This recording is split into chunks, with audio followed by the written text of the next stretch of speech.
In a large room, Dalia slammed her hand on the table, shouting, "I cannot agree to your proposal." Her eyes gleamed with determination as she stared at the man in front of her and said, "Why? Johann, you clearly made a pact that you would divorce once the revenge was complete." A flashback appeared. The two had once agreed, a simple pact. Johann would help Dalia get her revenge, and Dalia, in turn, would help him get his. They would become partners until everything was over. After successfully achieving their revenge, both would return to their own lives. The gods had said that the moment the revenge concluded, only one person would remain in this world. Therefore, I cannot stay here any longer. With a resolute gaze before leaving, she said, "I will send the papers by then. You must sign them." The man stared at her, reaching out to hold her back. "Wait." Confusion slowly dawned on his face. "Dalia," Johann said, "please, don't leave me." Ignoring Johann's anguished face behind her, Dalia resolutely said, "Johann, please let me go. Everything is over. I have nothing left to regret about this life. Thank you for treating me well all this time." Johann's face was even more bewildered, and he softly uttered, "Dalia, I love you." An unexpected declaration rang out, her eyes widened slightly, but then everything faded into nothingness. Dalia thought, I never imagined that man would ever be able to say, "I love you." A sarcastic thought echoed in her mind as she recalled that moment. Memories of that moment rushed back once more.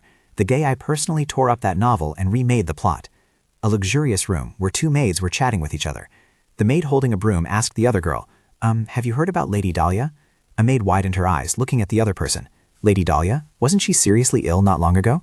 The other girl said curiously, "Ever since then, she's been like a completely different person." The other maid asked, "How has she changed?" The maid gleefully said, "They say she's incredibly kind." The other girl still couldn't believe it. She replied in confusion, "A kind young lady? That's absurd. I'd sooner believe the earth is round." A girl with sharp eyes and lips curled into a faint smile, the most vicious villainess in the history of the empire, Dalia Margaret. A wicked woman whose cruelty was in complete inverse proportion to her beauty. With such cruelty, even if two worlds existed, there was no way her personality could change. Another maid maintained a serious expression, as if wanting to prove that what she said was true. "I'm telling the truth." The maid recalled the incident from the previous day. Yesterday, Susan accidentally broke a vase, but everyone held their breath, awaiting Dalia's reaction. The other girl replied unexpectedly, "I heard she only kept stomping her feet. Isn't she quite agreeable?" The other girl exclaimed, "Really? Is that true? She didn't throw that shard at someone and splash water?" Another maid swallowed hard, unable to believe what she had just heard. "She only yelled and chased people out of the room." Susan also didn't expect the young lady to be so kind. The other person said, "Has the young lady's anger subsided yet?" No one dared to be sure of the answer. The other girl stammered, "I don't think so. Maybe the young lady is only behaving like that because her physical strength is weakened." Footsteps sounded, and the two maids jumped when they saw Dalia appear right behind them. "You two, over there. I told you to go clean, so what exactly are you doing?" The two maids quickly bowed their heads, not daring to utter another word. "Young lady," Dalia, with a slightly tired face, said, "My cold has gotten worse. Go clean every nook and cranny thoroughly." After Dalia was out of sight, the maid secretly swallowed hard, furtively looking at the person next to her. "See?" The other person shrugged, her face still full of doubt. "That's ridiculous." The girl continued, "She should have kicked over the water bucket and yelled at us to clean everything, shouldn't she?" The maid blinked several times, seemingly still unable to accept the truth. "It seems she's become gentler, doesn't it? Good heavens, how wonderful. Is this a blessing from the goddess sweating for us?" Dalia stood in the corner, observing everything. She sighed and shook her head in exasperation. "Is this what they call gentle? Their standard of gentleness, honestly." After finishing the book and transmigrating, I was determined to perfectly embody Dalia. It's already been a week like this. After a week, that unbelievable rumor spread widely. Dalia stood by the window, her eyes thoughtfully looking outside. If that's the case, I can't even manage to portray Dalia's little toe. The rumor that the villainess had become gentle after a severe fever had gotten out of control. The original Dalia, Dalia Margaret, had sharp, cold eyes and a dangerous smile on her lips. After obstructing the female lead, she was abandoned by the male lead she loved, a side character who died a terrible death. Will my fate unfold exactly as in the original story? I must survive no matter what. When Dalia woke up from a chaotic dream and opened her eyes, she felt as if she wasn't allowed to die. In the middle of the night, Dalia woke up from a nightmare. The door opened, and a middle-aged man rushed to her bedside. "Dalia, Dalia, my daughter, are you all right?" She blinked, unable to react in time. Who is that?" The man looked at her with deep emotion, his voice trembling. "You ask who I am? I am your father, Dalia." Through conversations with the father before her and other characters, I also realized where this place was. Flor, a person born to be loved. From the title, you'll know the female protagonist is Flor Margaret. However, this isn't the Flor everyone usually calls me. This is the body of the villainess, Dalia. So this was the price for taking my own life. Dalia sat in her study, pondering everything silently.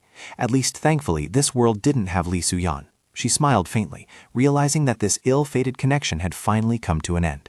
Suddenly, a knock at the door interrupted her thoughts. The butler bowed his head and spoke politely.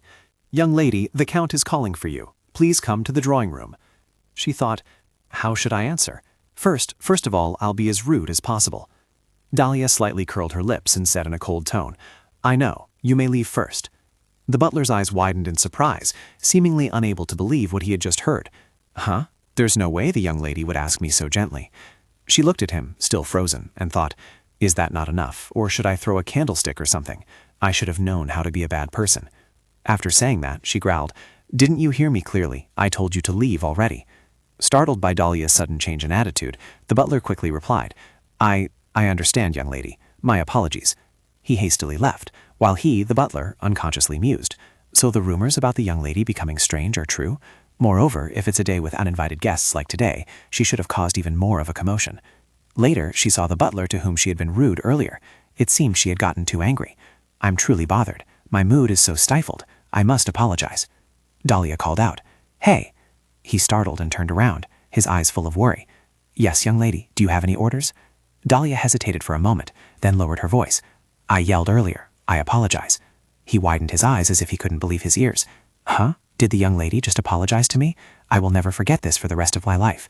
As for Dalia, after apologizing, she blushed with embarrassment and quickly ran away. She stood before the large mirror in the room. The reflection made her unconsciously fall silent. What wrong did I commit in my past life that I must pay the price by living as a villainess? The only answer to my question was the woman reflected in the mirror. She sat in the study, deep in thought. It was still before she would meet Flor. She had to quickly find a countermeasure before then. She walked towards the door, deep in thought. Or should I let everything follow the original story and wait for the right moment to act? That would be best for both Flor and me. A deep voice echoed from outside the door. "Dalia." She turned her head, meeting her father's warm gaze. "Father, you're here." The man stepped into the room, his voice carrying a hint of reproach, but also full of affection. "I've been looking for you for a while now. I told you to meet me in the living room, so why are you still in the study?" Dalia maintained her composure, gently replying, "I had a book I needed to find. Is there something you need, father?" Count Margaret smiled. "What else? Your sister has arrived. I told you about it last time." Dalia subtly raised an eyebrow. He continued, "The child is here." The Count gestured, the door opened, and a small girl appeared. "Flor, come here." Dalia stared at the girl in front of her, a complex feeling rising within her. "Dalia, from today onwards, she will be Flor Margaret." Looking at the girl in front of her, Dalia realized she was the true heroine. The Count continued, "Flor is living at the Gallia plantation in the west. Flor still has many things she doesn't know. Please guide her." The little girl Flor bowed slightly and her clear voice rang out, "Hello, I am Flor. Please take care of me, Lady Dalia." Dalia observed the little girl, noticing her gentleness and obedience, exactly like a heroine should be, and thought, how kind and truly befitting a heroine. First, I should make a good impression. Dalia offered a gentle smile and extended her hand. "Hello, Flor. You can call me sister." The little girl Flor flinched slightly, then blinked her eyes. She suddenly realized, that's right, Flor suffered from chronic poor eyesight. She kindly said to Flor, "Here's my hand." Dalia extended her hand in front of Flor. The little girl touched her hand and smiled faintly. "Thank you." But immediately after, Dalia's gaze suddenly stopped at the scar on Flor's arm. She murmured, as if some memory was flooding back. "Cha Minju, I'd rather cry than be this emotionless. It's truly uninteresting." She asked her worriedly, "That scar, where did you get hurt?" Flor flinched, quickly pulling her arm back. "It's an old wound. It looks unsightly, so I covered it with my sleeve." Dalia frowned, a sense of unease rising in her heart. How strange. This first meeting is much earlier than in the original story. She spoke up. "Why were you injured?"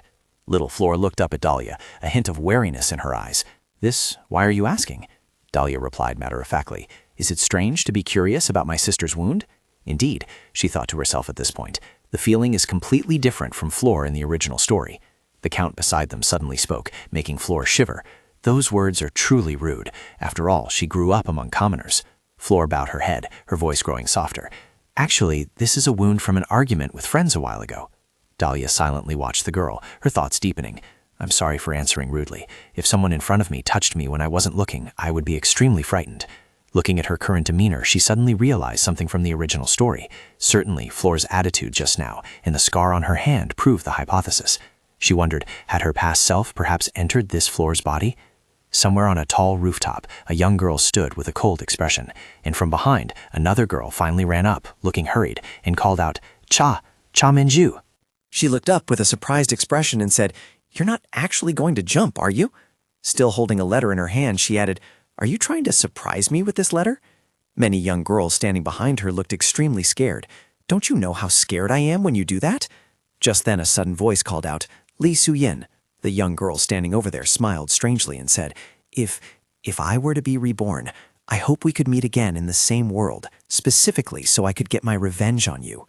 The girl standing far away saw the other person actually jump down and cried out in shock, "Hey, Cha Menju, don't!" She stretched her hands forward and screamed in fear, "Wait a minute, I told you to wait." "I will wait for that day, Li Suyin, and I hope you die a truly tragic death." Their hands touched but quickly slipped away. "No!" The two female students had actually jumped together from the tall rooftop over there. This happened just before I woke up in Dalia's body. The palace here was truly magnificent and splendid. Thinking back, it was a clear and simple hypothesis. It's as if I've entered a character in a novel. Li Xian will surely become like that. She might even become the female lead and have a happy future. I'm still suffering from those memories, yet how can you smile and live so happily? Fortunately, Flora's eyesight has deteriorated. As long as the scar on the back of my hand isn't discovered, I can perfectly conceal it, she thought, carefully pulling down her long sleeve. The deity heard my sincere prayer and perhaps gave me a chance. Therefore, I must seize this opportunity, grabbing the paper in front of me and forcefully slamming it onto the table. Then the fountain pen in my hand was ready. First, I need to reorganize the content of the original work. The coming-of-age ceremony is the day after tomorrow, isn't it? The ball at the coming-of-age ceremony is the starting point of this novel. There, Flora met the male lead, Emperor Noel. Noel was intrigued by Flora's pure and upright demeanor, and she read the tyrant's thoughts from Noel and slowly softened him. The story ended happily. She sat at the table, clutching those images with a terrifying expression, a reluctant smile on her lips. Happy ending? Unacceptable. The hands holding the papers in front of her also trembled. No matter what, I have to find a loophole in the original work to teach that clueless Li Su-yun a lesson. Meanwhile, in another room, Flora was currently sitting on the bed, extremely tired, when someone beside her spoke up. "Lady Flora?" Her eyes coldly looked in that direction. "Don't you remember where you used to live?" Her eyes coldly darted over as she asked, "If it were you, would you remember?" I apologize. I will comb your hair, lady." The maid standing beside her gently combed her long hair from behind. "Even so, mother won't be disappointed, will she?" Flora's lips curved into a terrifying smile. "Sell me and take a coin. What reason is there to be disappointed?" The woman, a maid in the Viatal mansion, gave birth to an illegitimate child and was cast out. The woman touched my face with her wrinkled hands in a room that resembled a storeroom. That was the person Flora called Mother. Thinking of these things, she couldn't help but bite her fingernails. How horrible! Immediately after, she suddenly exclaimed, "Meaningless question. Let's talk about Dalia instead." The maid behind her was surprised to hear this. "Lady? Lady Dalia?" She then replied awkwardly, "Lady Dalia greatly admires His Majesty the Emperor, and there's news that Lady Dalia will accompany His Majesty to the coming-of-age ceremony this time. I heard Lady Flora is kind and good-hearted." Flora suddenly thought of something. The Emperor. What kind of person is His Majesty the Emperor? The maid behind her thought for a moment and replied, He is the second son, and he is a handsome man. Is he married yet?" "No, he hasn't been on the throne for long, so he isn't married yet. But the master believes the position of Empress naturally belongs to Lady Dalia." Flora's lips now curved into a joyful smile as she asked, "Is that so? Can I also attend the coming-of-age ceremony?" The girl behind her immediately replied, "Of course, master will personally come to pick you up for that." Flora then smiled happily. "That's great. Now, you may leave. I need to get some sleep." The girl standing behind her seemed to sense that something was amiss. It seemed the young lady had been a little different since her illness. However, having no other choice, she could only leave the place. "Then I'll take my leave." Flora lay on the bed, deep in thought. Clearly I'm alive, but where exactly is this place? My eyes can't see clearly. It's incredibly irritating. Her mind drifted back to the previous situation, trying to stop Cha Menju, but in the end, she too. Could it be that she had been reincarnated? If so, she carefully picked up a small mirror and examined her face. Even the gods must regret my death, given this face that everyone adored. Having left the house Flora once lived in, she was now living a luxurious life here. Thinking of something, a hint of displeasure arose in her heart. Dalia Margaret must be secretly looking down on me in an irritating way. The words of that maidservant echoed in her ears. Lady Dalia greatly admires His Imperial Majesty the Emperor, and there's news that she will accompany His Majesty to the coming-of-age ceremony. After carefully considering something, the Emperor, a terrifying smile suddenly bloomed on her lips. At this moment she was utterly self-satisfied. Go ahead and enjoy it, Dalia Margaret. I'll take everything from you soon enough. On the day of the coming-of-age ball, that day the two of them appeared together in beautiful dresses. Dalia, Flora, both of you, come closer. Their father, standing in front of them, spoke. On the other side was His Majesty Emperor Noel Harter Serbian. Come here, I will introduce you to. Footsteps slowly approached. A man with platinum blonde hair and crimson eyes appeared there. Your Majesty, thank you for inviting us to the imperial ball. The father, walking ahead, introduced them. These are my daughters. Upon hearing these words, Noel simply smiled. I've generally heard the rumors. Indeed, you are the two precious flowers of the Margaret family, praised by all. The two young ladies on this side bowed respectfully in greeting. I will introduce them starting from here. Dalia, on this side, suddenly looked up towards the man there. Dalia's unrequited love for Noel was already well known. Indeed, the rumors that she intended to seduce Noel were true. Then, in a perfectly standard manner, she held her skirt and bowed to the person in front of her. Greetings, noble Emperor Noel Harter Serbian, the sun that never sets. The original Dalia probably wouldn't have known. Actually, Noel was not pleased with her. Flora stood there with a beautiful smile on her lips and greeted, Flora Margaret pays her respects to your esteemed Imperial Majesty, the never-setting sun. At this moment, Noel suddenly smiled, extending his hand forward with a look full of sarcasm. It is my honor to host your coming-of-age ceremony here. Of the two of you, who will dance with me? The other man looked directly at Noel with an extremely displeased look. Dalia, of course, also recognized the hidden meaning behind that gaze directed at me. In the original story, Dalia was approaching but was rejected, and Noel asked Flora to dance. After this thought crossed her mind, she became furious, thinking, they're deliberately trying to crush Dalia's pride. Who do they take for a fool? The people standing nearby, seeing her slowly bow and step back, were also astonished. Sister, that girl. Dalia, completely unafraid, bowed her head and said, I thank your esteemed Majesty for inviting me to dance. However, I am not feeling very well today, so it would be difficult for me to dance with your Majesty. Please forgive my impoliteness. Instead, immediately after, she quickly pushed the girl standing next to her forward, and with an utterly indifferent expression continued, I would like to ask my younger sister to dance with your Majesty. Her father, standing nearby, saw his daughter's actions and was utterly disbelieving. Dalia? She quickly stopped paying attention to the other party, turned, and left the grand hall. The person I need to pay attention to now is not Noel. Standing behind, Noel couldn't help but wonder, was that a gaze of true love for me? I must go meet that person. By this time, it was already night outside. Dalia stood there with a serious expression, seemingly waiting for someone. If this were the original story, I would go to this place. If so, then if Flora falls in love with Noel, that would be the end, and everyone would live an easy life in the novel. At that moment, a voice suddenly rang out from behind. Who said that? It is indeed you. Dalia quickly turned her head to look behind her. Finally, you've arrived. A handsome man had appeared there. Johann Descartes Serbian, the man who would become the greatest threat to the monarchy, Noel's paternal half-brother. He then spoke, starting the conversation. I thought you were with His Majesty. It turns out you're here. As you can see, I'm alone. Johann suddenly continued. I heard you don't speak to anyone who isn't His Majesty. Dalia replied with a smile. Your Highness, do you believe the rumors of those fools? Upon hearing this, Johann himself was surprised. She stood before him, a beautiful smile gracing her lips. Immediately after, she respectfully curtsied to the man before her. Greetings, His Grand Ducal Highness Johann Descartes Serbian, the never-setting moon.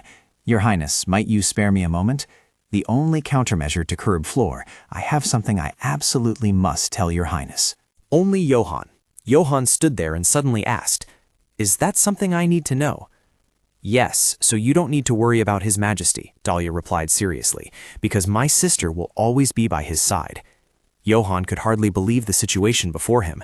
The person Count Vidal was arranging for him to be engaged to would be by His Majesty's side? Your Grace, His Majesty will surely fall in love with my sister. Johann was utterly astonished as soon as he heard this.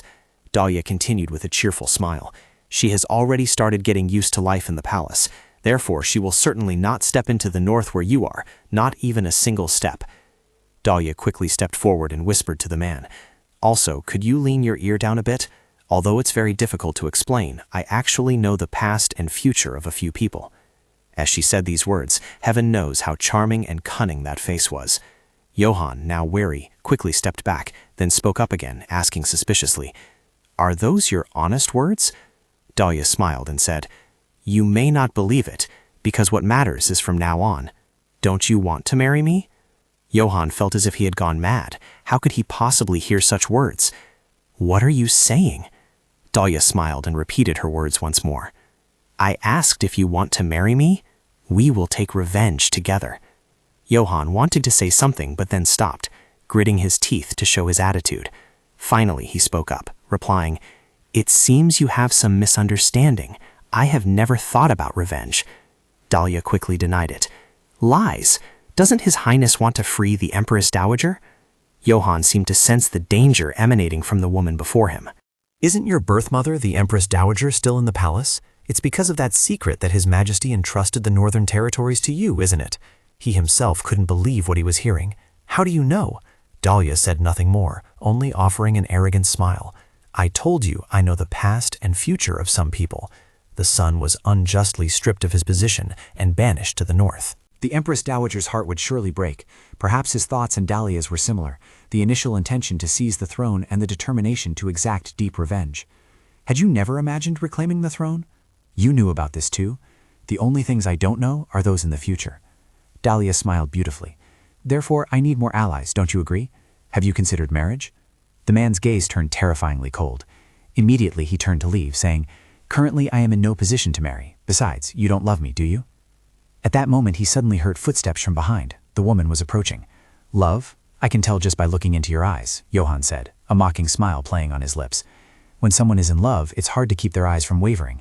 However, your gaze is perfectly calm. In that case, have you fallen in love with someone else?" "Not yet." Hearing this, Dalia smiled cheerfully and said, "Then isn't everything fine? If neither of us has feelings for the other, we won't have to feel guilty later." Johann suddenly replied, "I refuse." That night, upon her return, a huge argument erupted. Her father stood there, angrily delivering a slap. "You've gone completely mad," he questioned loudly. "What, are you planning to marry the Grand Duke?" Dalia coldly looked at the man in front of her, realizing he was merely using her as a tool to seek power. He turned and left, saying, "You will be confined for now." It sounds like Flora has received Noelle's escort and is joyfully dancing. Dalia is feeling a little bored right now. Well, eventually the two of them dance together. In my past life, after my parents' divorce, I spent my high school days alone. I wanted to live a happy life. However, when I started high school, from the day I met Lee Soo-yeon, my life became completely stuck. Behind Lee Soo-yeon's angelic face lay a person who manipulated everyone from behind and was indifferent to everything. I was gradually isolated by her. At that time, I had to endure all the bullying from the friends around me. "Open the door, open the door, open the door." I fell into a bottomless abyss alone, with no one around me then. Dalia gently touched the scar on her hand. How dull. At this moment, she suddenly saw something. Outside, in the beautiful garden, Flora appeared in a lovely light pink dress. Dalia looked down from above, feeling a little bored. It turned out today was her salon day. Although she would be humiliated by other young ladies who admired His Majesty, Noelle would surely appear in a cool manner and help her. Immediately after, a faint smile bloomed on her lips. I should start getting ready too. Just then, a voice suddenly echoed from outside. "Young lady, are you ready?" Dalia turned her head to look at the girl behind her and said, "Anne, you've worked hard. Let me do your makeup too." Anne felt a little awkward and flustered hearing this compliment. However, her mistress insisted. Dalia simply turned her head, smiled, and said, "Go outside and tell father that you also need to get ready to meet His Majesty." The girl quickly turned and left. "I will deliver the message right away." The door opened once again. "My lady, please excuse my intrusion." The girl stepped inside and bowed respectfully. Dalia saw the hat in the girl's hand and gave a faint smile. Immediately after, the two of them went down the stairs, preparing to leave. "Where is my father?" "He just left. He said he would go to the Imperial Palace first." At this moment, a voice suddenly called out from nearby. "Dalia, my daughter." A woman who bore some resemblance to her appeared, looking worried. "You don't look well. Did you have a nightmare? Why did you refuse to dance with the Emperor? I was so surprised." Dalia looked at the woman in front of her and softly called out, "Mother." She gave a beautiful smile, looking at her. "I've already called for the carriage." Her hands tightly clasped her daughter's, as if to comfort her.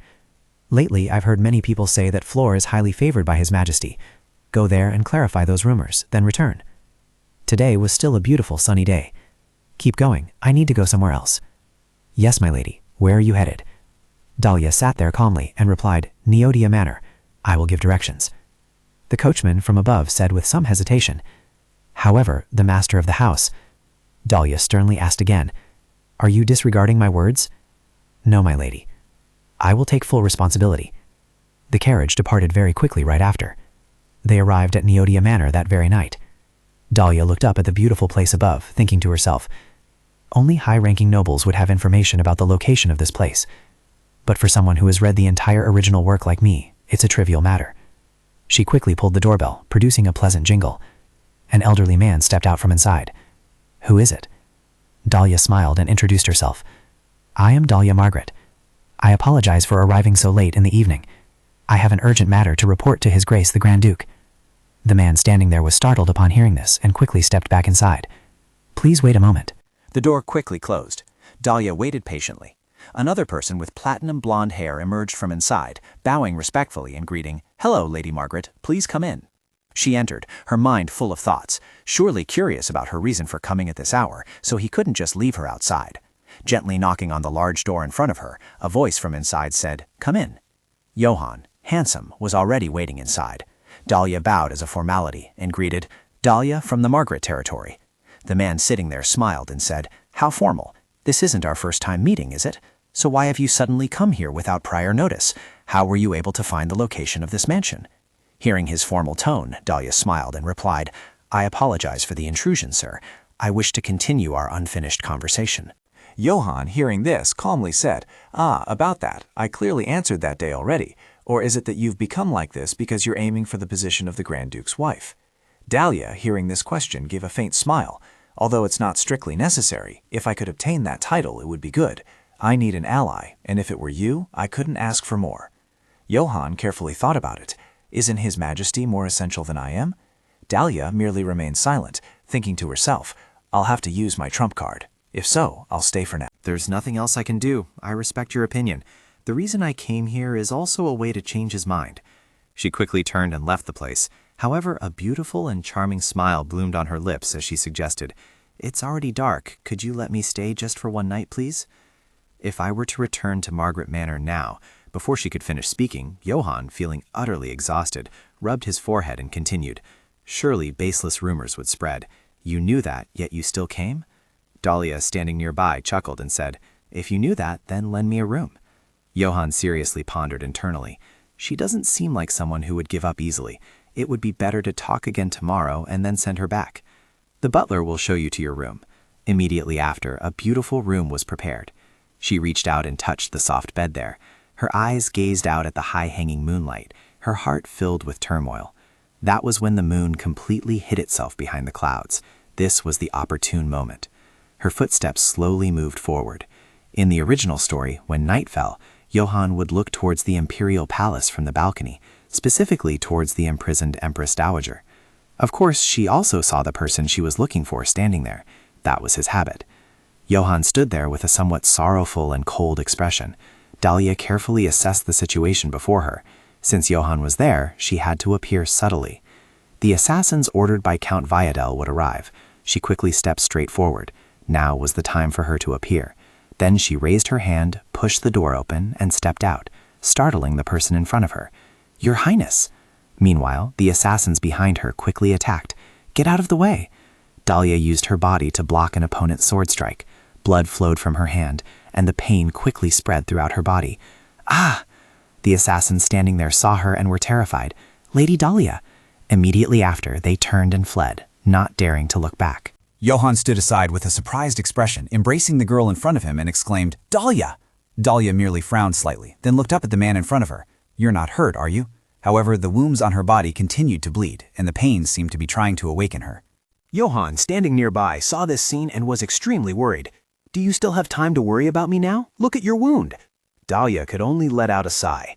I couldn't sleep, so I went out for a bit, saw some suspicious people, and was caught off guard, so immediately after, she was gently lifted up by the other person, who had a cold expression. In the original story, the assassination plan was already destined to fail. Even without me, Johann could have stopped those people with ease. Johann calmly said, "First, let's go to a safe room." Dalia simply lay silently in the other person's embrace, saying nothing more. He must be very surprised. My way of repaying him by getting injured in his stead, that was my last resort. The next morning, the sunlight from outside shone directly into the mansion. The girl's platinum hair was spread casually across the large bed. Facing the brilliant sunlight outside, Dalia slowly opened her eyes and woke up. Johann, sitting beside her, immediately asked, "Are you awake?" And she quickly sat upright, facing him. "Your Highness." Johann finally let out a sigh of relief. "Thank goodness you're awake."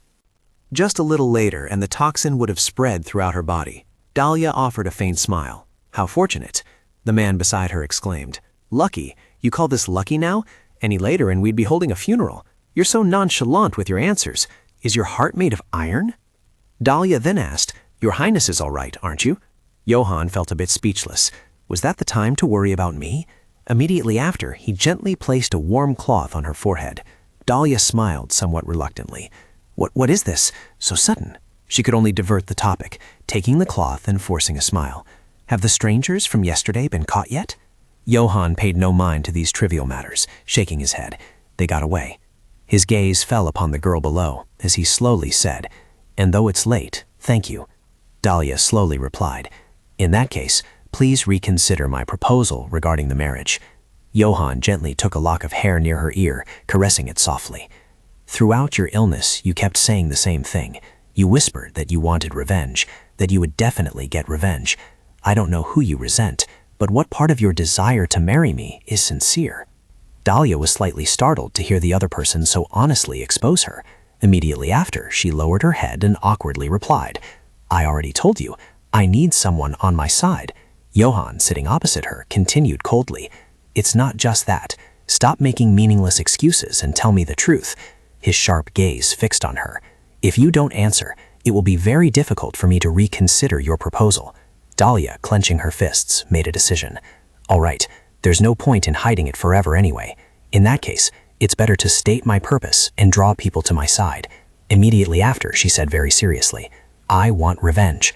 "Who do you want revenge on?" For Margaret, who recently joined our family, I need the power that can be gained from marrying His Highness. Just grant me a small share of power and I will end everything with my own hands. I will also help His Highness get revenge, and once each of our revenges is successful, I will leave without any regrets. Johann carefully scrutinized the girl in front of him with cold eyes. Then he suddenly asked a strange question. "Is it because you're jealous that His Majesty pays attention to her?" Dalia hesitated, unsure how to answer upon hearing this, yet she finally smiled brightly. "Jealous? I surpass her in every aspect. I want to make one thing clear.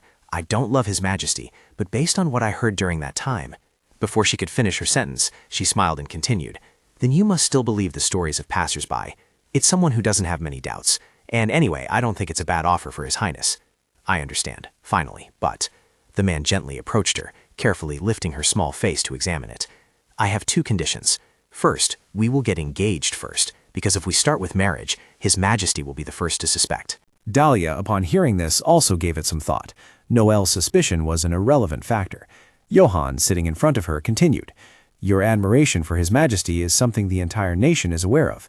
What do you think about marrying me one morning?" However, Noel's calm demeanor that day certainly didn't suggest he suspected Dalia's feelings at all. Dalia could only offer a somewhat forced smile. "After all, His Majesty doesn't have feelings for me. Wouldn't he just dismiss it as a baseless rumor and see me as a nuisance? Regardless, that's just your assumption. And one more thing." Johann, sitting in front, said these words with an extremely serious expression. "Even if we were to get married, the only person I could help is you. Should anything happen to your family, I absolutely will not help." Hearing this, Dalia nodded slightly and smiled. Count Vidal was the character who sent Johann to hell in the original story, and she also had no reason whatsoever to worry about Dalia's family. Dalia then said seriously, "All right then, I also have a condition." "Tell me." Sitting there, she stated her demand. "First, you must not lie to me." Johann, of course, had to compromise on this. "Any other conditions?" Dalia smiled again and continued, "You must not betray me. Anything else?" Her incredibly sharp eyes calmly stated, "Finally, you must not sympathize with Flora. No matter what I do to that girl, you absolutely must not interfere." Upon hearing these demands, Johann felt an inexplicable hesitation in his heart. I knew it. A man full of compassion wouldn't agree immediately. These are all difficult conditions, aren't they? Johann did not answer directly, but turned his head to look in another direction, saying, "Regarding that condition, I will think about it further." Dalia sighed, feeling a little tired in her heart. It's true then, he really is a difficult young man. A few days later, I asked Count Vidal to send a letter to Noel. The reply to that matter stated that they would not agree to my marriage with Johann. It was a question asking how I would feel if it were replaced with an engagement, because the empire was still unstable and needed the Grand Duke's assistance. In the end, we got engaged. At this moment, a voice suddenly called from outside. "Dalia, Flor, get ready. Mass will be held this morning, so you two must come with me to the imperial palace." Currently, the protector of the Serbian Empire is the water goddess Switten. Although the empire is a country with religious freedom, those who do not believe in the state religion will face many disadvantages. Thus, the number of believers is overwhelming. Dalia, wearing a beautiful evening gown, carefully pondered that as the Grand Duke, Johann would also attend Mass this morning. But as soon as she looked up, she saw an unpleasant sight, as her violent father was walking cheerfully beside his youngest daughter. The more Dalia looked, the more she detested it, thinking, "His face looks radiant because he's meeting Noel, doesn't it? Let's go." The carriage moved along the road, making a pleasant clatter. Flor, sitting opposite her, suddenly asked, "Oh, sister, are you really getting engaged to His Highness the Grand Duke?" Dalia calmly looked up and asked in return, "Why are you curious about that?" Flor, hearing that, stammered a reply. "When I first met him, I thought he seemed quite unapproachable, but it's truly amazing how close you two have become." Dalia heard that, then smiled and continued, "You know, there are already rumors that you've received His Majesty's favor." Flor, hearing this, immediately blushed and stammered a bit. "That's really just nonsense. His Majesty." Dalia couldn't help but secretly praise her younger sister in her heart. "Well done. Are you satisfied with him?" She explained, extremely flustered. Of course, but he's a flirt with everyone. When I met him, he was already completely smitten with you, you rascal, so you should also be more proactive in showing your feelings." As Dalia said these words, she secretly smiled a cunning smile in her heart, but then a radiant smile bloomed on her lips as she looked at the girl in front of her. "Perhaps you don't know, if His Majesty falls for you, then you will become Empress." Flor was a little surprised to hear this. She herself gave a faint smile, utterly pleased with that title. Empress, wasn't it? Dalia, on her side, saw her plan going exactly as intended and felt a little amused. She must be completely engrossed in that enchanting fantasy now. At the moment you are happiest, you will be cast down to hell and rolled around in a muddy swamp. After that, they quickly arrived at the grand and magnificent palace over there.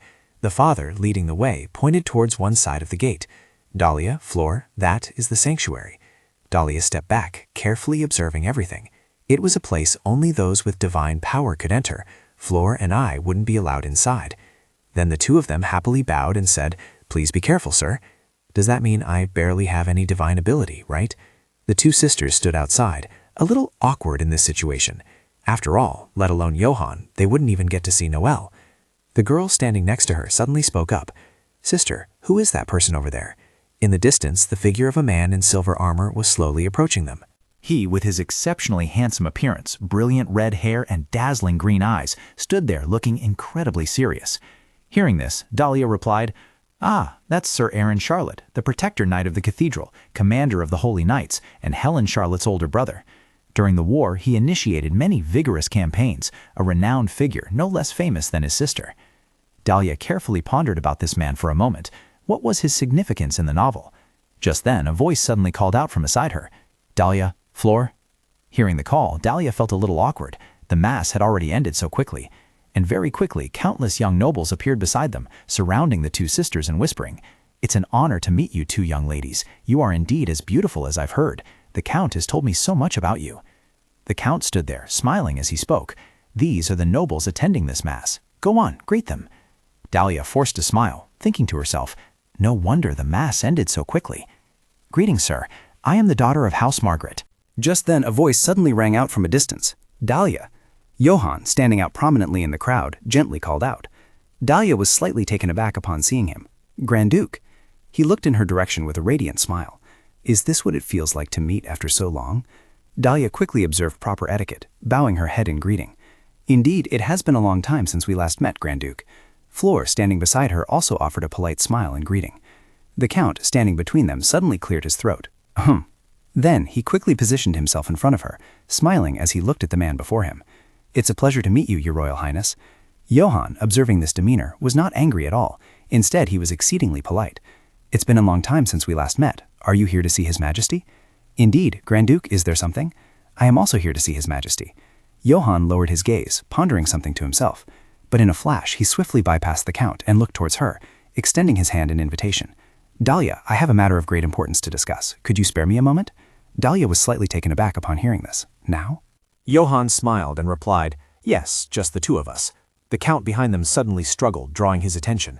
Immediately after, he sharply turned his head and said to his daughter, "Dalia, being seen in a private moment with His Royal Highness the Grand Duke in the Imperial Palace, Dalia, carefully consider this. The nobles in religious circles would surely make a fuss if they saw such a scene, wouldn't they? Count Vito wants to marry me to Noelle, so there's no way he'd be pleased with this situation." Johann merely smiled calmly and said, "This is a matter related to the upcoming marriage. I will return her to you immediately." Immediately after, he forcibly turned and walked away. "Let's go, Dalia." Dalia had no other choice but to quickly follow. "I'll be right back, father." In a secluded part of the Imperial Palace, Dalia stood calmly facing the man before her. "I am very curious about why you called to meet me privately." A faint smile even appeared on her lips. "Have you been well lately?" Johann replied with a hint of awkwardness. "Yes, I'm very well. Furthermore, I heard that you sent a letter to His Majesty. Regarding your disagreement with the marriage, wasn't that made clear back then?"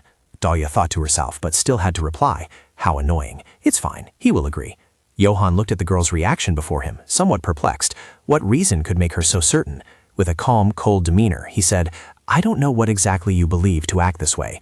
You yourself said that you don't love His Majesty, yet here you are meeting in the Imperial Palace like this." Hearing that, Dalia broke into a smile and replied, "He must think I'm here for Christmas, huh? I came to the Imperial Palace, but not to meet His Majesty." The more Johann listened, the less he understood. "So what exactly is your purpose?" With a smile still on her lips, Dalia stated her purpose. "The saintess. I've come to meet Lady Charlotte, the Duke's daughter." She took a slow step forward. "Therefore, could you help me meet her?" Johann certainly hadn't anticipated this turn of events. "The saintess? That is truly a request I had never imagined." Dalia continued with a smile. "I merely wish to meet her once." "What exactly is your reason for suddenly wanting to meet the saintess?" But inwardly she had her own calculations. That, it's to gain more allies for our side, naturally. As per the original plot, Flora and Noelle will be united in marriage, and in the future will help Johann seize the throne. When Flora is wallowing in the mud, I will laugh and tell her the truth. That is my plan.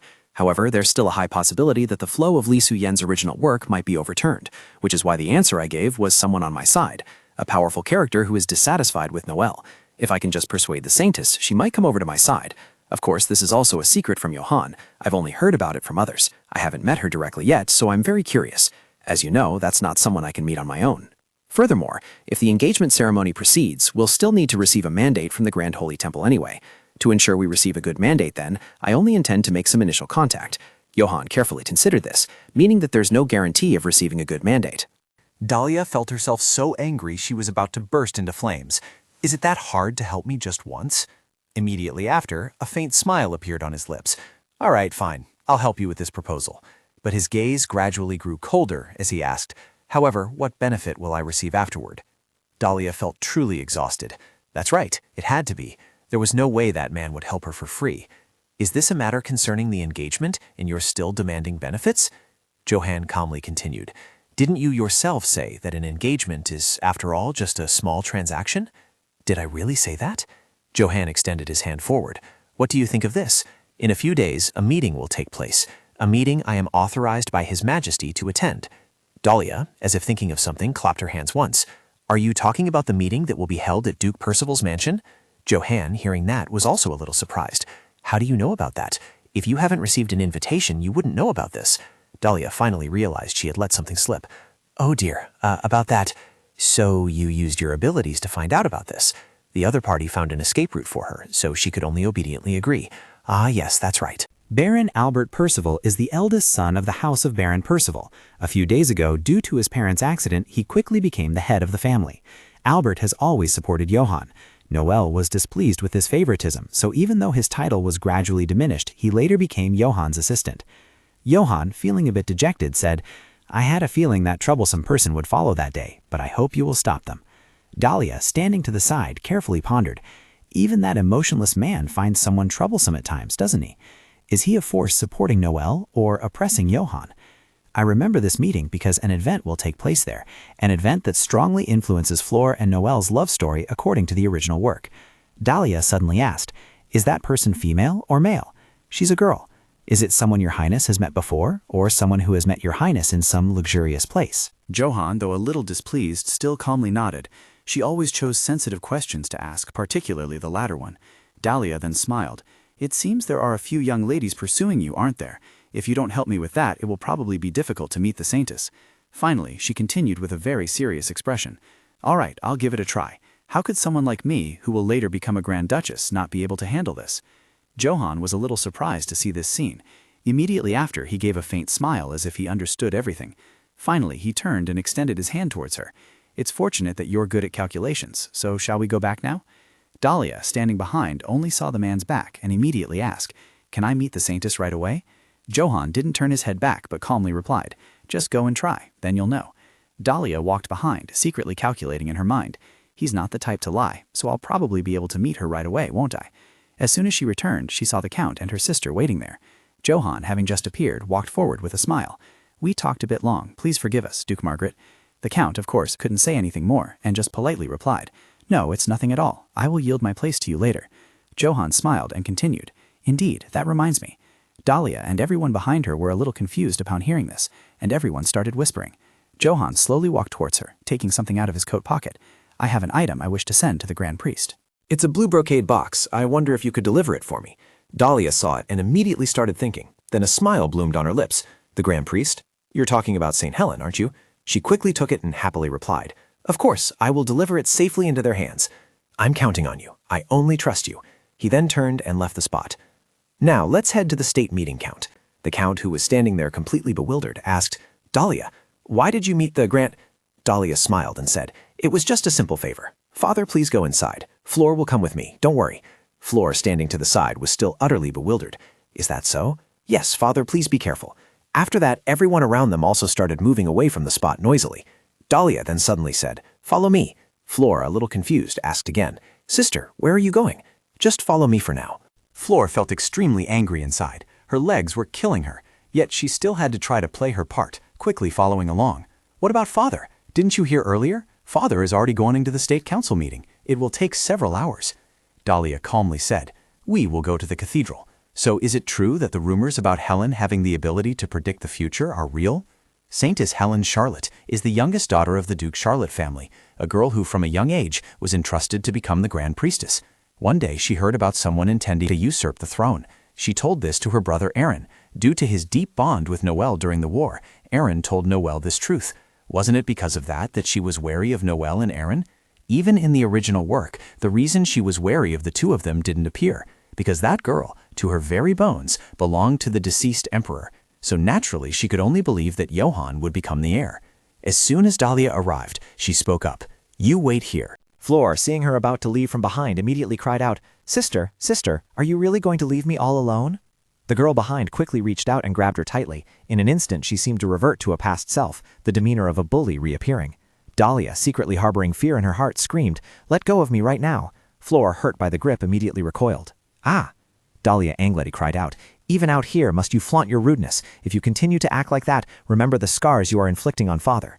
Flora showed no remorse at all, but stared in this direction. I'll be careful, sister. I'm sorry. Dalia felt utterly exhausted in her heart and turned to leave. It's truly you to wear such a brazen mask. Stay put and wait here. When the meeting concludes, His Majesty will pass by this spot, so greet him properly then. Upon hearing that name, he became incredibly happy and dazed. Your Majesty? That's right, so don't stand there waiting. It's ridiculous. As soon as she stepped inside, she could see that the place was truly very clean. Even if she arrived late, Count Vieto would surely know to prepare, wouldn't he? In the distance, there were people chatting with each other. Dalia glanced around, realizing, so this is what the cathedral looks like. Just then, someone suddenly spoke from behind. The saintess is in the inner room. Dalia only then noticed him. Very soon after, she was led to a large room. The man gestured towards the door in front of them and said, this is it. Dalia looked at the piece of fabric in front of her, thinking to herself, so this is how they communicate with the inside. Inside, a curtain was hung. Just then, a voice suddenly rang out from inside. Dalia Margaret, for a noble lady to come all the way here to find me, I must say I'm quite surprised. Dalia was also a little surprised to hear that. How did she know it was me? Is this also the power of the saintess? Hello, saintess. Miss Charlotte. You can just call me Helen or Charlotte. Helen, The Grand Duke has an item he cannot personally deliver to you, so I have been sent on his behalf to meet you." At this moment, the curtain in front of them was drawn open. "Are you referring to His Highness Grand Duke John Descartes Serbian?" Inside was a woman whose face was completely veiled. "Please come in." The man standing at the door quickly bowed in greeting. She carefully stepped inside. She cautiously drew aside the large curtain in front of her. Then her eyes widened slightly in surprise, because this place was far cleaner and more beautiful than she had imagined. Just then, another voice suddenly spoke from behind. "A pleasure, Miss Margaret." Dalia, startled, recoiled. "Oh, when did you get behind me?" Helen merely smiled calmly. Then she calmly gestured towards a nearby chair. "Don't be afraid. Please sit down." Dalia obediently prepared to sit. Her mind was filled with strange thoughts. Why did she suddenly appear and scare me like that? She gave me quite a fright. However, she quickly composed herself and replied, "Dalia Margaret requests an audience with the goddess Swetin. I have come to deliver this item on behalf of His Highness the Grand Duke. He instructed me to hand this over." Before she could finish her sentence, the woman in front of her removed her cloak and stared intently at her. Their eyes met directly, staring at each other. The girl in front of her had beautiful red hair and a pair of incredibly captivating orange eyes. She seemed quite similar to her brother. Dalia felt a little awkward looking directly at that face. "Oh my, those eyes are so mesmerizing." Helen suddenly said, "Nice to meet you, Dalia. I read your sincerity just now."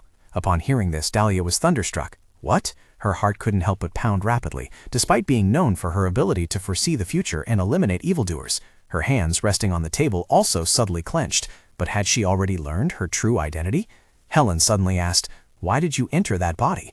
Despite her immense surprise, Dalia tried to calmly ask back, "What are you talking about?" That previous question. She truly knew her identity. While she was still dazed, unsure how to properly explain herself, she suddenly heard the laughter of the person next to her. Pfft. Dalia, somewhat disbelieving, looked up. Pfft. Helen smiled brightly, looking this way. "I'm just kidding. You look a bit tense. I'm sorry, Dalia. Please forgive my joke." Dalia was completely unable to react. "Just kidding?" Helen slowly stood up. "Well then, let's see what His Royal Highness the Grand Duke has sent me." From inside appeared a very beautiful ring. Helen couldn't help but exclaim upon seeing it. "The rumor that His Royal Highness the Grand Duke is infatuated with you must be true. He even sent it to me to bless this engagement ring." Dalia, sitting at the table, couldn't believe it. An engagement ring? Is that really a ring? Moreover, how could Helen know immediately that it was an engagement ring? Helen suddenly continued, "You're wondering how I knew, aren't you? Look at the underside of this handcrafted gemstone." Dalia looked down, a little surprised. Is it a wolf?" "Yes, it's a white wolf, the symbol of the Descartes family, passed down through generations." Dalia finally realized she had seen it before, beneath Johann's crest. If it's the symbol of Johann's family, then it's an item from the previous imperial family. It's beautiful, but compared to Johann, this color suits His Majesty the Emperor very well. As soon as Dalia said this, she felt something was wrong. "Huh?" Helen, beside her, continued without much surprise. "It's ridiculous, isn't it? It's a ring made for the man who believed he would become a new sun for the Empire." She quickly packed those away, yet she created something unsuitable for herself. In the end, it became the moon. Dalia felt like she had just said something foolish again. Not again. She then fell into an overwhelming apologetic weariness. "I'm sorry, Helen." "It's fine. You're not wrong." Helen smiled, looking at her and asking, "That's that, but what can I do for you?" Dalia was slightly surprised to hear this. "Pardon?" Helen smiled and continued, "From the beginning, if the intention was merely to hand this item to me, His Royal Highness the Grand Duke would have sent an aide directly. Didn't you ask His Royal Highness for assistance to meet with me?" Dalia, realizing the other person was a sharp young woman, also smiled with satisfaction. Indeed, this was someone she wanted to bring to her side. "Concerning my engagement to His Royal Highness the Grand Duke, I have a favor to ask of you. You must have heard about the engagement, right?" Helen turned her head to look in another direction and offered a faint smile. "I couldn't possibly be unaware of the rumors circulating throughout the entire royal family." Dalia then continued, "His Royal Highness the Grand Duke and I don't wish to be engaged. We wish to be married." Helen heard this and fell into contemplation. Then a smile touched her lips. Finally, she offered her thoughts. "An engagement is also a path to marriage. Aren't they similar?" Dalia felt a little awkward. "I don't know when His Highness's feelings might cool, so I feel uneasy. I want to proceed with the wedding as quickly as possible, which is why I requested to meet you like this." Helen suddenly asked, "Is that truly how you feel?" In a flash, she activated the crystal orb in front of her. Dalia sat there, unable to help but ponder. Does that orb read the future? A brilliant purple light emanated from the orb, spreading everywhere, yet it extinguished just as quickly. Helen leaned back wearily in her chair. The goddess had given no answer. She did not accept the commission, and the crystal quickly ceased to glow. Dalia sighed wearily. If that were the case, I could have quickly held the wedding as commissioned and built a shrine in the northern lands to express gratitude for granting the commission. My plan to make Helen my own. Helen suddenly spoke again. Anyway, I truly hope that after you offer a tribute to the great god of light, he will hear your commission. A tribute, you say? Helen smiled and said, yes, if you offer a tribute, perhaps the goddess will recognize your sincerity. In any case, I also have to baptize the engagement ring. In short, we don't yet know if the commission has been properly granted. So, if the commission is granted after you offer the tribute, then I will demand my fee. Yes, I understand. Dalia, a slightly satisfied smile on her lips, prepared to leave. The outcome isn't too bad, is it? Well then, I'll take my leave. A voice suddenly rang out from behind, startling her. Wait for the answer within 10 days, strange outsider. Dalia turned to look behind her, only to find that she had vanished. What did you just say, Helen? Flora on this side was also standing there, looking bewildered and alone. I'm done. As soon as she heard the voice, she turned her head to look behind her. Have you met the saintess yet? Yes. What did you say to the saintess? Why are you so curious about that? At this moment, whispers suddenly arose from behind. Has father returned? Did you wait patiently? Of course. Did father meet his majesty? He had already agreed to meet nearby for a meal on a regular day. The count felt a bit awkward saying these words, but everything had been postponed today. So he still hasn't met Flora. Then he'll surely meet his majesty at the meeting today, right? Flora, standing behind, truly became dejected. Well, it has to be that way. You two also have to attend that meeting. Father, Dalia leaned in and began to put on an act. Suddenly, I don't feel well. I think I have to go home. The count on this side angrily shouted, What? What is Dalia suddenly saying? Is it because of His Royal Highness the Grand Duke that you intend not to attend? Don't you remember that the person you once liked was His Majesty? Hearing these words, Dalia secretly scoffed a few times in her heart. As expected, he definitely intends to sell himself to become emperor. Father, Before she could finish her words, someone called out from behind. Count Margaret. Johann appeared there with a smile on his lips. Stand by and watch this happen. We are about to go to a meeting, he said. Johann continued. Dalia's complexion doesn't look good. Dalia, aren't you feeling well? Yes, I feel a little tired. Johann then took her away, a proud smile still on his lips. I cannot stand by and watch my fiancée in such a state of discomfort. Please forgive me for letting personal matters interfere, Count. Dalia turned to leave, calmly saying, Father, I'll talk for a bit and then return. It's just a conversation. Meanwhile, the two men stood there dumbfounded. Looking at the well-matched backs of the two of them, their hearts were in turmoil. The garden here was incredibly green and peaceful. Johann suddenly asked, Did your meeting with the ministers go well? Dalia smiled and replied, I was quite surprised. I thought that was a ring. Do you always wear that ring? Johann said seriously, I had prepared it to give to you when we met. Dalia smiled a little strangely. It didn't sound sincere at all. Johann suddenly continued, His Majesty also gave an order. An order? He told me to treat you very gently, even until the wedding ceremony, and also with your entire family. Their hands suddenly separated. So that's how it is. Even though I hate Noel, this act of loyalty. Is that all the expression you have? What else? Johann carefully pondered this. I really don't know how the rumor that you greatly admire His Majesty started. Looking at your attitude now, it's truly puzzling. Dalia said cheerfully, because rumors are easily fabricated. At this moment, a voice suddenly called from behind. Your Highness. A man suddenly came running from a distance. Based on the emblem on his person, it was clear he was Noel's retainer. Her father quickly rushed over. Father, Dalia said.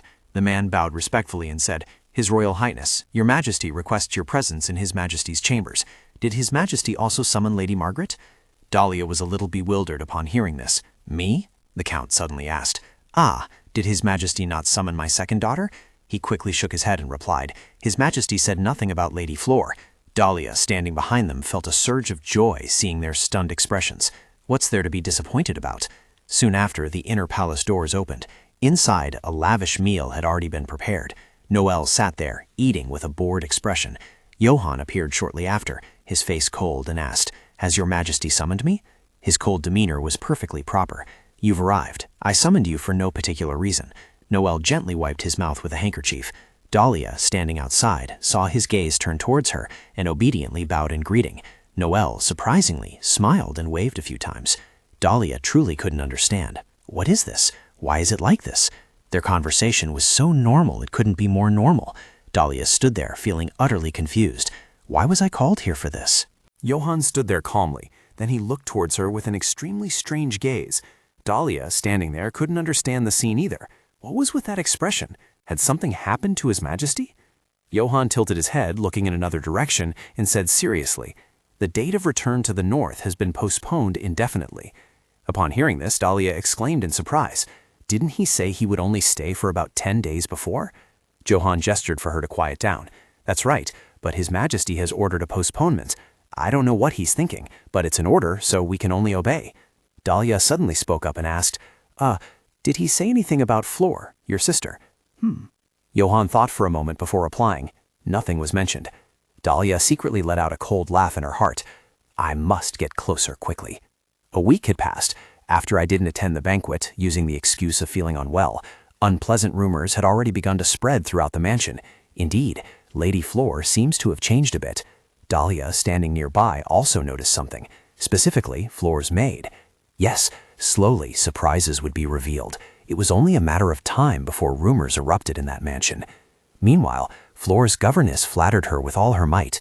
"Lady Flor has completed her studies exceptionally well today. As a teacher, I feel very proud. Lady Flor has indeed inherited the Count's extraordinary intellect." Dalia sat in another room, feeling a bit angry, speaking so loudly that even the next room could hear. Rumors must have already spread among the servants. Suddenly, someone in front spoke up, calling out, "Lady Dalia, please focus on your lesson. You've stopped writing." Oh yes, Rittenbrooks, originally an aide to the Descartes family. As the retainer Johann valued most, she became my teacher. Throughout the past week, I had to listen to lectures on basic knowledge and royal etiquette. With a diligent learning attitude ingrained in me, I was quickly able to grasp the knowledge and wisdom. "You've worked hard. That's all for today's lesson. See you tomorrow." Dalia then lay sprawled on her bed, utterly exhausted. It's finally over, and the Albert family's party is almost here again. She secretly thought about something in her head. Is there a nice dress to wear? She carefully recalled all the dresses she owned with a very serious expression. Dalia quickly sat bolt upright. I should have just had a new dress made from the start. Let me recheck the invitation. Are there 2 invitations? My dearest Dalia, my beloved fiancée, I have sent an additional invitation to your sister at His Majesty's suggestion. Dalia was a little confused. Noel suggested it. A smile of amusement bloomed on Dalia's lips. Though a bit late, it seemed he had started to take an interest in Flor. Although she didn't like attending with Flor, she wanted to see the other young ladies pointing fingers at her. That wouldn't be so bad. At this moment, she suddenly thought of something. What was it? That time Helen had clearly said, "Wait 10 days for an answer. Stranger?" Immediately after that, everything went blank. Dalia walked over to the window. Could it be the deity of this world? What exactly was she told to wait for an answer about? The deity had never heard her prayers. Except for one time. The moment she abandoned everything and threw herself from the rooftop, she had wished to come to this world and get revenge on Li Suyan. She couldn't let that first and last opportunity slip away, regrettably. She subtly clenched her fist. She had to succeed in her revenge. That was the goal of this life. Just then, a voice suddenly called from outside. "Young lady, please come in." They entered, carrying beautiful velvet boxes, cheerfully saying, "The jewelry you requested has arrived, young lady. You should confirm it once more." All right, first, I need to handle this salon matter properly. And very soon after, she went to the beauty salon. She wore an incredibly elaborate and magnificent red dress, maintaining her usual cool and elegant demeanor. Nearby, a voice suddenly called out, "Lady Margaret." Johann was already waiting over there, looking handsome and attractive. Dalia bowed her head and respectfully greeted him. "Thank you for inviting me. As the Grand Duke, it is my honor to be your partner. Come, let's go inside." "Yes, Your Highness." The ballroom inside was already bustling with people. As soon as they stepped in, the people on the other side began to buzz with gossip about it. "Look over there. Isn't that Lady Margaret and the Grand Duke? She couldn't get His Majesty the Emperor, so she must have settled for the Grand Duke. I heard the Grand Duke propose to her. She must have used some trick to seduce him." Hearing those words, Dalia felt a little displeased. It had been a long time since she had heard people speak ill of her behind her back like this. It was thanks to Li Suyun that she had been the subject of so much gossip in her previous life. Johann, standing beside her, suddenly asked, "What has you so focused?" "I am just admiring the beauty of this mansion. By the way, where is Sir Percival? Did he have something to do earlier?" Johann, standing there, spoke up and asked, "Are you nervous?" With a cool expression, Dalia retorted, "It would be a lie to say no, wouldn't it? After the news of the engagement spread, this is the first day I've appeared at a salon outside the Imperial Palace. As someone who always attracted everyone's attention at salons before, I thought you'd be used to receiving so much attention." Dalia, not wanting to dwell on the matter, simply replied, I suppose I am somewhat used to it." Dalia then suddenly said, "You seem very composed. I've been frequenting salons since I was young." So you must be very famous, I suppose. Johann heard this and felt a little suspicious. What do you mean? Dalia calmly analyzed. Ever since we stepped in, all eyes have been on you, Your Highness. For a long time, Your Highness has been busy protecting the north, so not many people paid attention. But now it seems that after entering the palace, everyone wants to see your handsome face. Johann heard this and laughed cheerfully. That's a good joke. Or perhaps, are you jealous? Dalia heard this and for some reason blushed slightly. Then she turned her head away, avoiding his gaze. Jealous of what? I'm not joking. I won't talk about useless things anymore. Please be brief from now on. Who is causing trouble for Your Highness that I need to send away? Johann pointed downwards. There's no need to send anyone away. That would be too much. Dalia's cold gaze quickly followed. Flora had appeared below. Was it her? She should be called the one causing trouble for me. Of course not, Johann said. Do you see the woman standing next to her? Is it the one wearing the yellow dress? Yes, that's right. Isn't that Joanna Hubert, the person engaged to Percival through Noel's command? The Hubert family is backed by Noel's influence, so the Albert family who supports Johann could never like her. Joanna, so it's her. Also, I don't know what Count Hubert said to His Majesty, but I was invited by her to be her partner at the salon today. Dalia heard this and turned to look at him with an amused expression. Is that why you invited me to the salon? How dare she eye my fiancé? What a dreamy young lady, Johann continued with a smile. No one can handle this better than you, so I trust you'll do well. Dalia gracefully smoothed her skirt. Of course, a beautiful smile bloomed on her lips. If not the legendary villainess, then who else could contend? I'm off. At the start of the new semester, the classroom atmosphere was more tense than ever due to the class president election. Seeing Dalia walking down the hallway, someone whispered in surprise, "Does she have 0 votes?" Another person nodded, their tone full of knowing. I heard it was implicitly understood that Li Suyan would be the class president of Class 1 from the very beginning. The incessant murmurs and rumors made the atmosphere even more stifling. Li Suyan was already slated to be the temporary class president of their class. Dalia bit her lip in thought, a sense of unease rising within her. What? That girl didn't even vote for herself? However, what bothered her more was the crowd surrounding Li Suyan who had nominated her. Unfortunately, immediately after that, malicious rumors about her began to spread. However, what pained me more than anything wasn't the rumors, but it was... Suddenly, a voice rang out, interrupting Dalia's train of thought. Minju, where are you going? Dalia startled and turned around to see Li Suyen holding a stack of papers. She cheerfully said, "We have to go to the faculty office together." Dalia forced a weak smile. Dalia thought to herself, her heart brimming with utter annoyance. It's precisely because there were only 2 candidates, myself and Li Suyen, that I was pushed into the position of class vice president. Li Suyen's voice came from behind her with a reassuring yet domineering tone, her malicious eyes saying, "You don't have any complaints, do you? Do a good job like last year." She extended her trembling hands to receive the stack of papers she offered. She thought, last year, I was just an errand girl for Li Suyen. Memories of her past life flooded back, drowning her in a sense of weariness. Those were the days of her past life. Back to reality, Dalia's eyes scanned, looking for those 2. Where were Flora and Joanna? A sudden voice rang out sarcastically. Well, well, Miss Margaret, long time no see." She turned around, facing a familiar face, Amy Pirrell. Seeing her face, Dalia suddenly remembered, the one who had abandoned Noel and caused a psychological battle with Dalia. Annoyed by her appearance at such a busy time, Dalia frowned. "I'm busy to death, and you're getting in my way." But she smiled meaningfully. "Yes, long time no see." She tilted her head, her eyes glinting with scrutiny. "I heard a rumor that you received a marriage proposal from His Grace the Grand Duke." Dalia's expression remained calm as Amy continued, her tone half believing, half doubting. "Although I thought Lady Dalia would never be like that, it's hard to believe, but it seems the rumor might be true. I heard His Grace escorted you here." Dalia's eyes showed wariness as she thought, "I heard the influence of the Pirrell family is declining." Dalia shrugged, replying casually with a sarcastic smile. "Thanks to the carriage His Grace sent, I arrived here comfortably." Then she stared at her, emphasizing each word. "And what about your partner, lady?" Amy hesitated for a moment, then quickly regained her composure, trembling slightly. "Excuse me?" She suddenly chuckled, a cunning glint in her eyes. "What are you talking about?" Dalia showed her disgust for her, crossing her arms, her eyes weary, and sighed. "Just a charade." The atmosphere grew tense as Amy's demeanor changed. "Lady Dalia, your statement just now, my family." Before she could finish her sentence, a cheerful voice rang out. "Sister, am I late?" Flora appeared, panting from her haste. Dalia raised an eyebrow at her. "You're here?" On this side, Amy saw Flora and continued to smile, as if there was a good play to watch, then turned to mock Flora. It seems my dear sister still has poor eyesight. Dalia was indifferent to Amy's words and turned her attention to Flor, who was standing there. Flor, too, spoke cheerfully to Dalia. The carriage wheel got stuck on a rock in the middle of the road, so I'm late, sister. She held onto her arm, her voice a whine. I wanted to enter with you. It's such a shame. Whispers from those around them began to rise as they saw Flor's eyes welling up. One person began to whisper, It's her, the young lady who was admitted to the palace. Another voice rang out, seemingly criticizing, making her tremble with shame.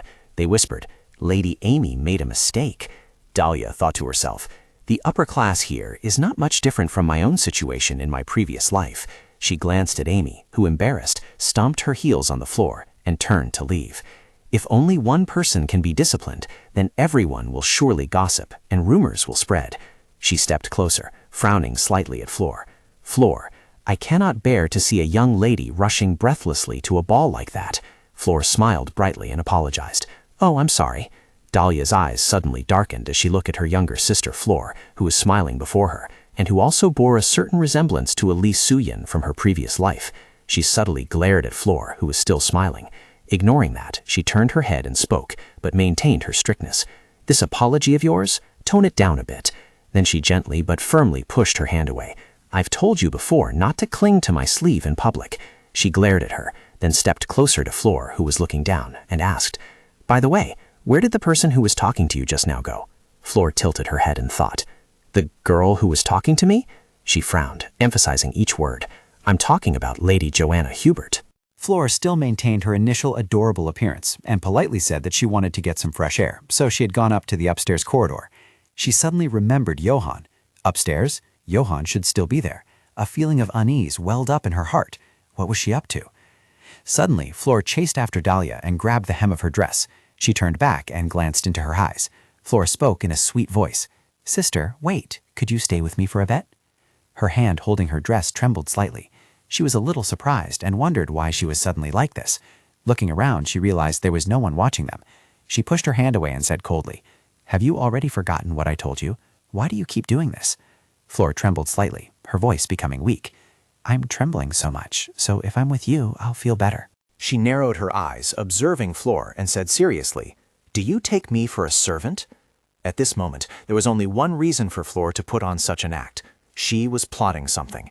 Dalia remembered Flor from her previous life. Times like these, using this method to gain other sympathy, usually only happened when Flor was plotting something. Dalia brushed Flor's hand away, turning away coldly. Get out of the way. But Flor still clung on, her voice trembling but full of hidden meaning. Sister. Dalia paused, a thought flashing through her mind when she saw Flor's weak and miserable appearance there. Do you think I don't know the truth? Joanna had asked Flor to keep her occupied to get a chance to approach Johann. Seeing Flor sitting on the floor, looking at her with that pitiful expression, Dalia thought, I've been so preoccupied with Flor that I forgot about Joanna. As Dalia walked, she thought, what if Joanna had already met Johann? She saw him coming and immediately flashed a bright smile. Your Highness! Johann's expression turned serious as he looked at her. Dalia kept calling him, Your Highness! Suddenly Johann's gaze flickered to the small figure sitting on the floor. Dalia saw his silence and immediately began to explain, Your Highness, just now. But he didn't listen and walked past her. He was like salt rubbed into her wound. She was surprised and turned to look after his retreating back. Flor was startled when Johann helped her up, and he said, Please be careful. The warm palm made Flora's heart flutter, and she blushed as she profusely thanked him. Thank you, Grand Duke. Dalia frowned, perhaps seeing through her tricks. She quickly stepped over and stared at the two of them. Flor tried to hide her embarrassment, looking at Dalia and saying, Sister. Just then, a servant was bringing wine, and suddenly the liquid seemed about to spill all over Flor. Looking at it, she smirked and thought, The glass is tilting towards me? All right, so they want to do this to embarrass me. The only purpose is to make me leave this place. Johann's eyes were quick. He reached out a hand and gently but firmly grabbed the servant's wrist. Dalia looked up at him in surprise. Amidst the clatter of the falling glass, he asked her, Are you all right? Looking straight into his eyes, her face flushed. Johann looked at her, a hint of worry flashing in his eyes. Her heart raced as she replied, Oh, I'm fine. But immediately Flor stepped forward, her face showing remorse. Sister, are you all right? She hesitated and added, It was my carelessness. Dalia frowned and glanced at Flor. take a step closer to Flor, then hit her hand hard, making her yelp. Her voice serious, she asked, "It seems you want to embarrass me, don't you?" But Flor immediately shook her head, hastily denying. "No, that's not it." Looking at her, Dalia angrily snapped, "Are you still playing innocent?" A cold voice rang out. "It's just a misunderstanding." Johann came and stood between the two of them. He gave her a quick glance, blushing. He nodded at Flor and said, "Excuse me, please wait for me a moment." She immediately replied, "Yes." Dalia glanced at her, then followed Johann. In the study, Johann grew serious and said, "Dalia, you'd best calm down." A feeling of unease welled up inside her. She said decisively, "Your Highness, I've already told you, no matter what happens, don't sympathize with her, just ignore her." Their eyes met, unwavering.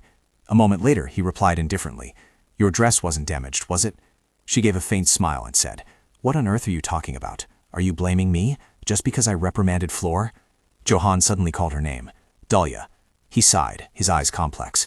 "Your sister is at the center of His Majesty's secret rumors, so scolding her in front of everyone won't do any good." Her eyes seemed to dart away upon hearing this. He continued, "On the contrary, you might get caught up in meaningless, malicious rumors." Johann looked straight into her eyes, then unexpectedly took her hand and gently said, "Dalia, I'm truly worried about you." He moved closer to her, staring intently as he said, "If I hadn't been worried about you just now, I wouldn't have held you in that moment." Those words made Dalia blush in confusion and withdrew her hand. Her gaze averted. She thought, "I'm trying to forget it." Johann then asked, "Have you calmed down yet? You'd best return now." Otherwise, people would gossip about her a lot. Dalia calmed down and thought, I am angry, but Johann's words sound reasonable. If there were rumors that I was jealous of Flor and mistreating of her, I could also face problems with my engagement to Johann. She suddenly remembered Flor's words. Has she gone up to the balcony for some fresh air? She paused and asked him, "Did you happen to meet Lady Hubert?" Johann replied with a slightly cold tone, "I did. Luckily, Albert took her away, otherwise she would have clung to me." Lady Hubert was also curious about the rumors concerning her sister and His Majesty, as if she suspected they were fabricating something. She let out a sarcastic laugh, thinking that someone like Hubert was truly beyond words. But inwardly she thought, because from the very beginning, Count Vidal had prophesied that Johann's fiancée would be Flor. When I saw her on the balcony earlier, oh, what a beautiful woman she was. Johann didn't reply, but simply walked over to her and said, "Let's go." The two of them left the room. Standing and observing the people, he said, "It seems they're dancing the Vans." But what she noticed wasn't what they were dancing, but Flor standing there hesitantly, observing her surroundings. She wondered, was she looking for Johann? If so, she took his hand, gently uttering, "Your Highness." Johann suddenly glanced at her with a probing look. Dalia bowed her head, leaning in to whisper, "Miss Hubert is heading this way, Your Highness." Johann's eyes flashed with a scrutinizing glint, and seeing Flor standing there, he took the other's hand. Johann observed her with an amused gaze, his voice carrying a hint of teasing. "Dalia, let's watch." Both glanced in one direction, where Flor was trembling with anger. Dalia's eyes were sharp, but her smile remained gentle. "I believe Your Highness will dance very well, won't you?" They moved in sync with the music, their clothes gently swirling with each step. Dalia suddenly lowered her eyes, her voice full of hidden meaning. "You need to sincerely keep your promise. I want you to think about how hard I've tried." Johann chuckled softly, his tone light, yet no less solemn. "Of course." Around them, everyone else also began to dance. Immersed in the music, he leaned slightly, his gaze meeting her deep violet eyes. Looking into her eyes, one felt as if gazing upon a sea of purple. Dalia was momentarily surprised, then gently replied, "Your Highness's eyes are also very beautiful." Johann's smile deepened, his eyes sparkling with interest. "To hear such praise from you, I find it quite miraculous." Dalia raised an eyebrow slightly, tilting her head in question. "Oh?" Johann raised an eyebrow, his tone slightly teasing. "Because when you were little, you had a very different attitude." A distant memory suddenly resurfaced. A voice from behind interrupted their conversation. "Lady Dalia." A servant stood there, respectfully reminding her, "You must greet His Royal Highness, the Prince." Dalia's eyes widened as she looked at the boy in front of her, a young, innocent face, with eyes that held a hint of unfamiliarity. The little girl then crossed her arms and blurted out, "How can such an ugly brat be a prince?" Even young Johann hadn't expected it. Johann stared at her, as if trying to guess if she remembered it. "Do you still remember?" Dalia was momentarily stunned, her mind suddenly blank. "Did I say that face was ugly?" As Dalia, I completely don't remember anything I read in the original story. She quickly composed herself, offering a practiced smile. "That must have been when I was little. You were already quite famous, after all." Johann quirked his lips as if pondering her answer. "That was indeed from when I was a child. Then he embraced her and spun her around once, before chuckling softly and changing the subject. "Ah, I heard Brooks say you've been focusing on your studies lately. I truly appreciate your diligent spirit of learning." Dalia raised an eyebrow, thinking, this man's praise is making me even more awkward. She avoided his gaze. "I can take that as a compliment, but I admire your abilities even more. Thanks to you, I can perform this waltz correctly." Johan's lips twitched slightly. Then he tilted his head and asked, "Did you and Brooks also practice this closely?" He unexpectedly reached out and placed his hand on her waist. Dalia immediately stiffened. He continued, "And placed your hand around her waist like this." She widened her eyes, her heart pounding, as she thought, what's going on all of a sudden? Dalia almost jumped, her voice full of confusion. "I've only just learned about the basic posture, but he didn't touch me like that." Johan narrowed his eyes at her. "Is that so?" He smiled faintly. His gaze swept across the banquet hall, and he said, "Come to think of it, Albert is nowhere to be seen." His face became thoughtful for a moment, as if thinking of something. "I already advised him to treat Miss Hubert kindly, especially in front of everyone." A thought flashed through her mind.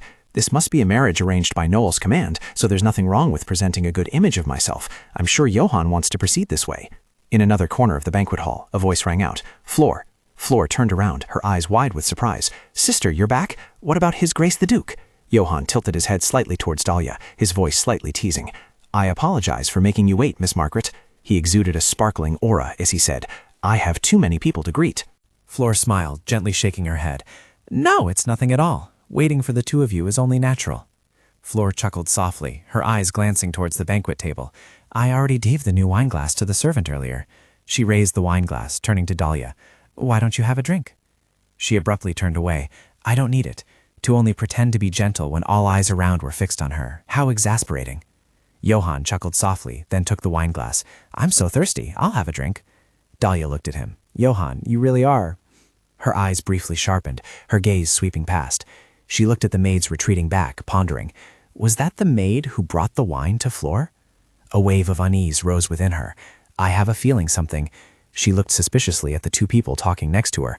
Flor's demeanor is truly strange. Her gaze faltered slightly. Dalia subtly looked down at the banquet table, a flicker of suspicion in her eyes. "All the other glasses are made of pewter, but why is this one?" She immediately turned to him and said, "Something's not right, Johan." Hearing her call, his actions paused and he looked at her. Dalia carefully took the offered wineglass. "It's best if I drink it on your behalf." Johan frowned in confusion. "But you clearly said you weren't drinking earlier, didn't you?" Flor's voice carried a hint of petulance. "Sister, then please drink it for me." Dalia looked at the liquid in the glass. Its color was unremarkable, its scent nothing special, appearing utterly normal on the surface. She tried to reassure herself, but the feeling of unease continued to rise within her, so she quickly raised the wineglass and took a sip. Then she tilted her head, wondering suspiciously, "Am I just worrying for nothing?" Suddenly, a drop of blood fell. As if sensing something, Johan softly called Dalia. Dalia coughed violently, and more red blood appeared. The clatter of a falling glass merged with an urgent voice ringing in her ear. "Dalia, stay conscious!" As she collapsed. Flor also called out in a panic, "Dalia!" All they saw was Dalia gasping for breath, trying to point her trembling hand forward.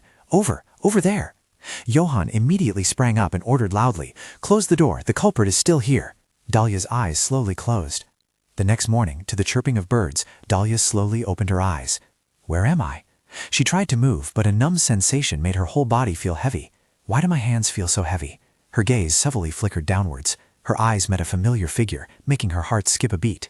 "Your Highness!" Johan slowly opened his eyes. He immediately sat bolt upright, taking her hand. "Dalia, are you awake?" Dalia stared at Johan in surprise, her mind still unable to fully process the situation before her. Wait a minute. Why is Johan next to me?" He simply placed his hand on her forehead to check her temperature. He let out a sigh of relief. "Your fever has gone down a lot, thankfully." She asked, puzzled, "How did all this happen?" Johan frowned slightly, his voice deep and serious. "You drank poisoned wine. If it was served in a glass, it would be hard to notice. Perhaps the culprit aimed for this." Dalia sat up in surprise. "Have you found the culprit yet?" A brief silence enveloped the room before Johan replied. Perhaps it was the person who handed me the glass of wine. It's highly likely the culprit bribed a servant." Johan looked at her seriously. "Dalia, I need your opinion on how to deal with the culprit. However, before we catch him, you should focus on your health."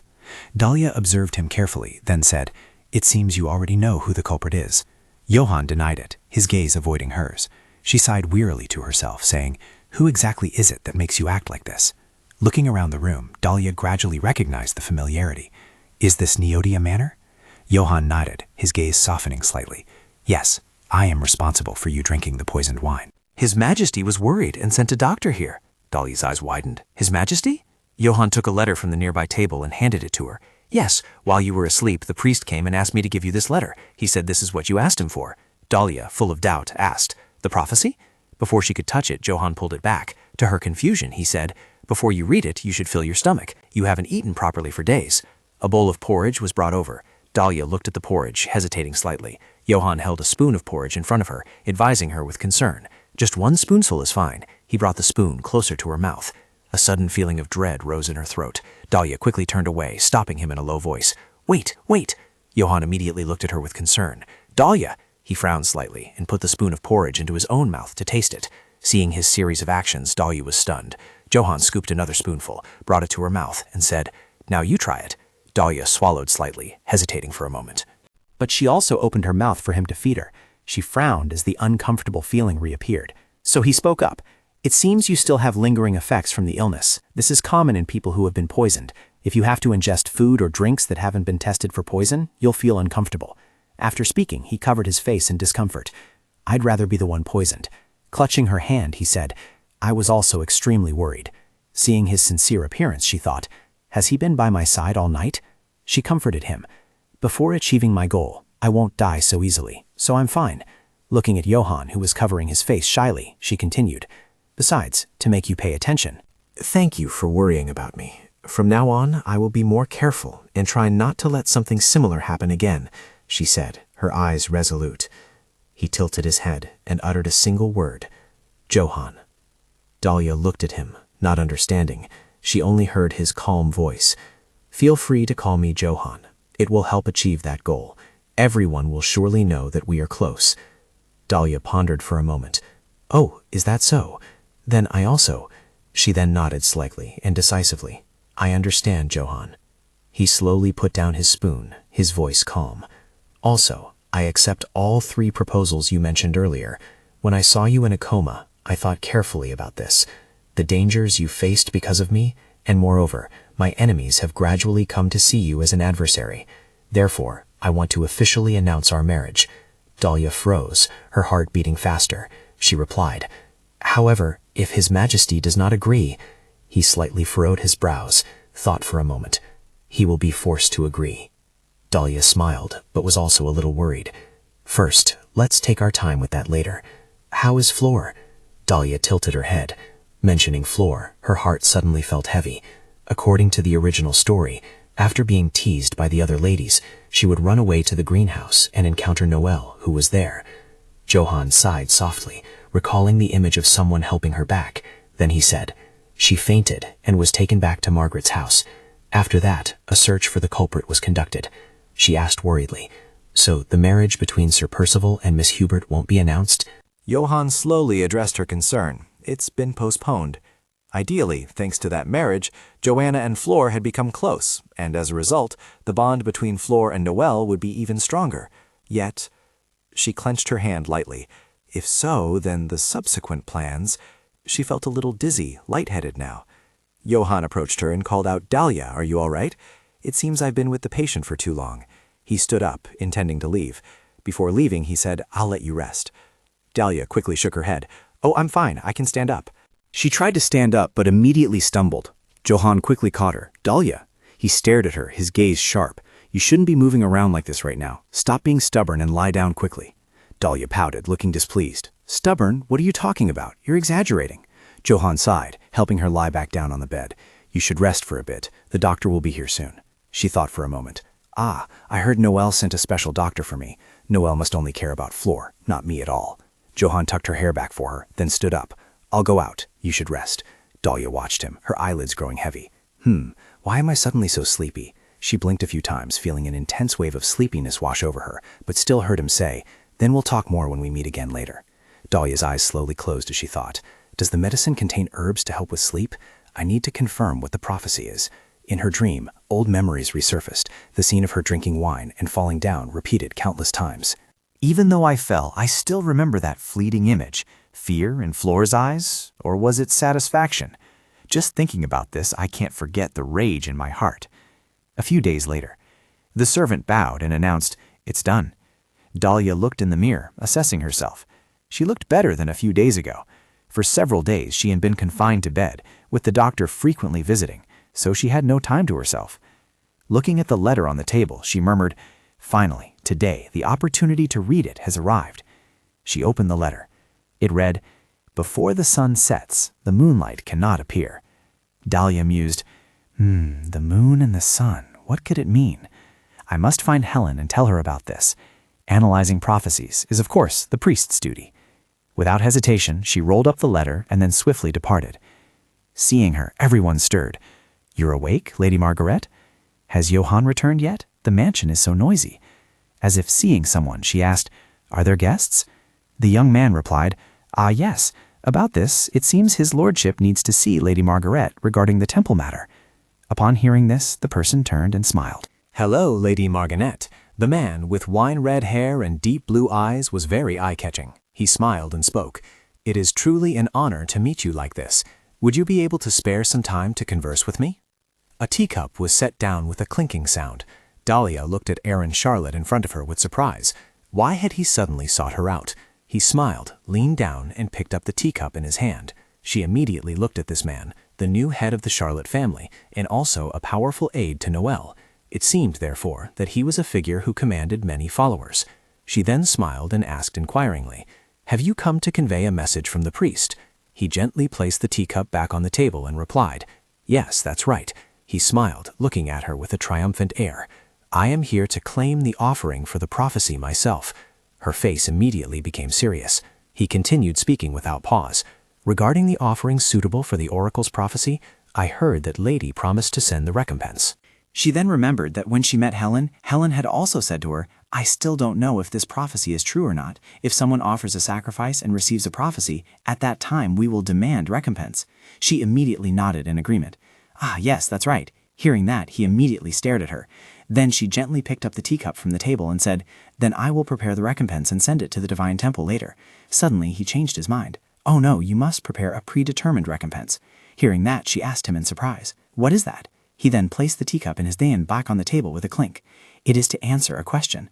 Then he looked up at her with a smug yet somewhat enigmatic smile and asked her, "I hear you were poisoned recently." Hearing that, she was startled and bewildered. How is this possible?" she thought in surprise. "Wait a minute, why do I have a feeling Helen and Aaron are like two opposites?" Seeing his smug face made her suspicious. Had he really come here on Helen's orders? She toyed with the teacup in her hand, falling into deep thought. What if he was feigning his presence here to deliver a prophecy to gauge her thoughts? She immediately looked up and stared at him. He slowly asked her, "Do you know who the culprit is?" She calmly brought the teacup to her lips, took a sip, and replied, "I'm not sure. I don't know where you came from, but I've only just recovered." She took another sip of tea and looked him straight in the eye. "I cannot comply with the special investigation." Hearing this, he looked at her in surprise. "Is that so?" She asked, "Is it true that if I just answer, I won't have to prepare any other offerings?" Then he extended his hand in agreement. "Yes, that will be enough." He stood up abruptly, his coat fluttering. Watching him, she thought to herself, "Is that really all there is to it?" She followed his retreating figure with her gaze. Suddenly, he turned back to look at her and smiled. "Oh, I almost forgot. There's one more private matter I intended to ask." She became surprised and asked him, "What is it?" "I heard you played with my sister," she heard, and gave a slight nod. "Yes, it might be a bit much, but I was honored to speak with her." He immediately turned to her, his tone mocking. "I wonder what interesting things young ladies talk about when they meet." But his gaze grew colder as he looked at her. "As you know, the saintess does not permit private conversations." He offered a faint smile. "However, defying all rules to meet must surely hold some special meaning." Dalia suppressed her anger and replied with a smile, "I merely came at the Grand Duke's request.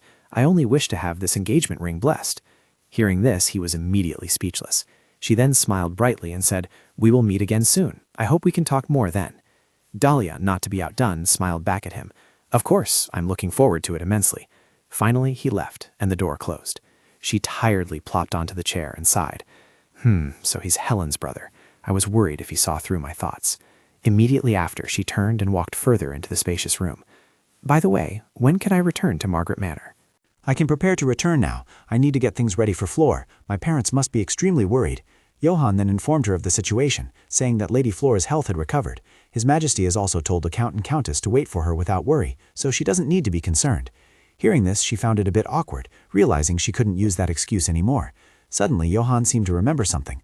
"Ah, I have some good news," he said, which surprised her a little. He smiled and recounted everything. "I have frequently persuaded His Majesty, and he has finally agreed to this marriage." She asked in surprise, "What conditions did you propose that made His Majesty agree?" He immediately pointed to the map in his hand and explained, "After entering the palace, the rebellions in the north have become increasingly frequent. Therefore, the opposition from the nobles has intensified, and despite having many night forces, there are still many difficulties." He slowly described, "The Serbian Empire was unified within the continent of Malikia thanks to the efforts of the previous emperor. Noel caused countless senseless massacres, and although he eventually seized the throne, a person with so many political shortcomings like him cannot find a way to resolve the conflicts in the north. To resolve this issue, Johann, along with the Adana soldiers who had been actively operating on the front lines even before unification, will take action. Furthermore, due to the famine, the Night Order's budget is lacking." Hearing this, she thought in surprise, "The Night Order is short on funds?" Seeing him sigh, she immediately became astonished and thought, couldn't the royal family lend them money? She then tilted her head and asked him, "Can't His Majesty lend it to them?" Hearing this, he immediately explained to her, the issue of dividing the North and South territories has not yet been resolved, so it would be very difficult to take care of the North as well. She immediately started thinking to herself, so wouldn't it be enough to just quickly go back north? What does this have to do with marriage? He looked at her and slowly voiced his thoughts. "That's why I suggested we speed up our wedding. If we can leverage Count Vidal's power, most issues will be resolved. Your family, ranking second in the empire, must be extremely rich, correct? Through this marriage, I convinced His Majesty that it would be excellent support for the north." Upon hearing this, she couldn't conceal her astonishment. How astonishing. He hesitated, then continued, "Also, it seems we can finally discuss the culprit." Hearing this, her face immediately darkened, and she coldly asked him, "Who is it? Please calm down and listen to me first." She immediately became angry and raised her voice. "You're telling me to calm down and listen to who the culprit is? What's going on?" "I'll explain." Then he clapped his hands to signal. The room door immediately opened, drawing her attention. A voice, to her surprise. "My apologies, Miss Margaret." Albert Percival stepped forward in front of her and bowed his head in apology. "My apologies for arriving so late." Dalia was surprised to see him. "Albert Percival." She angrily turned her head towards him and asked, "Is this the culprit? Is he the reason for the secrecy?" He immediately cut her off. "Since it seems you're misunderstanding, I've come to explain." Toying with her teacup, she asked, "A misunderstanding?" Dalia glared angrily at him.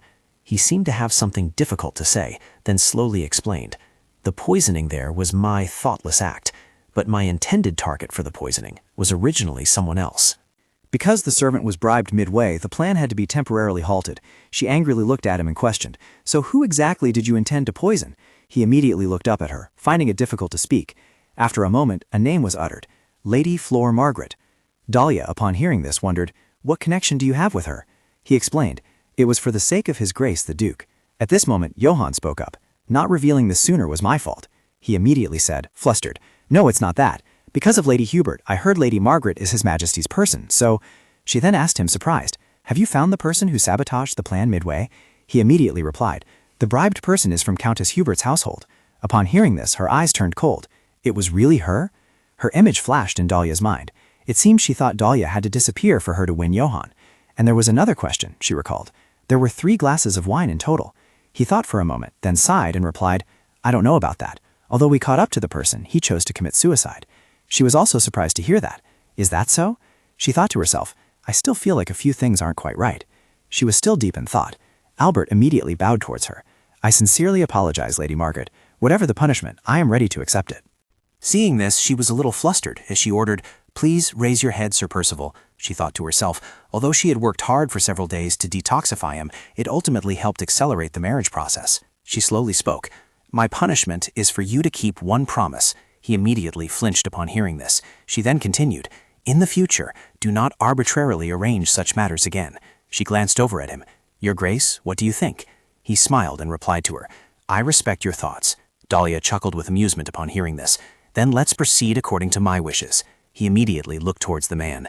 Although he was not directly responsible for this matter, he looked at the man who was kneeling loyally and instructed, "Always remember that Lady Margaret forgave you too easily. Do not disappoint me again in the future." He immediately spoke up, "My apologies, Your Grace and Lady Margaret."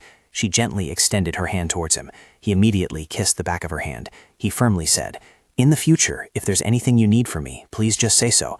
I will serve you at any time. She immediately smiled with relief. That's how it should be. She smiled. I will remember that. Johann approached her. Thank you for forgiving Percival.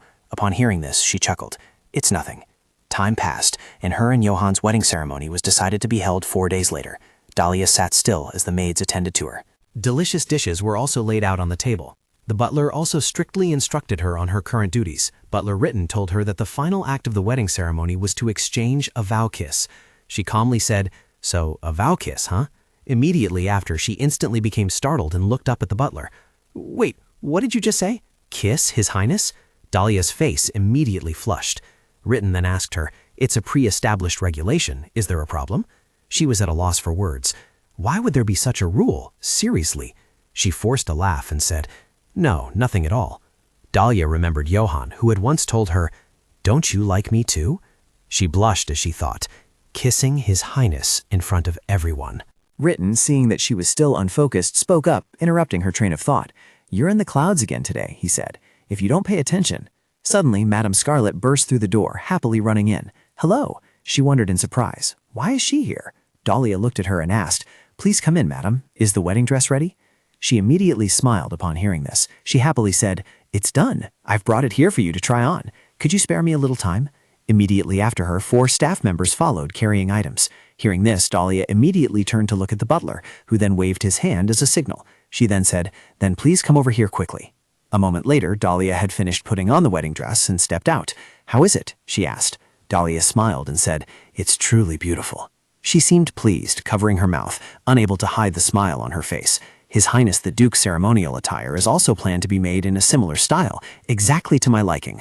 Ho ho! Dalia, blushing, looked at her and continued, "I trust your craftsmanship, so I'll leave it to you." At this moment, a knock on the door surprised everyone. Then a servant announced, "Her Highness the Princess wishes to see you." She was surprised to hear this. Why is Johann suddenly here? Madame Scarlet smiled as she walked to the door and said, "What perfect timing. If there are any alterations needed, you must ask right away." She immediately tried to intervene. Wait a moment. But the door had already been opened by her. Johann slowly walked in. Immediately after, he was stunned and called out, "Dalia!" Seeing him, Dalia shyly said, "Johann." He stammered a little. "I didn't know you were trying on clothes." She quickly replied, "Oh, I'm almost done now." Lady Scarlet immediately broke the awkwardness between the two of them. "Your Grace, what do you think? If there are any shortcomings, please feel free to say so." His gaze lingered on her. After that, he smiled and said to the two of them, "There are no flaws. It's very beautiful." She blushed and replied, "Oh, thank you, Your Grace." Lady Scarlet suddenly pulled her forward and asked him, "Would you mind stepping closer?" He immediately moved closer to her, and both felt awkward. Then she pulled out a set of jewelry and said, "I forgot about this." Lady Scarlet handed him the jewelry and cheerfully asked, "Your Grace, would you mind helping me put it on?" He seemed surprised upon hearing that. "Me?" Seeing this, Dalia immediately reached out to stop her. "It's fine, I can do it myself."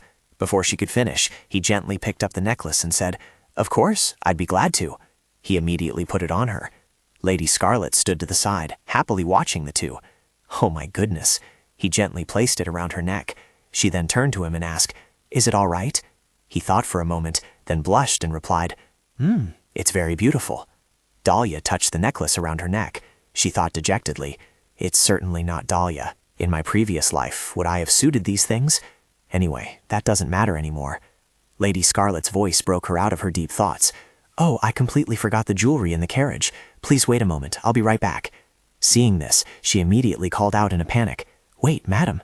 Dalia immediately glanced at him, feeling both awkward and shy. He also looked at her and complimented, "The necklace really suits you."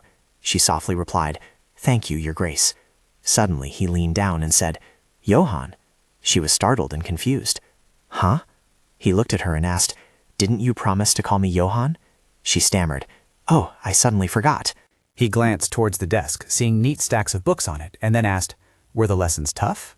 The wedding ceremony has many regulations that need to be memorized." Dalia recalled what Butler Written had once told her, that the wedding ceremony would conclude with the two exchanging a vow kiss. She blushed, looking at him, and thought, perhaps Johann knows about this too. Is that why he's so calm about this common ritual? Seeing her looking bewildered, he called out, "Dalia." She quickly regained her composure and asked him, "Johann? I have something I want to ask." She then blushed and stammered, About that kiss." Hearing that, he was surprised. The kiss? Oh, are you talking about that ritual? Is there a problem? Dalia looked at him, a little bewildered, and asked, What do you mean? Don't you feel anything at all? Having to kiss a woman you don't love? He slowly explained to her, This is a ritual to vow to respect the other person and protect them forever by your side. Then he comforted her. It is one of the noblest promises. There's nothing difficult about it. Hearing that, she gave a forced laugh and blushed. Ah, perhaps you have a lot of experience, don't you? He was surprised and moved closer to her. What do you mean by that? Dalia immediately turned away. You speak so casually, as if it's nothing, but it's my first time, so I'm just nervous. Johann gently placed his hand on her shoulder. Then he chuckled. Nervous, Dalia? Seeing her face redden with embarrassment, he thought to himself, Dalia has such a cute side too? He smiled reassuringly at her again. Although it's my first time too, there's no difficulty at all. Just think freely. Hearing that, she asked him in surprise, First time? Johann smiled and asked her back, Do I look like someone who talks about anything anywhere? She replied, I didn't think that, but... Then his long, slender fingers took her hand and he suggested, In that case, let's practice a bit beforehand. We can't tremble in front of His Majesty during the ceremony. Dalia was surprised.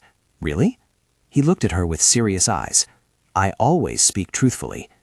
Then he gently placed his hand on her lips and slowly said, Try it like this. My finger will press down gently and then kiss like this. If we get used to this, we'll gradually stop.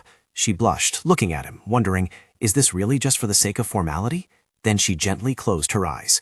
Johann leaned closer to her lips, almost touching Dalia's. Suddenly, Madame Scarlet burst through the door, shattering the atmosphere between them. I'm so sorry. There was too much luggage in the carriage, so it took a little longer. Dalia immediately pushed him away and said, You're quite late, madam. She blushed as she looked at her and asked, Did you bring the jewelry? Then Dalia turned and walked away, saying, Well then, let's go see where it is. Not long after night fell, someone crept stealthily down the corridor. She took slow, careful, light steps. She thought with a hint of confusion, I was clearly told to wait here. She recalled Johanna, who had devised this plan back then. Johanna had once instructed her, The plan has failed. Soon I will send a carriage to Margaret Manor, and then we will talk in more detail. Seeing the carriage ahead, Flor gritted her teeth in anger. Johanna Hubert. Was she really so enthusiastic about participating in the plan? Flor remembered the 3 glasses on the table. All 3 were poisoned. How dare she use me as a pawn? Flor turned her back, decisively opened the room door, and said, Let's go home. A certain resolve flashed through her, and Flor told herself that from now on, she would be the one controlling all plans. As she stepped into the car, a voice rang out. Young lady, greetings. She glanced, her eyes indifferent. Someone else was supposed to come, but they only sent an attendant in their place. She looked at the person and wondered. She didn't come, only sent a servant? The servant bowed respectfully, their voice flat and emotionless. I deeply regret that your plan, young lady, has failed. Flor narrowed her eyes, a cold, silent laugh in her heart. Regret. I was almost misunderstood and died? And that's all they feel? A wave of resentment welled up inside her, and she lightly bit her fingernail. Was this plan meant to eliminate Dalia and get rid of me too? The other person also watched Flor's every expression. Observing such impudent behavior, it truly seemed she was an illegitimate child. Suddenly, Flor gave her a sharp look, then quickly delivered a powerful slap to the other person. The other person froze. Huh? Lady Margaret? Why? What do you want? Tension enveloped them, and the words that followed were like a roaring tiger. Flor said, A lowly subordinate like you dares to show me such an attitude? Go back and relay my words. If you don't want me to tell my sister about this plan, then come up with another one. Her cold gaze held a hint of murderous intent. She would not accept failure. Her resolute voice rang out, expressing absolute determination. I must eliminate her by any means necessary. The other person anxiously cried out, If this plan is exposed, even you, lady, will be ruined. Flor merely gave a faint smile. If I get caught, all I have to do is cry, and it'll be over. I'm not a fool, am I? I'm about to meet His Majesty, so you'd better treat me well. Without waiting for the other person to react, she turned and left, saying, I'll be going now. The person behind her hastily called out, Miss, wait! She didn't stop, her figure gradually disappearing down the long corridor. The other person called after her, We haven't finished talking yet, miss. By the time Margaret returned home, it was already dark. Flora was full of schemes. A day later, Dalia would leave this mansion to get married. I will marry Noelle and take revenge on Dalia later. If that's the case, the important thing is how to win Noelle's heart. When can I see Noelle again? I can't just keep waiting like this. I have to create an opportunity to meet him myself. Images from the past flooded back. A letter arrived. The words on it made her freeze. It was from Flora. She picked up the letter and skimmed through each line. The information inside made her heart pound. The person wrote, I know you are someone from another world, so I'm writing this letter to tell you the truth about this world. In fact, Flora's true identity is... Recalling that, she mused indifferently. Although it's very difficult to know the full content of this letter, if I know that she, Flora, has swapped identities, then the letter's credibility would surely be high. She gave a faint smile at the thought. After all, it was a letter written by the female protagonist, Flora. She flashed a wicked smile. According to the letter, she would be able to destroy Dalia even more easily. The next day, someone asked, Dalia, are you really leaving? Dalia looked at him and replied, I have to go say goodbye to my parents one last time. After the wedding ceremony, I won't be able to see them for a while. But what she actually thought was, to be able to monitor Flora, she had to bribe so many servants. Johann worriedly reminded her, yet her health hadn't fully recovered. Dalia smiled faintly. No matter how late it gets, I'll still be back before late night, so you don't need to worry. Johann, still not at ease, suggested, I'll send a carriage later. Please take the carriage home. She nodded slightly, accepting the offer. I know. You should go inside quickly. Johann also needs to prepare for the ceremony. She adjusted her hat, then looked at him and said, I'm leaving now, Johann. Johann watched her, his deep voice resonating. Go. The wheels rolled gently on the cobblestone road, departing. Watching Dalia simply leave like that, a strange feeling arose in Johann's heart, as if something was about to change, a truly peculiar sensation. It's just a contract, after all. A moment later. The carriage continued to roll steadily. At this moment, Dalia was dozing off, her head bobbing up and down. Suddenly, a loud knocking on the door startled her. Huh? The servant rushed to open the carriage door, their eyes filled with worry. Milady, are you all right? She shook her head, quickly regaining her composure. I'm fine, what's wrong? The other person's expression couldn't hide their confusion. They stammered. This? She frowned, a sense of unease rising within her. What's wrong that you're acting like this? Just then, a piece of news stunned her. The Emperor requests to see Milady. Her eyes flashed with surprise. What? Stepping out of the carriage, Dalia wondered. Has Noel arrived? Before her, a troop of knights wore shining armor, an unmistakable symbol of power, the knights of the Servier Empire. If the Emperor's personal guard was here, then it must be true. She asked, what's going on? Her eyes lit when she saw the person in front of her. Noel stepped forward to greet her. Long time no see, Lady Margaret. She felt something strange behind him. Guns? Although there had been foxhounds recently, why would they deliberately come all the way here? Upon seeing him, she bowed and greeted, The sun never sets, my respectful greetings. Noel waved his hand and said, Ah, a very good greeting indeed. After saying this, the atmosphere between them became more awkward as they both stared at each other. Then Noel turned away. She felt someone's gaze fixed intently on her. She thought, it seems he wants me to follow him silently. They ventured deep into the forest, but they didn't stop. They continued onward. She frowned slightly. This feels unusual. Where exactly are we going? She looked up, a flicker of surprise in her eyes. Noel gestured, Sit down. She eyed the situation before her with caution. What is it? Noel sat there looking at her, his eyes as if evaluating something, and said, I will prepare tea for you to help you unwind the day before your wedding, and incidentally we can have a chat. I apologize for startling you. She nodded in response to him, feeling something puzzling, and thought, such a quick apology. Noel said, It's hot, so please have a sip. He must have heard about her poisoning, so he was deliberately probing her attitude. Noel said, Are your wedding preparations going smoothly? She gently picked up the teacup, maintaining a calm tone. Yes, I am still doing my best. It's also thanks to your kind attention. I am very pleased. It will likely be a magnificent celebration. He nodded slightly, his eyes holding a hint of sarcasm, and said, Is that so? Noel looked at her teacup and asked, How does the tea taste? She picked up the cup, took a sip, and replied, The tea is very good. She smiled faintly, calmly replying, It truly lives up to its reputation as your Majesty's favorite black tea. Ah, have you been seriously ill lately? It's a relief to see you're recovering. Dalia's deep gaze observed the person in front of her before she replied, Yes, your Majesty, needn't worry. Noel said indifferently, I've heard rumors about you before. Dalia Marganet once tried her best to seduce me to achieve the position of Empress, along with Count Vidal, who always sought to pair her with me. He sold his daughter to gain a position for himself. Remembering that, he spoke up. The rumor about the Emperor's admirer has reached my ears. Yet I never expected you to change so much. I'm very curious about this. He sneered, but remained calm as he said, Do you truly love the Grand Duke? She slightly frowned at him, not rushing to reply, but asking herself. This was the main issue. She smiled gently and said, Why do you ask such an obvious question? She stood up, maintaining a respectful demeanor, and said, Please excuse me, I must go prepare for the wedding. Dalia turned to leave, calmly bidding farewell. Thank you for your time, and please forgive my impoliteness." Having said that, she glided past him and left. Suddenly, a strong hand reached out. He firmly grasped her hand. "Where do you think you're going?" She flinched, her eyes flashing with wariness. With an icy voice, he grasped her chin. "The girl who was once so eager to win my favor, now wants to marry someone else? Even choosing someone of such humble origins, no different from a puppet? Is that all your ambition amounts to?" Dalia maintained a calm tone. "That is merely your Majesty's subjective judgment." He narrowed his eyes, his voice deepening. "Why have you changed?" Looking at the rifle slung over his shoulder, she took a deep breath, then replied, "I have received a prophecy."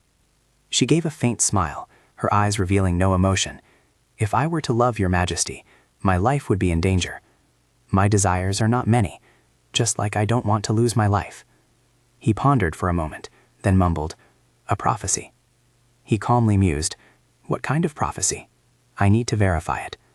His gaze fixed on her, scrutinizing. "If you love me, you will die? What an absurd prophecy." But he quickly reined in his emotions, turning away. "All right, well, see you tomorrow then." She bowed her head, maintaining a proper demeanor, and said, "Then I shall take my leave first, Your Majesty." Having said that, she immediately turned and left. Dalia mused, so she realized she had been lazy all this time. Even if she had painstakingly sought revenge, during that time of hardship, she was still rambling about the wedding. She really needed to straighten herself out. At the hunting grounds, Noel, with a sharp, cold gaze, directed it towards Aaron, who stood before him. "Aaron." Aaron bowed his head, his voice full of respect. "Yes, Your Majesty." Noel turned around, his eyes gleaming with a hint of contemplation. "Is there any way to find out the prophecy that girl received?" Aaron maintained a calm expression, but a hint of confusion flickered in his eyes as he said, "Even if I were to ask her as her brother, she still wouldn't answer. I don't have a deep connection with Helen, don't you know that?" Noel's face was annoyed. Even siblings sometimes hate each other.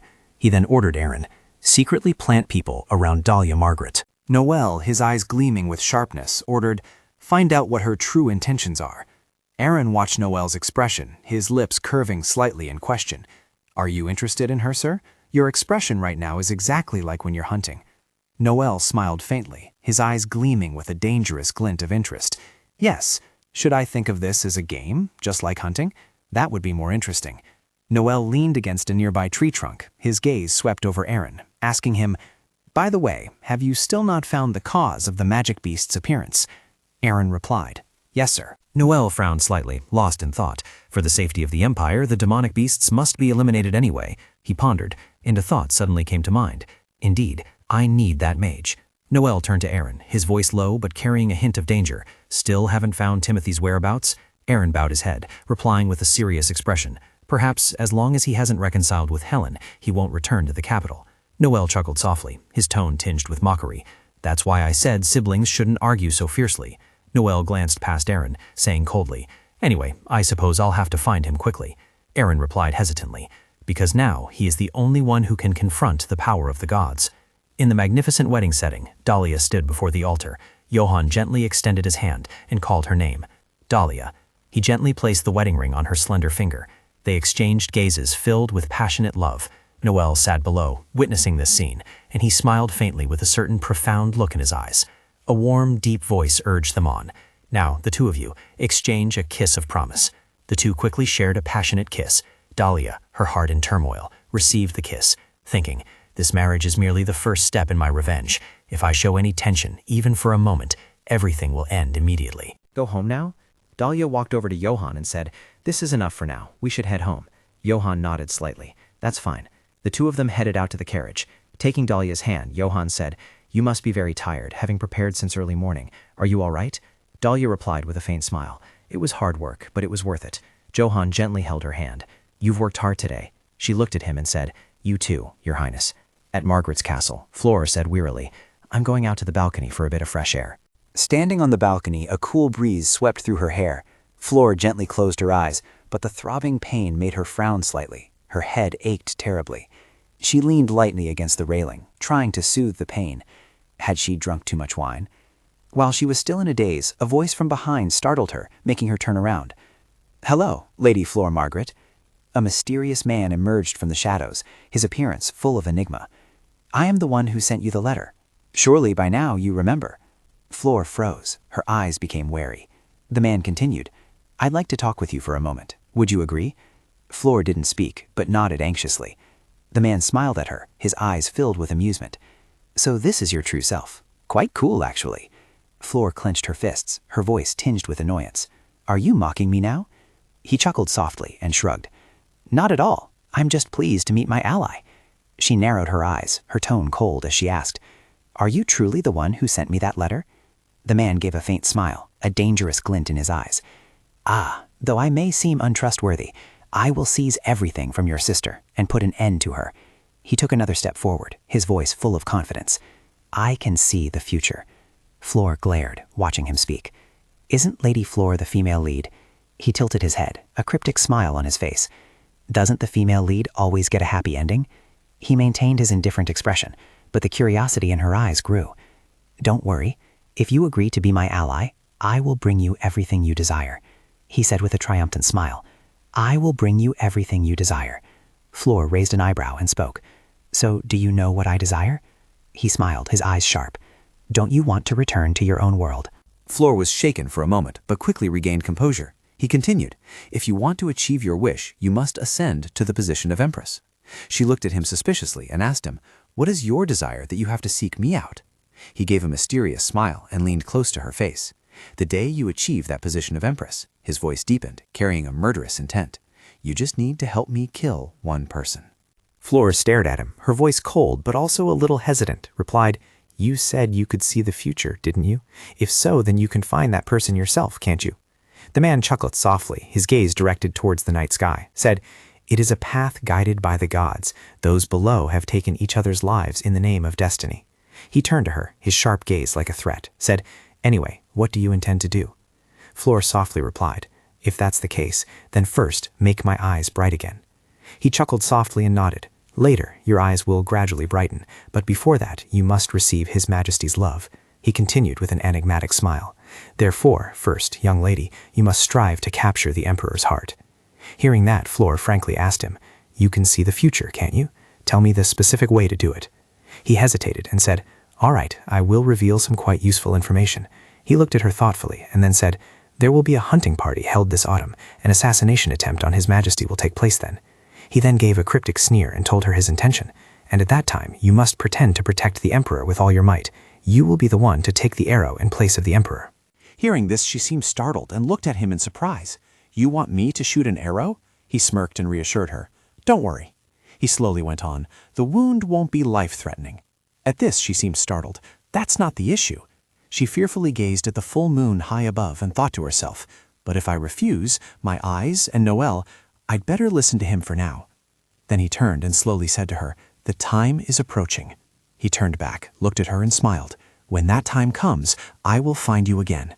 Until then, I hope you remain safe."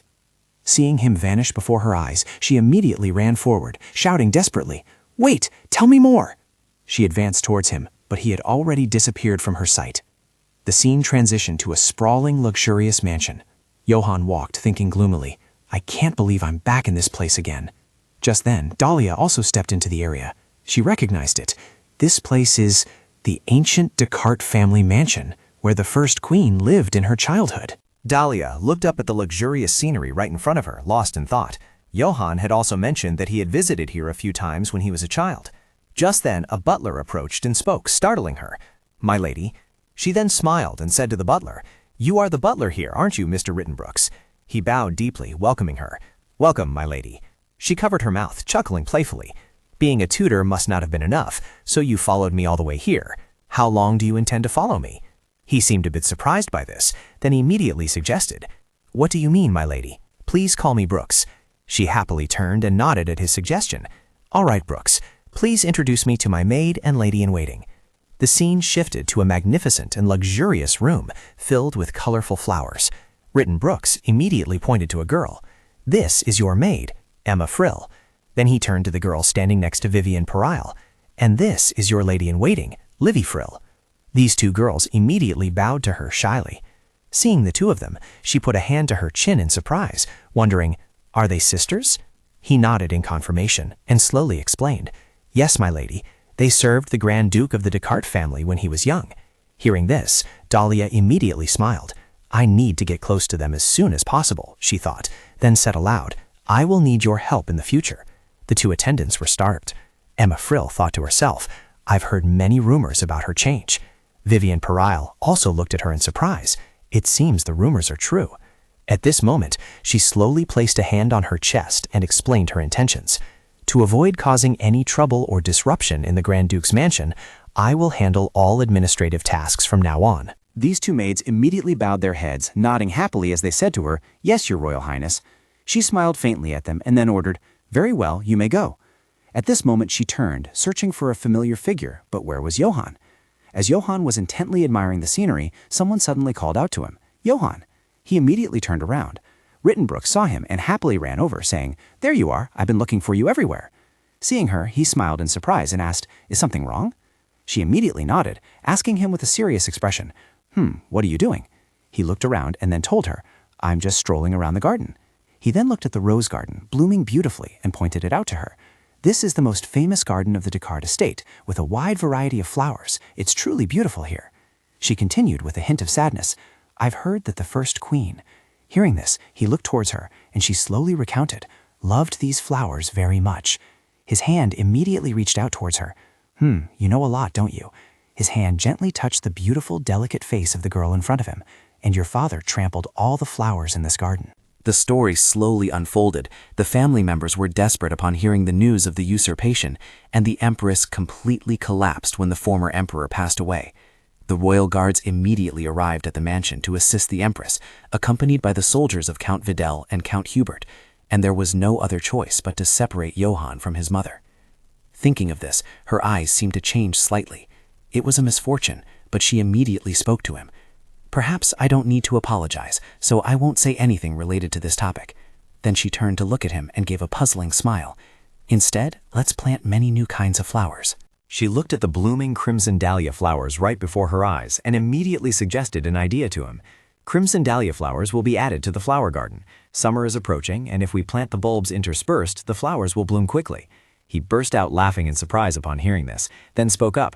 The colors will surely be vibrant, and it also shares your name. That's a good idea. A brief introduction. Hoa Turksirk are crimson dahlia flowers, sharing the name Dalia with the female lead. He stepped closer to her and smiled charmingly. If guests visiting the mansion see those flowers, they will surely be reminded of your charm. She immediately turned away, blushing as she looked at him behind her. He said it so nonchalantly. She tried to compose herself, then slowly spoke to him. I will have the butler purchase the bulbs immediately. Mr. Johann, we still have a few things to discuss. Upon hearing this, he was surprised and pondered something. Discuss? We need to talk about the contract. Immediately after, the two sat down in a large room to discuss. Rittenbrooks handed Johann a marriage contract, then slowly spoke. I wrote the contract quite casually, so I would be very grateful if you would review it carefully, Johann. His long, slender fingers slowly reached out, and he meticulously read the contract before him. His gaze immediately stopped at a line of text that surprised him. The paper read, Divorce is possible at any time. She immediately approached him, leaned in close and smiled. The wedding went well, so I think it would be a good idea to review exactly what I'm doing here. She continued, looking puzzled. You reclaim the throne, and I escape that little floor. By this summer, we will achieve the desired outcome, at which point I will file for divorce. This is the entire purpose of this marriage, isn't it? She immediately used her slender finger to point to the signature section and instructed him, If there's anything you don't understand, just ask me, and once you're done, please sign here. His eyes showed a hint of disappointment. She was right, indeed, but... Then he put his hand to his head, thinking dejectedly, Why do I have this feeling? Is it because I'm worried that if things fail, I'll have to live with her forever? Immediately after, he quickly regained his composure and resolve. No, on the contrary, His hand slowly reached for the pen on the table, her demeanor suggesting she wanted a quick divorce. He slowly began to ask her, First, I want to hear the specific plan for later. She heard this and replied in surprise, Your Majesty will first stick close to Fleur, then we will deal with them at the same time. He sighed and slowly told her, That is indeed a good way to resolve things neatly. She will lose both her husband and her reputation. Hearing this, she immediately gave a warm smile and explained to him, Yes, that is also a good way for both me and Johann. His gaze immediately stopped at a line of text. On the contract, there were 3 conditions that surprised him. No deceiving each other, no betrayal, no developing feelings for the other party. He spoke with a hint of bewilderment. I'm afraid we need to add one more condition. Hearing this, she immediately approached him in surprise. What condition is that? He looked at her and seriously spoke about the contract. No getting too carried away with revenge. He worriedly thought, only this way can I prevent her from abandoning me just for revenge. Then he hesitated and continued, after all, our mutual safety must be ensured even after this agreement ends, right? Hearing this, she immediately nodded in agreement. That's right, ending the revenge doesn't mean my life ends, she said to him, seemingly eager. All right, please sign it. Johann touched the pen right in front of him. And one more thing, he said, raising the pen and pointing it towards himself, slowly speaking to her. We must be serious about this marital relationship. We must outwardly appear to be a truly perfect couple. At this moment, he thought to himself, although it's just a fake marriage, we shouldn't treat each other like strangers. He immediately sighed at this point, and most of all, he kept thinking about her. Hearing this, she crossed her arms and looked at him. Do you mean we have to pretend to be an affectionate grand ducal couple? He nodded slightly, smiling as he replied, That's right. There will be many places we'll visit together in the future. He seemed to ponder for a moment before continuing. It seems you'll have to embody the role of a Grand Duchess. However, you must not rush into danger on your own again like last time. Do you understand? Upon hearing this, Dalia immediately fell into deep thought. He looked at her warmly, with a hint of tenderness. Can you do it? Dalia immediately smiled and nodded. Of course. He slowly signed the marriage contract. Immediately after, he looked at the girl in front of him with deep affection. Then, he continued slowly, I'll be relying on you from now on, Duchess. The story continued.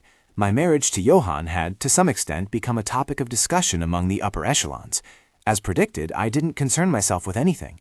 Instead, I began to manage the mansion and fulfill my role as mistress of the house.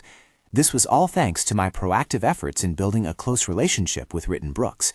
Therefore, it didn't take long for me to win over the affection of the household staff. She realized one thing. Summer's oppressive heat was beginning to wane. At this moment, Dalia was outside, strolling and enjoying the scenery, when she suddenly received a surprising announcement. A hunting competition? Ritten Brooks nodded and explained to her. It's an annual autumn hunting festival hosted by the imperial family. The Grand Duchess has attended it before. Hearing this, she was surprised and thought, how could I not know about this? Count Vedel always participates in it. She recalled a memory from her previous life. Dalia's father had angrily instructed her, at the hunting festival, your sister must get into His Majesty's carriage. She immediately placed a hand on her chin, deep in thought, realizing that he had clearly exploited his connections. Soon after, she realized something. It seemed this wouldn't be any different from the festival in the original story. It must be an opportunity for Fleur and Noelle's relationship to grow closer. At this moment, Ritten Brooks spoke up. Also, a guest has arrived. Hearing this, she was immediately surprised. A guest? Who is it? He hesitated, a little difficult to explain. It's... Just then, a woman stepped forward. She then smiled and greeted her. Hello. Helen raised her hand to wave at her, then slowly spoke. Long time no see. The scene shifted to a vast library at the male lead's mansion. He walked around, looking for research books, while pondering to himself, after being poisoned, it seems the poison is still affecting Dalia. Although she takes her medicine regularly, it still seems very difficult for her to fully recover. His gaze gradually became more resolute. I must find a cure myself. Just then, a man slowly approached him from behind. He didn't turn around, but simply took a book from the shelf, then slowly spoke. You're later than I expected, assistant. How is your health? His subordinate removed his attire, then knelt and spoke to him. My apologies, Grand Duke. He then explained. In any case, I respectfully request to resign from my position as aide to focus on my treatment. He then held out the badge to him. Therefore, I respectfully return my aide's badge. Hearing this, he said in surprise, I see. You've worked hard. He then slowly continued. Thank you. I have a few people in mind for the next aide position. Baron Albert Percival would be very suitable. He took the small badge from his hand. Albert Percival? He recalled Albert Percival, who had kissed his hand. If your grace ever needs assistance, please do not hesitate to ask me. I always await your word. He tucked the badge away, then thought to himself, he is indebted to the Duchess. He would surely wish to return that favor. Moreover, I also need the power of the Percival family. At this moment, he presented a letter to his subordinate and slowly began to speak. Send this letter of appointment to the Baron. Also, my lady needs a knight to accompany and assist her. He immediately asked him seriously. Recently, which knight in the Adonis squad has rendered the most service? The subordinate thought for a moment, then replied with a cold, expressionless face. For males, there's Felix Whitus. For females, there's Daisy Raven. Hearing this, he immediately pondered. His gaze drifted into the void, considering the idea of having a male knight by Dalia's side. At this moment, his subordinate, seeing him still deep in thought, immediately spoke up. Felix Whitus is currently taking care of his family in the north, so I would like to recommend Daisy Raven. He slowly continued, Daisy has trained at the palace, and she is also very knowledgeable about geography. Hearing this, he immediately thought about something. At this moment, he became even more hesitant, thinking Daisy is also an excellent knight.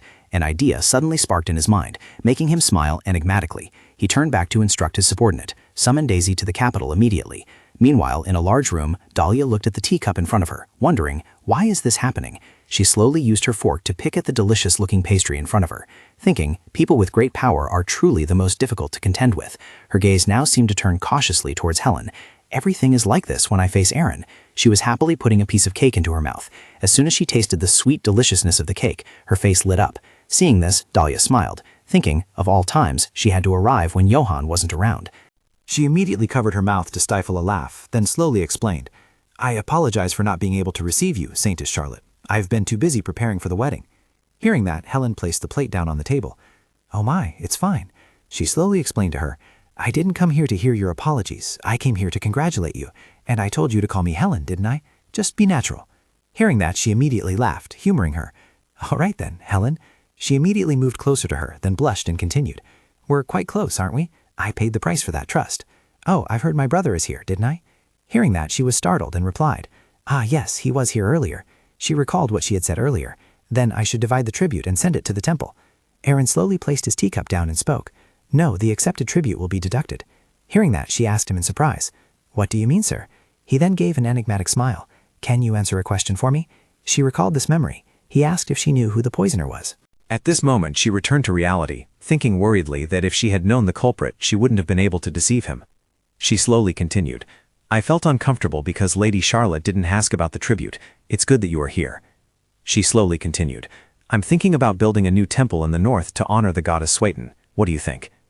Helen, upon hearing this, immediately became joyful. She then slowly spoke, A temple so suddenly? Why?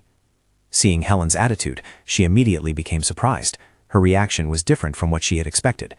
She immediately became more comfortable with Helen and slowly explained, The Duke's Adonis Knights are there. I think it would be good if they could feel the goddess's blessings a little more. She clapped her hands in surprise, wondering to herself, this idea would surely impress even a goddess, she thought. How could Dalia have such a good idea? She smiled, raising the teacup in her hand. I've got her now. At this moment, she suddenly spoke, startling her. However, I'm here today to talk about something else. She smiled as if she knew everything, then slowly asked her, You couldn't come because the wedding was held at the palace, could you? That's been on my mind for the past few days.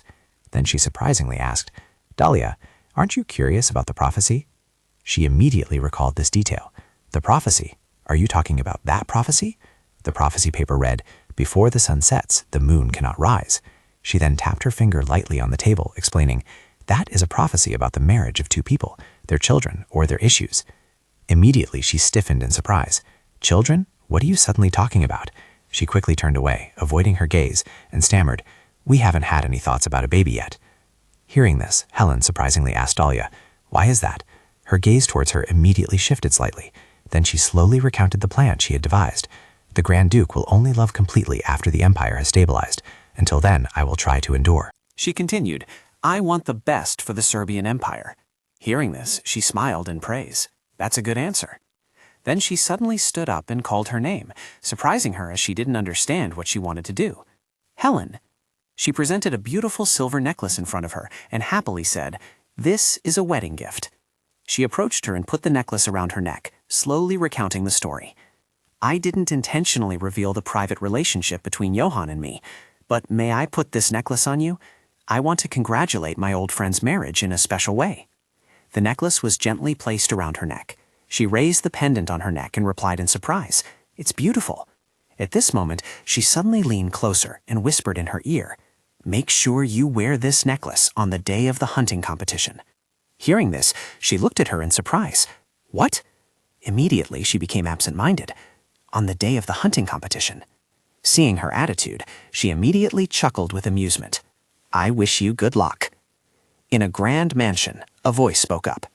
Good morning, sir. Albert Percival placed his hand on his chest and solemnly said, I extend my greetings to the Duchess, madam. Dalia smiled and asked him, How have you been lately, sir?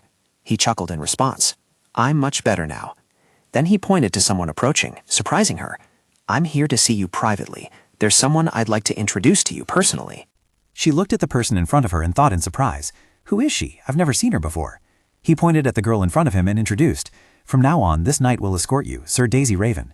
He immediately talked with her for a long time. At this moment, her face became serious and she pondered something silently. Born into a poor family and having lost 3 younger brothers, she must have had a very difficult childhood. A voice spoke up, startling her. She has contributed a lot after joining the Night Order. Johann slowly walked over to this place. He slowly approached the 2 people, speaking as he walked. She possesses the ability to use magic, which makes her lack physical strength. That's a valuable skill among knights her age. Not everyone can use magic. Hearing this, Albert Percival immediately placed a hand on his chest, assuring, "That's right, you don't need to worry about her safety."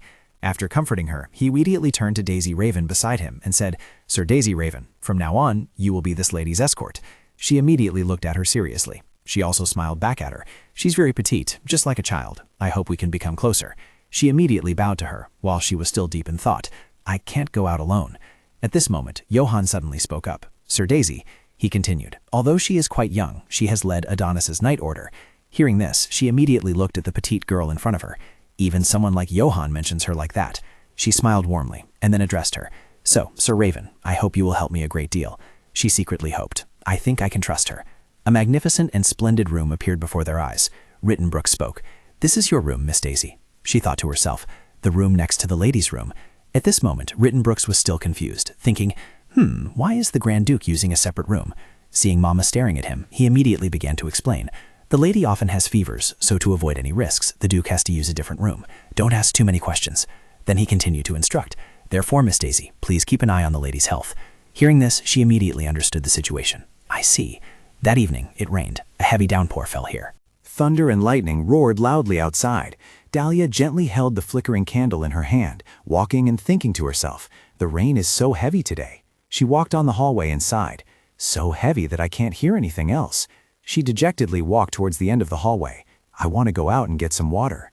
Just then, the door opened, startling her. She saw a girl with disheveled hair slumped in the hallway, which frightened her. A dejected and gloomy Daisy Raven then explained, "I got lost on my way back to my room. I apologize for disturbing your sleep." She chuckled in response. "No, I came out for a different reason." Then the thunder and lightning continued to roar outside. Immediately, she fearfully crouched down. Seeing this, she was surprised to realize something. Was she afraid of thunder and lightning? She tremblingly told her, "I apologize, I'm just afraid of thunder and lightning." She fearfully continued, "I'm not used to staying overnight alone when there's thunder and lightning. Should I leave immediately?" At this moment, her mood became extremely bewildered, and she blamed herself. "I can't believe she came out here on the first day. What if the rain lasts for several more days? Perhaps as a knight she didn't want her honor to be disrespected." She still stood there, slowly interrupting to call her name. "Miss Daisy." Hearing the call, she immediately looked towards her. The story was recounted. During the previous period, while training in the capital, whispers arose. "Hey, look over there. Don't look at something like that, young lady. If she notices us, it'll be big trouble." She recounted her life on the road with a touch of sadness. "I received a lot of scorn from the nobles. The people around me all shunned me, saying, 'She carries the strong stench of the north.' I was like trash in everyone's eyes. That humiliation is something I will never forget for the rest of my life." Returning to reality, the girl immediately looked at Dalia, who was in front of her. Dalia thought that such treatment was only natural. The girl, flustered, spoke, "If you would allow me to stay by your side, that would be wonderful." Hearing this, Dalia immediately looked at her, then thought to herself, "Well, that's good for me. This is an unexpected harvest." She looked at the poor trembling girl in front of her. "If things continue like this, we'll easily become allies." The scene shifted to the next morning. Butler Rittenbrooks bowed to Dalia. She slowly put her pen down on the table. "Well then," she turned to him and asked, "Where can I learn magic?" He slowly replied to her, "You do not need to learn magic when you already possess such immense power." Dalia thought dejectedly, "I'll pretend I didn't hear that answer. Well, I knew he wouldn't want to tell me. I need to change my plans." At this moment, she walked towards Daisy Raven and called out, "Miss Daisy?" Daisy looked at her in surprise. "Yes, my lady?" Dalia smiled, asked her, and then proposed, "I'm going to have an outdoor tea party. Would you like to join?" Daisy nodded in agreement. "Yes, I would." The scene shifted to a peaceful, secluded place. A teacup was placed in front of the 2 people. Dalia raised her hand and asked Daisy Raven, "What did you do at the training center?" She looked at her and calmly replied, "Today I learned to control magic while wielding a sword." Hearing this, she was a little surprised. Controlling magic? She immediately picked up a glowing stone and explained, "We have to use magic to strengthen our muscles. That way we'll be able to swing our swords properly." Hearing this, she immediately rushed to ask her, "How did you learn to use magic?" Hearing this, she immediately leaned in, looking at her with an incredulous gaze, and asked, "Are you interested in magic, lady? I can show you a diagram of how it works." Hearing this, she immediately replied, "It's not that I'm not interested at all." At this, she bent down to the ground and moved towards a small branch. Then she picked up this small branch and, drawing it towards herself, immediately sketched a magical diagram on the ground and slowly explained, "Because you are under the aegis of the goddess of power, it will be very difficult for you to use magic." Hearing this, she asked her in surprise, "The goddess of power?" She then placed the small branch back on the ground. "After getting married, you were baptized at the cathedral, weren't you? That's why you were under the aegis of the goddess of power." Then she looked at her and slowly continued, "Until the goddess grants permission, you are not allowed to use magic." Hearing this, she immediately avoided her gaze, thinking to herself and making a decision. I haven't been baptized yet, but I'll just skip that part. At this moment, she looked at her and joyfully spoke. Now, I will briefly talk about the charts. This will be our little secret, my lady. Hearing this, she immediately laughed with delight and replied to her, "Of course." Daisy Raven reached her hand forward, her hand gradually lighting up, then slowly chanted a spell. "Come to me. Come to this world." Her eyes immediately sparkled, and she continued, "I yearn to possess the inverted scales. I am the new master of the sealed power." Dalia sat to the side, observing her every move. At this moment, her hand immediately controlled the water droplets suspended in midair. Dalia watched her perform magic so naturally. Seeing her attitude, Dalia was a little surprised and thought, "Isn't the Grand Duchess surprised? An ordinary person witnessing this would surely suspect some trickery." At this moment, she became surprised. "Madam, are you truly interested in magic?" She slowly recounted. "I can use some magic, and there are basic characteristics to determine what kind of magic a person possesses." Her hand immediately summoned a cool stream of water. She slowly recounted the legend. "I possess water magic, so I can create water droplets, and most people have water magic like me, because Suatan is the goddess of water." A second later, she clenched her palm. Conversely, not many people can use fire magic. Her gaze then rested on Dalia.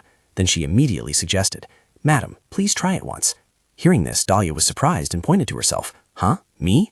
Then she slowly closed her eyes. If I could use magic. She gently placed her hand on the magic Daisy Raven had drawn. Then returning on my own wouldn't be too difficult, and my range of activity would also be wider than before. But I also worry that my body will gradually weaken due to the poison. She sighed thoughtfully. After all, protecting one's health was still essential. Then she slowly spoke. "O goddess of power, please awaken."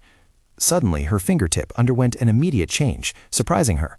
"Huh, my finger feels warm." She then continued, "Come to me, come to this world. I yearn to possess the inverted scales." Her eyes slowly opened. "I am the new master of the sealed power." She gently touched the magic the other woman had drawn, then was surprised. "Is it just a feeling?" Seeing her discomfort, the other woman immediately spoke to comfort her. Sometimes magic might be discovered elsewhere. She looked at her and forced a wry smile. "It seems I failed anyway, just as I predicted." She glanced away and recounted to her with difficulty. "Perhaps it's because you were under the powerful goddess's wing. Otherwise, you would surely succeed." Then she looked at her and smiled. "We should return to the mansion now." The scene shifted to a spacious area near the villa. At this moment, Anne noticed two people in front of them. "Planting over there?" The other person nodded in response. "Of course, that would be better." She held a potted plant in her hand and asked in surprise, "Oh, what's this?" She immediately noticed a change on the fence, burn marks. She approached to examine it, then sighed. "Whose mischief is this? The madam will surely be furious if she sees it." At this moment, another maid stepped forward, thought for a moment, and said, "Perhaps someone came to the garden this morning." She pondered silently. If it was this morning, only the madam and Sir Daisy were here. Could they have been playing around and caused this? Then she shook her head from side to side and sighed. That's impossible." She happily ran towards the maid and burst out laughing. "Ah ha ha ha, never mind it. Let's just continue planting." At this moment, the maid was brushing and tying Dalia's hair. Johann then spoke from outside the door. "Dalia, may I come in?" Hearing this voice, she immediately recognized Johann. She immediately replied, "Yes, please come in." The room door opened. Rittenbrook, seeing him enter, bowed and greeted. "Please come in, Grand Count." She stepped forward, looked at him and said happily, "Johann, come in quickly. It's been so long since we last met." He smiled and surprised. "That's right, it's already been 3 days." Butler Rittenbrook and the maids immediately bowed in greeting, saying, "We beg to be excused." At this moment, with only the two of them left in the room, she immediately sighed and recounted, "You arrived much earlier than Brooke anticipated." He smiled, looking at her reassuringly. "Is that so? Thanks to the teleportation spell, I was able to return quickly, and conveniently, His Majesty allowed me to receive assistance from the sorcerers at the Divine Temple." Hearing this, she was surprised and thought, "Teleportation spell?" She immediately looked at him speechless. Don't tell me. At the hunted competition, you also used a teleportation spell? He gently stroked his sword and then placed it down. At that time, because there was a parade, I had to ride in a carriage. He then continued, because I also had to personally meet His Majesty's subjects. Suddenly, at this moment, he remembered something. He immediately turned back to look at her and recounted, there's something else. According to Count Videl's proposal, his sister will also travel with the parade. Hearing that, she was startled and surprised. What? Count Videl proposed that? She thought, trying to process it. Seeing her serious expression, he continued, perhaps he wants her to accompany us. At this moment, she became pensive upon hearing his words. His Majesty has approved these conditions. She stood there pondering for a moment. Why did Noelle approve this proposal? She still felt a sense of dissatisfaction with Fleur. Moreover, traveling by carriage could easily lead to scandals. He immediately noticed her demeanor. He looked at her and asked, nothing special happened while I was gone, did it? Hearing him say that, she instantly began to ponder something. Then he smiled at her and asked about the new guard. I'm asking about the knight protecting you. Hearing that, she let out a surprised laugh. Oh, you're asking about Raven? He's very good. Hearing that, he immediately thought, Daisy is a bit straightforward. Will it still be okay? Then he cleared his throat. Specifically, what was she satisfied with? She thought for a moment, then replied, his quiet nature, perhaps? He was speechless, thinking, so she likes this kind of personality. Then she smiled, looked at him, and recounted, always being there to protect me. I like that unobtrusive presence. It seems I like quiet people. Seeing her so happy, he said nothing but just smiled. Quiet people, huh? Even so, it's a relief that Dalia is satisfied. At this moment, a mysterious smile also appeared on her lips. Then she looked at him and slowly spoke. Johann is also a quiet person, so I am very pleased. He burst out laughing at this. He asked her, surprised, doesn't this conversation bother you? At this moment, the scene shifted to another room. A voice spoke up. Get straight to the point. Dalia immediately covered her mouth and coughed violently. Johann rushed over and hugged her tightly. Are you all right? He immediately went to close the window and advised her, don't leave the window wide open like that late at night. Don't you feel the wind getting colder and colder? Seeing that, she looked around and explained, the wind is cool, so I only intended to open the window a little. I'll put on another scarf if I feel cold. He immediately held up a scarf for her. Put this on quickly. Then he gently wrapped the scarf around her. At this moment, her heart seemed to be beating faster. She blushed and didn't dare to look him in the face. Thank you, sir. He looked at her with a little worry. It seems your cough hasn't stopped yet. He asked her, lately, do you still feel chills and chest tightness? She nodded slightly and replied, yes, still the same. Then she gently placed her hand on her chest. But compared to before, the chest tightness has lessened a lot. Perhaps it's since I started living in this mansion. He smiled and sighed with a troubled expression. That's a relief then. At this moment, she noticed something unusual on his face. Has he been smiling more lately? She looked at him and said, what about tomorrow? You surely don't have any work, do you? She worried about him silently. He had been working for days without rest, and he ought to spend tomorrow resting. He looked around the room, then slowly explained, well, I want to make a trip to the library. Some new books have been found. Hearing that, she was surprised, then became delighted and asked, books? If that's the case, may I accompany you? I was going to tell you that the library was short on books, but this is truly excellent. Then he immediately looked at her and questioned, Dalia, could it be that you've read all the books in the library? Hearing this, she immediately became flustered and stammered, yes. He looked at her with a hint of surprise, but continued, because the number of books in the library isn't very large. She chuckled, thinking, the number of books isn't large? Then she smiled and assessed, besides, they're also very interesting. He looked at the girl in front of him in surprise. Doesn't she find it difficult at all? He recalled the books he had once read in the library. The books in the library were very difficult to understand, even for royal scouts. I'll have to see it for myself tomorrow to know. He nodded slightly in response. All right, let's go there together tomorrow. Hearing this, her face immediately lit up, and she smiled as she thanked him. Thank you, Lord Johann. Seeing the smile appear on her face, he immediately fell into a whirlpool of love. Then he immediately turned around and instructed, well, then I won't bother you any longer. Good night, Dalia. She smiled and wished him back. Yes, good night to you too, Lord. The room door slowly closed. He stood outside the door and sighed. What is this? He blushed and placed his hand on his chest. This fluttering feeling. Then he tightly closed his eyes to regain his composure. At this moment, a voice spoke up, causing him to slowly open his eyes. Welcome back, Grand Duke. He saw Daisy Raven standing in front of him and said in surprise, Ah, is that you? She looked at him with a hint of surprise. Yes? Then he immediately turned and left, instructing her. It's nothing. Tonight, ensure the safety of the lady. She immediately nodded, greeting him. Yes, sir. At this moment, he recalled the story from back then. After all this time, he still couldn't forget His Majesty's words from that time. At that time, Johann spoke to Aaron. I clearly see the insecurity in your eyes. I share that same feeling. He sighed, remembering, thinking that no one could see through that. Aaron looked at him in surprise and said, "I don't understand what you were talking about." Noel was intently watching him. Then he slowly broke into an enigmatic smile. "If you want to seize power, cooperate with me." He then realized that the other man had seen through his inferiority complex when he stood before Helen. At this moment, Noel sat in the room, tiredly sighing. How exhausting. He looked towards Aaron, who was turning to look back at him. If I hadn't reached out to His Majesty back then, I wouldn't be in this position now. He immediately spoke, asking, "What's the news from the temple?" Aaron thought for a moment, then replied, "Helen's movements are a bit suspicious." Hearing this, he nodded and ordered, "Quickly find someone. He might be keeping an eye on our every move, and they might also be searching for Timothy's whereabouts." Timothy Giovanni, known as the only free-moving wizard not affiliated with the Holy Knights. During the Imperial War, Timothy earned the trust of Emperor Nuto and directly assisted Johann and Noel. He slowly placed the paper on the table and spoke, "I'm curious, whose side will Timothy take?" His gaze gradually turned sharp as he glanced towards the door, deep in thought. Before I harbored the ambition to seize the throne, he had taught me about kingship, as if he had foreseen the future. He was cold, and I could never guess what he was thinking. Immediately after, he slowly spoke. "In the land where I was born, there's a saying that only the wise can become true leaders." Aaron also fell into his own train of thought. It was the story of a small nation in the south that had become a vassal state of the Cephia Empire, His Majesty's homeland, a fertile and warm land.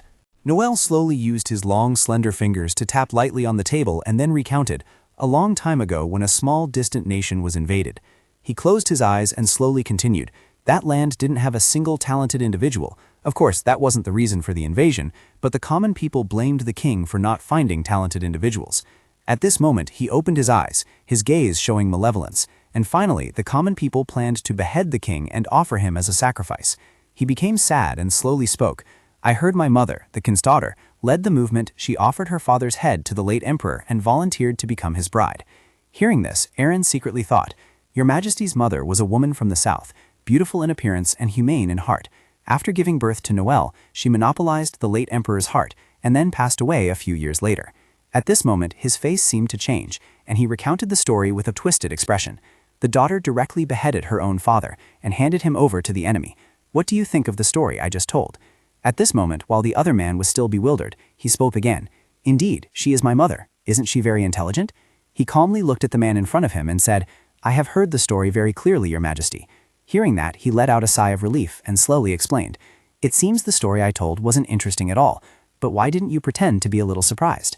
Hearing this, he immediately became pensive and replied, "I cannot do that. My mind is on another matter." He immediately glanced towards His Majesty. "Nevertheless, I still understand the meaning of your story." At this moment, His Majesty immediately broke into a very wicked and enigmatic smile. He looked towards the gigantic bookshelf in front of him and slowly spoke. "That is in order to find a talented individual as soon as possible." Noel immediately clapped his hands in delight and looked towards him. How clever, truly worthy of being the leader of the Holy Knight Order. Immediately after that, he thought of something and immediately fell silent. He pointed towards Aaron and coldly stated, "But absolutely do not let Helen know about this." Seeing him point in his direction, he was immediately startled. He then slowly asked, as his sister was a close friend of his. He looked at the teacup on the table and asked in surprise, "Don't you see? Timothy will become weak when he faces her." Hearing this, he immediately questioned. He has a body that opposes the Holy Spirit. Helen's divine power is not a threat to him. He then returned to normal and shook his head. "No, that's not what I meant."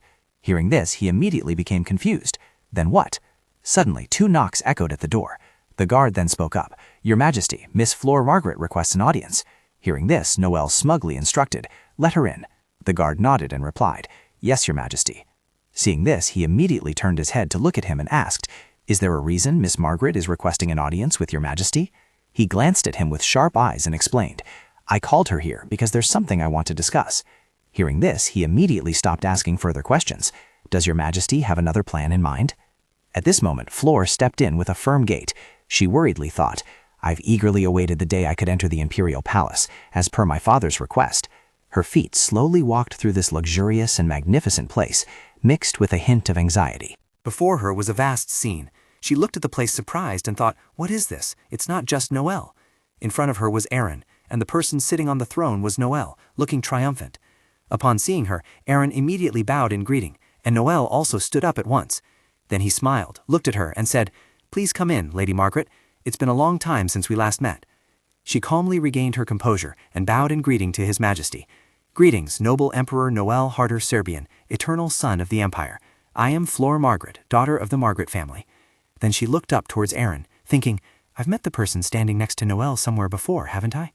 Seeing her look towards Aaron, Noel immediately introduced, I'm sure the lady already knows this gentleman. He smiled and said, Greetings, Lady Margaret. I am Aaron, commander of the Holy Knights. She immediately became flustered. Yes, greetings, Sir Charlotte. He immediately extended his hand towards her. The lady may call me Duke Charlotte. It was then that she realized, he is the person I met at the cathedral. Then he turned towards him and asked for permission to leave. I ask for permission to withdraw. Please, the two of you converse freely. He nodded, then looked at her and said, Lady, please come this way. A table full of splendid and lavish dishes was placed before her eyes. Flora looked at the platter full of expensive, luxurious dishes in front of her with surprise. She smiled, thinking, if I become empress, all these things will be mine, and I won't have to worry. Then she glanced towards His Majesty, towards that Aaron. His presence made it difficult for her to speak. He looked at her and slowly spoke. I very much want to know Count Vibin's answer. He slowly recounted everything. A few days ago, I wrote a letter to Count Margaret, stating that I wished to send someone to monitor the Descartes mansion, and that if it concerned the Count's daughter, permission would be granted. At this moment he looked at her in surprise and thought, there are still many doubts between my brother and Dalia. How could she attract that rigid person? He continued, but I didn't expect the young lady to come here directly. It must have been difficult for you. She smiled at him and replied, It's all right. Thanks to the carriage, I arrived quickly. Then she hesitated and continued to him, My father has sent someone to monitor the Grand Duchess of Descartes Manor, on the condition that you accept his request. Hearing this, he immediately became surprised and asked, A condition? She calmly brought up the matter she was concerned about. I hope you agree to let me join the carriage procession at this hunting convention. Then she continued, We can go to the temple by carriage, right? Hearing this, he became even more surprised. The temple? She looked at him, placed her hand on her chest and said, Yes, if your majesty approves, I wish to hear a prophecy from Saint Charlotte. His gaze towards her changed slightly. She looked at him with pleading eyes. I earnestly implore you, your majesty. Then he sighed in exasperation and thought, How interesting. He reached out to touch the teacup in front of him. This gaze, full of desire, is completely different from those outside the palace. He then hesitated, recalling, This girl is a bit different. Dalia's image appeared before his eyes. In front of me, she can still try to hide her emotions. It's a fresh feeling, making me want to see her again. At this moment, he chuckled. All right. He had his own thoughts. It's unclear what Count Margaret is planning. Hearing this, Flora immediately breathed a sigh of relief. Thank goodness. He immediately placed his hand on the table, pondering, but at least as long as I can keep an eye on Dalia, they will find it difficult to act hastily. The scene now shifted to Dalia's room. Maids were continuously applying makeup for her, instructing her, Princess, please lift your face a little. She was surprised to see Daisy Raven's sharp expression, as keen as a cat's. She then smiled and called out to her, Raven, come here for a moment. Raven seemed a little surprised when she heard Dalia call her. She slowly approached Dalia, who smiled and asked, Will you accept this gift from me? In Dalia's hand was a meticulously woven gift, and she happily declared, I made it myself. Raven immediately accepted the gift, and Dalia slowly explained, This is an auspicious charm string that can be hung on a sword scabbard. Raven wondered in surprise, why would the princess give me this gift? Then Dalia carefully instructed her, keep it a secret from Percival. If he knew, he would surely prevent me from giving gifts. Raven immediately recalled this person. After she was poisoned, he was always by her side. Thinking of Albert Percival, she nodded slightly and smiled. There was nothing wrong when all actions stemmed from deep loyalty. Then she looked closely into his eyes. Sometimes those actions felt like praise, making her feel a little pressured. In the large room, Dalia addressed them. Please escort me well today, she thought worriedly. In the hunting grounds, the Grand Duke, she felt a little excited. Lord Johann must be very good at hunting, right? She was still deep in thought, recalling the novel she had read. In the original story, even before he became the leader of the Adonis Knights, what was it again? At this moment, an attendant called out to her. My lady, she was still lost in thought. I heard his swordsmanship skills are excellent. Then the attendant continued, surprised. My lady, please don't worry too much. Everything will be fine. Her next words made Dalia think with surprise. He is the most talented person in this kingdom. At this moment, a question arose in her heart. Ultimately, who was more talented, Johann or Noel? The maids were still focused on applying her makeup, and she was still lost in her own thoughts, preparing for her future revenge. I must seize this opportunity to find out. At this moment, the hat was finally placed on her head. She gently turned her head to look at the maids, who exclaimed in surprise, "Your Grace, you are truly beautiful." Hearing this, she was a little flustered and spoke up to ask, "Thank you, where is Lord Johann?" She thought to herself, she still hadn't adapted to this. Suddenly, at this moment, a soldier's report rang out, startling her immediately. "Grand Duchess!" Her eyes seemed to sense that something bad had happened. Johann entered, immediately stopped the butler Ritten Brooks, and then called out to her, "Dalia!" Seeing him, she immediately became worried. "Has something happened?" His face was also a little serious, as he slowly recounted. The carriage on its way to the palace met with an accident. Hearing this, she immediately became surprised. The carriage had a problem? At this moment, the soldiers led the group of people out towards the carriage. "This way." She was immediately startled by this sight. She looked at the completely destroyed carriage and immediately trembled. "Carriage, the carriage!" At this moment, Daisy Raven stepped forward to protect her, instructing, "Madam, please step back. I will go and investigate." Seeing this scene, she pondered in confusion. Why did it have to be the Christmas carriage that brought it? He gently placed a hand on her shoulder to comfort her. At this moment, Daisy Raven walked closer to the carriage. She bent down to examine the situation and then realized something. She saw attack marks and was surprised. Beast claw marks, but beasts cannot appear in this place. She gradually became confused, thinking, I cannot make an accurate judgment, but I don't sense the presence of any beast nearby. At this very moment, she immediately stood up, catching his attention. He gently placed a hand on her shoulder and comforted her. The matter of the royal carriage being attacked, if it reaches His Majesty's ears, it will become a big problem.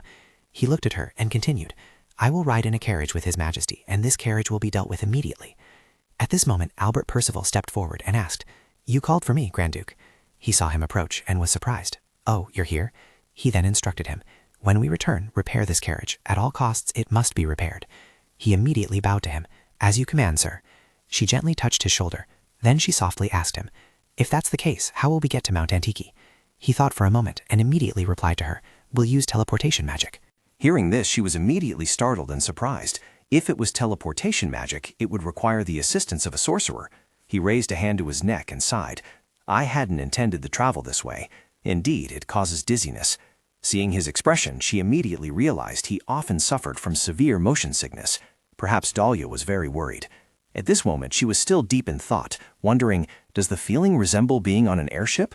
A voice called out, catching her attention. Dalia. He turned and instructed her. Please wait until I find a sorcerer. He looked at her with concern. First, we must go to the nearby temple, if we can find Helen. There, amidst the vast, luxurious, and magnificent night market, we'll tell her everything. If we're lucky, Helen might be able to help us directly. The key is to proceed in a way that this matter doesn't reach His Majesty's ears. In a large, luxurious setting, Dalia sat deep in thought, wondering if this was Flora's doing. Just by looking at the carriage, it was too difficult to discern whose plot this was. At that moment, she realized something. However, if this incident was merely caused by a beast, there should be more chaotic traces around. She sighed thoughtfully and murmured, Ultimately, who caused this? Seeing her so pensive, Johann immediately rushed over and spoke. Dalia, he asked, surprised, Are you all right? She immediately turned around and replied, Oh yes, I'm fine. Her demeanor instantly made him anxious. I apologize for troubling you. I should have paid more attention to the safety of the mansion. He then clenched his eyes shut and sighed. My oversight led to this. Seeing him so dejected, she immediately offered a bright smile and comforted him.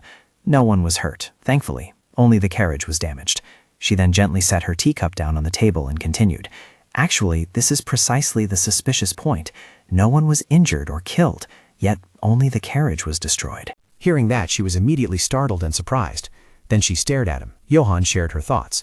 She then looked towards Daisy Raven standing there, wondering if she should try asking directly. After that, she immediately turned around, just in time as there were no attendants present. At this moment, she looked at him and asked, Sir Johann, could it be that the Hubert family caused this? Hearing that, he immediately looked at her with an incredulous expression. Hearing that, he looked at her with surprise and then thoughtfully said, You mean Count Hubert? He knows very well that you and I are married. There's no reason he would do such a thing. She hesitated slightly, then recounted the woman's personality. Perhaps Lady Hubert still cares for you. A woman madly in love can do anything. He thought for a moment, then continued. If that's the case, then we would be attacked while traveling by carriage. She then stated her own speculation. Perhaps the goal is merely to make us lose face, or to cause confusion and worry. After that, she placed her hand on her chin, deep in thought. Those who wish to confront us are not just one or two people, because Johann is a Grand Duke, and his enemies are not few. She immediately recalled the image of the destroyed carriage and was surprised. Then she spoke. If His Majesty knew about the damaged carriage, it would be a fatal blow to Johann. She asked him, "Have you thought of any noble?" Hearing this, he immediately focused on thinking. Then he opened his eyes, looking tired, and said, "Not a single name. I don't think anyone in my territory would dare to act so brazenly." Hearing this, she immediately became surprised. "You don't suspect anyone?" He gently placed his hand near the teacup. Then he closed his eyes and slowly thought for a long time. "I'm thinking." With a pensive expression, he slowly spoke to her. "Could it be His Majesty's plan?" Hearing this, she immediately considered this possibility and deduced, "If it's Noel, we'll only be able to investigate further at the hunting convention." Then she sighed, looking towards the carriage. Perhaps. She looked towards the distant mountain range and thought to herself, Flora must have already departed, and Count Vidal will surely take her along. At this moment, a voice spoke up, causing both of them to turn around in surprise. "Your Grace and Madam." In front of them stood 3 mages. "The mages have arrived?" He looked at the symbols on their robes and asked, "There are 3 of them?" Butler Rittenbrooks nodded and replied, "Yes, they can help His Grace, Madam, and Raven teleport." At this point, the 2 sides conversed. "Then first, let's go to the garden." Daisy Raven immediately noticed something. One of the mages caught her eye. This one had soulless eyes and an extremely strange expression. Seeing this, she immediately became surprised. Huh? Confused, she looked at the 3 mages in front of her, wondering why they had such expressions. It felt like they were neither comfortable nor relaxed. She immediately scrutinized one of the mages, wondering, was it because they had to rush here? Just then, Johann spoke up to announce, "We don't have much time. Come here quickly, Dalia, and you too, Raven. Come over here." Hearing this, she immediately startled, turned her head to look at him and replied, "Yes, I understand." The scene shifted to a vast place. The 3 mages were chanting spells together, preparing to teleport. Dalia, feeling disheartened, spoke up asking herself, "What should I do now?" Johann smiled and comforted her. "It's not too difficult. Just hold the mage's hand tightly and close your eyes." At this moment, one of the mages raised a hand and spoke, "I will accompany you, your Grand Duke." Another mage also spoke up, "Then please, madam, come this way." This person then bowed to her, startling her.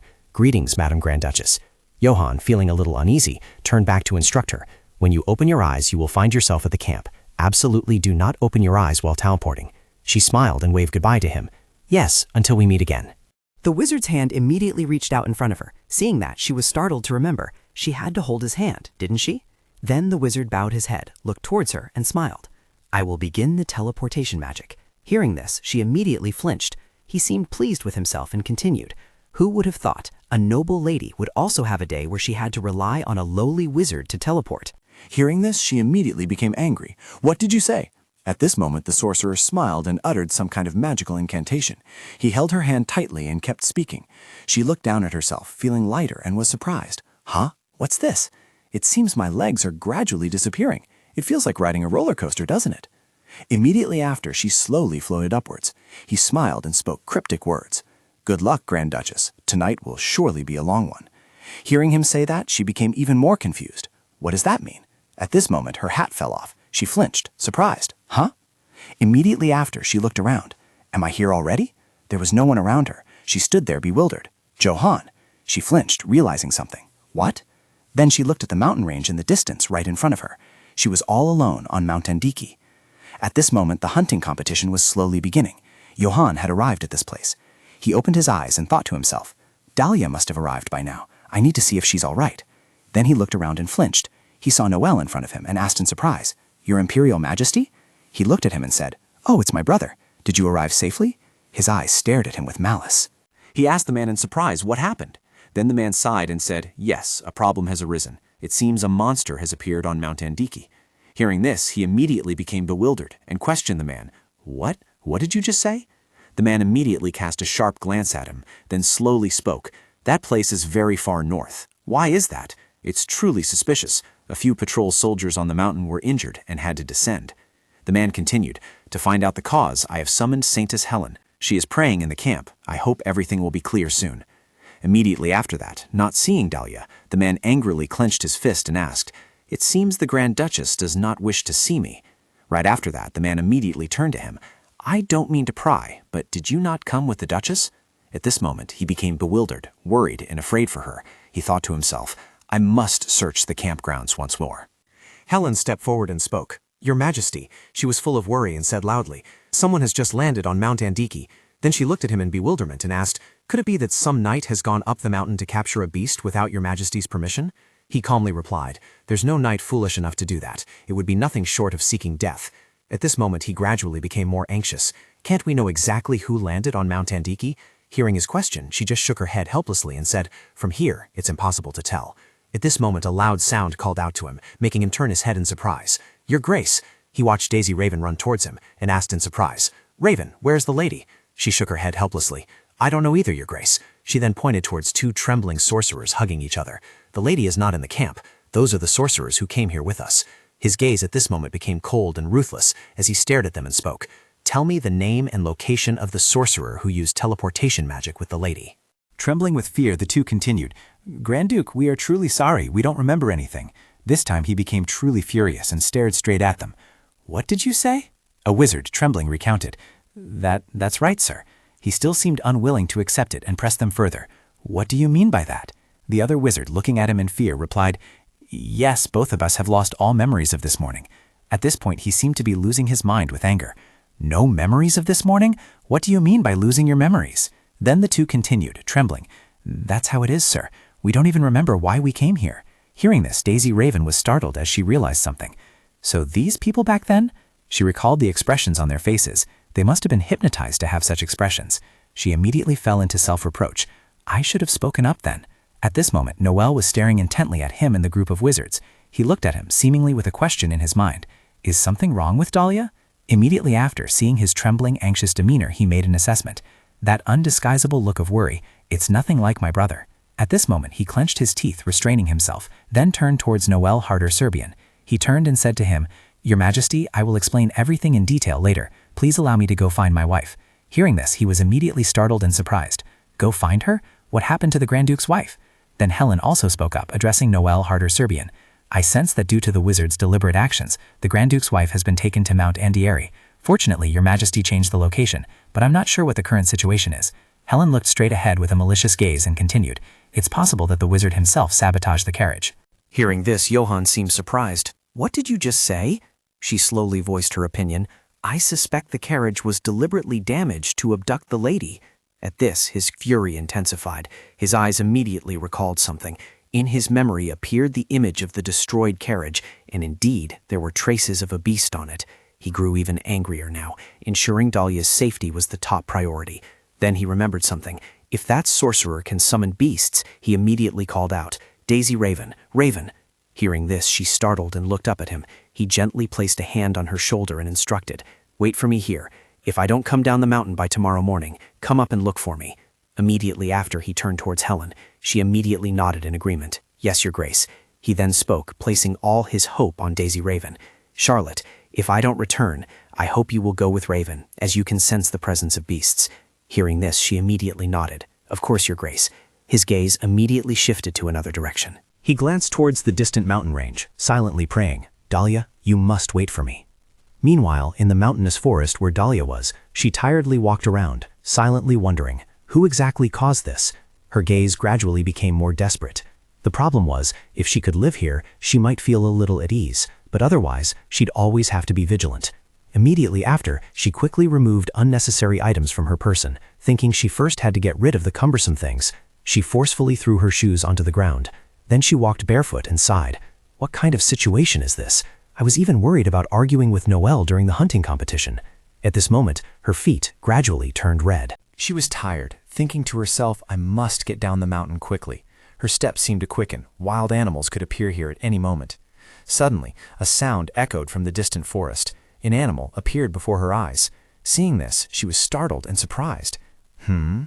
She looked at the white fur ball in front of her, curious. What is that? Suddenly, the animal stretched itself up. Dalia noticed its two perked-up ears. At first, seeing it, she was very tense, wondering if it would attack her. She thought, a fox? It also stood there, staring at Dalia. Suddenly, Dalia sat down and extended her hand forward, wanting it to come closer. She saw that it wasn't attacking her, and thought, it looks so gentle, doesn't it? She held out her hand and said to it, come here. So the snow-white fox approached her. It rubbed its head against Dalia's hand, looking very friendly and cute. Seeing this expression, she thought, so cute. As Dalia's hand stroked the head of the white-furred fox, she felt something as she brushed past it, like a red gem embedded on its forehead. She wondered, what is this? Then Dalia gently touched the gem on the fox's forehead. She said, it should be fine to touch, right? But Dalia also felt a shiver, thinking, could it be a magical beast? However, as she was stroking it, the fox turned away from her. leaving Dalia sitting there stunned. Seeing it walk forward without turning back to her, she asked it, "Where are you going?" So she followed it for a few steps. Following the fox to a large tree, she leaned against it, wondering, and looked at it, asking, "Where exactly are you going?" What she noticed was something next to the fox. Oh, Dalia's eyes were drawn to the sword next to the fox. A sharp sword plunged straight into a large rock. She exclaimed, "The sword!" Dalia approached the sword, unhesitatingly grasping its hilt and pulling it out of the large rock. She asked, "Why is there a sword here?" She gently pulled the sword out. It was a gleaming sword. She was surprised by how easily she pulled it out. Quite light, isn't it? Looking at the sword, Dalia thought, "I should keep it instead of having nothing in my hands." Suddenly, she looked around, but there was no one. Looking next to the rock where she had taken the sword, she no longer saw the fox. Where could it be? Then she exclaimed in surprise, "Huh? It's gone?" At the Margaret family's mansion, a worried servant bowed and said to Flora, "Yes, it seems the witch used teleportation magic." Flora exclaimed in alarm, "Magic?" As the servant continued speaking, Flora's expression changed. He appeared out of nowhere, and no one knew his identity. Flora thought to herself, "A wizard? Could it be that man?" She asked the servant, "Has nothing been clarified yet?" The servant bowed respectfully and said, "Yes, we are still investigating. However, Lady Dalia seems to be on the mountain, so—" Hearing this, Flora's expression grew fiercer. She lightly twisted her long hair with her hand, and with a sarcastic smile she thought maliciously, "If she's lucky, Dalia might die there, right?" But she stopped smiling and pondered, "If that's the case, I must first fix my eyes," as the wizard said at the time. Flora remembered what she had said to the wizard at that time. "Then I want to heal my eyes first," the masked wizard had told her then. He smiled and said, "You will have time to recover, but only after you gain His Majesty's love." Flora worriedly thought to herself, "Although he is a suspicious person, I should trust him. Perhaps he is a sorcerer, but how can I gain the Emperor's love?" Suddenly, someone broke Flora's train of thought. That person said, "May I come in?" Flora turned to the door and said, "Come in." It turned out to be the Count. Count Vidal said to Flora, "You must have heard about this, haven't you?" Flora calmly replied to her father, "Yes, the maid from the other side just left. I heard she disappeared. I was very surprised." Hearing that, his expression wasn't very good, and he said worriedly, "It's better to wait at home to ensure safety until there's news of her being found." Flora said with a feigned expression, "No, father, we should also go there and be by the king's side." Her smile became more sinister, and she said calculatingly to the Count, "The king is very worried right now. We will go there to alleviate his worries." Flora's eyes seemed to scrutinize her father's expression as she said, "We could also send soldiers to search." Father looked at Flora without saying anything. What was left in his heart after that conversation was that complex gaze. He thought, does this child naturally have such eyes? Nearly half a day passed. Dalia looked around but didn't see the fox from earlier return. She looked down at the large footprint imprinted on the ground. She thought about it and then said to herself, just how big is it to leave such a large footprint? Placing Dalia's small foot into the imprint, she was startled because it was truly much larger than she had imagined. Oh my goodness! She looked at the size worriedly and thought, a magic footprint? She said, a ghost footprint?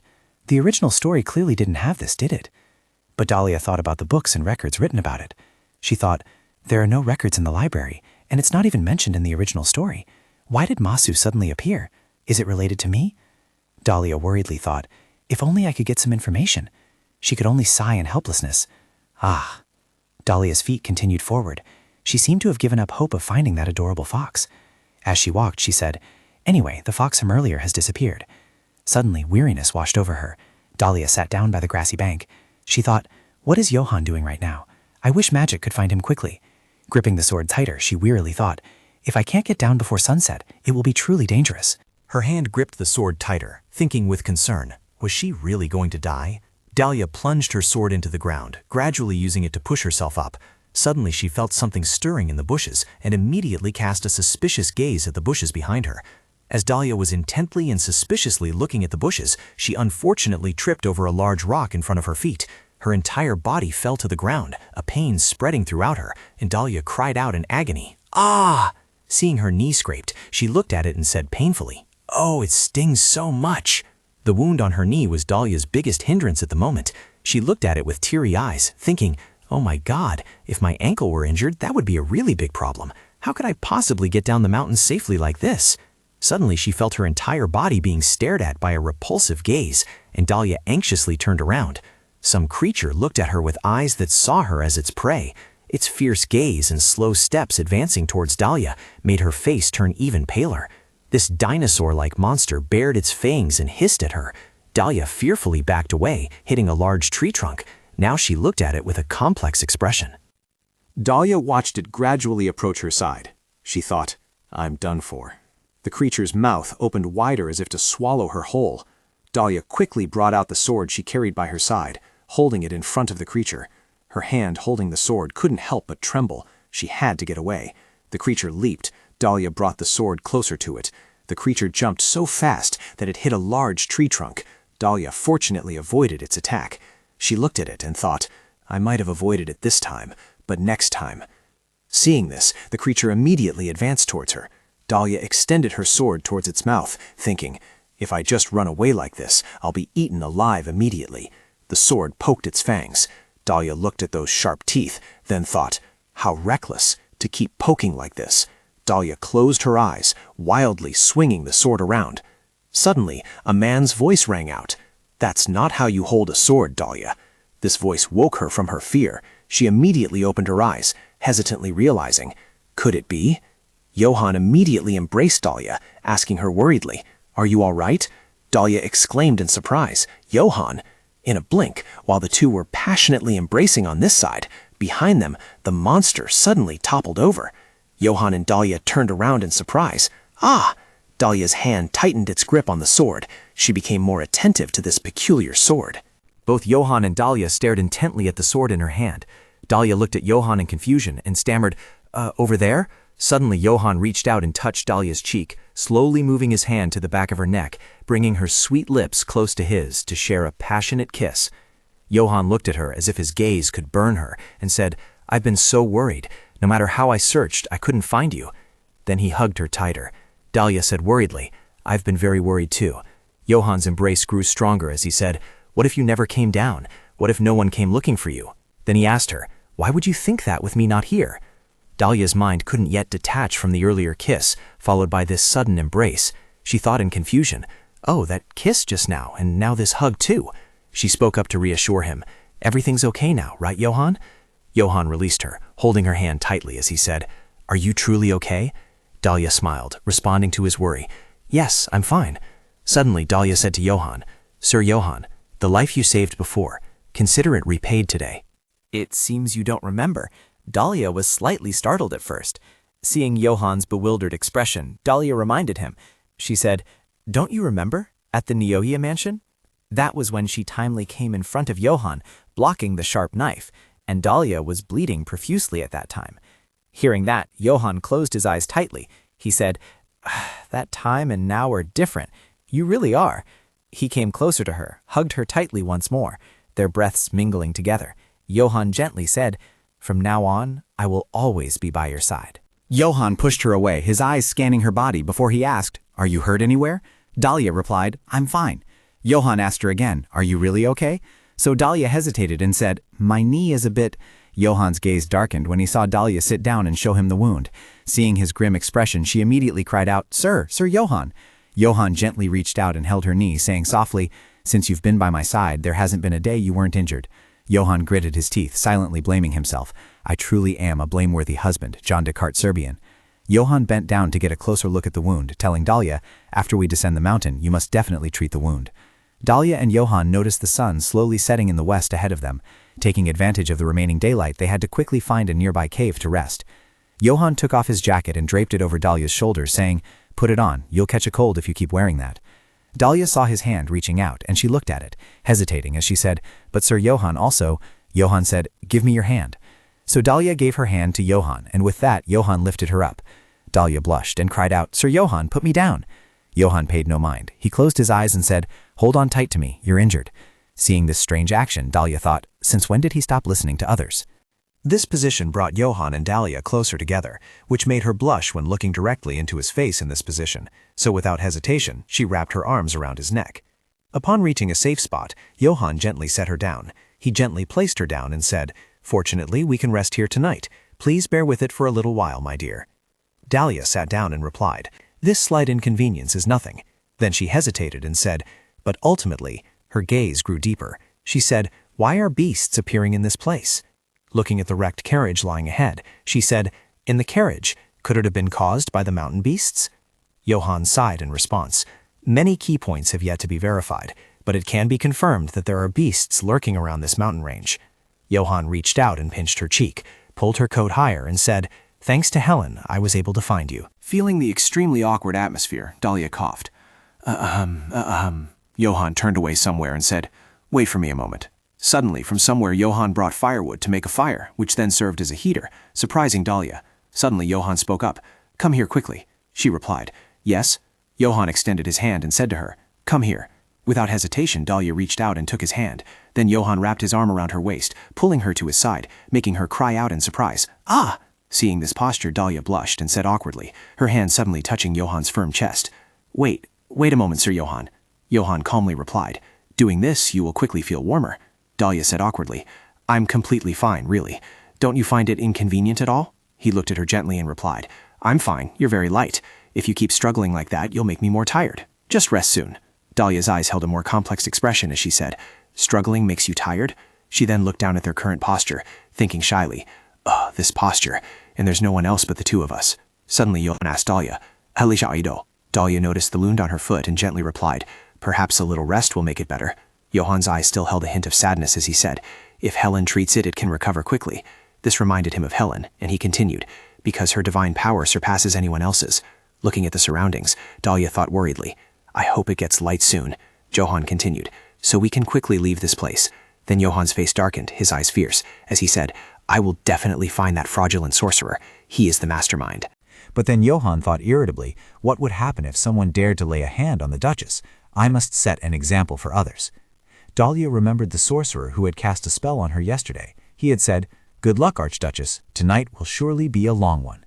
Thinking of that, Dalia grew more anxious. She thought, could it be that sorcerer? Dalia and Johann temporarily hid in a cave. Dalia sat in Johann's lap. She asked, "How are the others?" Johann said, "Everyone, including His Majesty, is safe and sound. Only your whereabouts are unknown." Dalia sighed and asked, "What about Flor?" Johann looked at her and said, "Perhaps she and Count Vidal are still at the mansion, waiting for news." Dalia remembered Flor's smug expression. She thought, waiting for news of my death here? Dalia smiled at the thought. She thought, I don't know about Count Vidal, but as for Flor, I know her like the back of my hand. She asked Johann again, "Is Raven all right too?" Johann immediately replied, "He's fine. I've ordered everyone to search for us if we haven't returned by morning. Who knows, we might even meet them on the way down the mountain." Dalia sighed, feeling more relieved, and replied, "That's a relief." Dalia's eyes grew sadder, and she said, "But why am I the only one who fell down here?" She thought to herself, "Does he think I'm Johann's weakness? If so, that person is greatly mistaken." Johann, on his side, sighed and said, "What has happened, I absolutely will not let it rest." Then he glanced at her and said, "Besides, Dalia, it's a bit difficult." Then Johann asked her about the sorcerer that day, but did she remember anything about him? She immediately remembered the sorcerer that day. He had covered half his face, so she couldn't see him clearly. She replied to Johann, "Because he wore a cloak, I could only see his hands and a smile that made others uncomfortable." Johann then asked Dalia again, "Are there any other distinguishing features?" Hearing his question, Dalia immediately tried to remember more.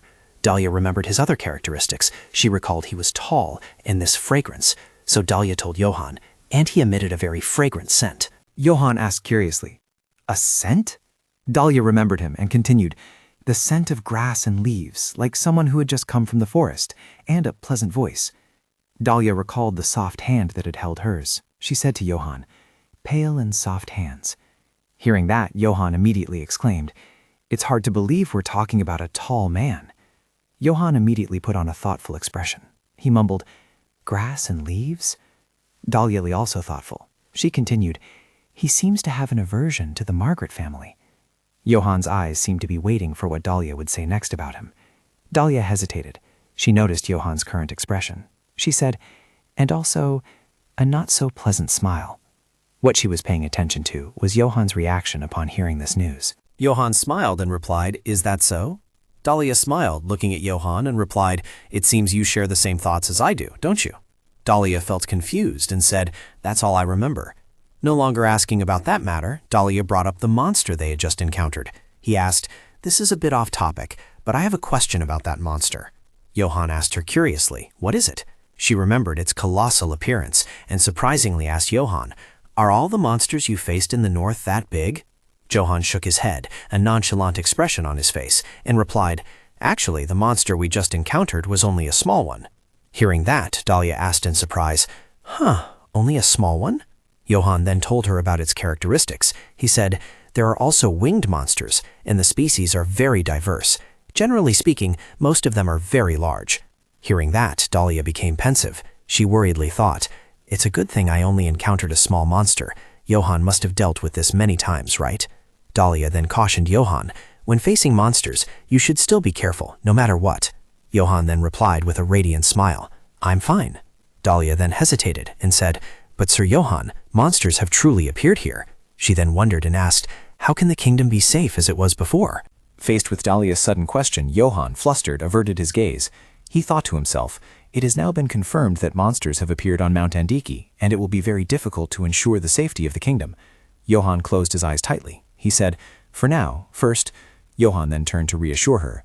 We should think of a way to get down the mountain safely, and as for these strange matters. Dalia lost her composure and cried out, why? She asked him, am I merely a sensible countess who only needs to be protected?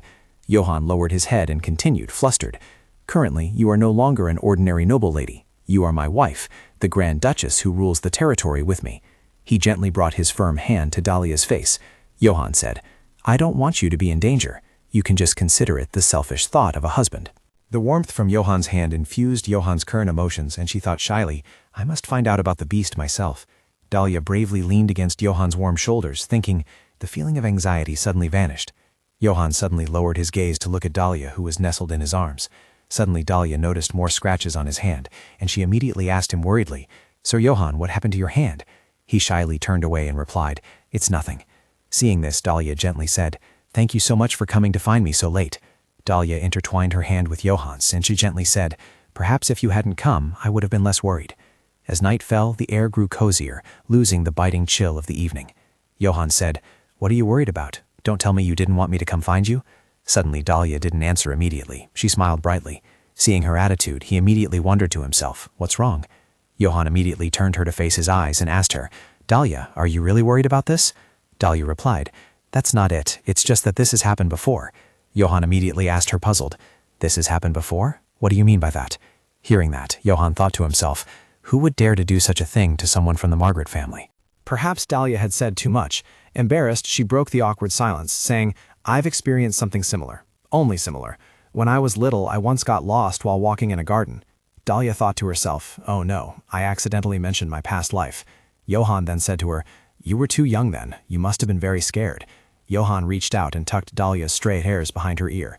This gentle gesture alone made Dalia blush. She said, I was very scared, but today, you are here. Seeing her say that, Johann said, You know, in my eyes, you are always strong and courageous. Suddenly, his hand hesitated, and Dalia thought to herself, always reckless.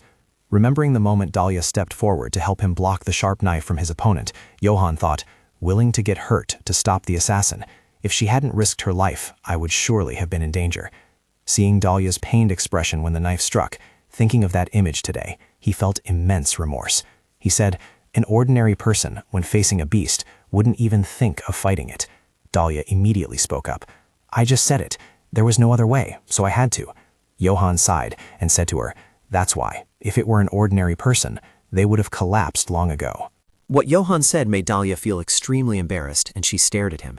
He came closer to her, looked straight into her eyes, then held her shoulders and said, You are truly special. Seeing him hold her shoulders, she nervously turned away and said, I'm just as scared as any normal person. Dalia was too embarrassed to look directly into Johann's gentle eyes. She hesitated and said, That's why, when I saw your face, I don't know why, but I wanted to hug you. Having made that confession, Dalia immediately blushed. She felt Johann's gaze fixed on her. She continued, Well, I just wanted to say that as soon as I saw you, a feeling of safety. As she was speaking, Johann interrupted, saying, Dalia. Johann said nothing further, but leaned in and pressed his lips against hers. The two embraced and kissed passionately. At the barracks, Raven was so worried that she paced back and forth incessantly. She felt utterly bewildered that she hadn't found Dalia all day yesterday, but she suddenly remembered Johann's instructions from yesterday. Before he left, he told her, Raven, wait for me here. If I don't return by tomorrow morning, go up the mountain to find me. Noel approached from behind and saw Raven standing there, looking worried.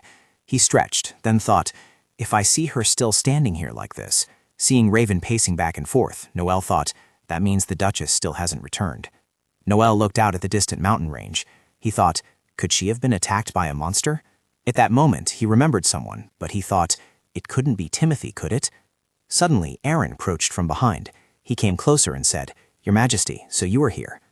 Approaching Noel, Aaron said, All the injured soldiers have been treated. They will recover soon. Noel turned to Aaron and asked, What is the saintess doing? Hearing Noel's question, Aaron immediately replied, She's still tracking the beast, but according to Helen, all traces vanished last night. Hearing that, Noel asked again. She said the monster disappeared. Aaron crossed his arms, saying nonchalantly, It's highly probable that the Grand Duke has eliminated the beast. Noel didn't reply, lost in thought. It would be good if he found Dalia and defeated that beast. Suddenly Noel spoke up. Ah. Then Noel hesitated, saying nothing further, leaving Aaron standing there, looking at him curiously. Noel, on his part, thought to himself, Why did I think that? Suddenly the awkward silence between them was broken when someone called from behind. Your Majesty, we request an audience. Noel and Aaron paid attention. The person said, Count Fidel and Lady Flor have just arrived. Noel exclaimed, Count Fidel? Seeing their seemingly worried expressions, Noel thought to himself, as expected, he was waiting for news at the mansion. Noel's gaze swept over Count Fidel and Flor. He thought, the Grand Duchess is in trouble, so she couldn't come. Thinking this, Noel seemed to realize something. Looking at Flor, who stood there smiling, Noel thought, it seems this young lady cleverly persuaded her father. Flor stepped forward in front of her father and exclaimed, Your Majesty. Flor and her father bowed together to Noel with great reverence. Your humble servants, Flor Marguerite, respectfully greet the noble Emperor Noel Harder Servian, the eternal son of the Empire. Seeing that Noel didn't respond at all, Flora glanced at him, secretly complaining in her heart, This man. Noel then smiled faintly, and Flora, captivated by him, immediately exclaimed, He's so handsome today, too. Noel then said, I didn't think you would come, especially since I had ordered you to wait patiently. Flora blushed, looked away, and replied to Noel, I understand your Majesty is more worried than anyone, but I couldn't just keep waiting like that. Count Vidal observed Flora's expression in Noel's interaction, and he secretly thought, Well done. If His Majesty falls for Flor, everything will be easier later. Noel then shot him an unfriendly glance and said, You must be very worried, Count. For things to have turned out this way, I sincerely apologize. I failed to ensure the safety of the Grand Duchess. Count Vidal was immediately flustered. He quickly spoke up to explain, It's not your fault. Please don't blame yourself. As a father, though worried, I believe the girl will return safe and sound. Noel said nothing. He continued, I heard that the Grand Duke has also ordered a search. Thank you for your concern for my daughter. Noel replied to him boredly, Bored of being in the mansion all day, aren't you? Noel immediately spoke up to change the subject. He said, I will be very cold standing out here for too long. He extended his hand towards Flor and gently said, It's truly worrying for the lady's health to have to wait outside for so long. Noel smiled and invited Flor, so please come inside first. Seeing Noel's strange action, Alaron felt extremely unfamiliar and very surprised. He thought, What is your Majesty thinking? Flor looked at Noel's hand, and her heart seemed to blossom. She extended her hand and secretly thought, starting with a handshake, then gradually your Majesty will open up to me, right? Just as Flor extended her hand, before she could touch Noel's hand, Noel suddenly withdrew his hand. This made Flor's gentle words, which she had intended to say, suddenly turn into a loud shout. Your Majesty, I request an audience. Noel's action made Flor stand there, blushing with embarrassment. Noel turned his head back and asked everyone, Is something wrong? Raven rushed from behind to deliver news, stammering, Right now on the mountain. Raven cried out loudly, Grand Duke, Duchess! Seeing Raven's anxious actions and worried tone, Noel and Aaron both waited for what she was about to say. Suddenly, a certain sight made Flor and Count Vidal turn their heads to look. What surprised them greatly was Johann approaching from a distance, carrying Dalia. Their beauty radiated throughout the entire camp. Raven ran towards the two of them. She smiled brightly, as if all her worries had been cast aside. She thought, That's great, both of them are safe and sound. As she ran, she exclaimed, Grand Duke, Duchess! Seeing Raven's joyful appearance, Aaron looked at her and secretly assessed. This knight seems to be Dalia's new bodyguard. However, Aaron felt something, and he thought, Something is off. Seeing Dalia being carried in Johann's arms, Raven stammered, Grand Duke.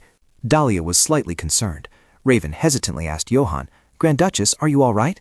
Dalia's expression suddenly changed. She forced a gentle smile and gently replied, Daisy, the wound isn't serious at all. Don't look like that. Dalia reached out and took Daisy's hand. Feeling the cold hand gripping hers, Daisy said, You're so cold, madam.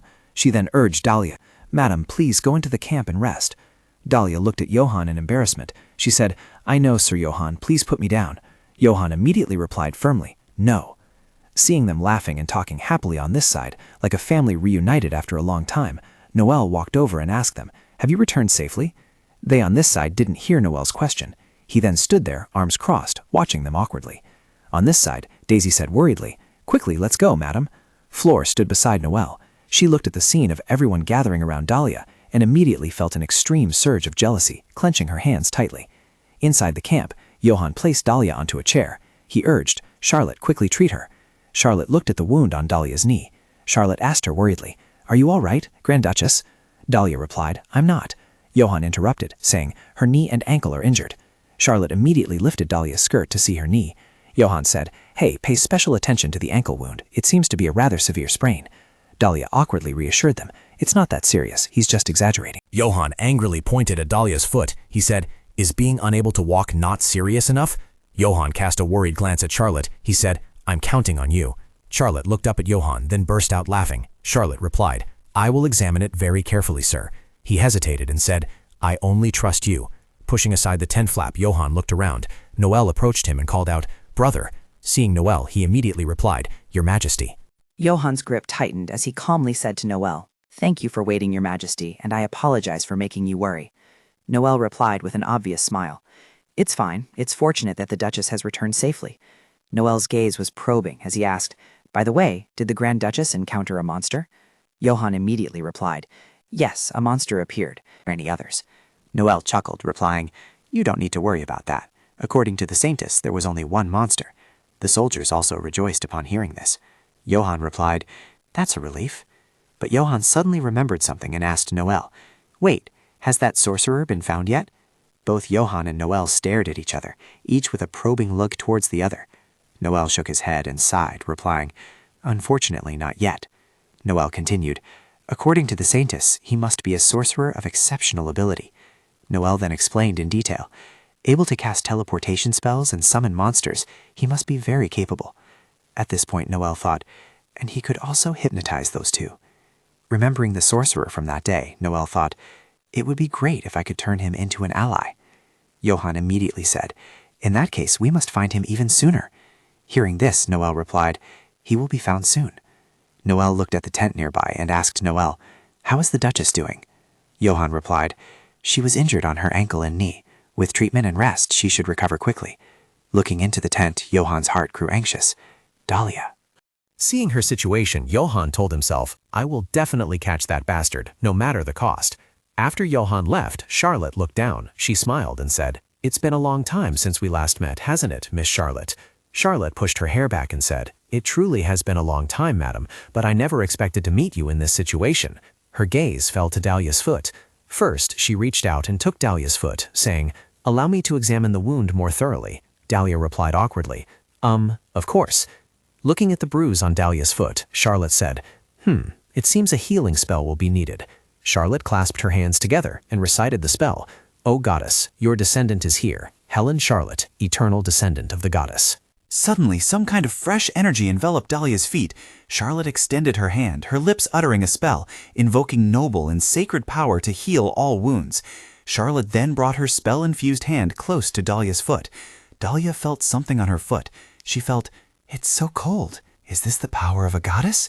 Charlotte moved her hand to the wound on Dalia's thigh, closed her eyes, and channeled all her energy into it, saying, "You must have been very worried, madam, being in a strange place." Suddenly, the wound completely vanished. Dalia looked down at the spot where the wound had been and silently marveled. "It's truly miraculous." Charlotte touched Dalia's foot and said, "Well, all the wounds have been healed, but your health seems a bit weaker, madam." Charlotte smiled and said, "Until mealtime, madam should get some deep sleep." Dalia smiled and said, "Oh, I'm fine." Suddenly, Charlotte's hand gently rested on Dalia's shoulder, and she pushed Dalia onto the bed, much to her surprise. "Oh!" Charlotte chuckled, pulled the blanket over her, and said, "Madam should not walk around for now and should rest properly." Dalia lay down and replied, "I understand. Thank you, Helen." Charlotte continued, "If so, before lunch, may I ask you a few questions?" Dalia, holding the blanket, replied, "Of course." Charlotte suddenly asked her, "I heard that the Grand Duke discovered and defeated that magical beast." She asked Dalia if she had noticed anything unusual before the monster beast appeared. Hearing Charlotte's question, Dalia replied, "Before encountering the monster beast, I was lost in the forest, trying to figure out how to get down the mountain before sunset." Dalia recalled how she had walked deeper and deeper into the forest. She recounted walking and on but feeling like she was always returning to the same spot. Remembering that moment, Dalia continued, I was clearly walking downhill, but it felt like I was walking on flat ground. Charlotte hesitated and asked again, returning to the same spot. Hearing that, Charlotte fell into deep thought. Could it be spatial magic? While Charlotte was deep in thought, Dalia spoke up. Even when I walked and used my sword to mark the tree trunks, Dalia continued, I still ended up back at the starting point. At this, Charlotte looked up. Charlotte then asked, a sword? Dalia thought of the sword next to the white fox that day. Dalia said, ah, yes, I found that sword on a rock. Charlotte asked her, what about that rock? Dalia immediately said, next to the rock, another fox appeared. Charlotte was startled. She asked in surprise, another fox? Remembering the strange fox that day, Dalia replied, it was a special fox with a red gem on its forehead. Seeing the gem on the fox's forehead, Dalia immediately said, the gem creates a magical light, just like your earring. Thinking of her earring, Charlotte was surprised and tucked her hair behind her ear. Dalia unexpectedly looked at her earring, wondering to herself, why did the earring suddenly turn purple? Charlotte immediately called out to her, Dalia! Charlotte asked her with curiosity, did you see the fox's footprints? Remembering the fox, she replied, I didn't pay much attention, but I don't think so. Charlotte smiled faintly, as if realizing something, and said, just as I thought. Thank you, Dalia. You've helped me a lot. Now please rest. In the evening, the surrounding camp was deserted after Dalia's treatment was finished. Charlotte went to another tent to talk with everyone, and casually said, it seems that man will return. Noelle on this side said in surprise, that guy? Hearing that, Johann hesitated and said, could that sorcerer be Timothy Giovanni? Charlotte looked at him and calmly replied, it's just a guess, but I can be almost certain. Charlotte raised the earring she was wearing, then took it off and placed it in her hand. She said, this earring is a pair with Timothy's ring. Looking at the earring, Charlotte said, when they are near each other, the earring will turn purple, showing the contrast between the power of divine magic and dark magic. Johann, wondering, hesitated and said, what exactly? Johann asked, why did he cause this? Johann gritted his teeth, clenching his fists, pondering with hatred. Why Dalia? Charlotte burned the earring in her hand. She hesitated, saying, I cannot guess the reason either. Noelle immediately asked Charlotte, can divine power be used to find Timothy's location? Charlotte did not answer. She shook her head. Noelle thought about Timothy. According to the stories about Timothy, he was cold and ruthless. What happened before? Charlotte spoke up. Give me some time and I can find his location. Johann glanced at her and said, but even the high priest isn't sure anymore. Seeing this, Charlotte replied, flustered, I cannot guess the method he uses or what his intentions are. Charlotte's hand clenched the earring. She said, but he will appear to take responsibility for what he has caused. Noelle hesitated, speaking up, what if he doesn't appear?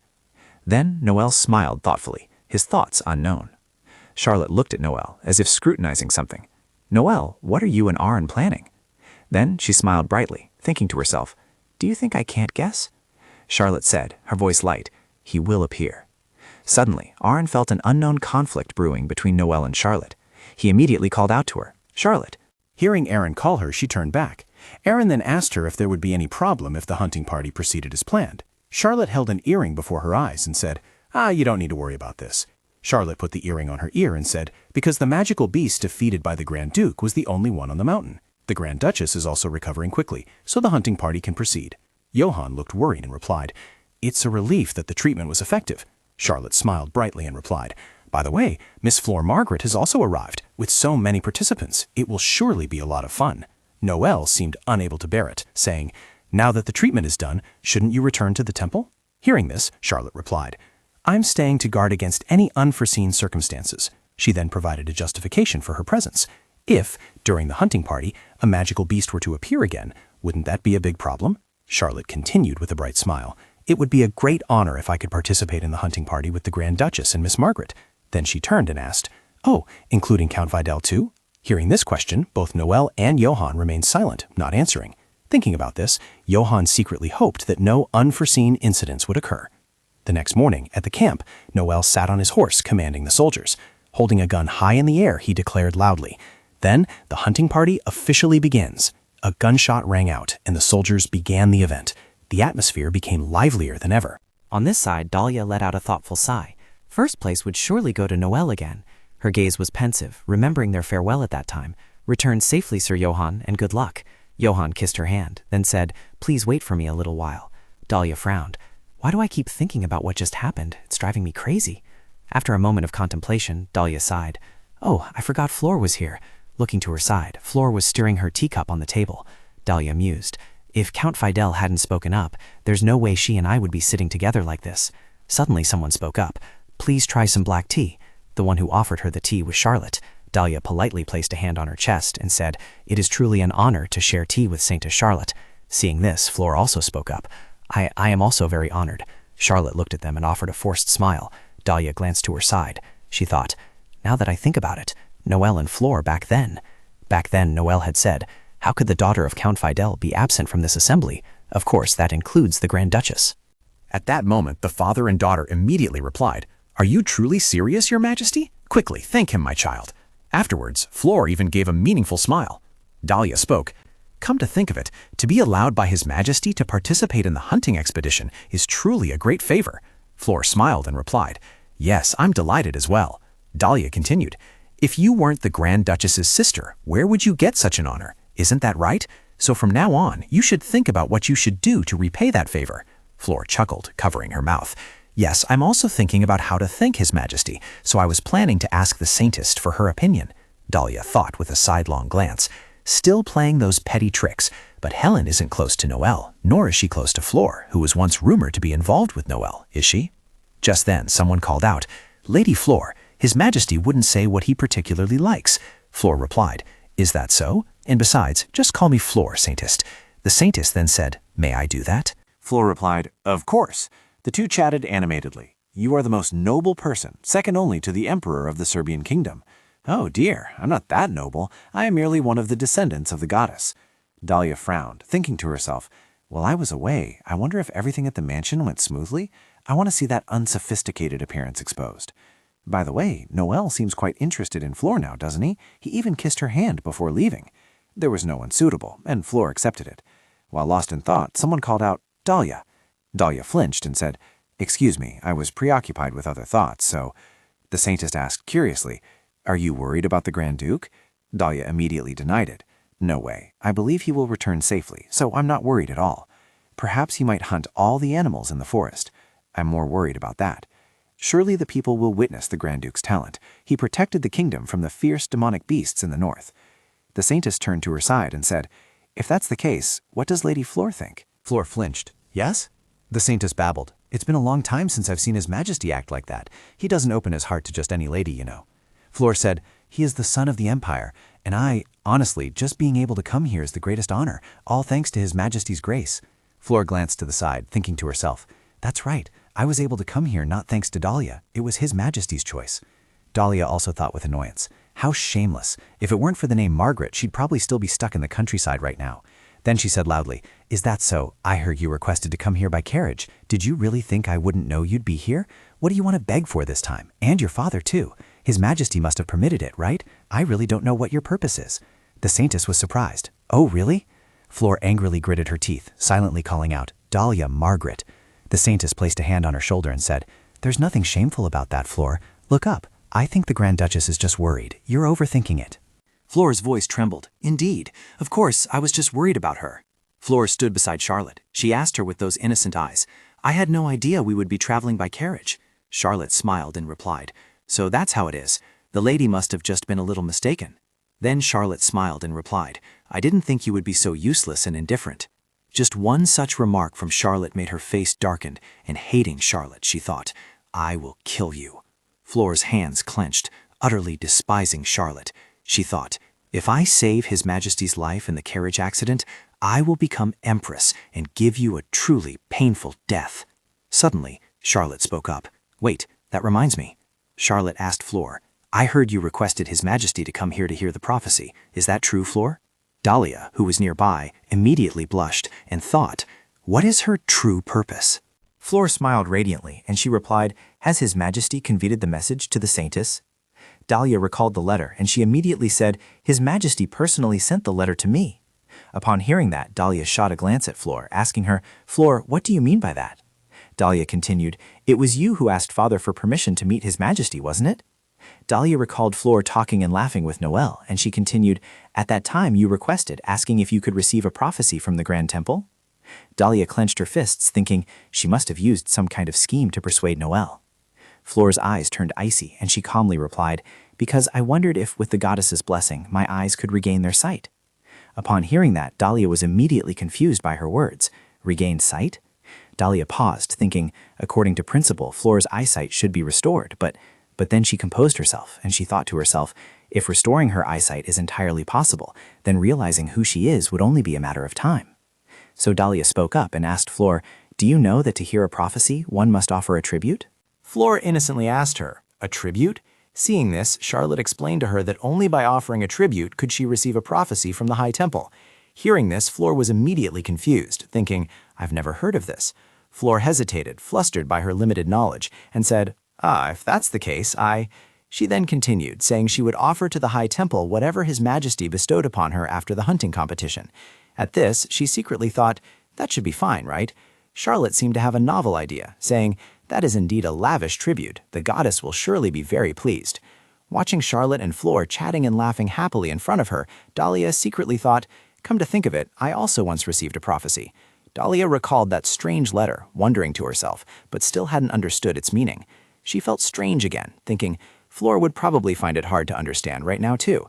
Dalia rested her chin on her hand and chuckled to herself, thinking, I need to ask someone to explain the meaning of the prophecy as soon as possible.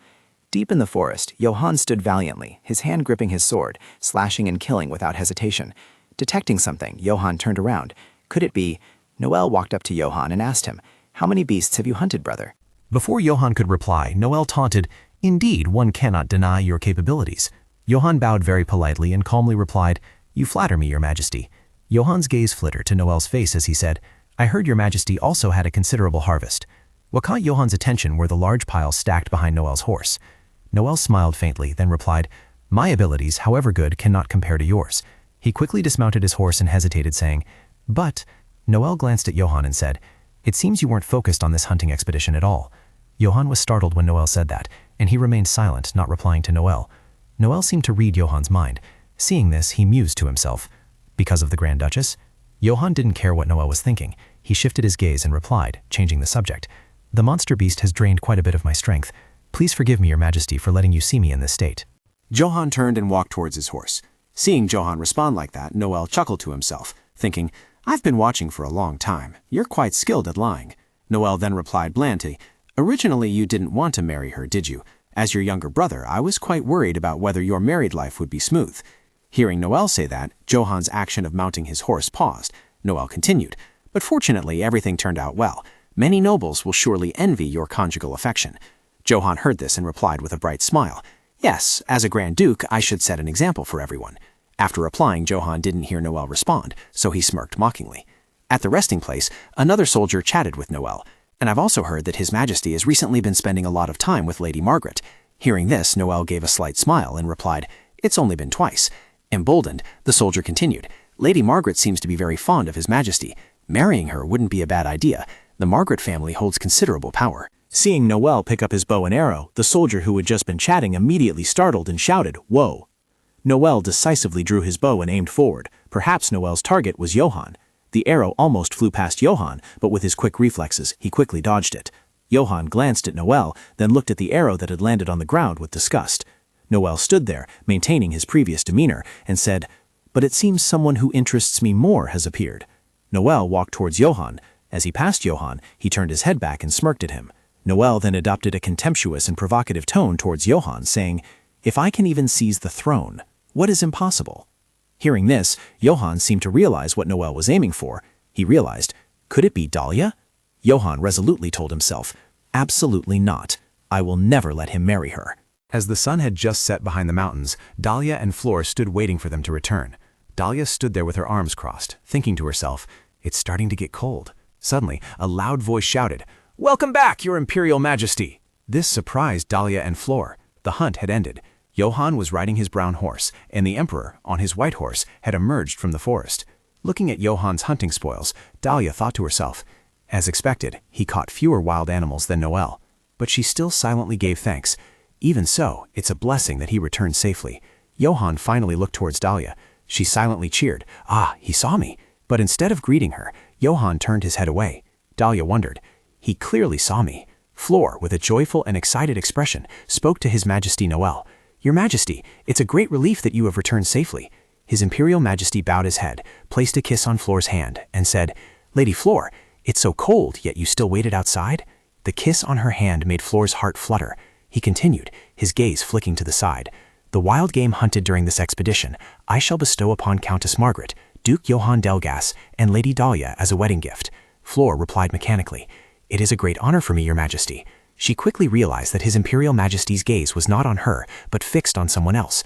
What's wrong? Where is he looking? Noelle's gaze was fixed on where Dalia stood. Floor thought to herself, Dalia? Floor felt annoyed inside. She thought, she doesn't even care about him at all. She felt negative emotions slowly rising. How annoying. Flora pondered in her mind what she could do to attract His Majesty's attention. Dalia brought her fair, slender hand to caress Johann's face. It was a relief that he had returned safe and sound. Johann looked straight into her eyes and gently said, Dalia. He said in a deep, warm voice, Please accept this. Dalia looked at what was in front of her. Flowers. She wondered, why the sudden gift of flowers? And she began to imagine, then chuckled softly. So he sat picking these tiny, pretty flowers, even though he's a bit big himself, huh? His face flushed slightly. He said to her, It's not much, but I want you to see them. His sincerity made Dalia momentarily flustered, and she softly said, Thank you. Dalia smiled beautifully, like the flowers Johann had given her. Thank you, they're lovely. At this moment, the Emperor looked towards Johann, thinking, My brother seems happy. Noel secretly calculated in his mind, Actually, this is even better than expected. He thought, I've always tried to make him fall apart. These thoughts continued, revealing the Emperor's terrifying schemes. But now all I need is to use that woman. At Lunar Castle, on a quiet night, the castle's lord bowed before His Majesty. It is an honor to serve Your Majesty once again, your king. This was Aaron Lunark, the lord of Lunar Castle. Tapping his chest, Noel smiled at Aaron and said, Perhaps I'll be able to rest soon, thanks to you. He said, This way, please. I've prepared everything. Inside the castle, the announcement for the start of the feast for the country's highest nobility rang out. Royal family and honored guests, please enjoy your dinner at this castle. From a corner, a voice asked, Sing what? Dalia shivered slightly, thinking, It's still too cold inside the castle. A figure with elegant black hair approached her and said, I'm glad there's an empty spot here. Dalia was surprised. Oh, Johann. Observing Johann, she thought, It looks like he just took a bath. Tiny drops of water falling from his slightly damp hair made Dalia even more certain of her thought. His hair is still wet. Nevertheless, she secretly thought to herself, He's still as handsome as ever. Looking down at the empty plates, he asked, Is the food still not okay? Dalia gave a wry smile, saying, My stomach isn't feeling too well. He said, Then you should at least have some soup, shouldn't you? Suddenly, she quickly said, Oh, no, I will. Ignoring her words, he quickly went to get her a bowl of soup. You have to eat something. Wait a moment. Dalia called after him. Wait, at least listen to me first. Bringing her the steaming hot bowl of soup, Johann said, You should eat something. Here, eat. She thought to herself, he would be sad if she didn't eat anything, so she might as well try a little. She picked up the silver spoon from the table and scooped up some soup to eat. While watching her, Johann briefly thought, Are Dalia's hands always this small? His intense gaze made Dalia flustered. Hey, why are you looking at my hands like that? He leaned closer and asked by her ear, Are you cold, or are your hands trembling? She denied, No, I'm not. She thought he would feed her if she told him the truth. Thinking to herself, she felt lucky that only the two of them were here. Dalia secretly pleaded in her heart, Please, don't look any more. Watching her eat, Johann kindly asked, How is it? She smiled at him and replied, It's delicious, really delicious. She wondered, Aren't you going to eat, Johann? Dalia said, You must be very tired after the hunt. Thinking to himself, If I say I'm just watching her eat, she'll find me annoying. Seeing his expression, Dalia quickly noticed something unusual. She asked, Are you hiding something from me? Johann quickly denied, That's not it at all. She asked, Why? The latter half of the question she kept in her head. Why is he like this? He looks as if he's just been caught red-handed. Putting her spoon down, Dalia asked Johann, I'm full, Johann. Are you really not hungry? He nodded, smiling as he replied to her, My stomach usually feels a bit uncomfortable after a hunt, so skipping a meal is common. You don't need to worry. I'm fine. Dalia was skeptical. She asked, Really? She tried to recall memories from her previous life. It seemed something had happened in the novel. Suddenly, from a distance, noisy sounds echoed from the center of the party. Noel and Fleur, they were good together. She observed the situation, thinking to herself, ever since people started suspecting the relationship between the two of them, many other nobles had begun introducing themselves to Countess Margaret, and now it was hardly surprising. Johann's voice broke into Dalia's thoughts. What are you thinking about? She smiled faintly and said, How should I get my revenge? What should I do to push it? Dalia looked towards Fleur and continued, Into this miserable fate. Smiling brightly at Johann, she finished her sentence. That's what I think. With an embarrassed expression, Johann asked Dalia in a low voice, "When you think about that, do you feel scared?" She was slightly surprised, looked up at him, thinking, "Is he worried about me?" Looking at Johann's handsome, obedient face, like a puppy's, she thought, "I only thought of him as a character in a novel, but the way he looks at me is really—" Dalia said to him in an emotionless voice, "Even so, it's something I have to do." She thought, "I'm still full of the desire to get revenge on Flor even now, but for some reason I feel uncomfortable with Johann knowing all the cruel thoughts in my head." A question popped into her head. She wondered what her feelings for Johann were. Outside the magnificent castle under the dark, star-filled sky, the master of Lunark Castle politely greeted the emperor, wishing him a safe journey, Your Majesty. Noel spoke up, "Thank you for your hospitality." In the bumpy carriage, moving through the quiet late night, the emperor spoke. "Too many things have happened. It must have been difficult for you, lady." Dalia bowed properly and politely replied, "It's nothing at all, Your Majesty." As for Flor, she opened her mouth and smiled, replying to the emperor, "It was absolutely nothing at all, Your Majesty." Dalia sighed, thinking with disgust, "Why do I have to sit with Flor?" She recalled the king's proposal before boarding the carriage. It was quite commendable for the subjects watching this procession. He said he saw brothers and sisters sitting intimately together. Don't you all think so? Noelle's gaze was currently fixed on Dalia, annoying her. "Don't stare at me." After a staring contest with the king, she decided to do something. She thought, well, since he keeps looking this way, I'll have to play the role of the good older sister. Intending to reach out and fix the hair of the person next to her, she said, "Flor, your hair is tangled." Thoughts quickly flashed through Flor's mind before Dalia's hand could reach her. Why is she acting so suddenly? She calculated while putting on a surprised and frightened expression, pushing Dalia's hand away just as Dalia's fingers hadn't even touched her. What if I act a little scared? Dalia's face darkened. Why is she thought, is she trying to play the victim? The two men opposite them noticed Flor's unusual reaction. The king quickly asked, "Is something wrong, Lady Flor?" Still feigning fear, Flor inwardly triumphed. All right, a very good reaction. She feigned shrinking back, saying to Noel, "Oh, I was just a little surprised, it's nothing." His Majesty the King asked sternly, "The lady just got scared simply because her sister touched her. Why is that?" He voiced the suspicion he had in his mind, as if someone had hit her before. The king thought to himself, "It seems the two sisters aren't very close. Did Dalia ever hit her?" Dalia briefly thought, "You still haven't changed, Li Suyen." Then she smiled and spoke as if it were no big deal. "I apologize for worrying Your Majesty." She said smoothly, "She has an eye condition, so she's often a bit sensitive when someone raises a hand in front of her face." Flor's face paled, and she thought incredulously, "What?" She couldn't believe it, thinking, "Are you claiming this is my habit and not your fault?" Dalia continued nonchalantly, her voice growing sharper. "I understand you're easily startled because your vision isn't clear, but that's not how you should act, especially in front of His Majesty." Flora felt a pang of fear, and she murmured, Sister Dalia." Dalia said, her voice still carrying a warning tone, "If you simply wanted to humiliate me, then I would be willing to forgive you to a certain extent." She continued, her voice commanding, "If you disgrace me, it also means you disgrace the Grand Duke." Hearing his name mentioned, Johann paid attention.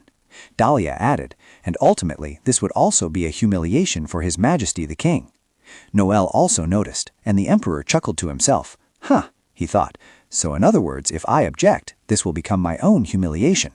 I truly cannot predict anything from this woman." She continued speaking, placing her hand on Flor's. "You have been fortunate enough to be accepted into the Margaret household. Be careful not to tarnish your reputation."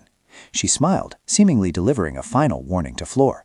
"Even without proper education, you can still understand what I've just said, can't you?"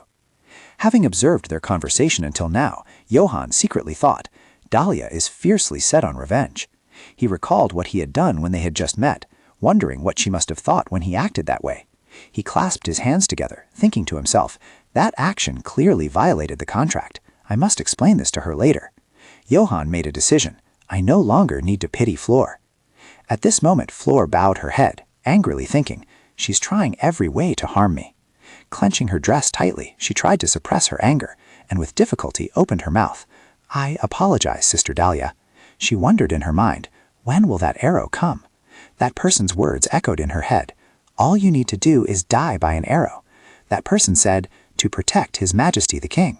Flor frowned slightly, unable to avoid worries in her heart. If that arrow hit her, Noel would love her. She calculated, then she could get rid of Dalia. Meanwhile, Dalia was still observing Flor, looking at Flor's face. Dalia wondered to herself, shouldn't she be angrier? She was puzzled. Why did she look so worried? The carriage finally entered the city, bathed in warm sunlight. The wheels stopped. Flora showed a fleeting look of awkwardness. Wait, have we arrived? She calculated in her mind, the arrows would arrive soon. Pulling back the curtain to observe their surroundings, Emperor Noel confirmed. Yes, he said, we should prepare to disembark. Outside the carriage, many people were welcoming them as they stepped down, everyone cheering. Dalia looked outside, tired and worried, thinking, so many people. Johann suddenly gently took her hand, smiling kindly as he said, "You don't need to worry, Dalia." Johann's gentleness made her secretly happier, and she smiled. Meanwhile, Flora could no longer bear to watch that deeply affectionate and intimate scene. She smiled emotionlessly, thinking to herself, "Go find a private room." Then she briefly glanced at them, wondering if the Grand Duke truly liked Dalia, she thought, despite knowing her true nature. These thoughts made her envious. She bit her fingernails, wishing she could have him too.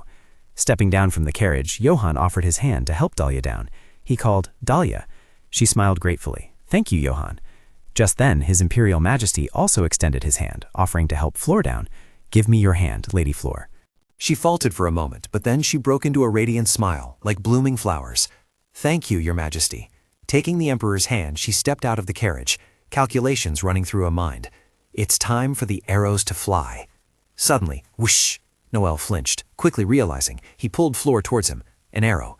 Whoosh! Another arrow grazed the Emperor's ear. A strand of his hair fluttered, and he exclaimed, "This is an ambush!" The Emperor commanded, "Everyone, get down!" Johann grew tense, telling her, "Dalia, duck!" Dalia partly crouched down. She panicked, thinking, what's happening? This wasn't in the original story. An arrow grazed her arm, tearing through the fabric and skin.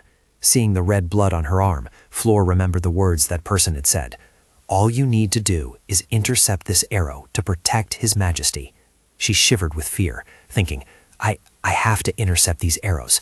Turning around, Dalia realized Flora was still standing in the same spot. She called out, "Flora, don't stand there anymore." The Emperor also told her, "Lady Flora, leave here quickly."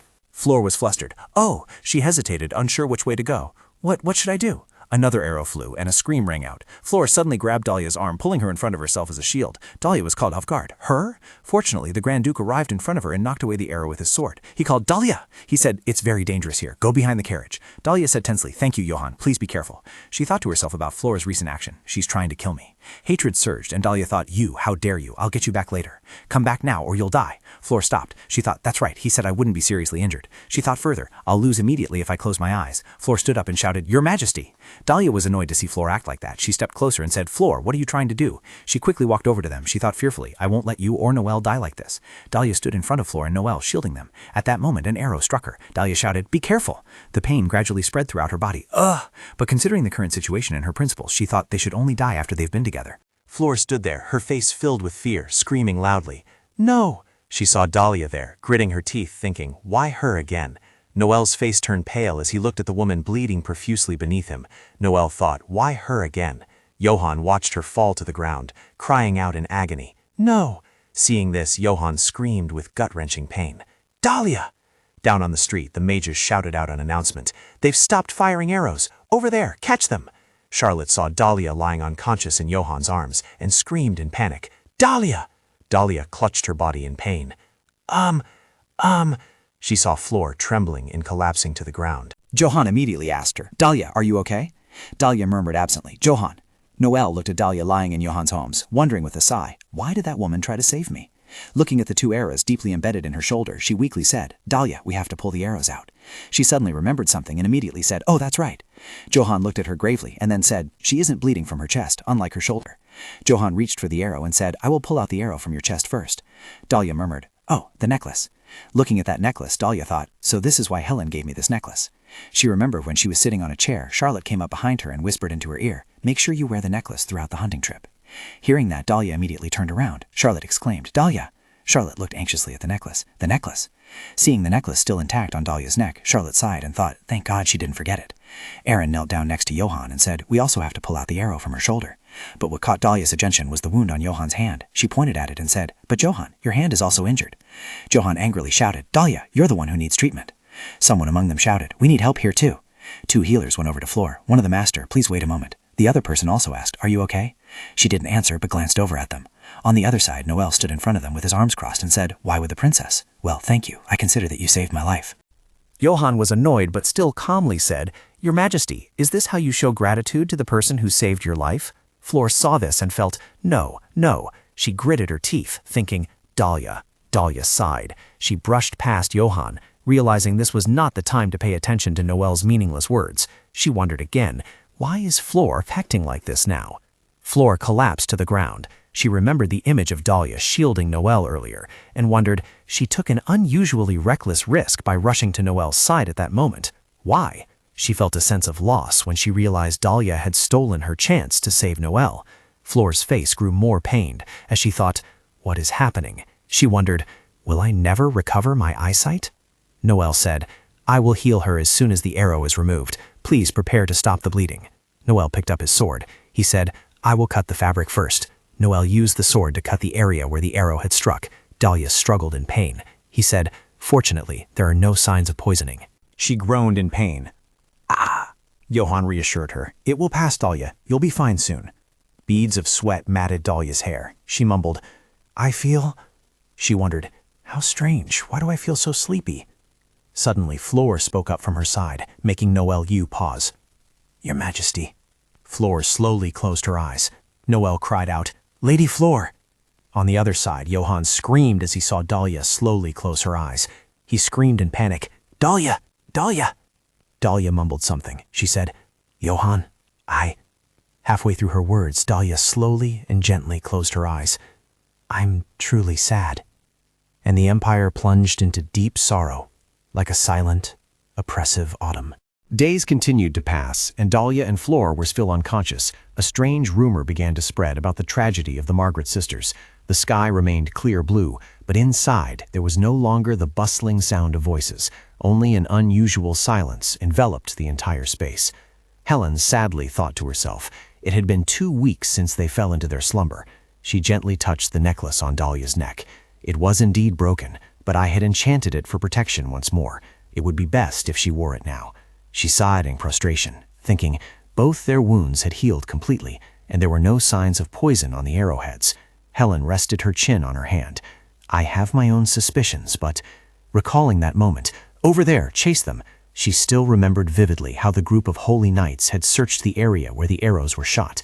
Evidently, only a tattered cloak was found, and if it weren't for Daisy, that cloak would have been overlooked. As soon as Daisy saw the cloak, she immediately recognized it. That's the witch's cloak. Johann ran over, surprised. What? Daisy held the cloak in her hand and asserted, This is the cloak that the witch who teleported us to the Anthichi Mountains wore. I'm sure of it. It must be him. He is the culprit.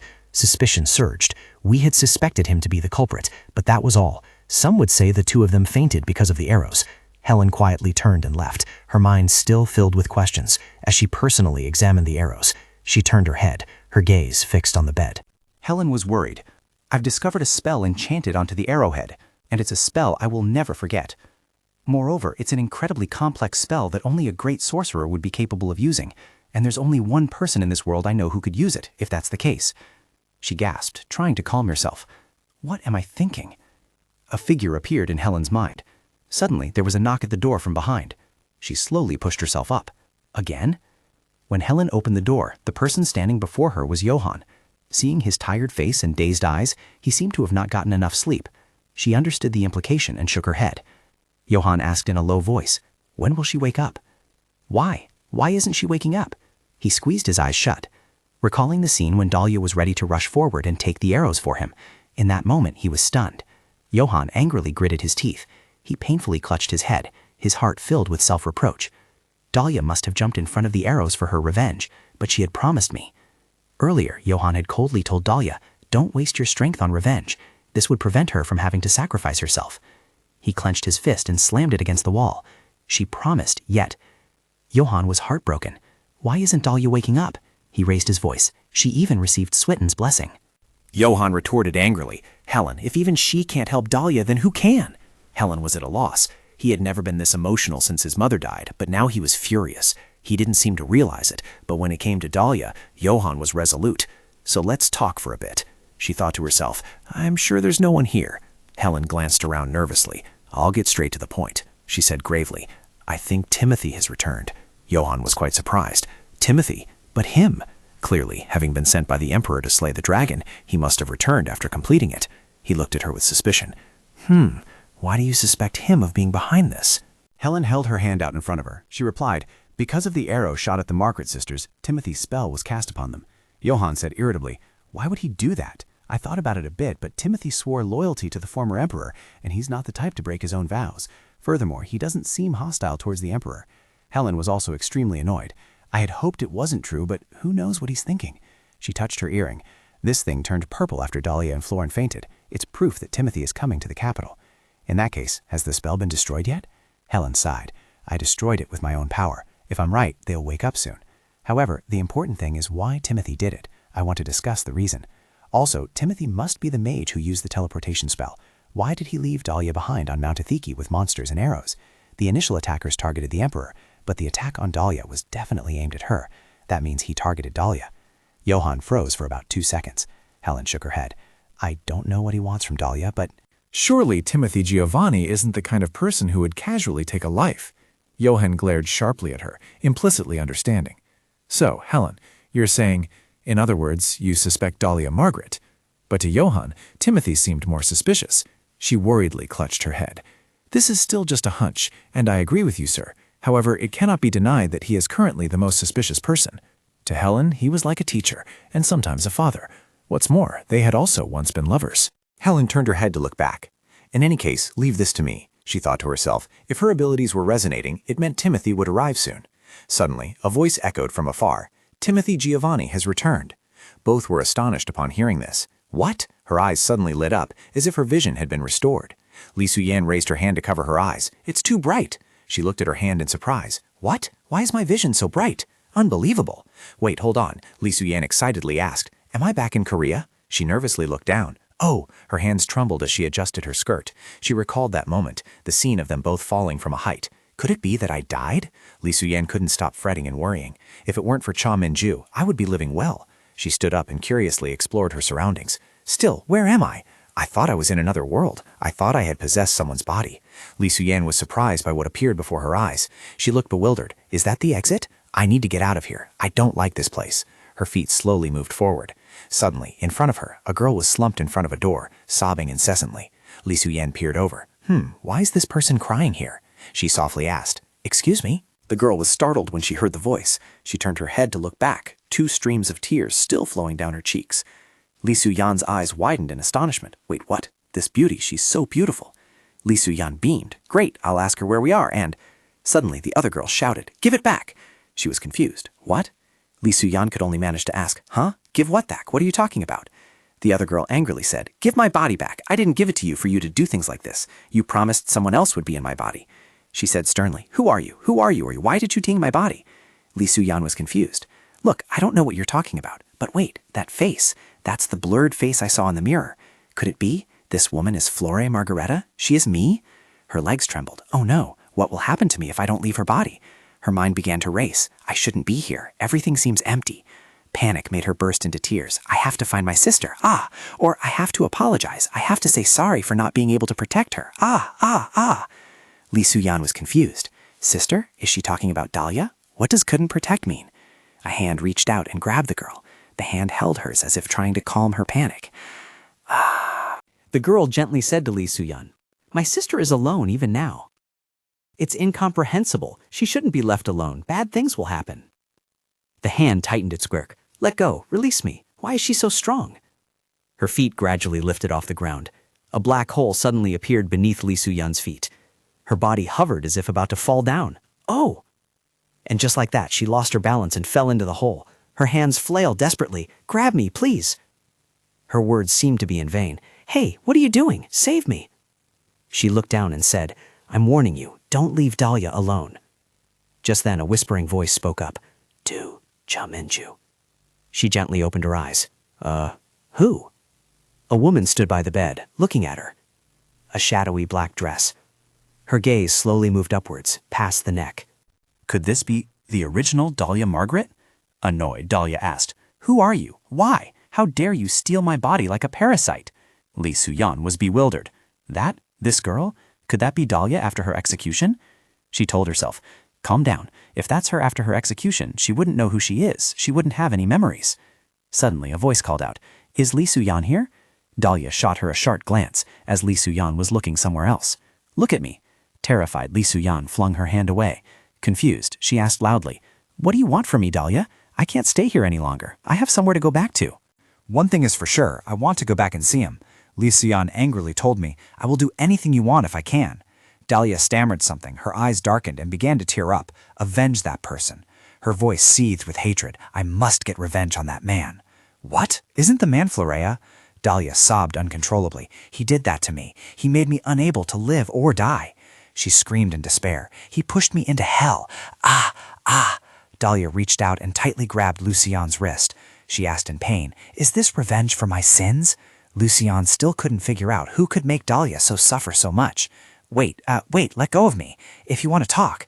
Dalia refused to let go. "Do you think I'll believe you? What mistake have I made?" Lucian shook her hand off. "Dalia, snap out of it. Besides, we can't have a conversation like this." She turned and ran away. "I feel bad for Dalia, but just let me use this body for a little longer." Lucian seemed to catch sight of something, the light ahead. "Is that the exit?" Dalia sobbed, pleading, "Wait." She continued to beg, "Not again. Don't leave me alone here. There's nothing here, nothing at all." Despite Dalia's pleas, Lucian continued to run without looking back. On this side, Dalia slowly opened her eyes and woke up. Her eyes sparkled like stars. Timothy excitedly said, "My lady, you're awake." Startled, she slapped him and pushed him away. Seeing this, Johann immediately ran over. "Are you all right, Dalia?" She sighed in belief and grasped his hand. "Johann, please hold my hand." He worriedly asked, "Can you see me? Can you hear my voice?"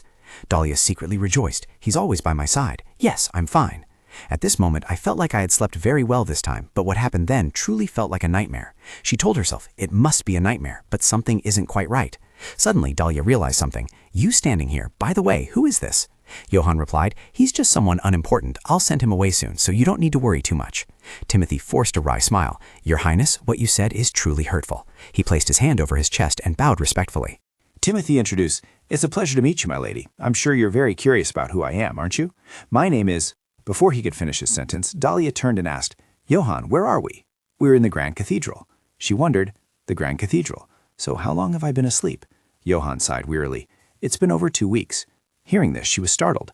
Had she really been asleep for over 2 weeks? She remembered being injured after blocking an arrow, guessing her condition was more serious than she thought.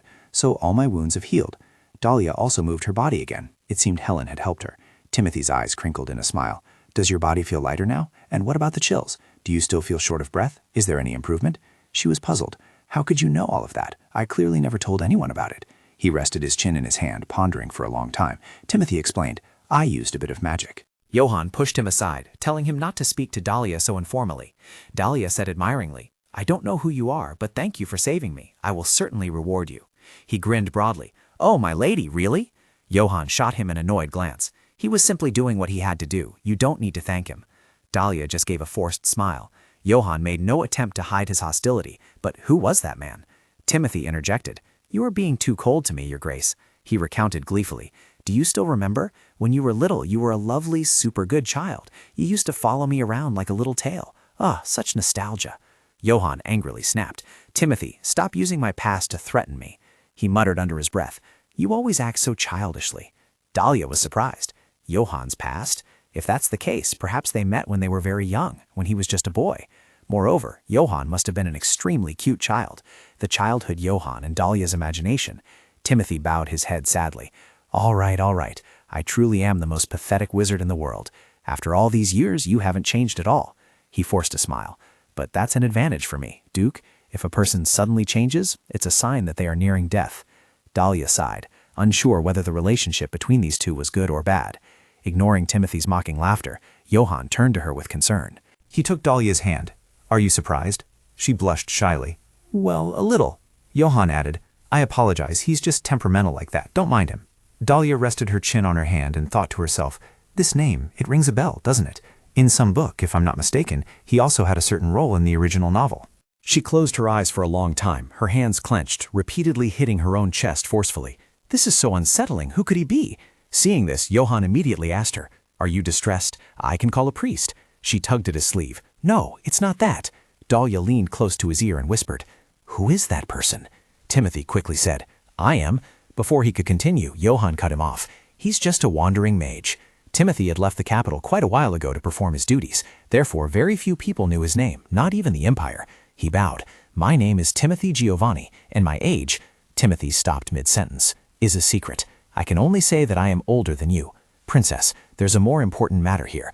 I need to tell you a few things. Dalia looked bewildered. Me? About what? About those arrows. At this, she froze. He looked at her with a sinister smile. Timothy held out his hand to show her something. In his hand was an arrowhead. Here, he even admitted, I am the one who shot it. The remark felt like a dagger to Dalia's heart. Johann was also stunned by his words. He angrily grabbed his collar and shouted, "Are you insane, Timothy?" So Helen's suspicions were correct. The words she spoke then, the arrow had struck the two sisters and Margaret. Timothy had enchanted it. But why? Surely with that attitude, you're not planning on apologizing to me, are you? Dalia irritably pressed her hand down on the blanket. Timothy smirked. Apologize? I'm simply fulfilling my duty. She froze. Was his duty to murder? Johann glared menacingly. Timothy, shut up. He turned to Dalia. There's no reason for us to sit here and humor him, Dalia. Let's go, he added. This is an important task that Miss Flora entrusted to me. What? Flora? Why would she have to do this? That means Flora had moved to another room as per Timothy's suggestion. If Dalia had woken up, then Flora must have woken up early too. He was confused, but he couldn't remember if Timothy had said anything else that day. Johann irritably demanded, "What do you have to do with her?" He replied, "Oh, actually, we're quite close." What's more, she helped me a lot. Dalia was surprised. Helped you? Well, she helped me return here, he shrugged, a delighted smile on his face. She helped me a great deal. He looked at her with a provocative gaze. Dalia clenched her hands on the mattress. Now it's time. Timothy put his hand into his pocket and took something out. He took out a watch and sighed. I have to go. Timothy cheerfully said, "Get well soon, my lady. Don't grieve too much if you miss me." His words made no sense. The watch snapped shut. Miss Flora Margaret. Timothy said softly, "I'll be back soon." He leaned close to her ear and whispered, "Her vision has completely recovered." Her sparkling eyes opened wide, looking around. His Imperial Majesty Noel looked at her and asked, "Miss Flora, can you see my face?" She nodded. "Yes, I can clearly see your face, Your Majesty." Flora touched her face in surprise. How can this be happening? This isn't a dream. I can really see. It could be said that this was good news. From now on, she would be able to see the world as it truly is. Suddenly, there was a rapid knocking at the door from behind them. Both looked towards the door, puzzled. Dalia angrily pushed the door open and walked in. Johann gently tried to stop her. "Dalia," she asked in a low voice. "Flora's eyesight, has it recovered?" Flora beamed when she saw her. "Dalia." The people around them continuously whispered and gossiped. She must have really wanted to see her half-sister. Look at how brightly she's smiling the moment she sees her sister. Dalia thought to herself, how did it turn out like this again? Why did her eyesight recover? Johann gently placed a hand on her shoulder. "You'll get hurt if you move too quickly. Besides, you haven't fully recovered yet." And she strode purposefully towards Flora. "Flora, is it true? Can you really see?" Flora looked up at Dalia with sparkling eyes. The girl beamed. "Yes, Sister Dalia, I can see your face clearly now." Dalia parted her lips and whispered, "Oh, so that's how it is." But those words were filled with a great deal of displeasure. Noel quietly watched the two from behind. He was a little surprised. It seems Dalia had also just recovered. What a coincidence. They woke up at the same time. Furthermore, he heard that a guest met Helen at the Grand Temple last night. He wondered if that person used some special tricks. He stared intently at Dalia again. Yet why did Dalia look so pale? What's more, what was the reason she jumped out to take the arrow for him? The way she looked then, could this woman also want something from him? Noel Hatho smirked. What a pity. She already belongs to Johann. He stepped forward, breaking the awkward atmosphere. "Calm down, Grand Duchess." Dalia was surprised. "Your Majesty?" He tilted his head and smiled, then looked at them with sharp eyes. Noel Hatho thought to himself, they are half-sisters, but she seemed more panicked than happy to see her sister recover because a miracle had occurred. Is there something between them that I don't know about? Dalia sighed wearily. She wondered, "I need an explanation for this, Your Majesty." He also raised his voice. "I also need an explanation." Flora hadn't taken her eyes off Dalia the entire time. She stared at Dalia without looking away for a second.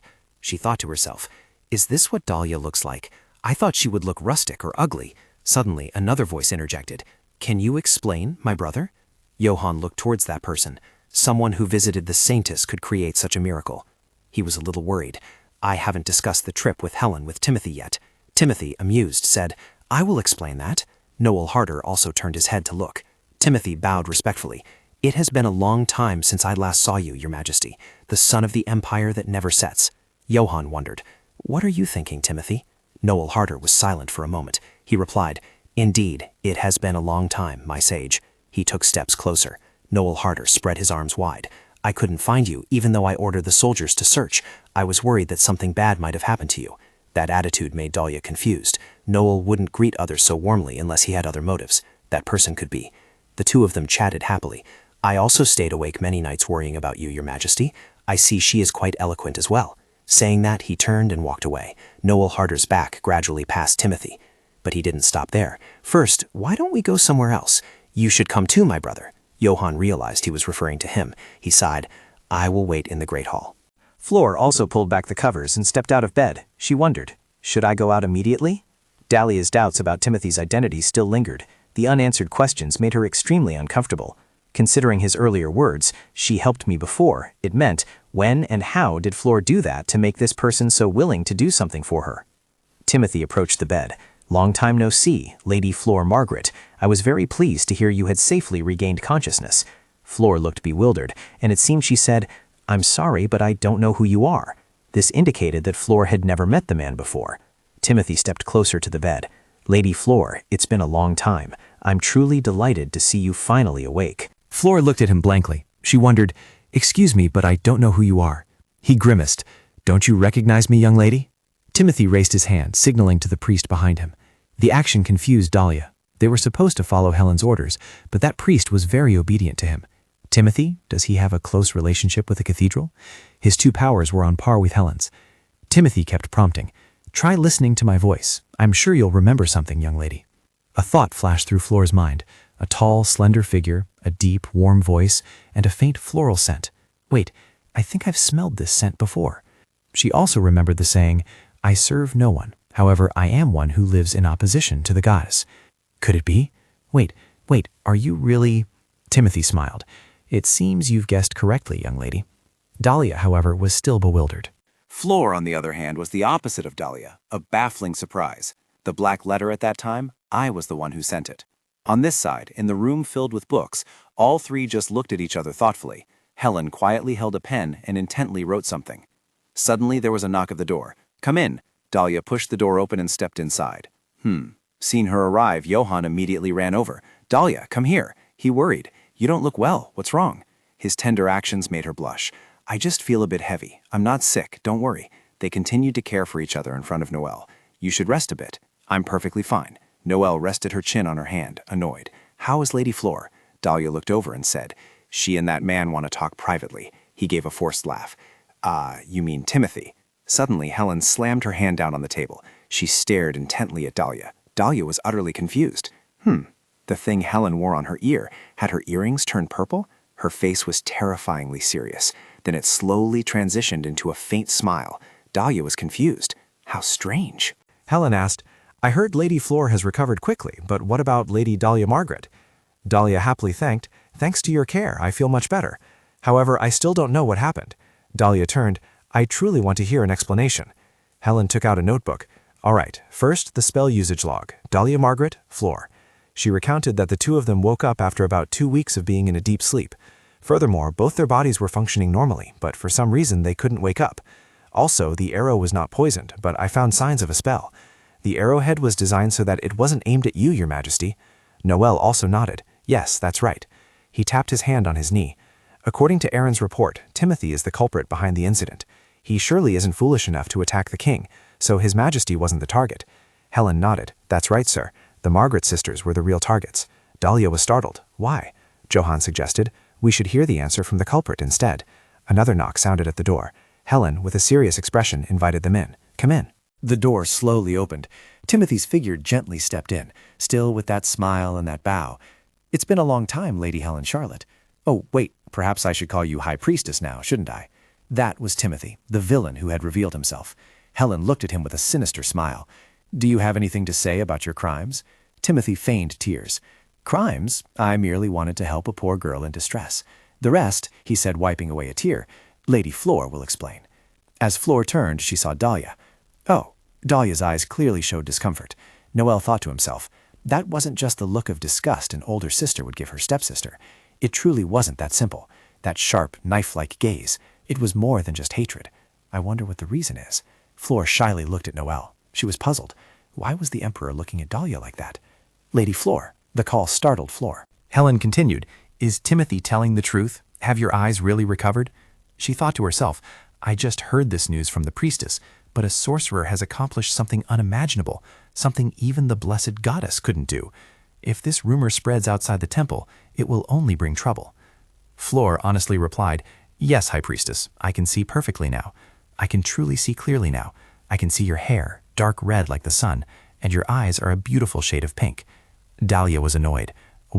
Why of all times did her eyesight recover now? Seeing her hurting her own lip, Johann touched her lips to remind her. Dalia blushed. "Johann." He pointed to his own lips and said, "Your lips will hurt." Helen slammed her hand down on the table. "So your eyesight has recovered." She sighed. "Even so, your method is too dangerous. And how do you intend to explain the Grand Duchess's sleep?" Timothy showed no fear. "Of course, I can explain that too." He glanced towards Dalia. Timothy began, "Grand Duchess, how do you feel? Doesn't your body feel lighter than before?" Dalia tilted her head in acknowledgement. "Ah, yes it does." He explained, "Before, the remaining poison in your body was completely removed, which is why you feel better." She wondered to herself, "So I fully recovered, just like the first time I stepped into this world." The feeling was truly one of relief, and the person beside her, Johann, he looked at Dalia with affectionate eyes. "I am very happy." His care seemed to stir something within her. Was this truly the cold-faced Johann from before? Helen quietly stepped forward. It seemed his testimony was true. "Therefore, Your Highness, Timothy has threatened the Empire's power. However, he also miraculously cured the two young ladies. He achieved what the cathedral could not. Therefore, I will recuse myself from deciding on this matter." Helen stood before Noel and said, "I will respect any decision you deem appropriate, Your Majesty." Noel sighed wearily. Then he immediately gave an enigmatic smile. He slowly said, "My decision is..."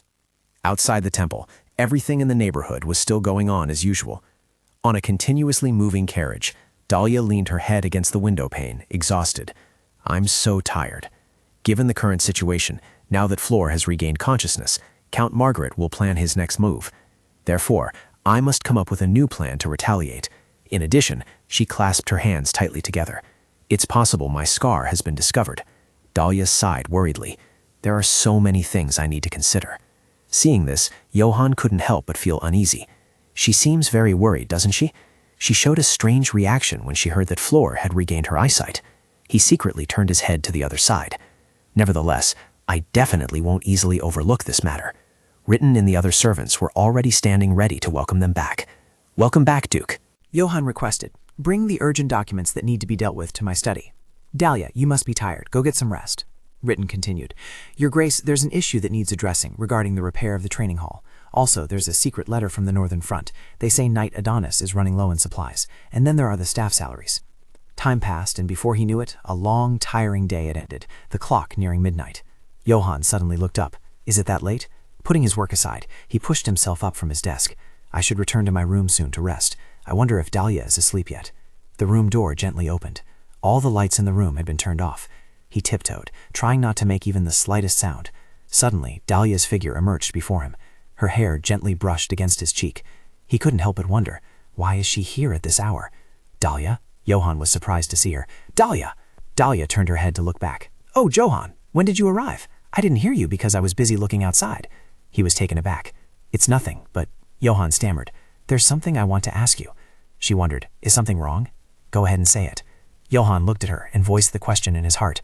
"Why did you try to save the Emperor back then?" "So this is what it's about." "Ah, I see. It's about that. Because by saving him, I thought you wouldn't get to have your say anymore." Dalia turned her head away. "I couldn't let someone who had to atone for all their sins die so easily." "Not only that, but also if you were near Noel and not by my side, if you found yourself in that situation, I believe you would do the same." Johann was visibly annoyed. "But I already promised you, didn't I? You told me not to push myself too hard just for revenge, as that would prevent them from sacrificing themselves. At that time, I also promised. I promised I wouldn't hurt myself just for revenge. Under those circumstances, if Timothy had truly tried to kill the Emperor, you might have died there." Johann gritted his teeth in annoyance. He seemed unable to bear her indifference. "Why are you always... What if unfortunately that arrow was poisoned? You wouldn't be able to withstand a second type of poison while your body is weak, just like back then." He himself was in immense pain, his hands trembling uncomfortably. "I don't want to go through that horrible experience again. It was lucky then. If it weren't for that necklace, the arrow would have surely pierced straight through your chest." Seeing him leave, Dalia felt a little worried. "Johann, why?" Her hands tried to reach out to him. Her fingers pulled at his shirt from behind. "Why are you so angry?" Johann was restless. He couldn't understand why she could only think of herself. Deep down, he understood that she wanted revenge, but that was different from wanting to throw herself away. At that moment, she was truly like a moth drawn to a flame. What could he do now? Angry as he was, he still loved her. Johann turned back and asked Dalia, "Have you ever thought, what if something serious had happened then? How worried would I be as your husband?" He looked at Dalia with eyes full of worry. She also secretly understood the care and protection he was trying to give her. In her heart, she truly wanted to thank him, truly grateful that he cared for her, but she couldn't let Flora live a happy life while she herself could do nothing because she was going to die. Dalia said coldly, "But that's the contract we both started." Not only that, it was the reason they agreed to the contract and got married soon after. She was sad. It was terrifying, but there was no other way. If Noelle died there, everything would become even more complicated.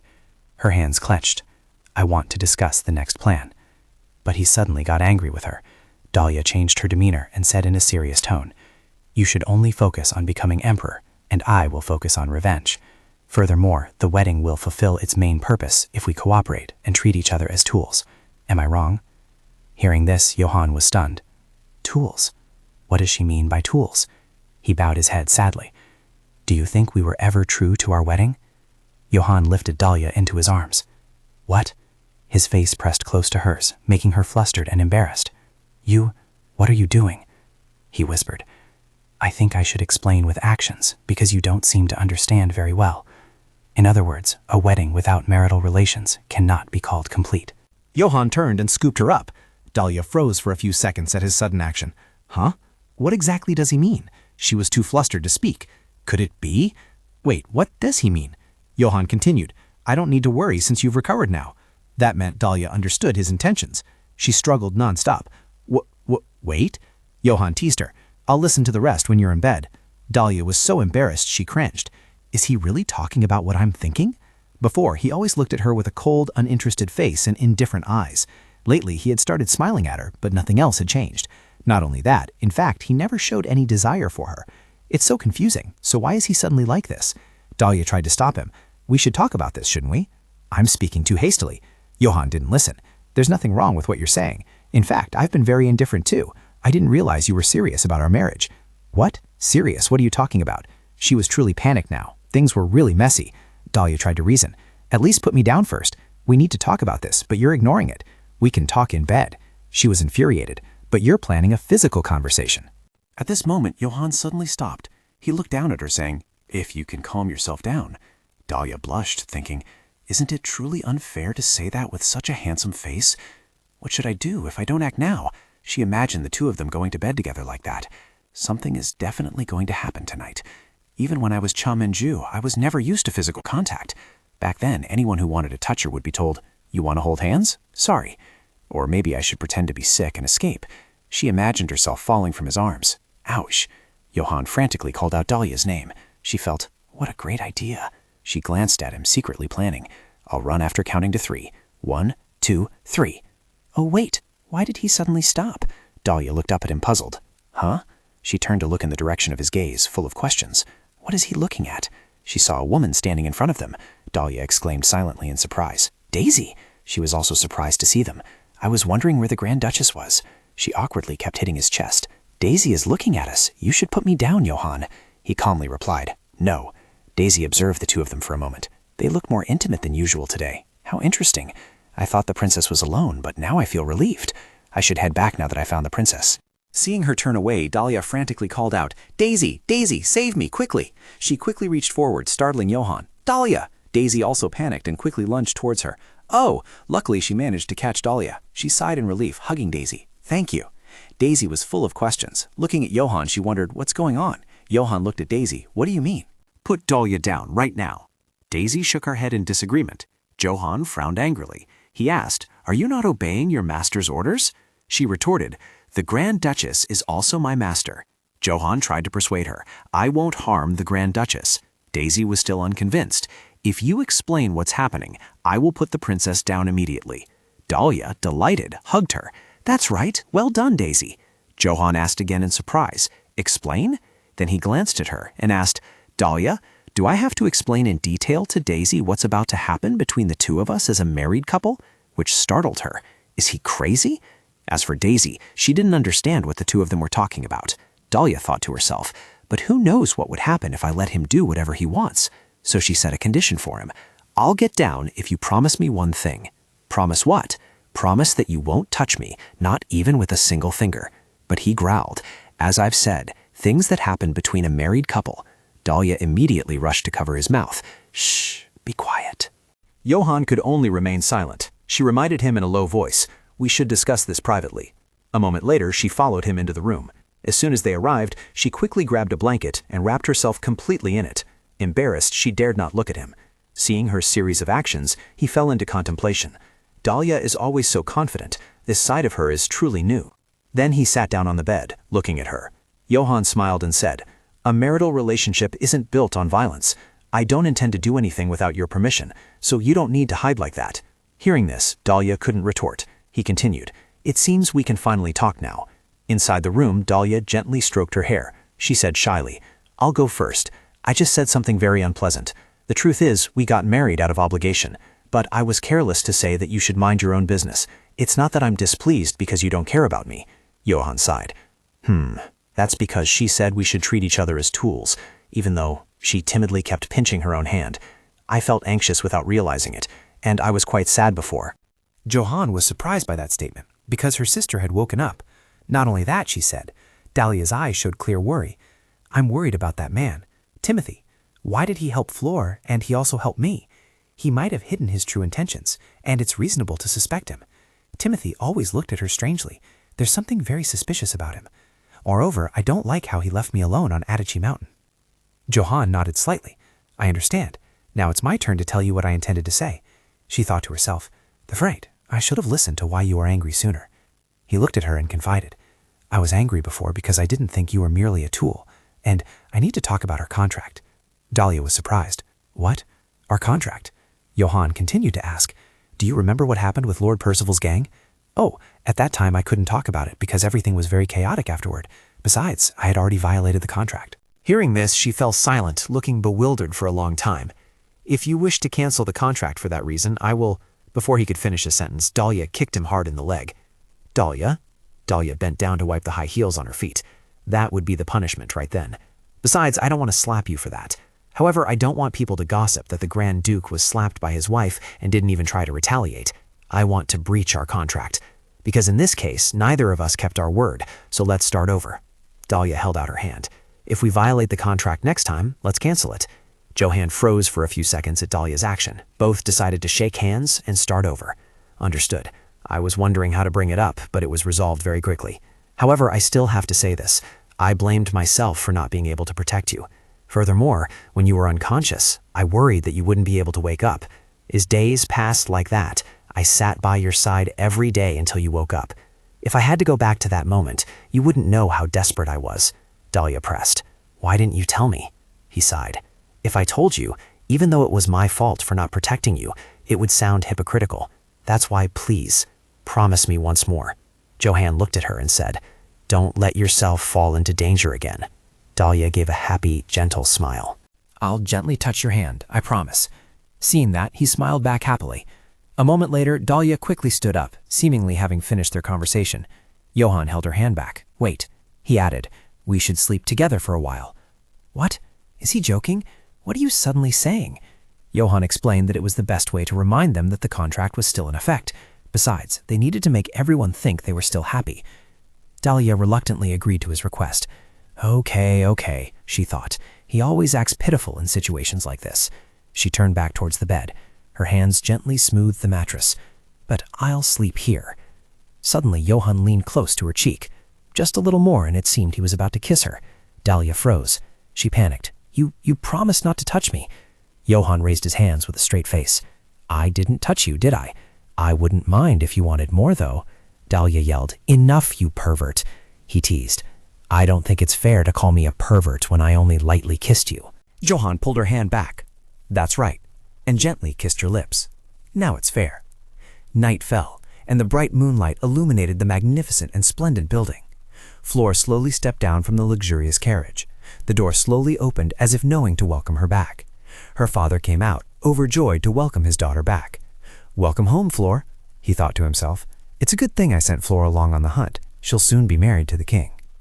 She obediently stepped inside as he welcomed her with open arms. Flor thought to herself, what a windbag. Her room had been cleaned thoroughly, everything sparkling, filled with beautiful and expensive things. She had just stepped out of the bathroom, still drying her hair, when Flor thought, suddenly I can see again. Perhaps that's why he truly thinks I'm useful. She stretched high. He certainly knows how to annoy people, but it's probably fine, because now I'll have a way to deal with Dalia.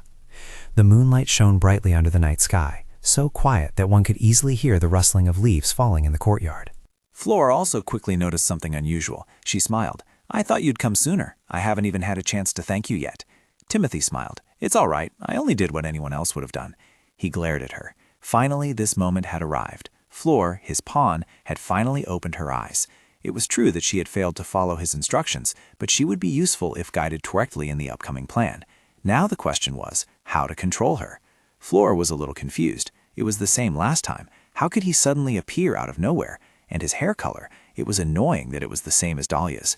He probably only came here because of the previous incident. Flora began to thank him. "Thanks to you, I can see now. I don't know how I can repay you." She placed her hand over her chest. "After all, I have nothing at the moment." Timothy clasped his hands smugly. "From now on, you have plenty of time to do many things, Lady Flor. In other words, of course, as long as you can still grasp the king's mood." She stammered.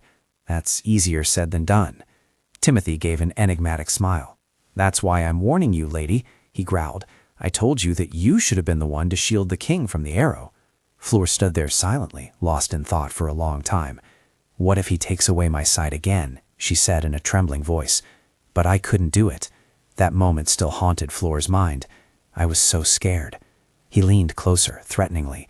"Do you think the Duchess who jumped in and took the arrow for the king wasn't afraid?" Flor gritted her teeth in annoyance. "Ultimately, what do you want from me?" Timothy sighed. "You've already refused the easiest way, my lady. Now only the hardest way remains, but I wonder if you're capable of it." Anxiety surged to its peak, and cold sweat drenched her, but now there was no other choice. She turned away decisively. "It seems you have no one else to help me besides me, do you?" Saying that, it meant, Flor glanced at him, "You'll have to find a way yourself, or we'll die together." He chuckled inwardly. "Indeed, my excellent pawn." Timothy raised a hand, signaling. "All right, Lady Flor, let me ask you this. How many allies do you have right now? Not only that, but how many allies do you think Dalia has backing her? Of course, you can't compare yourself to your older sister." The provocative words pierced her heart. It was irritating, but he was right. Speaking of which, Count Margaret might be useful, but who knows when he'll abandon me if he deems me useless. Noelle will pay more attention to Dalia after that. Johann is clearly on Dalia's side. That's why I need to find more allies from now on. Only one name remains, Joanna Hubert. He pressed on. "Do you remember that name, my lady?" Flor was astonished. "You mean," she angrily asked, "I have to beg that traitor for help?" He nodded. "Of course." "But it's the young lady who gives her orders like a good dog," he said, making her freeze for a few seconds. Recalling the past. "Yes, like her previous life." Flor began to smile. "Oh, that's right. I was so short-sighted to forget that." She rested her hand on her chin. "All right, Timothy, I will follow your advice. But remember this, if the plan fails, I will reveal everything to the king." He placed his hand over his chest and said, "I shall remember, Lady Flor." The next morning, dawn broke. Helen was sitting in quiet meditation, praying, her hands clasped before her chest, her knees close to the ground. Suddenly, a figure approached from behind. Helen turned her head to look. It was Timothy, the man who had disappeared without a word, neither returning nor sending any notice. He looked at her and spoke. "It's been a long time. Aren't you going to welcome me?" Helen didn't bother. She turned back to continue her prayer. He was bewildered. "Oh, well then, I'll wait a moment." His gaze fixed intently on Helen. He just stood there, watching her, without taking his eyes off her. Timothy muttered to himself. The goddess's hand can still reach her. He clenched his fist. Not much time left for him to achieve his goal. He knew it, yet he couldn't help but feel worried seeing Helen like this. Helen's voice cut through his thoughts. "It's been quite a while, hasn't it?" She turned her head back. Indeed, it had been a very long time. Timothy froze for a few seconds. He tilted his head and smiled. "We didn't get to talk much last time. And that's why I'm back here." Timothy stepped forward and lightly kissed Helen's hand. He whispered, "It seems you have some questions for me." She decisively pulled her hand back. "Explain why you sent Dalia to Mount Andiki with those monsters." He said nothing in return, only smiling faintly. Helen, enraged, declared, "The fox Dalia found was probably you." Timothy asked her back, "Why are you so sure about that?" "Because," she said, "that fox has a gemstone on its forehead. When you lift its pristine white fur, a sparkling gemstone will appear." Helen pointed directly at the ring he was wearing on his right hand. She said sternly, "That's your elemental stone, isn't it?" He was secretly delighted. "She's really sharp, just as I thought." Helen was angry. "The mage who helped teleport to Descartes Manor was also you, so there's no need to think much further. How did you manage to do that?" Just as expected, she would indeed ask about this first. "Actually, my plan was very simple. To put it simply, breaking into Descartes Manor was very easy. While the servants were capturing the mages, I quietly took down one of them and snuck in. I had used hypnosis, so no one paid attention to me, allowing me to blend in without any trouble. Not only that, I also hypnotized Johann, so he didn't notice anything. However, Dalia's soldiers were quite sharp-eyed, and they seemed to suspect me, but since everyone was very busy, they had to leave immediately." He pointed at her. "What I needed was the moment Johann and Dalia were away from everyone." Helen looked puzzled. "What do you mean?" Timothy asked. "Helen, what do you think of Dalia Margaret?"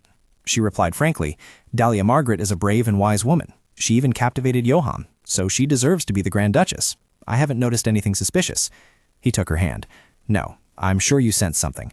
Helen insisted on pulling her hand away, but the goddess said nothing. Timothy interjected, "If you've never heard the goddess's voice, there's even more reason for you to be suspicious. Besides, in any case, you'll find out if you're curious. I won't tell you." He smirked. "It's time for Noel to continue, and I also have to prepare a few things." Helen looked bewildered. "Noel, why do you mention the king here?" Timothy glared back. "Because I want to pair Flora with the king." She was astonished. What was that? "You mean you want Princess Flora and the king? Why?" He just quietly turned away. "I think I should have one or two secrets." Helen felt a little uneasy hearing that. "You want to keep secrets from me?" He caressed her fair hand and then gently kissed it. "I'm keeping it a secret because I don't want to lie to you. You'll find out eventually. You should prepare yourself for the future." Timothy bid her farewell. Her beauty was soft and indistinct. High Priestess Helen Charlotte. A new day began to dawn. Dalia woke up and looked to her side. It seemed Johann had woken up early again today. Since that evening, after discussing their marriage, Johann and Dalia had been sleeping in the same bed. She remembered that at first she couldn't sleep, but now, as soon as she lay down, she could naturally fall into a deep sleep. Even when Johann called, she didn't answer. "Dalia, are you still asleep?" She touched the empty space beside her. After that, Dalia still didn't stir, feeling a little lonely having to wake up alone every morning. There was an announcement. "Princess, you have an invitation to the wedding of Diana Hubert." She looked at the invitation, puzzled. "Diana is Joanna's younger sister. I heard her wedding was postponed. The Grand Duke was expected to attend, but he said he wanted to let her decide." That's right. It's possible Joanna still likes Johann, so it wouldn't be very comfortable. Even so, if Johann were to become king in the future, the Huberts would be very important to avoid. In short, it seems her sister will attend, so she's definitely planning to create a chance encounter. Dalia told the servant, "Tell them I would be honored to attend." The scene before her was entirely of large, dense trees. Emma bowed and stepped forward. "Did you call for me, Princess?" Dalia requested. "I need that tailor, Madame Scarlet. Send her an invitation to Descartes Manor within 4 days." Emma broke out in a cold sweat with worry. She trembled. "I apologize, your ladyship. I believe Lady Scarlet is now at Margaret's house." Dalia was astonished. "What?" Emma whispered. "This is being rumored everywhere. They say Miss Flora went to find her herself." Dalia thought to herself, "She did it on purpose, knowing that I usually hire Lady Scarlet to make clothes." Before that, a white-haired sorcerer had followed Miss Flora around for a while, carrying with him a beautiful cluster of gemstones. Somehow, he might have been behind this. Could it be Timothy Giovanni? She gently tapped her hand on the rim of her teacup. Then she looked up and asked Emma, "Where is the Duke?" Emma immediately replied, "He is in the training room. He said he wanted to inspect the night training." Dalia slammed her hand on the table and stood up abruptly. "Emma!" "Yes?" "Listen, if Johann asks where I am, you know Anne, the maid, right? Tell him that after tending to the garden with Anne, I decided to go to the market to buy some necessary seeds." Emma nodded in understanding, but in her mind she couldn't stop wondering, where is she going? A moment later, Dalia's carriage stopped in front of a gate. She slowly stepped out of the carriage. "I'll find out how Flora convinced Lady Scarlet." Dalia grimaced in anger. "And I'll also meet Count Margaret to see what he's plotting." Inside, the clanging sounds of swords striking each other echoed. Everyone was training diligently. Viscount Percival stood to one side, observing intently. Someone ran up from behind. "Lord Percival," he said. The person bowed and reported, The Duchess just left the manor by carriage. Osiva quickly walked over to report to Johann. Your Grace. Johann, drenched in sweat, turned around. What is it? He said. The Duchess. She just left by carriage. Hearing this, he became anxious. What? Which direction did she go? Countess Margaret's manor. Johann was puzzled. She suddenly went to Margaret's manor without saying anything to me. What happened? Dalia's recent attitude towards him had been very different. She always tried to keep her distance from him. It wasn't that he hadn't noticed. She was clearly avoiding him ever since they reconciled. Did you hear anything else? He replied. She seemed to leave in a great hurry after receiving a letter. Johann rested his chin in his hand, pondering for a moment. If that's the case, she must have accepted Diana's invitation. He slid his sword back into his scabbard. I should follow her. Standing before a magnificent and splendid building, her feet gently stepped down from the carriage. Dalia's noble demeanor truly made people look up to her, but for Daisy it was different. She exclaimed, "It's huge!" She was a little surprised to see someone come out to greet her.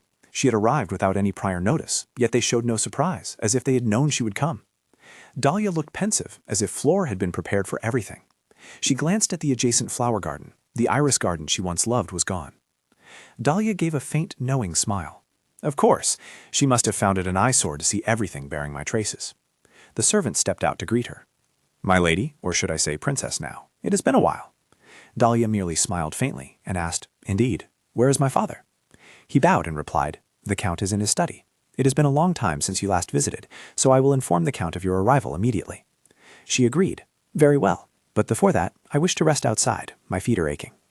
He recalled Flora's instructions to him. If Dalia visits the manor, inform me before allowing her in. He offered to take her somewhere. I will escort you to the art gallery. She recalled that when Count Margaret had guests, he would often entertain them by taking them to the art gallery in the afternoon. This meant that if Lady Scarlet was here, the only place she could be was the art gallery. Inside, a multitude of gemstones were spread across a table. These were topaz, other stones, and then sapphires. Timothy smiled. Topaz and sapphire go very well together. Lady Scarlet chuckled with delight. My goodness, you're right. If we adorn the hems of our dresses with them, they could create the impression of shimmering mermaid gowns. After recognizing the person sitting opposite her, I see. That man, Timothy, he was behind this. Dalia called out, her voice low and firm. Lady Scarlet. The woman froze in alarm. Cold sweat poured down. The princess leaned in close and said, It's been a while, Lady Scarlet. I didn't expect to see you here.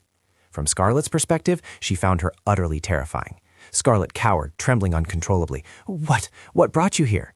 Dalia reassured her. Calm down, madam. I haven't even said anything yet. Timothy placed the stones back on the table. He introduced himself. And I believe we've met before. Timothy, hello, princess. Though they appeared to be chatting pleasantly, every word was laced with hatred. The princess's presence seemed to overshadow the beauty of the gemstones. Is that so? Thank you very much. Lady Scarlet was bewildered. I was just planning to go to the market after looking at these stones for a bit. What are these two doing? Daisy stood silently to the side, saying nothing. She thought to herself, that one with teleportation magic, I'm sure he's a suspicious sorcerer. He told her, Today I am here as Miss Flora's guest. Dalia was surprised. Flora's guest? I wonder where she went. Timothy looked at her with a sly smile. What wind brings you here, princess? Dalia forced a smile. Does a daughter need a reason to visit her father? Not only that, but whose guest is this lady, by the way? Timothy interjected. This lady is also Miss Flora's guest, just like me, isn't she? He gently placed a hand on her shoulder, signaling, Oh, yes, the lady understanding his meaning admitted. Ah, that's right, I am a guest invited by the young lady. Seeing her revealing attire made Dalia suspicious. She didn't believe it. If she were a guest, she would have dressed more formally, yet she was only wearing a very simple outfit. Perhaps she had spent the night here. Dalia continued to lift her chin, subtly sniffing the surrounding scent. There's a faint smell, and I also detect coffee in this room. It seems they had tea together this morning. I wonder what they talked about regarding Flora. These small details aren't enough. There are too few clues. I need more information. That's wonderful. I was hoping to meet you, and I feel so fortunate to have run into you here. The lady stammered. Is that so? Why? Dalia eagerly replied. I'll be hosting a party soon, so I'll go prepare my attire. She extended her hand in invitation. I wonder if the lady would care to come upstairs with me. I'd enjoy talking with you in my room. Scarlet was a little flustered. Dalia let out a sigh. She feigned sadness. I usually commission my clothes from you, and I don't commission them anywhere else. If you refuse, I'll be sad. What's more, only you, my lady, can create the most exquisitely beautiful garments in this entire kingdom. Seeing herself praised, she instantly beamed with delight. Oh, your ladyship, you are too kind again. As soon as Scarlet agreed to follow Dalia and took her hand. Both turned their heads to look at Timothy. Timothy picked up each stone and put it back into the box. I guess I have no other choice, he sighed in frustration. You can continue talking with the princess. I'll have to leave. Scarlet quickly raised a hand to stop him. Wait. Dalia placed a hand on Scarlet's shoulder. My dear lady, I can give you 10 times more gemstones, she reminded her. Do you remember the dress from that day? Scarlet's eyes sparkled. Yes, but... Timothy held the box of gemstones in his hand. Suddenly, a voice came from behind. Why is it so lively here? Just as she had predicted, she knew it. She was indeed home. Flora walked in, looking bewildered. Oh? As soon as she saw her, Flora joyfully called out, Sister Dalia! Looking at the dress Flora was wearing, Lady Scarlet must have chosen it for her. It's been a long time, hasn't it? We haven't met since that day. Flora replied. That's right. How are you doing now? Dalia smiled gently. I'm fine, but it seems I'm a bit late to meet you, isn't it? Perhaps the news reached me late. Flora explained, I wanted to be truly presentable to welcome you. Hearing this, she immediately asked back, Is that so? But you don't look much different from usual. I think you should put in more effort.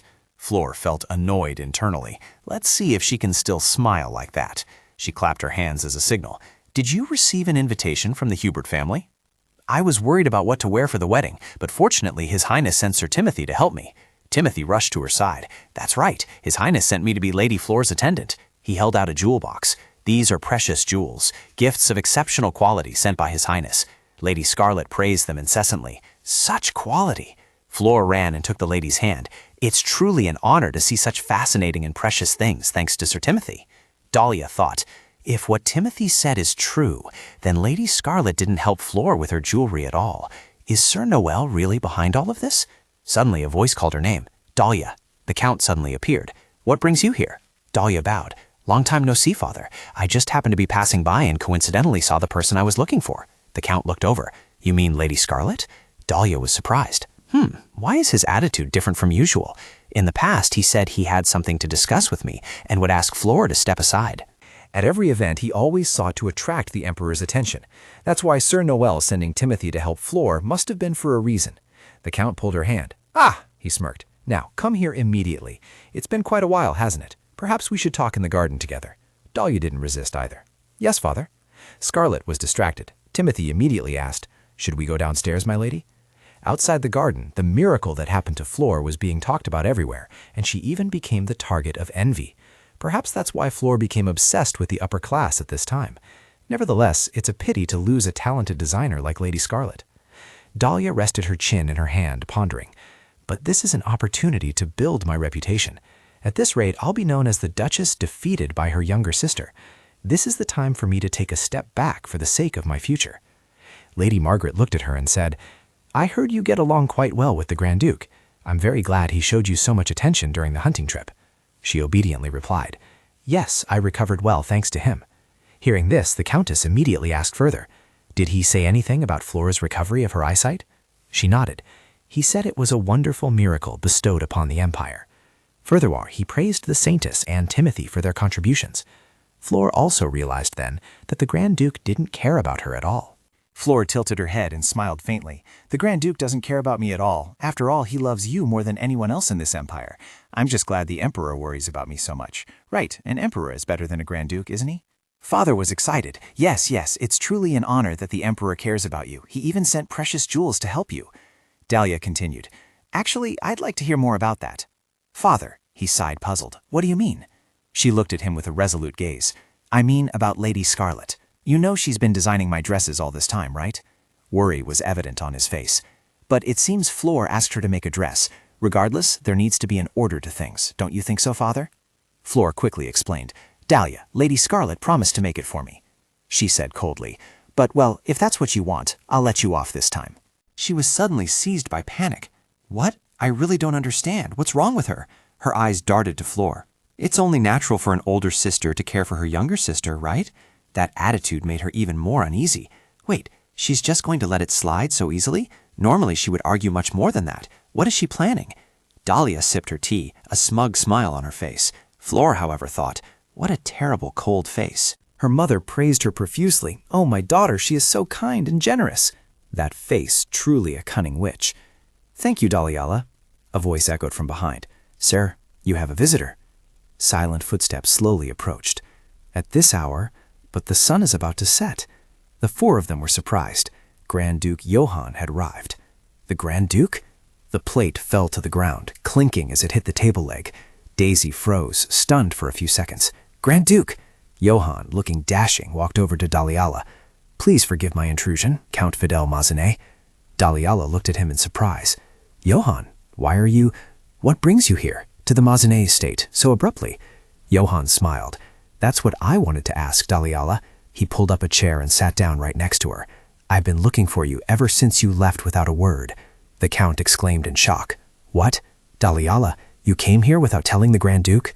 Johann waved his hand. She has my permission to go wherever she needs to. I'm just glad to have found her. There's no need to worry. The Count said with a trembling voice. Oh, I see. I am truly honored that you care so much for my daughter. But there's something else. He pointed towards the Count and Flora. I must ask, what were you all discussing that led to such glooming expressions? Daliala whispered. We were talking about Lady Scarlet. Lady Scarlet. Flora interrupted. Then Lady Scarlet has promised to make a dress for me. But Dalia, naturally, immediately fought back. She was a bit stubborn, but she decided to let it go. After all, the Emperor himself was very concerned about Flora, so how could she not let it go? Johann thought, it seemed there was more to it. And what did she mean when she said Noel cared about Flora? Could it be that he personally sent the lady to Flora? I see, Johann praised. You are truly lucky to have a sister like Dalia, Miss Flora. Flora gave a wry smile. Oh yes, of course. It was starting to get dark, and the moon was gradually rising higher. Oh, look at the time. Her father and mother came out together to see the two off. Dalia, please visit us again, and thank you for coming as well, sir. Dalia looked a little sad. I'm sorry I can't come more often. I'll come another time. Johann also said, I will also visit with Dalia occasionally. Dalia waved goodbye to her parents. She whispered, Well then, I'll see you at the wedding. She turned and left, leaving Flora standing there alone. Flora nodded. Yes, Dalia. Johann was puzzled. Does she always have that expression? As soon as Dalia left, Flora also turned and walked back to her room. Her light footsteps touched the ground. Johann immediately recognized him. I heard you were here too. He turned around and asked, Are you here to see us off? Timothy gently removed his hat. Your accusation is as accurate as ever, sir. He grumbled. You're also invited to the wedding? He chuckled. Yes, I'm very pleased they invited an unknown mage like me. Johann let out a weary sigh. If you're going, then Helen will go too. It's been a long time since she's been in public as a holy maiden. After all, she cannot leave the cathedral or chapel except for special occasions like this. Will you be escorting her that day? Timothy retorted. Won't Sir Charlotte be escorting her? Johann irritably crossed his arms. Actually, I've heard what happened. His Majesty sent someone to Miss Flora and ordered them to help her meet Lady Scarlet, didn't he? Rumors certainly travel fast. He glared at him. Was that truly an order from Noel? I think you're the one who suggested it to Noel. Timothy waved his hand dismissively. Who knows why I would scheme like that? Having said that, he immediately turned and left. See you at the wedding. Wheels slowly rolled down the quiet street. Dalia shyly said, Thank you for escorting me, Johann. I hope you don't misunderstand. I just didn't tell you where I was going because I thought it would make you worried. Johann looked confused. What do you mean by misunderstand? Is it about how you've been avoiding me lately? She admitted. Yes, that's what I mean. He pressed further. So you really weren't avoiding me? She replied. Yes, really, I promise. In truth, she had been trying to avoid him ever since the kiss the day before. Even so, she wasn't avoiding him because she disliked him. Whenever she thought about that kiss, her face would constantly flush. She didn't like being embarrassed around him. As Reshi had no choice but to avoid him, but she felt she had to deny it now. Johann rested his chin on his hand, lost in thought. If I tell her I'm jealous of Daisy going with her, she might think I'm an idiot. She called his name. Johann. Johann quickly explained. It's nothing. I'm glad it was just a misunderstanding. Also, from now on, please tell me your whereabouts. I've been looking for you. A while later, they also arrived back at the mansion. In the empty room, Dalia's father sat alone, pondering something. He wondered. That fellow offered to help Flora with Noel's requests. Surely that means the king is also very interested in Flora. Otherwise, His Majesty wouldn't have sent Timothy. Recalling the letter from that time, moreover, he had also brought an invitation to Countess Hubert's party. If the king attends the wedding party, they will surely be the talk of the upper class. He chuckled to himself. I can't just sit idly by and do nothing. Johann is my most dangerous rival. But if Dalia has secured a place in the Duke's heart, there's nothing to worry about. Once Noel falls for Flora and lets his guard down, I can try to assassinate the king. Before the Empire reunited, countless kings had died after falling in love. Therefore, I must do everything I can to help Flora gain Noel's attention. In another room, a pile of papers lay scattered on the table. Noel pondered deeply. The North would soon need support. He thought the Adonis Knights would be enough, but it seemed his brother's absence had a significant impact. And then, after monsters appeared in the Indiki Mountains, the people spread some strange rumors. In a few years, the monsters would infiltrate the capital. This rumor led to the establishment of a mysterious cult. Currently, even the cathedrals are raising many questions about this matter. He remembered Helen saying at the time, "You are obliged to alleviate the people's suffering, Your Highness." Noel thought to himself, Helen never cared much about society, nor did she advise me on this matter. Because Timothy has returned, I can send him to the north with the task of training the mages. Suddenly, an announcement came. "Your Majesty, I have something to ask." Aaron wondered, why didn't you refuse Timothy's request? He calmly replied, "It's fine to send some jewelry from the royal treasury. Those jewels are nothing compared to Timothy's covenant." Aaron was puzzled. "You know I wasn't asking about that." He realized he was showing interest in Lady Flora Margaret. Noel smiled smugly. The important thing is how the Duchess will react, he thought to himself. So Flora Margaret is simply a tool to pique the Duchess's attention. Noel pointed upwards and requested, "Send an invitation to the palace." Aaron asked again, "To the Grand Duke, sir?" Noel shook his head. "No, to the Grand Duke's wife. Mention that I know someone who can make a wonderful dress for her." Aaron acknowledged, "Understood, sir." "That's not all. And one more thing. We still don't have any information about Timothy's activities. It seems he's hiding something. Do you think God might know something about his plans?" Aaron fidgeted and looked around. "Only priests entered Chapeau a few days ago, sir, even though Timothy might be capable enough to infiltrate and meet Helen without being noticed." Noel clenched his fist in anger. "Where is Helen now?" Aaron replied, "She went to look for something, sir." "Look for something? What do you mean? I haven't heard much about this either." "It might just be an excuse to go out. She's always been like that ever since we were little." Noel heard this and said meaningfully, "To find something, you'll investigate it, won't you?" He nodded. "I will send people to investigate. Also, Your Majesty, you will attend Lady Diana Hubert's wedding, won't you? Count Hubert is very curious about your attendance." Noel, unconcerned, said, "The public is all talking about the Margaret family, so he must not be having an easy time. Although he voluntarily became my right-hand man, he is still not entirely outstanding compared to Duke Margaret. Moreover, if he feels anxious just because I've lost favor, then I will reconsider Count Hubert's capabilities." Aaron advised, "I believe Your Majesty should attend." He said with annoyance, "How troublesome. I will consider it if you accompany me." Aaron replied, "Of course I will attend, and Helen too." Noel was surprised. "Helen too? The bride requested a favor, but you know, a favor is usually only granted for royal weddings." "In that case, I thought Helen would refuse, but she agreed to this request for some reason." "That's interesting. Well then, all right, send word that I will go there. By then I will escort Lady Flora Margaret. Send a message to the Margaret family as well." The next morning, the letter was quickly delivered directly to Dalia. She read the letter and thought to herself, "Noel wants to introduce a skilled dressmaker to me? What is he thinking? What a bother," she grumbled. "I should definitely find my own designer." Dalia called Anne, and the maid replied, "Yes, my lady." Dalia suggested, "Will you come out with me today?" Anne delightedly agreed immediately. "Of course." Dalia also called, "And Daisy? She will also escort us." Daisy nodded, "Of course, my lady." A moment later, Dalia, having changed her clothes, stepped out of her room. The butler asked, "How should I report to the master, young lady?" She turned her head, smiled at him, and said, "Tell him I think perhaps it's time to be honest, right?" After a moment's thought, she added, "Tell him that Anne and I are going to visit the market." Having received her answer, the butler replied, "Yes, young lady." Upon arriving at the market, everything was bustling with activity. Stalls were busy trading, and people bustled along the streets. According to the butler and the gatekeeper, a designer from the south has opened a shop in town. However, he isn't very popular, as people say he's very demanding in particular. Many nobles have been rejected by him. Rejected? Anne nodded. That's truly rude. But he turns away every customer who doesn't meet his standards. There's an old saying that there's more than one way to skin a cat, and in this case, I'll have to use every means to achieve my goal. He is a designer who can both design and tailor clothes. He is said to be second only to Lady Scarlet. Dahlia's shoes clattered on the cement-paved road. She wondered, "Are we in the right place? Look at this," she thought to herself. "This looks like a shop waiting to be demolished," and awkwardly said, "Should we take a peek inside? He's quite famous." They decided to open the door and step inside the house. "Excuse me, it looks so empty. I wonder if the designer is out." Dahlia looked around. But surely he wouldn't go out without locking the shop, would he? Anne seemed to spot something.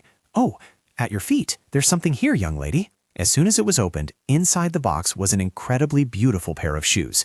Anne's sparkling eyes spoke volumes about their beauty. Suddenly, someone pushed hard, making the box lid slam shut. That person said, "Don't touch them. These things are more expensive than you think." Anne lost her balance, stumbled, and fell backward. "Ah!" Daisy quickly stepped forward and caught her. Anne gratefully said, "Thank you. Please be careful." Then she turned her head to look in the direction of the voice. But whose voice was that just now? Daisy looked over with a serious expression. Cian sat on a chair and said, "What brings a rich and beautiful young lady like you all the way here?" Anne quickly introduced, "This is Grand Duchess Dalia Margaret, wife of Grand Duke John Deckhart Serbian." At this point, she stepped forward to greet. "Hello, I've come here because I want a handmade dress." Cian said nonchalantly, "The Grand Duchess?" He reached out for something. It turned out he was taking a tie and tying his hair back. With one hand, he took his glasses and put them on. Cian said in an annoyed tone, "You've come to the wrong place. Madam, She interrupted him. "Take it."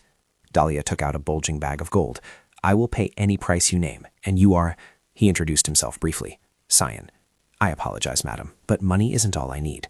Dalia frowned, thinking, "That's truly rude, but he turns away every client who doesn't meet his standards. Does that mean I don't meet his standards?" Then she asked, "What do you want to be paid with then?" Cian smiled faintly. He said, "First, tell me what kind of dress you want, and sit down here." She stated her request. "I need a dress to wear to a wedding reception." Cian asked for more specifics about her request. "A dress for a banquet. What about the color? Do you want a specific style or mood?" Dalia pondered for a moment. "I like something light and elegant, not too extravagant, and if possible, I want to avoid red." Cian wondered, "Why is that?" She explained, "Because I don't think it will suit my silver hair." He slammed the paper onto the table. "Then what about pink?" Dalia froze. "What? Did he even listen to what I said?" Cian meticulously stated, "A banquet is a joyous occasion, so you should wear a bright-colored dress. Pink or coral would be wonderful. Braid your hair and add a butterfly-shaped pearl accessory. You'll look very elegant and lovely." In the blink of an eye, Cian took out a box. "Look, and I've also just picked out a pair of shoes that suit you." The box slowly opened to the astonishment of all three. A pair of white pointed toe-high heels, adorned with small flowers, looked very delicate, yet still highlighted a luxurious beauty. Dalia was surprised. "This is too flashy. Shouldn't the bride be the center of attention at the party?" Cian interrupted. "Other nobles will also dress similarly at the banquet. Wearing something gloomy will only make you stand out more." She froze. "When did I say I wanted to wear a gloomy dress?" He pointed to the dress she was wearing. "Aren't you looking for something similar to the dress you're wearing? It's too gloomy." Inside, she was furious. "What? I just want to hit him over the head." "Ha, never mind. Calm down." He handed her the shoes. "Come on, just try them on once." Cian sat down and put the shoes on her feet. "How lucky. They fit your feet perfectly." I thought this style would suit Flora better, but I think Flora isn't the only one who could enjoy the dress in this way. Cian asked Dalia, "So what would you like, young lady?" Dalia was still thinking. He continued, "If you can find accessories that match these shoes, I will gladly make a dress for you." She was surprised. "What?" Cian said confidently, "I strive for perfection, and harmony is crucial to art." So it's the same with clothes. In the South, a dress with harmonious beauty is considered ideal. Harmony is quite important in dressing. Daisy turned to ask Dalia, "What do you want me to do? Let's go find some accessories." Anne was surprised. "What? Seriously?" Dalia seemed very confident. "It won't be too difficult. Also, remember to bring these shoes with you." Time flew by quickly. It was already late afternoon. Anne was panting, sweat streaming down her cheeks. Miss! The two were exhausted, unable to understand how Daisy could walk such a long distance without any rest. Anne pleaded, "I'm sorry, I don't think I can go on anymore." "Me too. We've searched every store but still haven't found an accessory that matches these shoes." Dalia thought to herself, "Is this really so tiring?" Suddenly she remembered. "Anne, there's one last place." She pointed to a dark nook inside the alley. "Let's go there." Anne was alarmed. "Are you thinking of looking in the night market?" "No, absolutely not." The streets were cleaner than before, but people say swindlers are still lurking there. It's too dangerous. Dalia offered a strained smile, comforting. "All right, let's just go back then. The carriage will be here soon. Besides, I heard there's an auction at the night market. I should stop by later, even if I have to go alone." Huh. A familiar figure made her instinctively turn to look back. A figure wearing a black cloak, covered from head to toe. But that red hair, could it be Helen? Dalia doubted. No, it can't be. Surely the saintess wouldn't go through that scary alley alone. Night had fallen. A lavish meal had been carefully prepared and beautifully arranged on the dining table. Dalia slowly walked in. She wondered, is he waiting for me? Johann called out to her, "Sit down, Dalia." She noticed he had already started eating. Dalia pulled out a chair and sat down at the table. She stole a glance at him. But didn't he say he would go to the palace today? He seemed displeased. Did something happen there? Should I ask now? Johann started to ask. Dalia, I heard you went out today. Her hand seemed to freeze. She admitted, yes, I went to the market with Anne. Daisy came with us too. Is the maid you brought from Margaret's house? Dalia nodded. That's right. Oh, perhaps I should ask Johann about that. Seeing her sigh, Johann immediately asked, what's wrong? Actually, I need to make a new dress, but I've run into a problem. Johann immediately understood. You mean the dress for the party? What's the problem? After listening to her, he calmly sipped his tea. All right, the first thing tomorrow morning is to set off. Dalia was surprised. Why did he agree so easily? Johann wondered. Why are you looking at him like that? Weren't you going to ask me to go with you? She smiled awkwardly. Yes, that's right. I thought you would refuse and say you were busy. I'm surprised you agreed so quickly. Wait, but Johann, you don't seem very happy. He quickly covered his face with his hand. Is it that obvious? Yes, very clear. Is something wrong at the palace? I must have been so relieved to get back to the mansion that I had trouble controlling my emotions. Dalia gently took his hand. She comforted him. I'm often like that too. I think it's because I feel very safe when I'm with you, Johann. The remark made Johann freeze. He said, I have a meeting with His Majesty. He wants to discuss the defenses in the north. That day, he was ordered to return to the Adonis Knights. He replied, that's right. As long as monsters still appear in the north, I knew this day would come. But why? Noel also sent Johann to the north in the original novel, but it was sooner than I expected. And then what did he say? Johann sighed.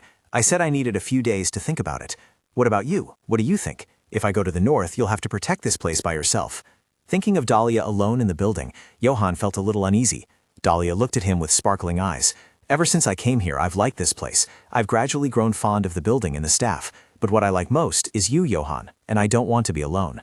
The image of their hands gently intertwined at their wedding appeared in her mind. I want to be here with you, Johann. Dalia forced a smile. But I don't think you have a choice. If the north is in danger, I hope he doesn't think I'm weak, and I don't want to be seen that way. Johann looked at her affectionately. I'll consider your opinion. Fortunately, the Adonis Knights are holding up well for now, but we need to train more soldiers. Therefore, I'll need more soldiers and subordinates if I want to overthrow Noel and reclaim the throne. The next day, on the bustling street. The two walked together. Unfortunately, a man bumped into Dalia, startling her, making her gasp. Johann quickly steadied her. You should be more careful. Dalia quickly turned back to apologize. I'm sorry, I couldn't see where I was going. He extended his hand and said, I think we should hold hands when walking around here. It would certainly be a problem to get lost in a place like this. She blushed with embarrassment. Ah, that's true. This way it's better. Johann always looked at her with affectionate eyes. The two then proceeded into the market. But the night market only starts in the evening, so why did you ask me to come here in the morning? The two looked at each shop. I thought it would be a good idea to check on the citizens around the city. But truly, Johann had made her laugh a lot today. Dalia also saw him in a different light. She asked, have you ever walked on a street like this before, Johann? He shook his head. No, as a royal heir, I was too busy with lessons when I was a child. What about you? She replied, I went out a lot. Thinking back, it wasn't this crowded. After I first woke up in this world, I was very worried, so the Countess told me about my childhood to soothe me. Moreover, my mother said that we even went to a festival, which was probably on Foundation Day. And then ever since Flora was no longer with us, perhaps I gained everyone's attention afterwards. You don't remember the novel, do you? Of course, I was too young. I want to ask you a few things, but I'm not sure if I'll get an answer. Don't worry, you can ask me. Seeing this, Johann immediately asked her, when I was a child, I attended a party at Margaret's house, by order of the former emperor. That was the first time I met you. At that time, we met in the rose garden. Do you remember that time? Dalia recalled. Was that the day I said he was ugly? This wasn't in the novel, so I have no clue. Actually, I don't remember much about my childhood. That's probably because I had a high fever when I was young. Johann said in a low voice, Well, I'm a little sad that you can't remember.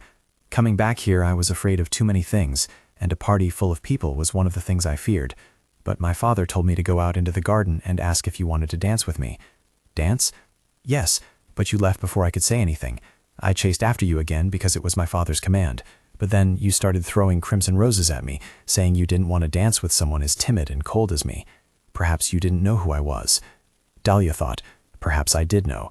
Considering Dalia's character in the novel, she would surely do that even if she had known. Could it be that was... Dalia quickly turned and ran off. Wait here for a moment. Johann panicked. What? Where are you going? She said, I just need a minute. I'll be quick. Johann looked at her puzzled. Dalia ran towards a woman and did something. A moment later, she turned back and ran towards him. Dalia bought a bouquet of crimson roses and handed them to Johann. Here. Johann was astonished. Is this a gift? Dalia gasped. Yes, a gift. An apology gift. She shyly pushed the bouquet towards him. I hope you'll forget about it from now on. We were just kids. You weren't hurt by those things at all. She looked awkward. You can't be so sure about that, because everything that happens when you're a child can affect you, whether you're aware of it or not. Kids tend to remember everything. He was surprised. What did you say? I couldn't hear you clearly. Your voice was too soft. Oh, nothing. Do you like flowers? Johan said gently. I want to give you something in return for your gift. Dalia turned away sharply. You could give me a necklace in return. That would be enough. Didn't you say you've looked through all the jewelry stores? She smiled faintly.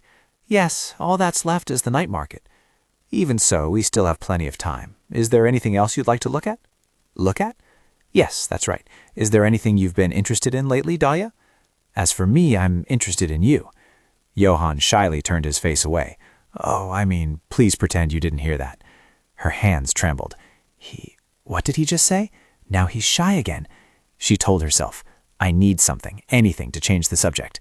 Dalia pulled his shirt from behind. She pointed to the opposite side and said, Johan, look, have you ever seen that before? Johan was surprised. That? That's right, that's cyan meat. The vendor enthusiastically welcomed the two. Oh, welcome. We'll get 2 cyan for you, please. Certainly, here you go. The vendor handed her 2 cyan meat. Dalia ate heartily. So they sell cyan meat here too. That's interesting. She turned to look at Johan. Johan, haven't you eaten chicken before? Why are you? He said, Dalia, I'm telling you this for your own good, but this isn't chicken. It's lizard meat. Dalia was startled when she heard him say, lizard meat? Johan explained. It tastes like chicken, so it's understandable if you mistook it. She pouted. You should have told me sooner. Dalia sobbed, tears falling. Seeing this, he immediately reached out his hand and wiped her tears. What's wrong? Are you crying? She shook her head in denial. No, why would I cry over something like this? I'm just a little surprised, that's all. The candy store behind them caught his attention. Do you like candy? She was surprised. He had touched her more than usual today. Dalia wondered, where are you going? Johan bought her a small box of colorful candies. Eat these and cheer up. I bought the ones that looked the most delicious. Thank you. Looking at the pretty box of candies in her hand, her heart felt somewhat comforted. As she walked, Dalia smiled to herself. I'll probably share some with Daisy when we get back to the mansion. Anne must like candy a lot too, right? Johan realized that she liked candy after all. They both continued down the road. Night gradually fell, and the bright moonlight illuminated the darkness. She still vividly remembered Anne's words. Anne had said this place was very dangerous and warned her not to come, but if she was with Johan, it should probably be fine, right? He embraced her. All right, let's go inside. We're disguised as an ordinary married couple, not a Grand Duke and Grand Duchess. She tiptoed, one step at a time. The night market scene was truly magnificent. Dalia constantly looked around cautiously. There weren't as many people here as she had imagined. She wondered where everyone had gone. Footsteps began to quicken. People were running around frantically, as if something very important was happening. Here, over here, do you have money? It was puzzling how these people suddenly... A voice shouted, Here, information is more important than money. Do you know what's being sold today? Perhaps that must be an auction house. Dalia quickly pulled Johan's hand and ran in. Let's go inside. Dalia followed the crowd surging inside. This was indeed a place where auctions were held. They found a row of seats and sat down. There are so many people here. Indeed, even this enormous hall was packed with people.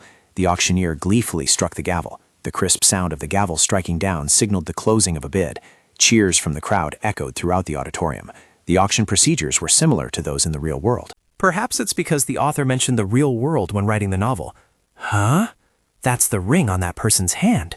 Oh, there must be a lot of rich people in disguise here.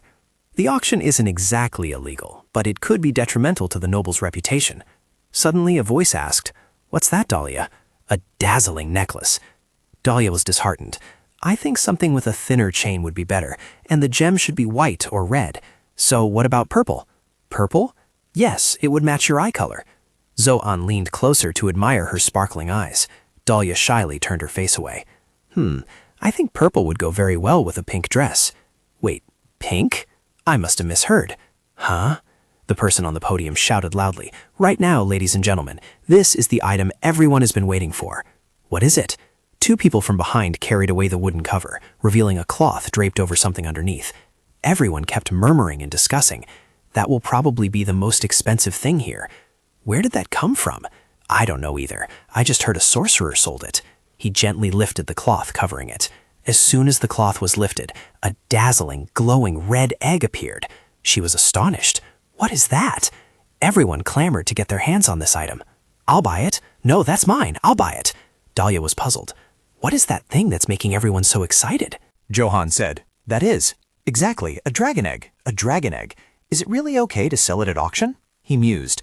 Considering its color and size, it's probably a red dragon egg. I've been researching it for a long time. There's a prophecy about the appearance of dragons in the West, which is probably why everyone has an idea of what it is. Dalia looked bewildered. The West? A dragon? What is this about? What is it? Why do I feel like I've heard this somewhere before? I think I might be able to remember something. An image flashed in her mind at that moment. Ah, that's right, Timothy. Dalia worried. Why am I only remembering where he is in the novel now? He appeared very little in the early part of the novel, in a flashback to the former prince's past, when the former emperor was reigning. A mage was dispatched to the west after someone reported seeing a dragon, and because it was an order, he couldn't return to the imperial capital until he had slain that dragon. In other words, he is a character who shouldn't be here at this point in the story. Johann's expression was pensive, as if he was deep in thought. Looking at the dragon egg, he pondered a bit, realizing this was indeed an illegal dragon egg trade. Who could own that egg? No one could own it without already having a dragon. Suddenly worry appeared in his eyes. There were many bidders here ready to buy this expensive item. Seeing countless hands raised, he thought to himself, I also need to participate to own it. He looked up at the platform again, where the dragon egg was displayed.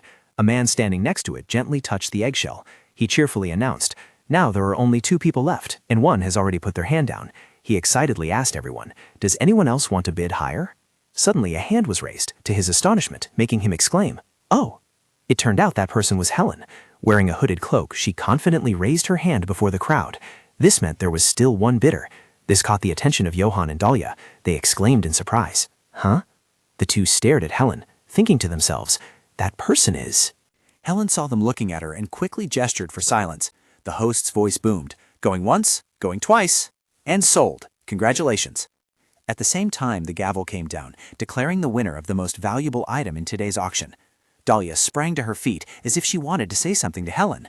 Immediately after, she hurried away, not forgetting to turn back and tell Johann, Johann, wait for me for a bit. Johann, surprised, said, Dalia. She then quickly picked up her pace, her steps becoming more urgent than ever. Noticing Helen's retreating figure, she called out, Hey, please don't leave so quickly. Hearing the call, Helen turned her head, curious about who was calling her. As soon as she turned around, she saw Dalia panting, probably exhausted from chasing after her. You were High Priestess Charlotte, aren't you? Helen smiled faintly, gently adjusting the lapel of her dress. She spoke in a measured tone. I've told you to just call me Helen, Princess Dalia. Then she stepped closer and adjusted Dalia's clothes in a very friendly manner. Oh dear, your clothes are disheveled. You shouldn't be more disheveled than me, should you? How many times have I reminded you to call me Helen? Dalia immediately got to the point. Why are you here? Why did you buy a dragon egg? She subtly adjusted the bow on her dress and said, I think we should take our time answering your questions. Aren't you dating the Duke? I saw him sitting next to you. Dalia immediately blushed and waved her hand. No, that's not a reason for you to change the subject. Helen extended her hand and said cheerfully, Should we go inside to talk? There will be trouble if someone recognizes me. Dalia subtly extended her hand, but felt extremely uneasy inside. I feel a bit worried, but looking at her, it doesn't seem like she really has anything to say. Suddenly, someone approached and called Dalia. Here you are, Dalia. It turned out Johann had come looking for her. She immediately turned her head. There was a hint of surprise in her eyes. Sir Johann. Johann seemed worried. Helen, why did you come to the auction? Helen gently pointed, Let's go inside first. I don't want to talk out here. Immediately after, the door slammed shut. That thing... Oh, here it is. Before their eyes was the dragon egg from earlier. This is a dragon egg. Dalia looked at the dragon egg with a hint of worry. I know this is a world from a novel, but is this really true? Helen added, You may come closer to look at it, Lady Dalia. It looks beautiful, doesn't it? Dalia hesitated. May I touch it? Yes, feel free. As soon as Helen finished speaking, Dalia slowly approached the dragon egg. Then she gently placed her slender, soft hand lightly on the egg. Suddenly, her eyes widened slightly in shock. I can even feel a heartbeat. Helen also stepped forward. She was extremely excited.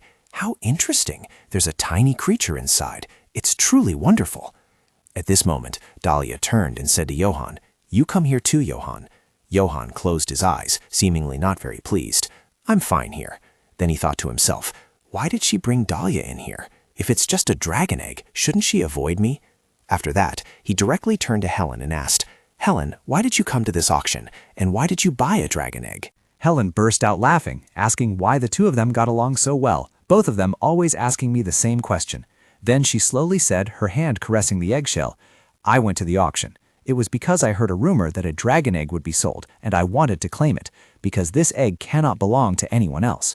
Johann was a little skeptical. Is it all right for you to possess it?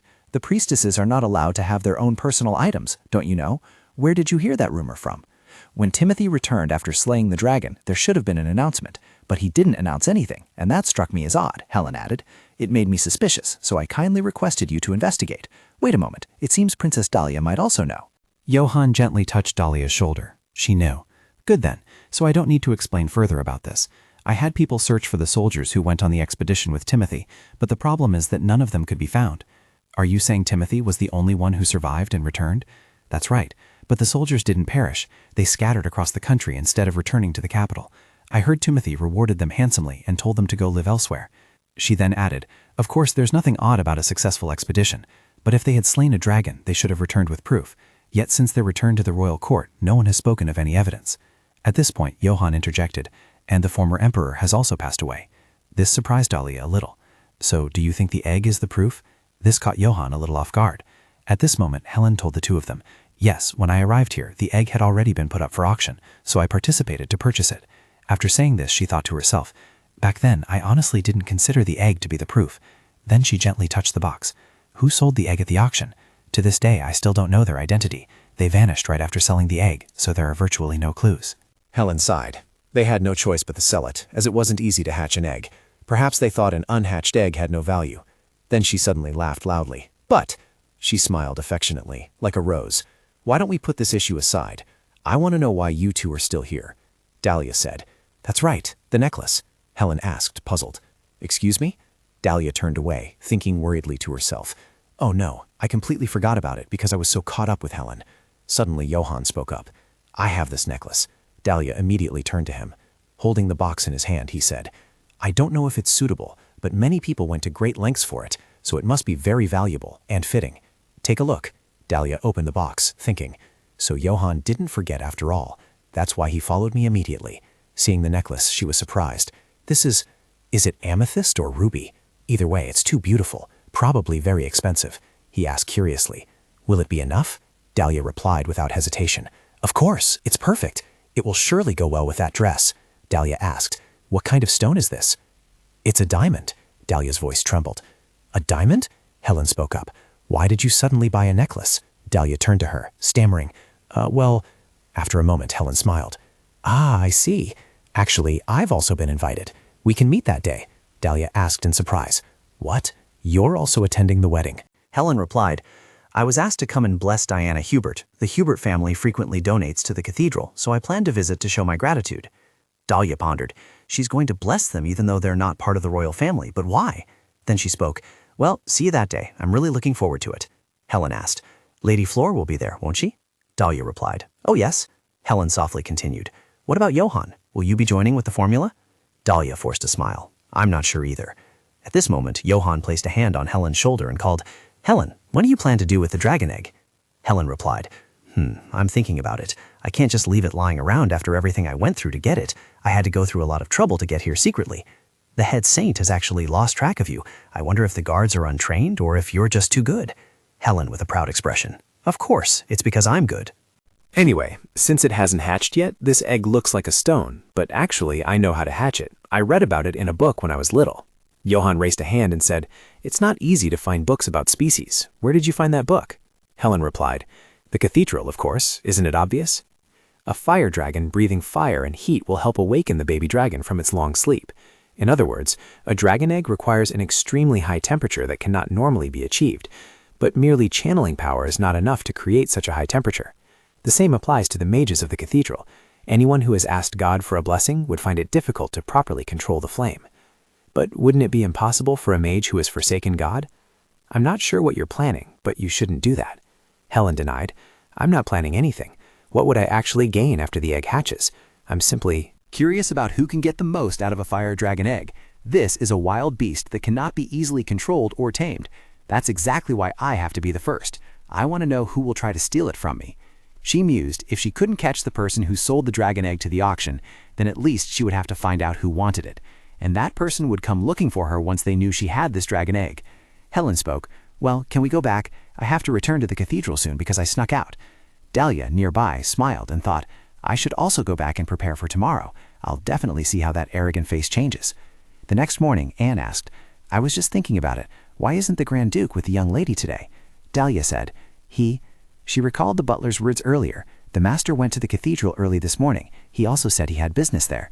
Dalia said, there are a few things he needs to take care of. She mused, if he went to the cathedral, he might want to talk to Helen about yesterday's events. But I'm fine. It's much more comfortable for me to go with you two. Both were deeply moved upon hearing this. Young lady, Dalia urged, now that we have the necklace, let's go quickly. Upon arriving, she said, allow me, I've brought a necklace that matches these shoes. Sion saw her and immediately said, I've been waiting for you. Take a look at it first. This necklace is truly as beautiful as you said.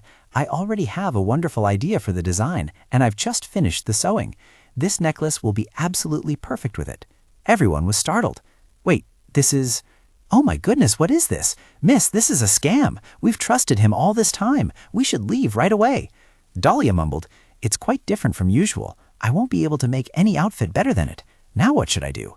Actually, I'm familiar with these kinds of designs. These styles are familiar on the red carpet and in fashion shows. It's lighter and more comfortable than an evening gown, but people never appear in this type of attire. Fortunately, that helped me stand out more than Flora at the wedding. And besides, I'm a Grand Duchess. I don't have to concern myself with such trivial matters. Dalia asked, how did you come up with this design? Sion replied, I drew inspiration from traditional northern attire. Dalia asked in surprise, traditional northern attire? Some time ago it became popular for northern ladies to wear trousers instead of skirts. I think the elegance and simplicity come from... That's right, let's continue with this outfit. Sion asked again, are you sure, Your Highness? Anne's face darkened. Young lady, are you really going to wear this? No, this can't even be called a dress in the first place. Dalia smiled, thinking to herself, I can demand and do whatever I want, but I suppose it wouldn't hurt to ask for the opinions of others here. Dalia asked, what do you think, Daisy? Daisy flinched and asked back, what? Daisy pondered. When I say that big dresses and high heels look uncomfortable, people always gossip behind my back. But if the Grand Duke wears this, then Daisy spoke. It suits Your Highness. Hearing that, Dalia smiled, while Anne's face darkened even further. Dalia thought with satisfaction, all right, I knew she would say that. Then she spoke, I will wear this, and I want the shoes and accessories to be sent to the manor, as per the king's command. The scene shifts to another location. Johann thought to himself as he walked, I haven't seen many clergy here today, have I? I wonder if Dalia has gone out to get her dress yet. I've heard that people tend to live completely differently when they reach a certain level of enlightenment. Dalia said she could see a few things in the future, so she must have learned a few things from that. However, since then, she hasn't been able to avoid monsters or arrows. That means she can't accurately see what dangers will threaten her in the future. Then for what purpose did God grant her the ability to see the future? As he was lost in thought, someone came over. Welcome, Your Majesty. Have you come to see the High Priestess? Noticing Aaron's expression, Johann thought to himself, it seems she went through a lot of trouble to find Helen. Then Johann walked over and said, is the High Priestess in her office? Aaron replied, yes, allow me to accompany you. Johann said, I'm fine, I think you should leave quickly. Aaron continued, it's all right, I'll join the temple guards after a simple report. Johann glanced away. He said, actually, I heard that the goddess will attend the Hubert family's wedding to bestow blessings. Aaron let out a breath. That's quick, you're right, and there's a lot to pay attention to because of that matter. Earlier, Johann had asked, what about Timothy? Helen looked annoyed. Timothy has to deal with these. Whatever he does out there has nothing to do with her. Johann thought to himself. She doesn't seem to have discussed anything with Timothy about the wedding. Back to the present, they both walked and talked. You've taken on a lot. Will you attend that wedding, King? I still haven't decided. I understand, but His Majesty will be very pleased to see you there. Johann paused. What do you mean? The king will attend this party? Aaron pondered. I wonder if he'll think the king is trying to get help for Count Hubert. Aaron turned back and said, the Count's authority has also grown recently. I'm sure you've noticed that too. Of course, the Count might be worried about that. After all, the engagement between Albert and Joanna has been broken off. Johann mused. In other words, he's trying to fairly balance power and factions. Recalling Noelle's earlier words, do you think the one who stole the throne wouldn't try to steal it again? Johann spoke up. What did I just say? I said I hadn't decided, right? I'm taking it back. Aaron was puzzled. What do you mean, sir? Johann smiled. Tell His Majesty that I will attend that wedding party with my wife.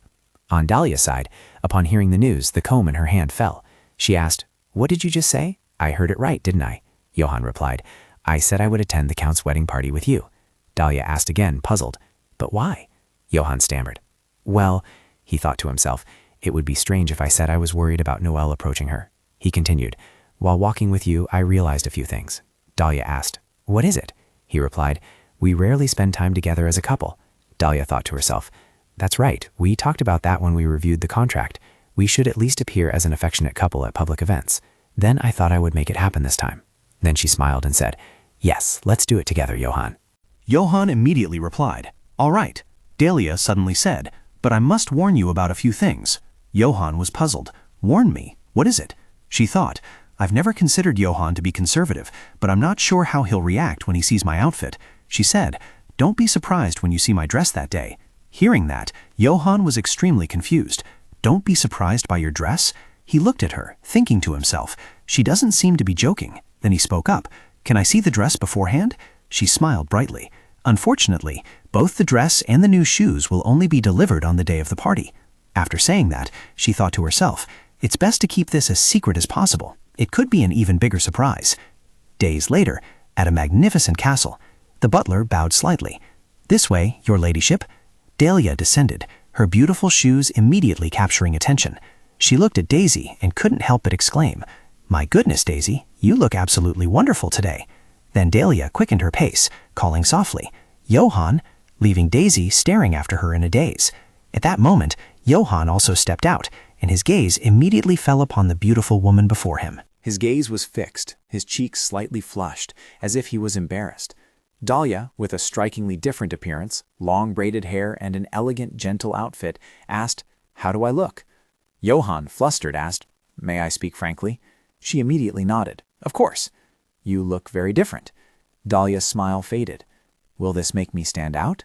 Everyone will definitely look at me." She pressed her lips together, thinking to herself, "It's better if I stand out, instead of Flora becoming the center of attention." Meanwhile, at the party, many people had already arrived, all dressed in magnificent attire. Johann and Dalia, arm in arm, slowly walked in. Suddenly, Dalia's gaze turned to one side, as if she had caught sight of something. Seeing Flora discreetly cover her face with a fan, Dalia thought, "There you are. You're here. Flora, it seems she's found quite a few allies in that time." On this side, Flora had seen her arrival. Flora subtly smirked. "Dalia, that annoying smirk. You won't be able to strut around like this for much longer. Once that rumor spreads, you'll fall into the abyss." On this side, Dalia walked gracefully, finding it amusing to watch everyone's reactions. At this moment, Flora approached, speaking in a friendly tone. "Hello." Dalia looked her up and down, thinking to herself, an ostentatious dress, just as expected from Lady Scarlet. Her gaze was constantly judgmental. She looked tired because of that heavy and tight dress. But on the other hand, everyone would think she was the center of attention in this ballroom. Suddenly, a woman approached. "Oh, forgive my absent-mindedness." Dalia was slightly surprised. That woman was, looking at her pitiful appearance, Joanna Hubert, Diana's older sister. I heard she had a big argument with Diana ever since she married for love, not for political purposes. She must be attending to make her public debut. Flora then smiled and said, "It's been a long time, hasn't it? I brought her here because I thought you two should meet again." Dalia thought to herself, even though she knows Joanna once had a crush on Johann? How ridiculous. She smiled faintly. "I see. Long time no see, Miss Joanna Hubert. How have you been?" Herbert smiled faintly, but with a hint of awkwardness. "I'm fine, thank you. It's certainly been a long time, my lady. It seems you've grown closer to my sister, which is wonderful." Flora had only recently made her debut, and as her older sister, she was very concerned about her adjustment to noble society. She thought to herself, "It means only someone overlooked would spend time with Flora when her manners are so terrible, though I don't know if they even understand each other." Dalia clasped her hands and said, "I believe you'll understand how I feel, as you also have a younger sister." She coughed lightly. "Of course." Dalia added, "I've been quite sad not to have had the chance to speak with the common folk recently, my lady. Anyway, right now they're paying attention to your attire. What is that? Is it a gown?" Flora said mockingly, "Dalia, your gown." Dalia chuckled softly. "So this moment has finally arrived. Well, I've been waiting for it for a very long time." It seems the lady ordered it from some unknown tailor. Look at that design. Her outfit looks quite nice, but she's wearing pants? Oh, Lady Flora, you should be honest at times like these. Hubbard sneered. Somehow, the lady won't repeat the mistake. Dalia thought to herself, they say you shouldn't expect anyone to change. Lee So Young never changes, uttering slander while she watches from behind. They kept mocking. Look at how common those pants are. That's what female merchants usually wear on the streets. Dalia was stunned. What? Are you saying that only commoners wear simply designed outfits? And what's so wrong with women? Are you a man? Dalia gritted her teeth in anger. I know she's just trying to insult me, but how can she use such vulgar tactics? Suddenly a voice rang out. Do you think so? It turned out to be Johann. Flor was surprised. Duke. Johann slowly replied, I think it's great that she's comfortable in this outfit. Actually, I'm quite embarrassed that I hadn't noticed it until now. I don't understand much about women's fashion, but the outfit looks very beautiful to me. Don't you think so? Suddenly, a woman from behind said, Yes, you have excellent taste, Duke. I agreed. The Duchess's outfit is the most beautiful tonight. I had been thinking about how to change the atmosphere, but Johann's words were enough to turn the tide like this. Dalia suddenly glanced at his handsome face. It seems I don't need to say anything more. Once the trend changes, many more people will be able to dress like this. Besides, many people who are uncomfortable wearing dresses will surely welcome this opportunity. That's right, Flor. Why don't you try this style? You wear dozens of layers of skirts, cinched so tightly you look pale like that. I don't understand. Is that what beauty is? Flor shrieked. How could you, Dalia? Suddenly, a voice called out, Duke! Commander Aaron Charlotte. He rushed over in a panic. Here you are. I've come to inform you. From the beautifully gilded chair, a pair of feet slowly approached. Noel gracefully entered, and they exclaimed in surprise, Your Highness has arrived. At this moment, Dalia fearfully hid behind Johann's back. Johann! She subtly peeked out, thinking to herself, If he hides me like this, will I not feel awkward when facing the Emperor? Johann placed a hand on his chest and softly said, Welcome, Your Highness. Noel stared at him, as if noticing something unusual about him. Suddenly, Noel spoke up. Lady Flor, are you here as well? I heard your eyesight has fully recovered. That's wonderful news. Flor beamed like a sunflower. Thank you, Your Highness. But then she thought to herself, he chose to speak with me among all the ladies here. I know it, he did. At this moment, Noel looked around. By the way, where is the lady? Noel saw Dalia behind Johann's back. I need to ask why she refused to meet the royal tailor. Then he spoke up. There you are, lady. Dalia calmly replied, It's been a long time, Your Highness. How are you? However, Serbian's gaze did not leave her. He was stunned for a long time, making her have to call out, Your Highness? Only then did he startle and realize, was I staring too much? Noel asked, You are wearing such a unique outfit that I can't help but be surprised by you. I understand why you refused my offer to introduce you to the royal tailor now. She smiled faintly. I know. Lately, Dalia seems to be behaving differently than before. All I did was hire Mrs. Scarlet, and she chose to dress strangely. If I had known this would happen, I would have paid more attention to her. Noel gently took her soft fingers. He placed a gentle kiss on her hand. You are very beautiful today, Lady Dalia. This startled both Johann and her. Suddenly, a soft voice called out, Your Highness. She immediately withdrew her hand, her face showing a hint of worry. What was that?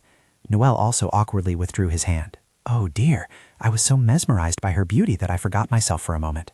Johann slowly said, Have you forgotten that she is your younger brother's wife?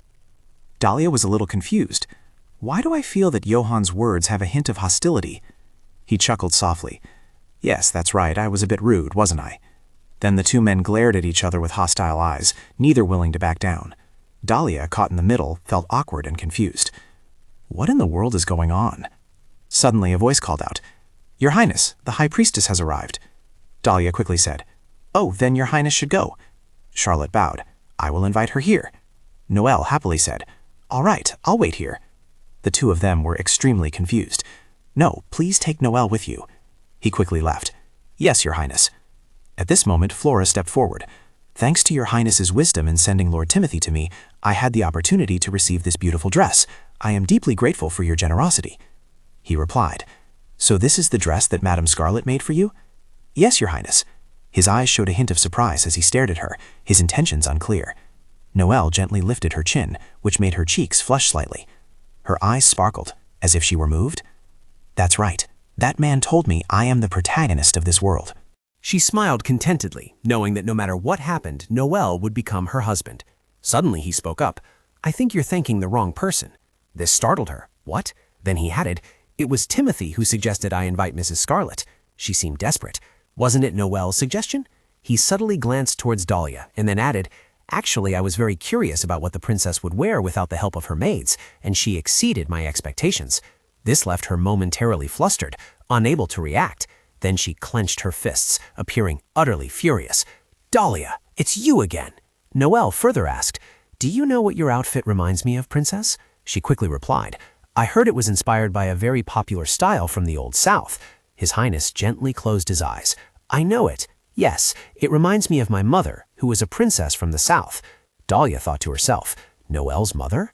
I think I've read about that. Suddenly something clicked in her mind. Meaning... At this point, Flora approached mockingly, but I believe this design cannot compare to the beautiful outfits from the South. Seeing the two fawning individuals before her, Dalia could no longer restrain herself. She said, What are you implying? Dalia sighed. I've just been harshly criticized, by my sister and Lady Joanna here. Joanna panicked, stammering, Princess, what did you just say? Dalia smiled faintly. Don't you remember? Noelle also spoke up. I don't want to interfere, but I'm very curious. Why don't you tell me yourself what happened? At this moment, there were some strange black spots in the lavishly decorated room. Flora's eyes darted around incessantly, a little flustered. Your Highness, well, Flora thought to herself, of course she wouldn't say it. To share the credit for this outfit would be tantamount to disagreeing with the Emperor. On this side, Dalia merely sighed aloud. She would get what she deserved. Then she looked at the other person as a warning. Is she crying? Flora began to tremble. I apologize, Your Highness. I should have told you from the beginning. She began to shed crocodile tears. Miss Joanna made a mistake trying to protect me. What did she mean by it? Watching her act, Dalia thought to herself, right, another ridiculous excuse. Oh, let's see what she has to say. She began to sob. My sister's ball gown was so beautiful. It made me feel a little insecure. Miss Joanna tried to comfort me, to cheer me up. I know, I should have stopped her. Then she subtly signaled Joanna beside her with her eyes. But there are some etiquette rules of the upper class that I don't quite understand yet. Joanna thought to herself, this situation has gone much further than I imagined, and it will only get more complicated if I stop her now. Moreover, Father once said that the king is very fond of Flora. Seeing His Highness approach to comfort Flora, he would surely trust her and let everything go. Noelle said comfortingly, Come on, don't cry anymore. Then he gently wiped away the tears on her face. I'm sorry, I was just a little surprised. She was prone to crying, so hearing that, she looked up at him in surprise. Then he bent down and slowly said, Women like you, young lady, are truly disgusting. This startled her. Your Majesty. Then he turned to Joanna and said, Young lady, you should be careful with those you consider friends. Am I right, Miss Dalia? Dalia on her side chuckled softly. You have a very keen insight, Your Majesty. It's an honor for my sister to receive your personal advice. Dalia thought to herself, just look at him. He surely has no interest in that girl anymore, and there's nothing much to worry about. Flora pleaded, Your Majesty, please forgive me. Go, I just remembered a few things I need to do. After that, they left, leaving the two of them in silence. This wasn't part of my plan. She grumbled, I should have been the one to shine. Shouldn't Sir Noel have taken my side? Her eyes darted around. Where did that Timothy go, just when I need him? Then she called out, Joanna. Joanna on her side, for some unknown reason, tears were streaming down her face. Flora was a little surprised. What? Is she crying? Then she suddenly glanced around. What are you crying about? She caught sight of Johann and Dalia entering hand in hand. Do you like Johann that much? She burst out laughing. This girl is truly useless. Then she said in a sweet, fawning voice, Don't cry anymore, Miss Joanna. Are you crying because of my sister? Joanna awkwardly denied. Oh no, it's not like that. Flora gently placed her hand on her shoulder, but her eyes couldn't deceive me. You've been standing here, staring at her for quite a while now. At this, Joanna cried even harder, her tears streaming down her face, a truly pitiful sight. Flora embraced the sobbing woman. Everything will be all right. Flora said softly, Miss Joanna, didn't you once mention someone among them who dislikes my sister, right? Joanna was surprised. What? Oh, do you mean Amy Pirrell? Flora nodded. Yes, exactly her. Why don't I see Miss Amy anywhere? Joanna immediately replied, Oh, her fiancé had an affair. Both families have called off the engagement, so she can no longer attend intimate gatherings like these. This surprised Flora. An affair? Flora added, Miss Joanna, I don't mean anything by this, but what would happen if a married person were to have an affair with someone else? This made Joanna turn pale. What? What do you mean? Divorce, perhaps? She, behind that angelic smile, what on earth was she really thinking? Flora began to hatch a new scheme. What if Johann had a mistress? There was no need to make it true. Perhaps just a rumor would be enough. Then she grabbed Joanna's shoulder. Miss Joanna, I guess you still like the Duke, don't you? You must be feeling very sad. Joanna was no longer as soft as before. She said frankly, Get straight to the point. Flora gave a mysterious smile. It was unclear what she intended to do with Joanna. I just want to help you find the love of your life, okay? At this moment, someone in high heels approached. Charlotte led a girl wearing a headscarf in, saying, This way. Then they quickly entered a room, outside of which stood 2 guards. You can use that cup after you finished praying. She looked around, thinking to herself that they had clearly used an empty room to set up as a prayer room. Suddenly, the items on the table caught her attention. Looking at the tray holding 4 gemstones, she wondered, the Hubert family used 5 gemstones to offer to the goddess, so why are there only 4 here? Then she chuckled to herself. This is just a ritual to pray for good things. There's nothing to suspect. I'll ask about it later. Outside the window, soft sunlight streamed in, brightening the entire room. Helen clasped her hands and sincerely prayed for something. Suddenly, a voice called out in her thoughts. You're late, Helen. This made her open her eyes wide. What do you think you're doing, Timothy? Timothy cheerfully appeared before her. I've been waiting for quite a while, you know. Then he chuckled. I can't get anything past you, can I? I'm not the Timothy I used to be. Then he sat down. I came here because I miss you. She gave a forced smile. You shouldn't linger around this area. You can come to the cathedral to find me during the day. He immediately replied, Are you kidding? You know very well that the old pastors there don't like me. Did Aaron bring you here? I'm really jealous. Do you like Aaron? The candle was still flickering faintly despite the sunlight. There's nothing to be jealous about here. Aaron is my brother. Isn't that obvious? I love my family very much. This surprised him a little. He then smiled and said, Just think, does Aaron share the same thoughts as you? For a very long time, conversations with Timothy had always been full of questions, but it was very unusual for him to beat around the bush like this. Helen asked directly, What are you trying to say? The corners of his mouth curved slightly. Helen, you always bless others and help them foresee the future, but I'm sure you've never prayed for your own future. Helen clasped her hands together, as if an invisible chain was tightly bound around her wrists. She yelled forcefully, Because that is taboo for a god.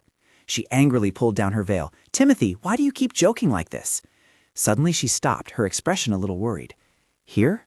She stared at his handsome face, and he seemed a little confused by this. She asked in a weak voice, What? Is this outfit ridiculous? He chuckled softly. Yes, I tried my best to prepare an outfit for you. He rose slightly on his toes. I was about to show it to you, my god, but you just bluntly ruined my surprise. Helen slowly said, I asked why you were dressed like that. Timothy was surprised. What? Didn't you hear anything from Aaron? Then he thought to himself, Aaron, so this is how he expresses his confusing ways. He then said to her, I will also attend the wedding. You? Why? What do you mean, why? Can't I enjoy these events sometimes? Helen thought to herself, would he come to a place like this without a reason? Then he gently bent down and brushed her hair back. You're being too suspicious. I'm telling the truth, you know. She quickly brushed his hand away. No, this is better. I have a few questions for you. He was a little surprised. What? She then calmly said, Not long ago, while strolling around the market, I discovered a dragon egg on an auction table. He looked surprised. Is that so? How surprising. Then she decisively grabbed his wrist. Her eyes firm, she said, Answer me honestly. Red dragon eggs only appear in the West. They can't just suddenly fall from the sky. It was you, wasn't it? You provided the dragon egg for the auction. Hearing this, he was slightly stunned. He narrowed his eyes slightly, looking at her. Then he burst out laughing. Unfortunately, I am not human, Helen. She was extremely impatient. I'm not in the mood for jokes. How cruel. You're holding my wrist because you know I can't resist you, aren't you? She chuckled. Of course. He smiled brightly. What a beautiful and confident woman. Just as you said, I left the egg there. He added, It's no longer useful, so it's better to discard it. Then he turned slightly and walked away. If it can't hatch, it's just a special decoration, nothing more. She wondered, why would you do that? If you had presented it to the emperor, you could have received a reward. He glanced back with a faint smile. If I did that, Noelle would know about the dragon hunt. She was a little tense. If you complete the mission assigned by the Emperor Emeritus, you can report it to the current emperor. I know he sent you there to build up forces to support Johann's ascension to the throne. If a dragon could be tamed instead of destroyed, perhaps the empire would enjoy peace when Johann claims the throne. That was the emperor's wish when he sent Timothy to hunt dragons. His plan completely failed, but for some reason, all the red dragons disappeared, leaving only that egg. Helen squinted, thinking to herself, I wonder. Looking at his back, she was a little thoughtful, wondering what had happened during that conquest. Meanwhile, everyone at the party was also busy with their own tasks. Someone with striking shoes stepped lightly on the floor. Where's Diana? I must thank her for inviting me. It turned out to be Dalia. She glanced around, thinking, I want to finish this before Johann returns from his conversation with His Majesty. Suddenly, she was a little surprised, as if she had seen someone. She saw Timothy looking around, not knowing who he was searching for, that he quickly blended into the crowd, and she involuntarily exclaimed, Timothy! Having lost sight of him, she continued to look, but couldn't see him anymore. Where did he go? I'm sure he was just here. Then she quietly followed, still thinking to herself, I'll be right back, Johann. She walked to a garden where lush greenery abounded. The garden's owner seemed to have a deep affection for plants. As soon as she arrived, thoughts began to surface. Is this the back of the mansion? I don't know my exact location. This is serious. I'm going to turn back right away. As she was looking around, she suddenly heard someone sobbing. She was a little surprised. Was someone crying? Pushing aside the branches, she saw the back of a girl. Who was it? When she looked closer, she saw her covering her face and crying, tears streaming down her cheeks. Diana? However, holding the branches too forcefully, she broke them. Oh no. Hearing the sound, Diana immediately stood up and said loudly, "Who's there?" Dalia pressed herself to one side, full of worry. Dalia cautiously peeked out, but she had already recognized her. Now I should step out. I apologize, Lady Diana. I'm lost, Dalia said softly. Diana was a little surprised. And you are? I suppose I should introduce myself. Perhaps you already know. I am Princess Dalia Descartes. She hurriedly wiped away the lingering tears from the corners of her eyes. Hello, Your Highness. I am Diana, and I invited you here. I should be the one apologizing for the delayed greeting. It's an honor to meet you. Dalia gently replied, I also want to thank you for the invitation, and I'm very happy that finally, but... As Dalia spoke, she raised her slender, soft hand. She leaned closer and quietly asked Diana, Why are you crying here? Diana gently wiped away a tear. She thought to herself, such a kind princess, yet everyone calls her a villain? It's true that one shouldn't believe rumors. Then she softly replied, It's nothing major. It's just that whenever I think about starting a new life, I feel a little nervous. I'm sitting here to calm myself down before the banquet begins. Dalia immediately comforted her. But this beautiful face is drenched in tears. On such a happy day like this, you should be smiling brightly. Your Highness is truly very gentle and considerate. Have I been mistaken about you? Hearing that, Dalia thought to herself, that might be because of the bad relationship between the Margaret and Hubert families. Both sides only know how to falsely accuse and badmouth each other. Then she gently closed her eyes. What's there to worry about with the feud between the two families, right? Hearing that, Diana nodded slightly. Yes. Then Dalia took Diana's hand. Don't drown in hatred like our fathers did. This left a very strong impression on Diana. She began to ponder. In a way, she felt that Dalia and the Grand Duke were very similar. Behind that cold and noble smile was a heart of gold full of thorns. At this moment, Dalia extended her hand. Let's go. Everyone is waiting for you. Diana also didn't hesitate to reach out her hand. Yes. As she walked, she thought, in the future, if possible, she would definitely do her best to help the princess. Returning to the lavish and splendid banquet. Thank you all for attending today's banquet. On the stage, Diana announced loudly, to celebrate our wedding day with us. Dalia raised the wineglass in her hand, telling herself they truly made a beautiful couple. Suddenly, her eyes widened in shock. On the other side, Flora had changed into a different dress. As soon as she caught the other person looking at her, she tossed her chin and turned away. Dalia gave a wry smile. You know perfectly well that you'll have to leave in defeat and humiliation, so why bother trying to pick a fight with me? At this moment, she looked back. Where was Johann? I'm sure he just went with Noelle. But now all she saw was Count Hubert bowing his head at Noelle's every word. What was Flora doing now? As she thought, she quickened her pace. The revenge plan she was harboring was to help Johann reclaim the throne, which rightfully belonged to him, with Helen's assistance, then to instigate a rebellion before Noelle and Flora's wedding day and execute both of them. In other words, the plan could only be completed when Noelle married Flora. She wondered greatly, what had Flora been doing all this time? After so many intimate encounters with Noelle, she should have fallen for him by now. She walked step by step across the floor. Why had everything changed like this? Was it because I saved Noelle's life? Then she shook her head, telling herself that she should focus her thoughts on finding a new direction. After thinking, she suddenly realized, her gaze fixed forward. Aaron? So she had seen him on the other side. She glanced at the person beside her, a little curious. The person beside her was undoubtedly the princess, none other than Helen, who had a radiant appearance. At this moment, Aaron reminded her, High Priestess, you must not remove your headscarf when you are outside. I haven't had a chance to speak with you privately earlier. I was just in the room performing a prophecy. Dalia was a little surprised. A prophecy? Yes. Someone asked me to look into it for them.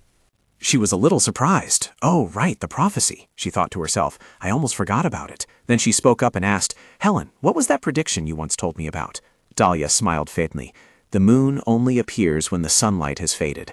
I've tried to think about it, but I still don't understand its meaning. Helen, on her part, also became pensive. That prediction is about people. First, you must know who is the moon and who is the sun. Does anyone's name come to mind? Dalia mused. Simply put, the sun refers to Noelle, the one in the light, who is the solar circle of the empire. She slightly narrowed her eyes and thought, so the moon is Johann, who lives in the dark. She gently raised her chin with her hand. But is it really that predictable? I feel like it carries many other layers of meaning. The sun and the moon are often used to represent blood siblings. There's an old story that says, the sun is the older brother, the moon is the younger sister. When they are close, the earth takes shape. When they are far apart, the sky opens up. Such stories exist. Helen added, the earth is the origin of all things, and the sky is the path that leads us back to the embrace of God. All novice priests are taught that fundamental theory first. I don't think this is a topic that can be casually discussed here. Hearing that, Dalia became a little worried. It seems I'm about to discover something. What if, for instance, the sun and moon aren't just Noelle and Johann, but about Flora and me? The sunlight has gone out. If Flora and I die, we will ascend to the sky. She just said the sky is the path that leads us back to God's embrace, so where is God? Helen smiled. What was that? The goddess Sweaton appears everywhere, existing wherever we settle down to build our lives. Settle down? This made her extremely confused. Wait, does that mean I can return to my old world if I die here? From that, she deduced that she must end her own life right after avenging herself. If Flora dies before her, she will be trapped in this world. While she was deep in thought, Helen awkwardly called out, Dalia, are you listening to me? Suddenly, a voice called out, Dalia. She opened her eyes wide to see who was calling her name. It turned out that the person standing in front of her was Johann. She exclaimed in surprise, Johann. Helen couldn't stop wondering, why is she hiding the prophecy from him? Upon seeing Johann, Helen bowed. Greetings, Your Highness. Johann also politely bowed in return. Then he said to Dalia, I was looking for you. The ball is about to begin. Really? We should go. I have a few more things to tell you. I understand. Helen, would you like to come with us? They happily left. All right, let's go together. On this side, a clenched hand trembled incessantly. Look, Johanna, it seems they're going to the ball together now. If I'm guessing correctly, my sister intends to dance with the Grand Duke. Joanna was boiling with rage. She gritted her teeth. Flore smiled faintly. Didn't she think that was too cruel? Clearly she was the one who liked the Grand Duke first. Then she kept whispering, do you think their married life will be happy? This only made Joanna angrier. My sister used to like the Emperor, and it seemed the Grand Duke didn't have any feelings for my sister at all. Should we go to the ball now? And do you remember what I told you before? Yes, we should go there now. By this time the party had started, and dance music filled the air. Not only that, but the sound of violins also continuously echoed throughout the room. Couples embraced and danced. They were extremely happy. Helen stood in the hallway, her heavy gaze looking down. She thought to herself, I wonder what the princess was thinking before. Then she covered her face. Not again. It's been so long since I've sat alone in silence like this. As a high priestess, I'm always surrounded by people. If I continue living like this, perhaps my body and soul will be completely consumed by God. Then she hugged herself. I just want to live as a normal human and die as one. Then she let out a silly laugh. Perhaps it's been too long since I was alone. Am I overthinking things? From a distance, Timothy silently observed her. Helen, you always show that lonely expression when you're by yourself. I'm sure you'll never know. Your friendly and elegant demeanor makes me suffer even more, because my desire is simply an obstacle to your faith. At this moment, she also noticed him. Timothy, it's you again. He slowly walked closer. What do you mean again? That hurts, you know. Then he handed her a blue rose. She took it, but was extremely puzzled. Why is there a rose suddenly appearing? He smiled brightly. Beautiful flowers are for beautiful ladies. Isn't that basic courtesy? She sighed audibly. You should be flattering those in the lower ranks instead. Then she gave him an unfriendly look. What is this? It's like, I feel like I've seen this before. Have I been given flowers like this before? Then she looked at the flower again. No, I would never forget blue roses like these. How? I think I know what Timothy will say next.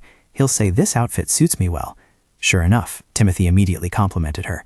You look beautiful in that outfit. Her face clouded over, just as she had expected. He was a little worried. What's wrong? You don't seem comfortable. She subtly turned her face away. No, it's nothing. I really like them, because I've never seen blue roses before. He gently tucked the flower into her hair. How beautiful. Then he extended his hand. Would you like to dance with me, Miss Helen? She was a little shy, stammering. He firmly took her hand, and so the two danced. The moon will rise soon. It would be quite interesting if we turned our backs on the gods just for a moment. He smiled softly. Let's dance together, Helen. She returned his smile affectionately. And so, in the hallway, the two swayed gracefully to the music. His hand tightly gripped her soft waist. Their legs moved in perfect coordination. She secretly looked at him, thinking, I'm feeling that again. Suddenly, she warmly wrapped her arms around his neck. Can you tell me more about dragon hunting? Seeing he didn't answer, she added, I'm very curious. We couldn't talk properly last time. After saying this, she thought to herself, when I looked into it, I heard that the soldiers who went with Timothy had left after he paid them, and they had all dispersed back to their hometowns. He gently replied, "They are all dead. All of them." She was a little worried. "Except for you?" He lowered his face. "That's right." Outside, night was slowly falling. In the hallway, she gently squeezed his shoulder. "All right, you can talk now. You said you had something to tell me." His eyes held a hint of sadness, and his face wasn't cheerful. He then had her sit down on a chair, which surprised him greatly. He subtly adjusted his lapel, then said seriously, "I found a few people who can help us." Dalia was surprised. "Someone is willing to help us?" She asked further, "Which house are they from?" He pondered for a moment, then softly said, anticipating her concern, "The House of Russell." Britton Russell. He was the one who developed bombs and mines in the Empire, and bought a large fortune for the Russell family's trading company. Anyway, the eldest son William lost his leg after falling from a horse when he was young, and after that, Hestia Russell, the second daughter, became the head of the family. She successfully built waterways for many cities in the Empire. Now they have become a house that can protect its reputation independently without relying on House Hubert or Margaret. He continued, House Russell had been interested in developing the North for several years. The lady had secretly been pursuing this goal when I met her during a reception. She thoughtfully pressed her hand to her forehead. To develop the North, they would need Johann because he had protected the North for a long time. This was also a good opportunity for Johann. The Russell merchants would be able to finance the rebellion. She asked, her eyes full of bewilderment, "But do you think Noel will allow the northern improvements?" Then she murmured to herself, "All land in the Empire belongs to the Emperor. Noel won't stand by and watch while Johann profits from the Empire's land." Johann replied, "Lady Russell said she is very willing to wait for future approval if the Emperor refuses now." She mused, "So that means they will help Johann become the next Emperor. Even so, it's too risky." Then her gaze firmly met his as she asked, "Do you think she's plotting something else?" He had sat down at the table. Johann looked at her and slowly said, "It seems she's not hiding anything, but I do remember this." Dalia was surprised. "What is it?" He cleared his throat and continued, "She praised you a lot. Clearly she deliberately pushed this after realizing how astute you are.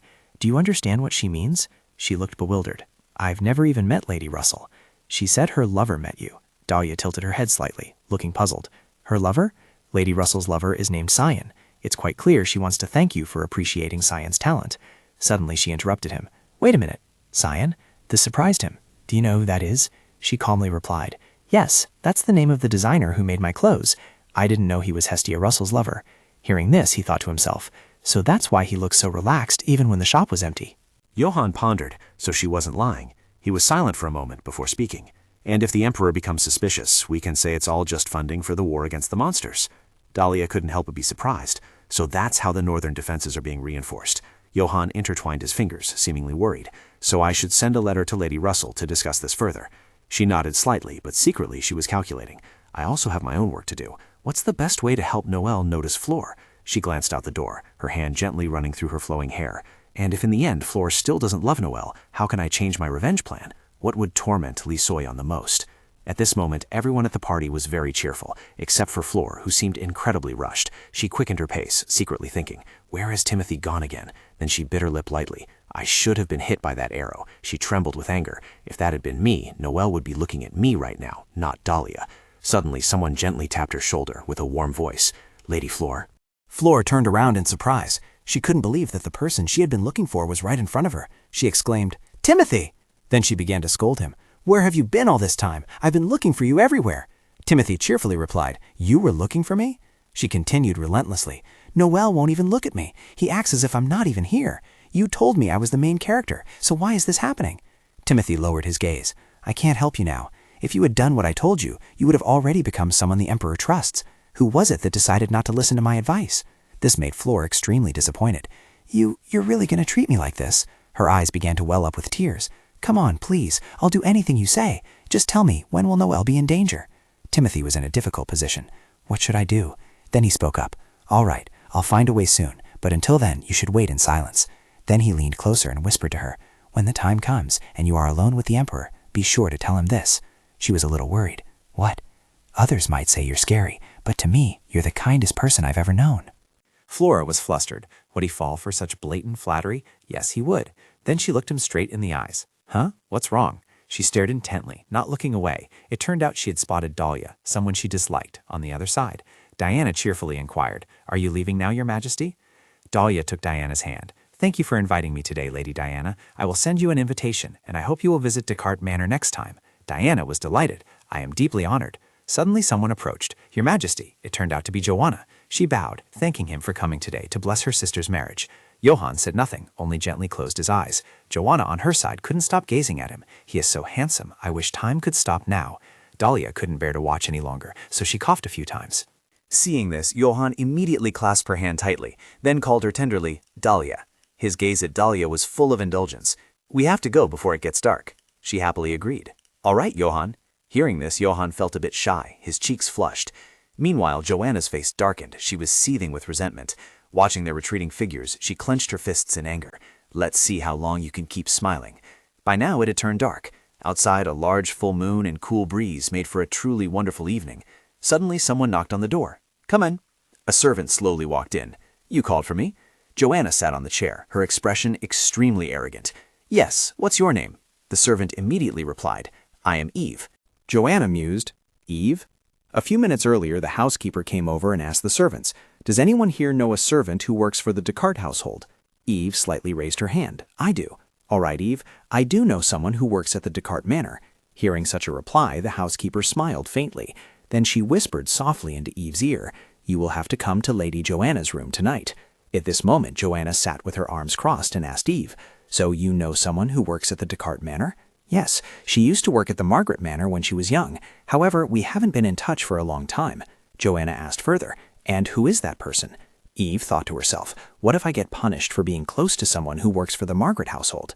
She was a little perplexed, meaning Lady Joanna is in love with the Grand Duke, but Grand Duke Johann married the daughter of the Margaret household.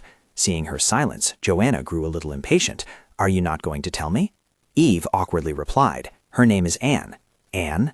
At this moment, Eve was extremely tense. She used to work for the Margaret household. After the Grand Duchess got married, it is said that she moved to the Descartes manor along with that lady. Joanna smiled triumphantly, then called her, Eve? She threw a bag of items at Eve's feet for her to take. Eve quickly picked it up, not daring to delay for a second. As soon as she opened it, the glittering pile of coins surprised Eve. This is, Joanna said excitedly. If you agree to do as I instruct, I will pay you twice that amount. Hearing this, Eve was stunned. Twice the amount? That's right. Eve clutched the bag of money to her chest, thinking to herself, this amount is more than enough for me to buy food for my family and medicine for my youngest sibling. After a moment of thought, Eve said decisively, please tell me what needs to be done.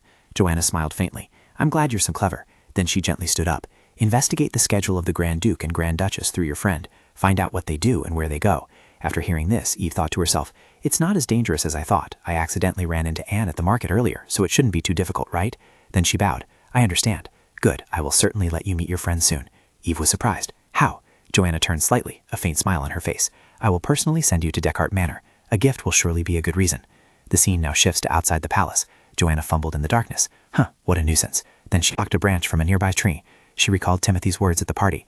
Don't forget, young lady, you must go towards the giant tree in the center. She was a little puzzled. How does Timothy know about the shortcut? He's truly suspicious. Then she quickly turned away, thinking, but I should hurry to see it. Suddenly her eyes lit up as if she had discovered something. At this moment, by an ancient tree, someone had already been standing there. She thought to herself, so this is the divine tree Timothy mentioned. The divine tree had been moved from the west all the way here and was planted by the former emperor. It was called a divine tree because it never withered. People say that if this tree falls ill, the entire empire would suffer something extremely terrible. Meanwhile, under the tree, Serbian gently reached out to touch the small branches. The leaves of the divine tree were slightly withered. He pondered, is it because of the recent monsters, or could it be a warning about the throne? Then he clenched his fist. The truth was that his power had become more stable after usurping the throne, but after Johann married Margaret's daughter, Johann's supporters grew in number. Then Serbian turned away, thinking, I need to keep a close eye on things. Suddenly, he heard a sound and immediately drew his sword. Who's there? The sword stopped at Flora's neck. She trembled and said, Your Majesty. Serbian narrowed his eyes slightly. Lady Flor. He quickly retracted his sword. Why are you here? This is the estate's secret garden. She clutched her chest and softly replied, I suddenly got lost, but I saw a monster and was attacked. This quickly caught his attention. A monster? Flor, her voice filled with concern, warned, Be careful, Your Majesty. Hearing this, Serbian immediately turned around and scanned his surroundings. Suddenly, his gaze stopped above the treetops. He gritted his teeth. A fierce-looking bat was swooping down, preparing to attack him. Flor anxiously cried out, Your Majesty. Then she quickly ran and shielded Serbian, preventing the bat from attacking him. No! Immediately the bat lunged and attacked her arm, tearing her sleeve and revealing a large wound. Serbian quickly caught her. It flew away. leaving 3 deep wounds in her flesh. Serbian embraced her, staring at it, intent on destroying it. Flora lay still in the king's arms, perhaps feeling utterly content at that moment. As expected, she gave a cryptic smile. "That's right, I did it." After Serbian finished off this fiend with a single sword stroke, it collapsed and perished. The blood-stained sword was quickly discarded. "Are you all right, Your Majesty?" Everything is fine." At this moment, the servants also rushed over. Serbian embraced her. "No, it should be me who isn't all right." At this moment, she thought to herself, "You didn't tell me it would hurt this much, Timothy." Flora's eyes welled up. "I'm fine, but what about you, Your Majesty?" He also looked at her affectionately. "I'm all right. Thank you for protecting me." Serbian gently lifted her into his arms. "It seems I owe you this time, my lady." Her cheeks immediately flushed. "Your Majesty." His voice was deep and warm. "My lady should receive treatment first." Then he shouted loudly, "Close the garden gates and check the surrounding area. Find out where these monsters appeared from and who was behind this attack. Monsters cannot simply appear out of nowhere without a reason." At this moment, a servant approached, nodding slightly. "Yes, Your Majesty. Summon the Grand Duke to the palace immediately." Then Serbian asked her, "Where is Aaron?" The servant softly replied, "He is protecting the high priestess of the church." After that, he carried Flora and left. "We should go there too. You go ahead and report that Lady Flora is injured. Tell them to find a healing mage as well." The servant immediately replied, "As you command." Watching the two leave, the servant was extremely puzzled. But why was Flora in here? Serbian didn't hesitate to carry her away, and the two continued on their way to the church. The servant still couldn't help but wonder. Getting in here isn't easy unless one is familiar with this path. Time quickly passed until the next morning, at which point a carriage was traveling on the street. Diana sat in the carriage, lost in thought. There's a lot to do today. At this moment, in the room, Johann was adjusting his lapel. "A monster has appeared. I will use teleportation to get there first. You can follow." Dalia was a little worried. "Dao, I have to go too, right?" Johann turned his head slightly. "It seems Lady Flora has accidentally appeared there and is injured." She was stunned. "Flora?" Johann immediately replied, "Yes, Baroness Margaret and you have both been summoned." Dalia's eyes were filled with anger. She thought to herself, "It feels like all the strangest events are happening at the same time." At this moment, Eve announced something. "Joanna sent a basket of flowers early this morning to thank you for attending her sister's wedding." She looked at Diana for a long time. She was extremely tense, unsure if she should tell the lady. At this moment, she met Anne again. The two ran to grasp each other's hands. "Anne, it's been a long time, hasn't it?" "Eve, is that really you?" Diana, from her side, said, "It seems you've met an old acquaintance, haven't you? You two should go talk in the garden." "Really? Thank you, Princess." The two quickly went to the back garden, but they didn't know that Daisy was watching them. Eve was worried, but still tried to complete her task. "Anne, I'm a little curious about this. Are the Grand Duke and the lady always together?" She immediately demurred. I shouldn't pry into this. This made her think to herself, what is this? Anne thought for a moment before replying. "They are the same here, although I don't know where they go." Eve feigned friendliness to gather information. "Oh, I see. Do they often go out together? I've heard rumors outside that they're very affectionate and deeply in love." "Outside, huh?" Anne, without a hint of suspicion, added, "Oh, it seems they used to go to the night market together." "Night market?" The one the Duke has been frequenting more often lately. Oh, that's a secret, you know. Enjoy yourself, of course. After returning to the carriage, Daisy was a little confused. I don't think Anne revealed that on purpose. Would Anne be punished if I told the Duchess? I don't want that to happen. Suddenly, Dalia called out to her, making her jump. "Daisy," Dalia asked worriedly, "is something wrong?" "Oh, nothing at all. But you look a bit—" The carriage stopped and the two finally arrived. Before them stood an incredibly luxurious palace. Dalia was not very pleased. "We've arrived. Let's get out. I will escort you." Dalia stepped onto the ground, her purple high heels looking exceptionally beautiful. Then she confidently walked into the palace. As she walked, she thought to herself, "It's been a long time since I last came to the palace." Suddenly, someone called her, "Dalia." She turned around in surprise. "Father?" Her father sighed in relief. "I thought I had mistaken the carriage. It turns out it really is you." She replied with a hint of displeasure. "Yes, I also thought you would be here after hearing about Flora's injury, right? I heard she was injured in the palace, but I don't really know why she appeared in that place." This startled her. "That place?" Then she quietly asked, "I also wonder, how did Flora know the way into that place?" A hint of worry crossed her father's face. The king also wondered about that. It seems she got lost and wandered into the secret garden. She thought to herself, "The secret garden? Is there such a place in the palace? This morning she said she had to go somewhere, and now she's appeared at the palace. How can that be so illogical?" She thought for a moment before replying. "Even I found it suspicious when I heard that." Her father clutched his head, looking helpless. "I agree. I can't understand what's going on anymore. I should go in first." Then her father turned and left. Inside the palace, which boasted an extremely luxurious design, Helen looked stunned, unsure of what problem she was facing. Her hands began to tremble, and she stammered, "No way." She stared intently at the dragon egg inside the chest. After some deliberation, she made a decision. I must give the egg to the king. She began to write something. What is this? Why must the prophecy support the monarchy? It's absurd. Just then there was a knock at the door from outside. High Priestess, is there a problem? She turned and replied, No, nothing at all. Then she took the paper and walked away. I'll have to finish writing the rest of the prophecy in my private room. Just as she was walking, she suddenly stopped.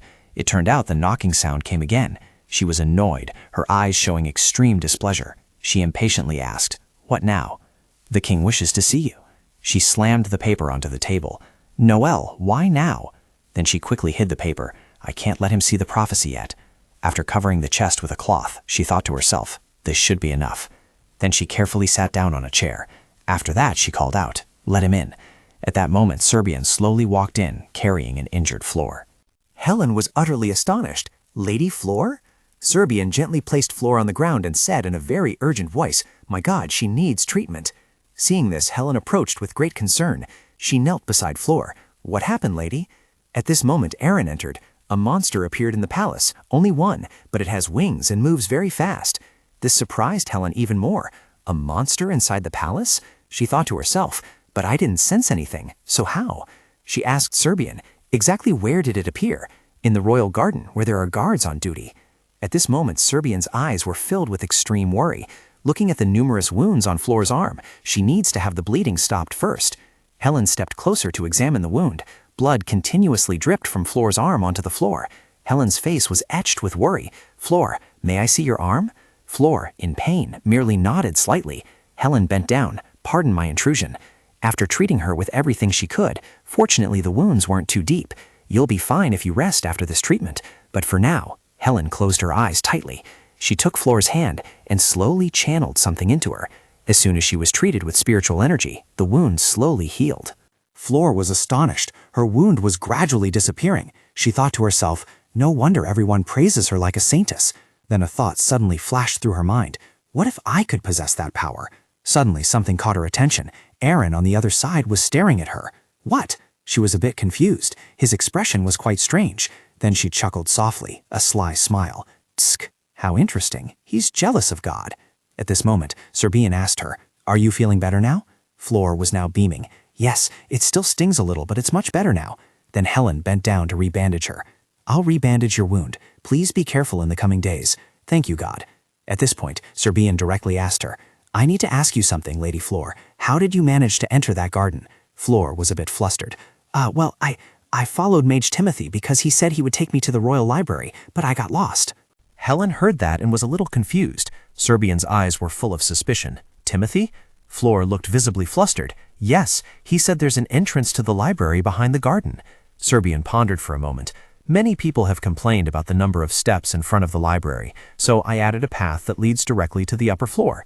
Timothy knows the palace very well, so of course he would know about the back entrance. But then he continued to ask, So what are you two doing at the library? She looked up and confidently replied, I want to read some more advanced books. He slightly narrowed his eyes. More advanced books? She immediately replied, Yes, I've read all the books in Margaret's mansion whenever I was bored. Li Suyen is intelligent enough to always achieve high scores at school. In other words, the knowledge of this world is not difficult for her to grasp. Even if she bullied Cha-Min-ju, she was always considered an exemplary student at school, and that was thanks to her academic talent. Serbian chuckled softly. I didn't know you had an interest in books. You must have felt quite frustrated being born into a low status, with nothing to read and nothing to learn. Flora was extremely annoyed to hear that. What? Is he mocking me? She clutched her dress. It's not easy to hear, but I need to stay calm now. At this moment, Helen gently asked her, Do you know where Timothy went? Flora continued to use her lying skills. No, he disappeared, so I couldn't find him afterward. Aaron sighed. He's quite talented, so he often disappears like that. Suddenly, Serbian stepped forward and took Flora's hand. Anyway, my safe escape from the monster was entirely thanks to you. As he spoke, he lifted her small hand. I don't know how to repay this kindness. Flora's cheeks flushed with embarrassment. Just a moment ago, I thought he was very arrogant. I guess this is why people can't hate a handsome face. Then she softly replied, I acted on instinct when I thought you might be in danger. Flor, as long as you are safe and sound, I am content. Hearing this, he was a little touched. Is that so? Then he made an astonishing decision. In that case, I will personally escort you to the library as a token of my gratitude. He smiled faintly. Does that suit you? Really? Meanwhile, Aaron behind him was utterly bewildered. What's wrong? Don't you want to go there anymore? Of course I do.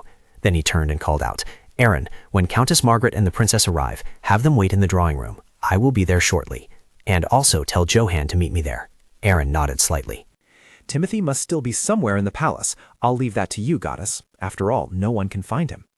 Helen's expression was slightly sad. I understand, your majesty. Then he asked, Is there anything else you need to tell me? Helen was extremely tense. I must. She thought to herself, I must tell him about the prophecy. At this moment, Serbian glanced in Helen, the goddess. Helen stammered, It's nothing. Serbian thought to himself, Sometimes she's so foolish. Then the two of them left, and he gently closed the door. Well then, I'll take my leave. The door quickly closed. As soon as they left, Helen looked down at the floor a little sadly. Aaron slowly replied, I should go and inform the Marquise and the Grand Duchess now. Then he thought to himself, Helen is a little strange today. He turned to leave. She can probably take good care of herself. Then he left and closed the door. Helen clutched her head. After all, as the goddess's servant, she is even more respectable than people like me. Then she walked to the desk. She gently pulled out a chair. How wonderful it would be if Timothy were here with me now to help me. She rested her hand on her forehead, seemingly exhausted, at least during times like these. At this moment, a voice called from outside the door. High Priestess, are you there? She was a little startled. That voice is Johann's. At this moment, in the hall outside. Please wait here. Your Highness will arrive soon. Dalia and her father slowly walked in. Dalia's father glanced at Aaron and asked, Where is Flor? Lady Flor is with His Majesty in the library. Do you mean my daughter is with the Emperor right now? Yes, that's right. Her father thought to himself, Flor, that girl. She finally caught the Emperor's attention. Meanwhile, Dalia also had her own thoughts. Every time she thought about this, she felt strange. She pondered deeply how Flor could have entered the secret garden and why a monster appeared at that exact moment. She bit her lip lightly, as if someone had intentionally summoned the monster there. Everything seemed too coincidental. Her eyes narrowed. Was Flor's assistance to the Emperor truly a coincidence? Then she looked around. At least she wanted to hear what Helen had to say about this. After that, Dalia approached Aaron and asked, Where is the High Priestess now? She is in the temple. Would it be all right if I went to see her? Aaron nodded slightly. As you wish. After that, she and her maid Daisy went to the temple. Finally, they arrived at their destination. Suddenly, she stopped. Wait a moment. I hear something. Then she and Daisy hid to one side. Daisy, this way. Yes, ma'am. She saw a few people walk past, holy knights of the temple. Where does the High Priestess want us to search? Inside the garden in the library. Hearing this, Dalia and Daisy instinctively looked at each other. We need to report immediately if we see a white-haired man. All right. Overhearing their conversation, Dalia secretly thought, A white-haired man? Are they looking for Timothy? Then she peeked inside. The holy knights were receiving orders from Helen and Aaron, and they were searching for Timothy. This meant Timothy was suspected of being behind the monster attack. At this moment, Daisy spoke up. They've left. Your Highness, let's go too. She nodded. All right, let's go to the church immediately. By this time, they had also entered the church. She turned back and said to the maid, Wait here, Daisy. The maid nodded slightly. Then Dalia walked on with great confidence. Standing before the door, she hesitated slightly. Then she gently opened the door and peeked her head in. Helen? She looked around. Is no one here? Dalia took a few more steps, and she discovered blood still splattered on the floor. She flinched. Blood? Then she searched around the room. Suddenly, a large box caught her attention. She immediately wondered, A box? I think I've seen it before. She lightly lifted her skirt, slowly approaching. She picked it up, a little thoughtful. What if I open it? Then she decisively opened it. All right, whatever. Inside the box was an egg with cracks appearing. Ah, is it a dragon egg? She thought to herself. What? Did Helen leave it here? She was a little confused. What is this? I feel it moving. Suddenly, her eyes lightened in shock. Wait, it's strange patterns. A magic circle appeared on the egg. Her face grew anxious. Helen is a goddess, so she can't use magic. Dalia felt extremely puzzled. Then who made this egg like this? Then she slowly extended her small hand. She slowly touched the egg at the spot where the magic circle was appearing.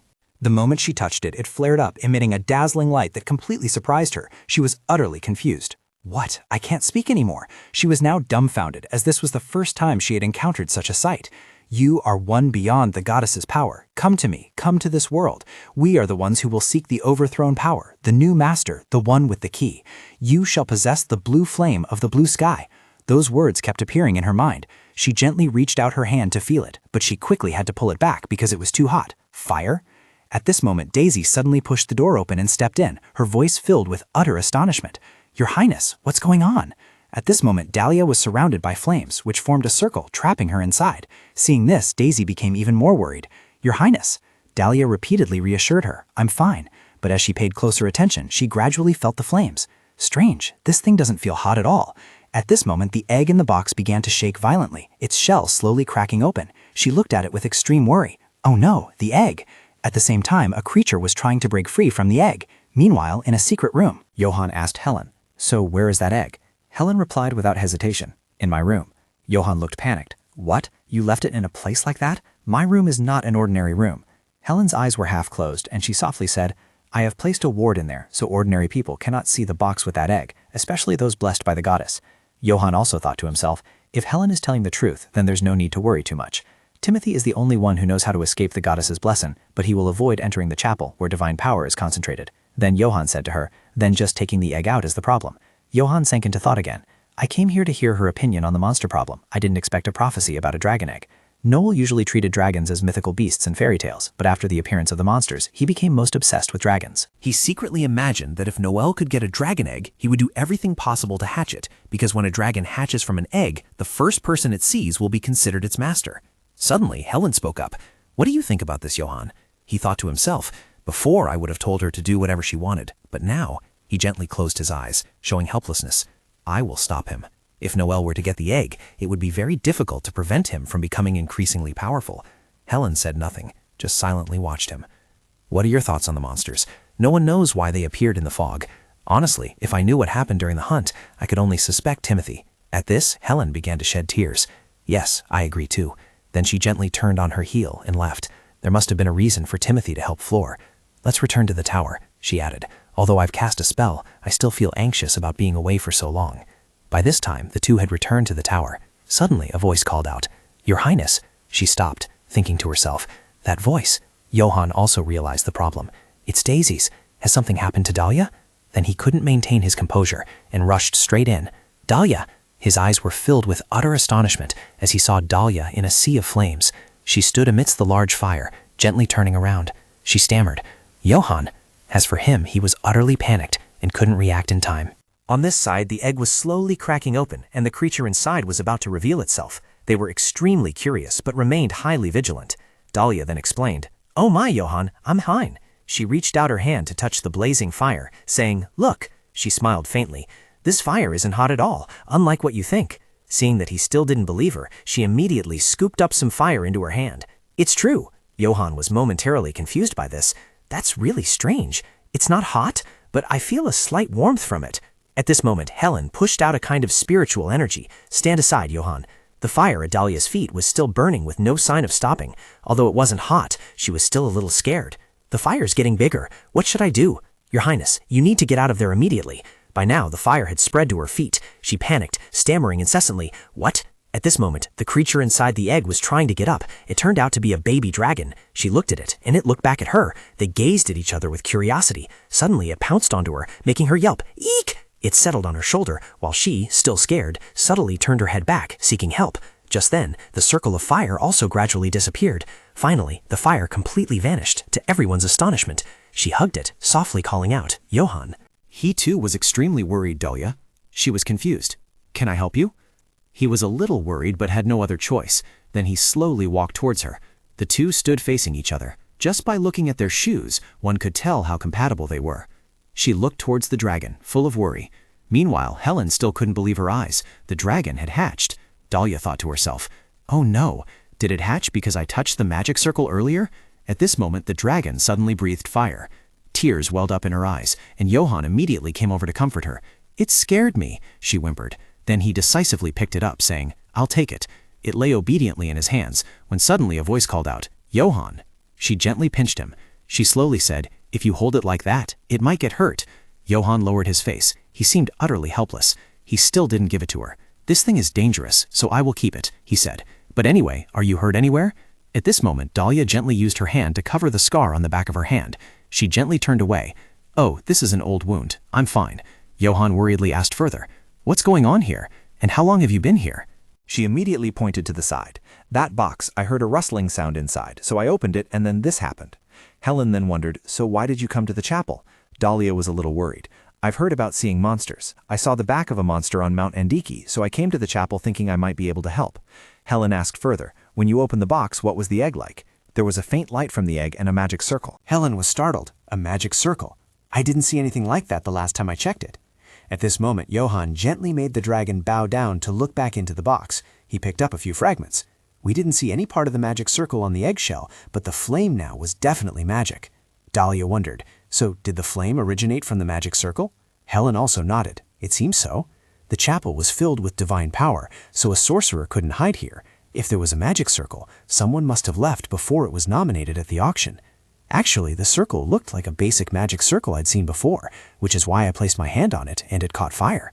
Helen thought to herself, how could that be? If Dalia truly possessed mana, and if the magic circle absorbed mana to catch fire, that means the magic circle was designed to be fire-resistant. Meanwhile, Dalia was playing with the dragon. Creating a fire-resistant magic circle is very complex. First, one must have stronger mana to be able to control fire. Second, that person must never have been blessed by Suatan, the goddess of water. And furthermore, to use this type of magic, one must go against the will of the goddess. In other words, the only person who can control fire in this empire is Timothy. Helen wondered, did Timothy cast the magic circle on the egg? At this moment, Johann exclaimed in surprise, take your hand off the dragon, Dalia. She pouted. I did, but it keeps clinging to my clothes with its claws. Then he stepped forward and grabbed its body. All right, I'll pull it off. Oh wait, Johann, if you pull it, my dress will tear. It was strange, the dragon wouldn't let go of her. Johann couldn't pull away. He was a bit annoyed. His eyes blazed with murderous intent. Come here. Oh no, its eyes were just as angry. Dalia gently stroked its face. It immediately went into a sulking mode, making her worried. Sorry, does it hurt? Helen stepped closer. Be careful, sir. I heard newborn dragons are very wild. Johann seemed impatient. Do something about it, Helen. How much longer until you get this dangerous animal out of my wife's hands? Helen reassured him. Calm down, Johann. He became even more agitated. How can I calm down? I see it's about to burn this palace to the ground. It's not trying to burn the palace. I think it's in danger. I'm sure it's just surprised. Look how quiet it is. But it's still a dragon. Who knows when it will change its mind? Hurry up. On this side, because she was holding it, Dalia was extremely reluctant. My arm is starting to hurt. Helen turned and left.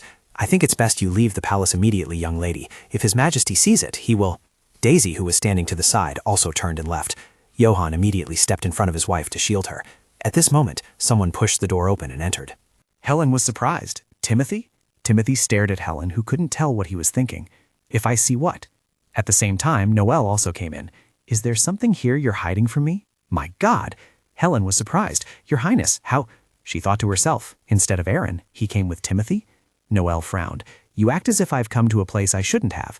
What happened to Tuan Nguyen? Seeing Dalia holding a dragon in her arms, Noelle asked in astonishment, a dragon? Dalia avoided his gaze and replied. Johann called anxiously from the side. Dalia! Timothy was astonished to see the dragon, wondering how did that dragon hatch and what happened? For a red dragon to hatch, an extremely powerful flame is needed. Besides me, is there anyone else who can summon such a flame? I should have erased the magic circle before handing over the egg. Johann spoke up. What wind brings you to the oratory, Your Highness? Noel replied, Oh, I ran into Timothy while walking around the library with Flora. Recalling that moment, Noel and Flora were walking in the library when he saw Timothy and called out, Timothy Giovanni. Timothy bowed. It's an honor to meet you, Your Highness. Noel said, Just in time, I have a few things I want to ask you. Suddenly, someone approached. I apologize for interrupting. Noel immediately turned and asked, What is it? The person replied, Countess Margaret is waiting for Lady Fleur. Noel turned to Fleur. It seems you should go to the drawing room now, Lady Fleur. She bowed her head. Oh yes, I suppose I should leave now. After Fleur left, he gave a meaningful smile, then stepped towards Timothy. We should go somewhere else to continue this conversation, Timothy. Timothy replied, Actually, I was heading to the oratory. We can talk while we go there, Your Highness. Noel agreed, saying, Very well. Back in the present, Noelle stood in front of Dalia and said, I think I need an explanation for what happened here. Dalia, with tears welling up in her eyes, thought to herself, Things are complicated now. If I had known it would be like this, I wouldn't have opened that box. Everyone around them couldn't help but chatter. They paid a lot of attention to the dragon, which made Dalia extremely uncomfortable. Dalia spoke up. Your Highness, shouldn't we keep the dragon a secret from everyone? Everyone is looking in our direction. Noelle replied bluntly, Why hide it? The birth of a majestic monster in this empire is something we should be celebrating. A moment later, they all went to another place. Upon arriving, Noelle said, "Sit down." Dalia also sat down on a chair, thinking that Countess Margaret and Fleur must be somewhere else, which is why they weren't in the living room. The dragon also jumped onto her at this moment. Looking at it curled up in her lap, she thought, it was just like a cat. Noelle spoke. "So, let's talk about the magic circle hidden within the egg and how the Duchess here accidentally made the egg hatch. Everything makes sense now that a monster has appeared inside the palace. However, I wonder why the High Priestess kept a dragon egg for herself." Helen felt anxious. Noelle suspected she was intentionally hiding the dragon egg to strengthen the temple's power. If she said she had bought the dragon egg at the auction, she would probably have to tell him about Timothy's dragon hunt, but she was sure that was something he wouldn't want to hear. Then she spoke. "Actually, oh." Before she could finish, Dalia spoke up. "It's for you. She told me she intended to offer it to His Highness." Noelle was startled and asked again. "What did you say?"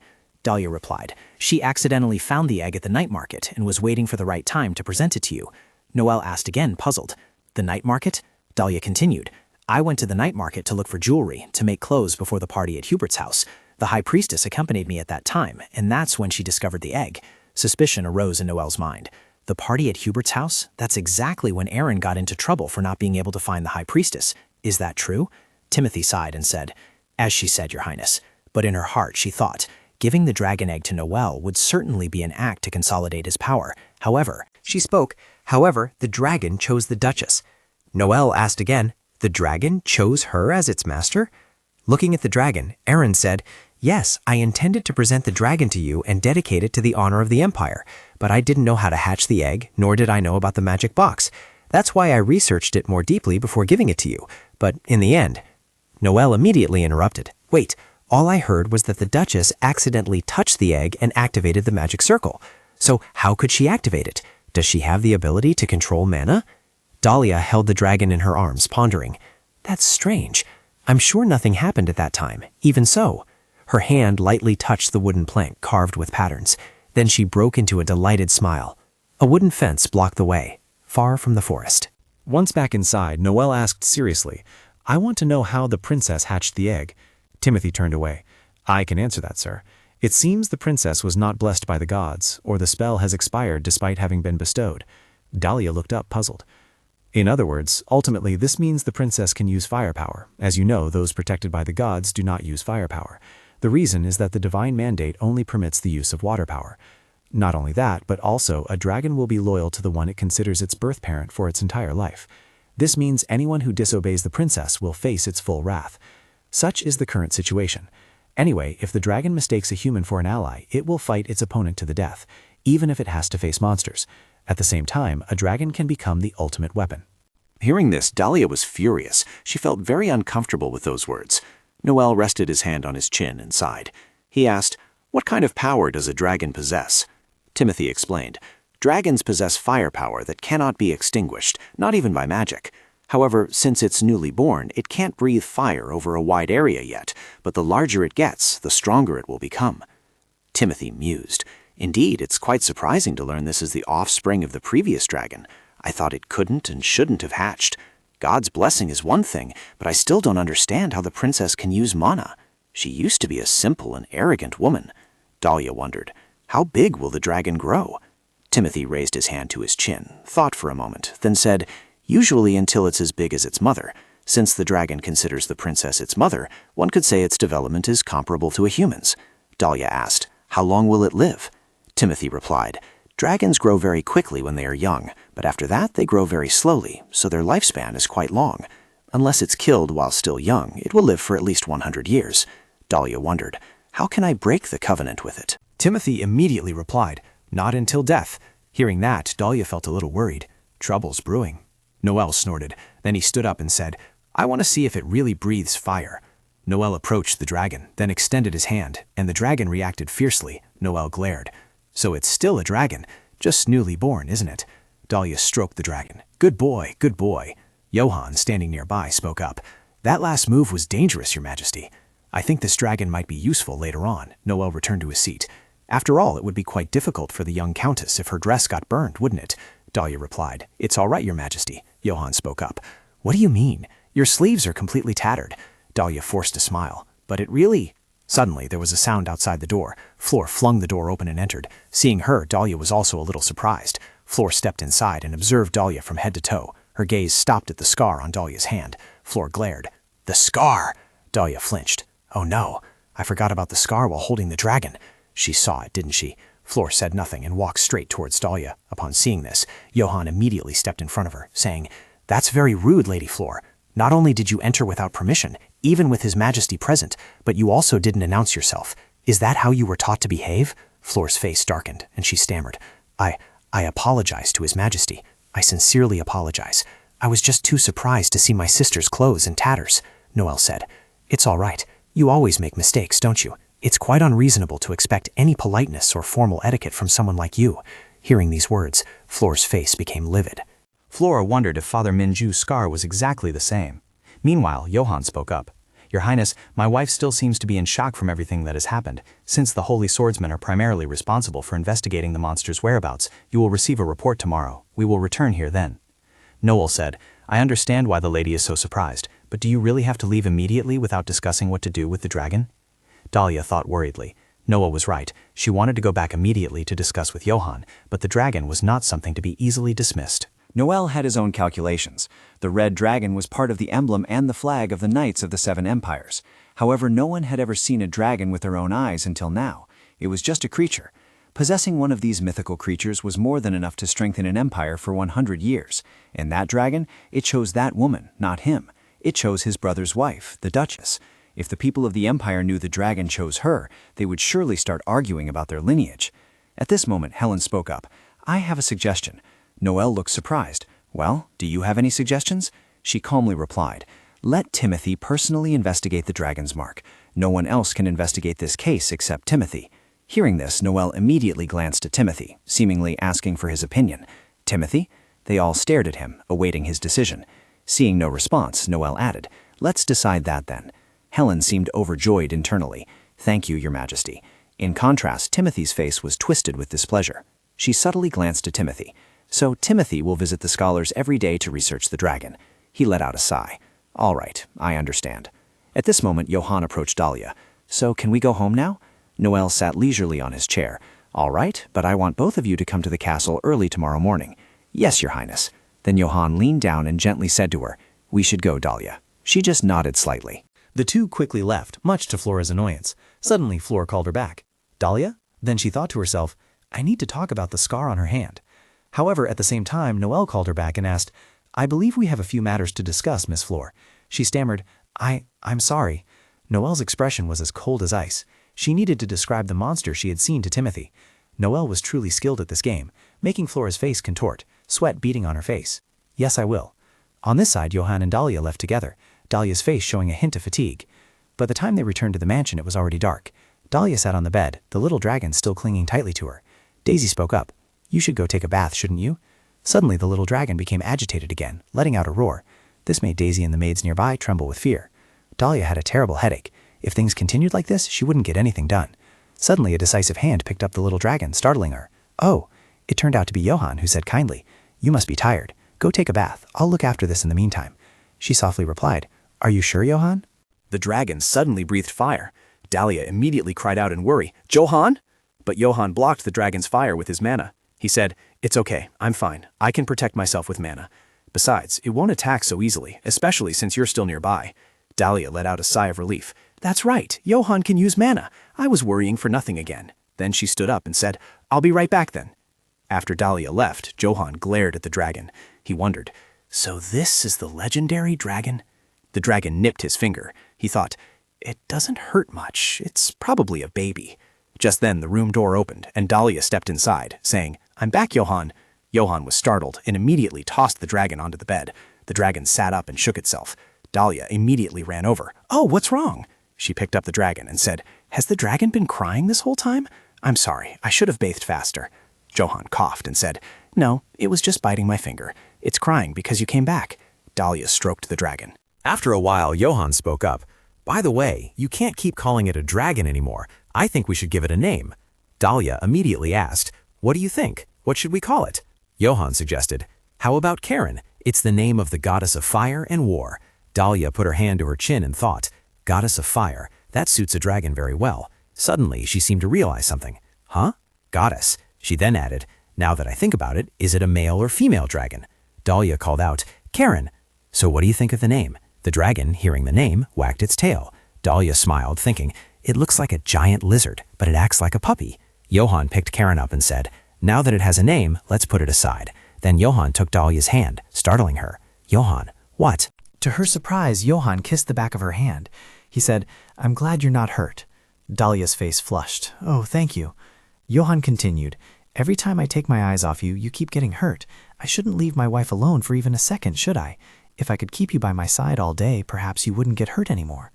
Dalia was extremely embarrassed. I can't look him in the eye. Johann moved closer. He gently touched Dalia's cheek, his gaze sweet. She closed her eyes, her face turned towards him. She thought to herself, I shouldn't have closed my eyes. My other senses are more sensitive now. While she was still thinking, he placed a passionate kiss on her lips. They clearly felt the sweetness of their lips, this tingling sensation. Johann couldn't tear his eyes away from her, gazing at her with adoration. Meanwhile, Dalia, in her alluring outfit, seemed to be shy about something. Seeing this, he thought to himself, why is Dalia always so cute? His cheeks also flushed slightly. They had been deeply in love for a long time. Unable to restrain himself, he leaned in close, touching his nose to hers, and said in a sweet voice, Dalia. She gently closed her eyes, a little excited. Again? But suddenly, when nothing happened, she opened her eyes again. It turned out that the little dragon had blocked itself between them, seemingly displeased. Johann looked at it, momentarily a little flustered, daring to obstruct their good moment. Dalia picked up the little dragon. Karen, why are you here? In Dalia's arms had kept teasing Johann, making him extremely annoyed. Johann couldn't do anything, feeling a bit frustrated. At this moment, a voice from outside the door announced, Sir, madam, supper is ready. Dalia turned to him. Johann, the food is ready. We should go eat right away. Johann smiled. Let's go together. That evening, at sunset in the palace, in Noel's study, a voice spoke. Timothy, I heard you took Flora to the royal library, didn't you? Timothy nodded in response. Yes, I did. When she told me she wanted to read more books, I just couldn't stop myself. Turning, he saw that Flora's complexion wasn't good. Noel immediately asked, What's wrong, Flora? You don't look well. Flora avoided his gaze. It's nothing, Your Majesty. She thought, I can't concentrate after seeing that scar. Timothy, seeing her still lost in thought, called out to her. At this moment, someone entered to report. Forgive my intrusion. Countess Margaret's carriage has arrived to take Lady Flora home. Flora placed her hand on her chest. Your Majesty, if you permit, may I return home now?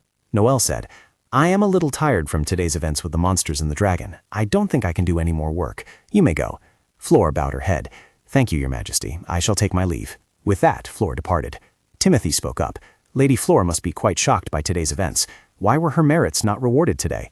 Noel frowned and asked, Reward her? Timothy smiled and said, Lady Flora saved Your Majesty today, and she admires you. A reward from you would. Hearing this, Noel sneered. You always speak as if I should keep Flora by my side. Timothy replied, I am simply supporting the love of an innocent and pure lady. Timothy thought to himself, the king and Flora must fall in love for my plan to succeed. Noel leaned back in his chair. Innocent and pure, you speak quite interestingly. Timothy said, Besides, Your Majesty, if a monster appears in the secret garden, there must be a world opening up right within the palace. Noel asked puzzled, A world opening up? Timothy replied, Among mages, that is the gate through which the Scion monster passes. However, we still need to train more mages. Right now, we cannot predict when or where monsters will appear. Noel tapped his fingers on the chair, asking, So, can you take on this task? Timothy immediately replied, Of course. However, I will need help from the sanctuary. Noel asked, The sanctuary? Why it? Timothy replied, As Your Majesty knows, priests can sense the exact moment a monster appears most accurately. Noel pondered. Because he thought of it, the High Priestess was the one who had paid attention to the Grand Duchess's appearance at Mount Andiki before. Noel asked, And what do you propose? Timothy placed his hand on his chest and said, I wish to request the authority to remove the goddess's blessing from the temple mages so I can teach them more. Noel shot up. Remove the goddess's blessing? What do you mean, Timothy? Timothy said, Monsters are weakened by fire magic. However, most temple mages are blessed by the goddess and therefore use water magic. By removing the blessing, we can train the temple mages to use fire magic, and that would greatly benefit our strength. Noel smiled with satisfaction. He said, Very well, I will allow you. I will send Aaron to personally deliver the announcement tomorrow. Timothy bowed. Thank you, Your Majesty. Noel said, However, we will need approval from the High Priestess. Timothy replied. I will meet with her privately and seek her approval. Noel's gaze sharpened. Indeed, I suppose you are the right person, as you know her well. And I trust you will also take care of the dragon. Report any changes to me immediately. Timothy placed his hand on his chest and replied, As your majesty wishes. The surroundings were still, and the castle was truly quiet at this moment. The dragon Karen was stretching and yawning sleepily. In the room, Dalia was receiving Timothy. Her braided hair and blue and white dress highlighted her skin. Dalia sat looking at him with a puzzled expression. At this moment, Timothy was also staring at her. She felt strange. How long had it been that he had just been staring without saying anything? Daisy, who had been watching, couldn't help but be surprised by his actions. In the luxuriously decorated room, on the table were a vase of flowers and teacups. The atmosphere was still due to the silence of all three. Finally, to break this mysterious silence, Dalia sighed. She said heavily, I thought you came here to admire the dragon. The dragon, now awake, also turned its gaze towards Timothy. Seeing that she had spoken, he finally replied, Yes, that's right. She frowned at him. Then why aren't you looking at the dragon but at me? Hearing Dalia's direct question, he smiled gently. His gaze suddenly became strange. Timothy looked at her and began to assess. Helen said she hadn't received any prophecies related to Dalia from the goddess. He imagined a Dalia with extraordinary power, sparks circling around her. He drew a conclusion. What if Dalia is the goddess's adversary? The room fell silent again. He stared at her again without saying anything. She showed annoyance at his gaze. He drew a conclusion when comparing her and Flor. Then she would be a more valuable ally than Flor. Timothy continued to rest his hand on his chin, lost in his own thoughts. Although I can't trust her yet, I need to observe her for a while. Dalia and Karen glared angrily at him. Timothy noticed their anger. Perhaps I should keep an eye on the dragon today. He quickly broke the silence. Now I'll examine this little dragon. He reached out and took hold of the dragon's wing. Karen, startled by someone suddenly grabbing his wing, flinched. He pulled the wing taut to examine it. Then he snapped his fingers. This is the signal for the dragon to breathe fire. The flames gradually diminished, leaving only a small amount near Karen's mouth. The dragon closed its eyes, its paw gripping Dalia's hand tightly. Daisy, seeing Karen breathe fire for the first time, frowned and surprisingly squeezed Karen's mouth. What? The examination of the dragon was complete. Timothy smiled and announced the results. The preliminary examination suggests the dragon is very healthy. He reached into his coat pocket, his face still turned towards Dalia. I've explained about its lifespan before, so today, Your Highness, please take this. He presented her with a rolled-up piece of paper. Dalia took the paper and looked at it with curiosity. What is this? The paper was unrolled. Timothy explained. This contains the information you'll need to raise this dragon. It will teach you the basics about its food and habits. She was surprised by his helpfulness. Thank you. He provided her with more information about the dragon. The dragon thinks you are its parent. The dragon, which had been closing its eyes until now, opened them wide when it heard itself mentioned. Next, he issued a warning. Therefore, it will take a very long time for the dragon to accept anyone else besides the allies already deeply ingrained in its mind. Dalia wondered. But yesterday, when the Grand Duke held it, it didn't refuse. Hearing that, he also found it strange, and put a hand to his chin, asking again, Is that so? Then he cheerfully offered a perfect explanation for the question. It seems the dragon sensed the Grand Duke's affection for you. Dragons usually prefer people with pure hearts. However, he still gave her a warning. But I think you shouldn't entrust the dragon to anyone else until it can transform. What is Hua Thun? Dalia's brain was struggling to process the strange information about Karen. Timothy continued to explain, saying that, simply put, it was shapeshifting. The dragon could transform into another species, such as plants or animals. It could also take human form. When it marked a person, it would consider that person its closest companion. And its gender will depend on the transformation. Hearing him say that, she immediately continued. So far, it's both female and male. Saying this, Dalia looked at the dragon, silently assessing it. So it must be hermaphroditic, right? Ending her curiosity, she turned to Timothy and asked, Is there anything else we need to pay attention to? He clasped his hands together, slowly saying, The most important issue still remains. Her eyes fearfully looked towards him. He spoke very slowly, his face serious, his gaze fixed on Dalia. You must not die in front of a dragon. Daisy, who had been listening silently from the beginning, also flinched at his words. The room's already silent atmosphere grew heavy. Dalia was stunned for a moment, finally managing to say, Why? Timothy calmly explained, If the dragon has to witness the death of the parent figure deep in its mind. The room fell silent again. Even though the windows were closed, gusts of wind from somewhere made the curtains flutter. Timothy clenched his jaw. Dalia impatiently asked, So what will happen next? Timothy raised a hand to cover his darkened face, revealing one eye that held a hint of ferocity, horrifying scenes playing in his mind. A tragedy beyond your imagination will befall us. She turned her head to look at Daisy, both of them with bewildered expressions. A tragedy? I don't understand what he means. At this, he smiled again, saying in a gentle voice, Well, I can't tell you exactly what that tragedy is right now. Dalia, with a worried expression, along with Karen, continued to listen to him speak. All I mean is that from now on you should just be more careful. In a magnificent castle, suddenly a howling scream echoed throughout the area. A maid with short purple hair was standing, her whole body trembling. An exquisite vase lay shattered on the floor. The maid stood trembling, looking up at her mistress, her voice faltering as she said, "Mistress." Even so, the young mistress, still furious, snapped, "Didn't I tell you not to clean my room without permission?" It turned out that the young mistress was none other than Flora. Her eyes fierce, her pupils constricted, she shrieked, "Is that so hard to understand?" Even as the maid continued to apologize, "I'm sorry, I just wanted to tidy up for a bit," and Flora cut her off, clutching her head and yelling, "Emmy, get out of my room right now!" Nevertheless, the maid apologized before leaving the room. Flora stood at the door of the secret cellar, glowering at the departing maid. Flora was sinister, her eyes malicious, cursing, "There isn't even one intelligent maid here. They all forget what I tell them." In an instant, her emotions plummeted to their lowest point, and her face darkened. She briefly thought of Dalia's scar, but no matter how much she thought about it, it was Cha Minju's scar. She recalled the first time she met Dalia. She had ignored her, waved her hand dismissively, and cursed at her.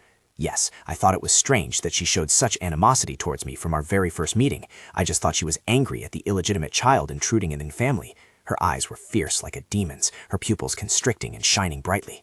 She even noticed my scar first. She knew who I was from the beginning. She just screamed. Clutching her head, tearing at her hair, she hissed her name. Cha Minju, Cha Minju, Cha Minju.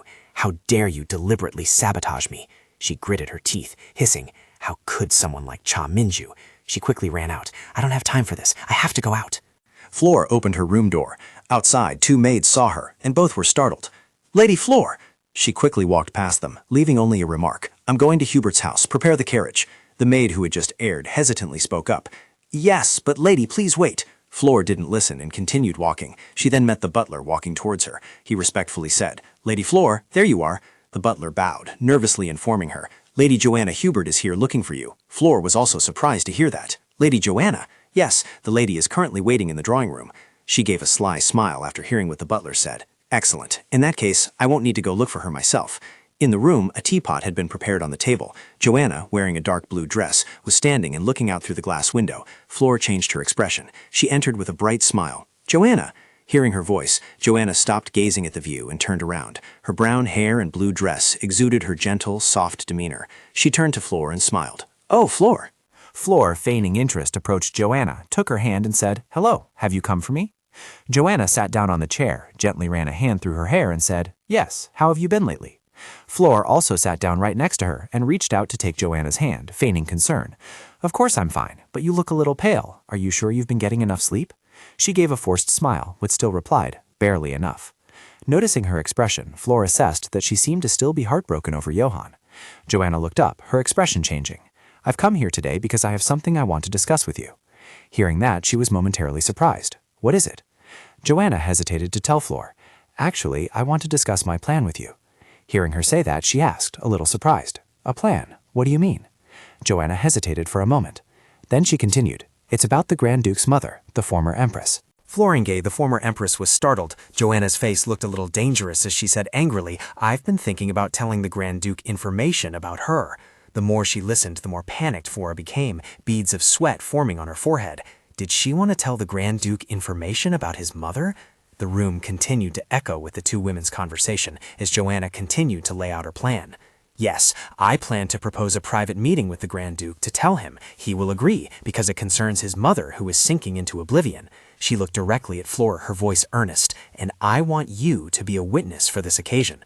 However, not just you alone. I want you to be there with someone who can corroborate it."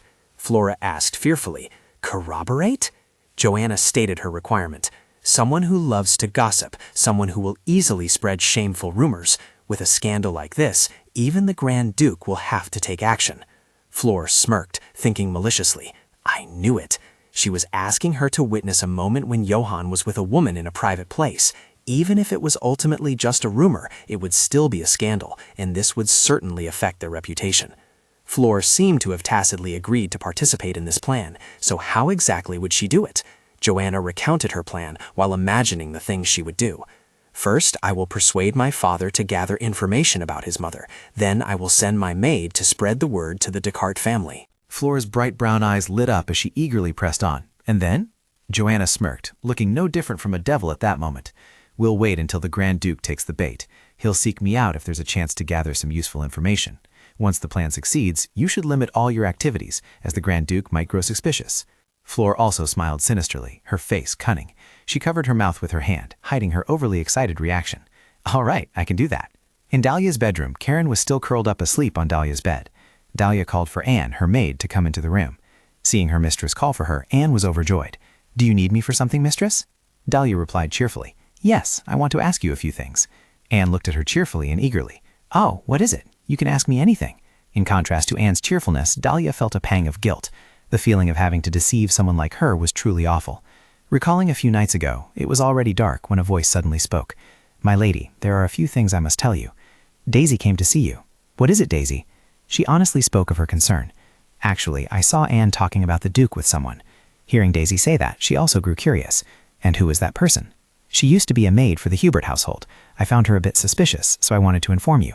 Dalia was surprised. She hadn't expected such a thing. She thought worriedly. Anne talking about Johann with a maid from the Hubert household? I need to investigate what's going on. Thank you for telling me, Daisy. I'll ask Anne later. Back to the present, Dalia asked her about the news received from Daisy. Do you remember the maid from House Hubert who came here to deliver a basket of flowers? Anne thought for a moment to recall that maid. Oh, are you talking about Eve? Seeing that Anne seemed to have remembered, she continued to probe. Yes, so her name is Eve. You two seem to be close, don't you? Could you tell me more about her? Hearing the lady's curiosity about her friend, she eagerly told her about Eve. Eve is my childhood friend. She is a very close friend of mine. Currently, she is a maid for House Hubert. Is that so? Anne recalled as she continued to share information about her friend.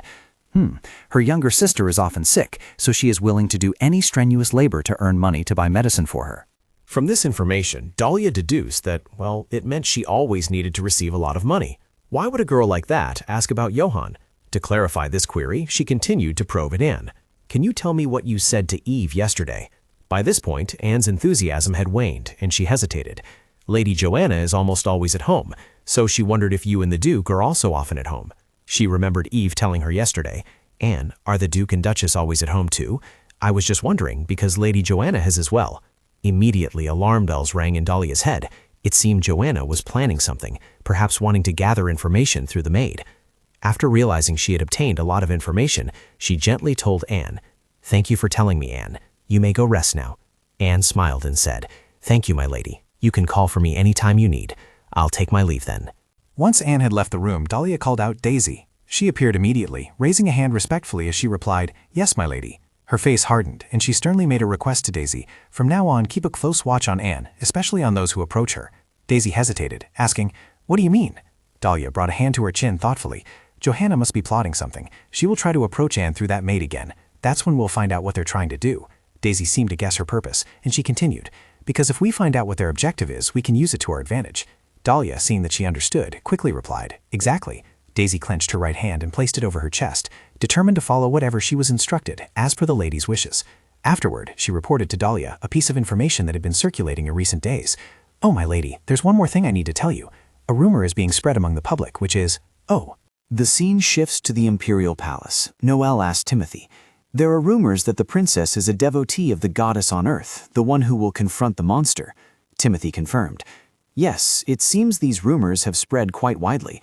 The cathedral mages under my command all know about this, and so do my servants. Noel smirked, thinking, How foolish. They are praising the princess just because that dragon chose her as its master. Noel, setting down his pen, asked Timothy, And how has that dragon grown? Seeing the emperor's sudden question, he continued, It's very healthy, and it might transform into human form soon. Once it transforms, it will begin to communicate in human language, and then we can teach it and use it to confront the monster. Noel, holding the paper he had just finished writing, said indifferently, I look forward to that. Next, Timothy hastily asked, By the way, Your Majesty, regarding the rumors I just mentioned to you, if people start praising the princess more than you, what will you do?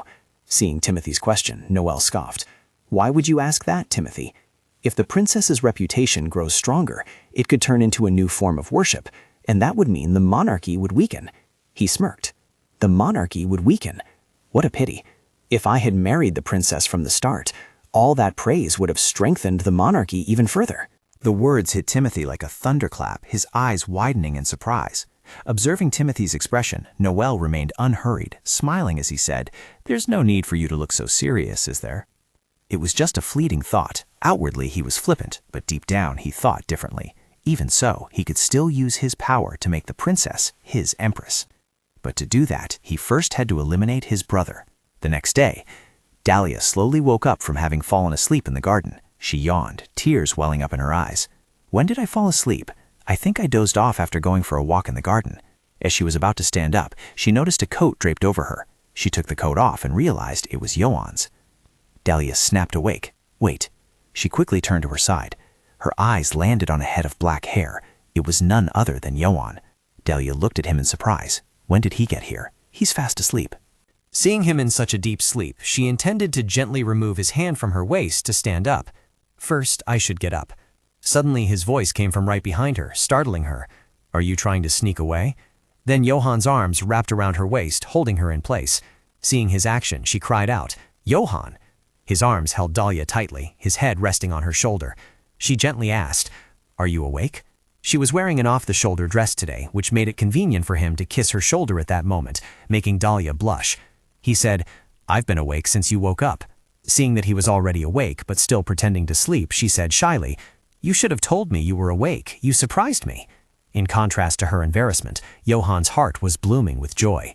Seeing her embarrassment, Johan smiled contentedly. "I was curious how you would react."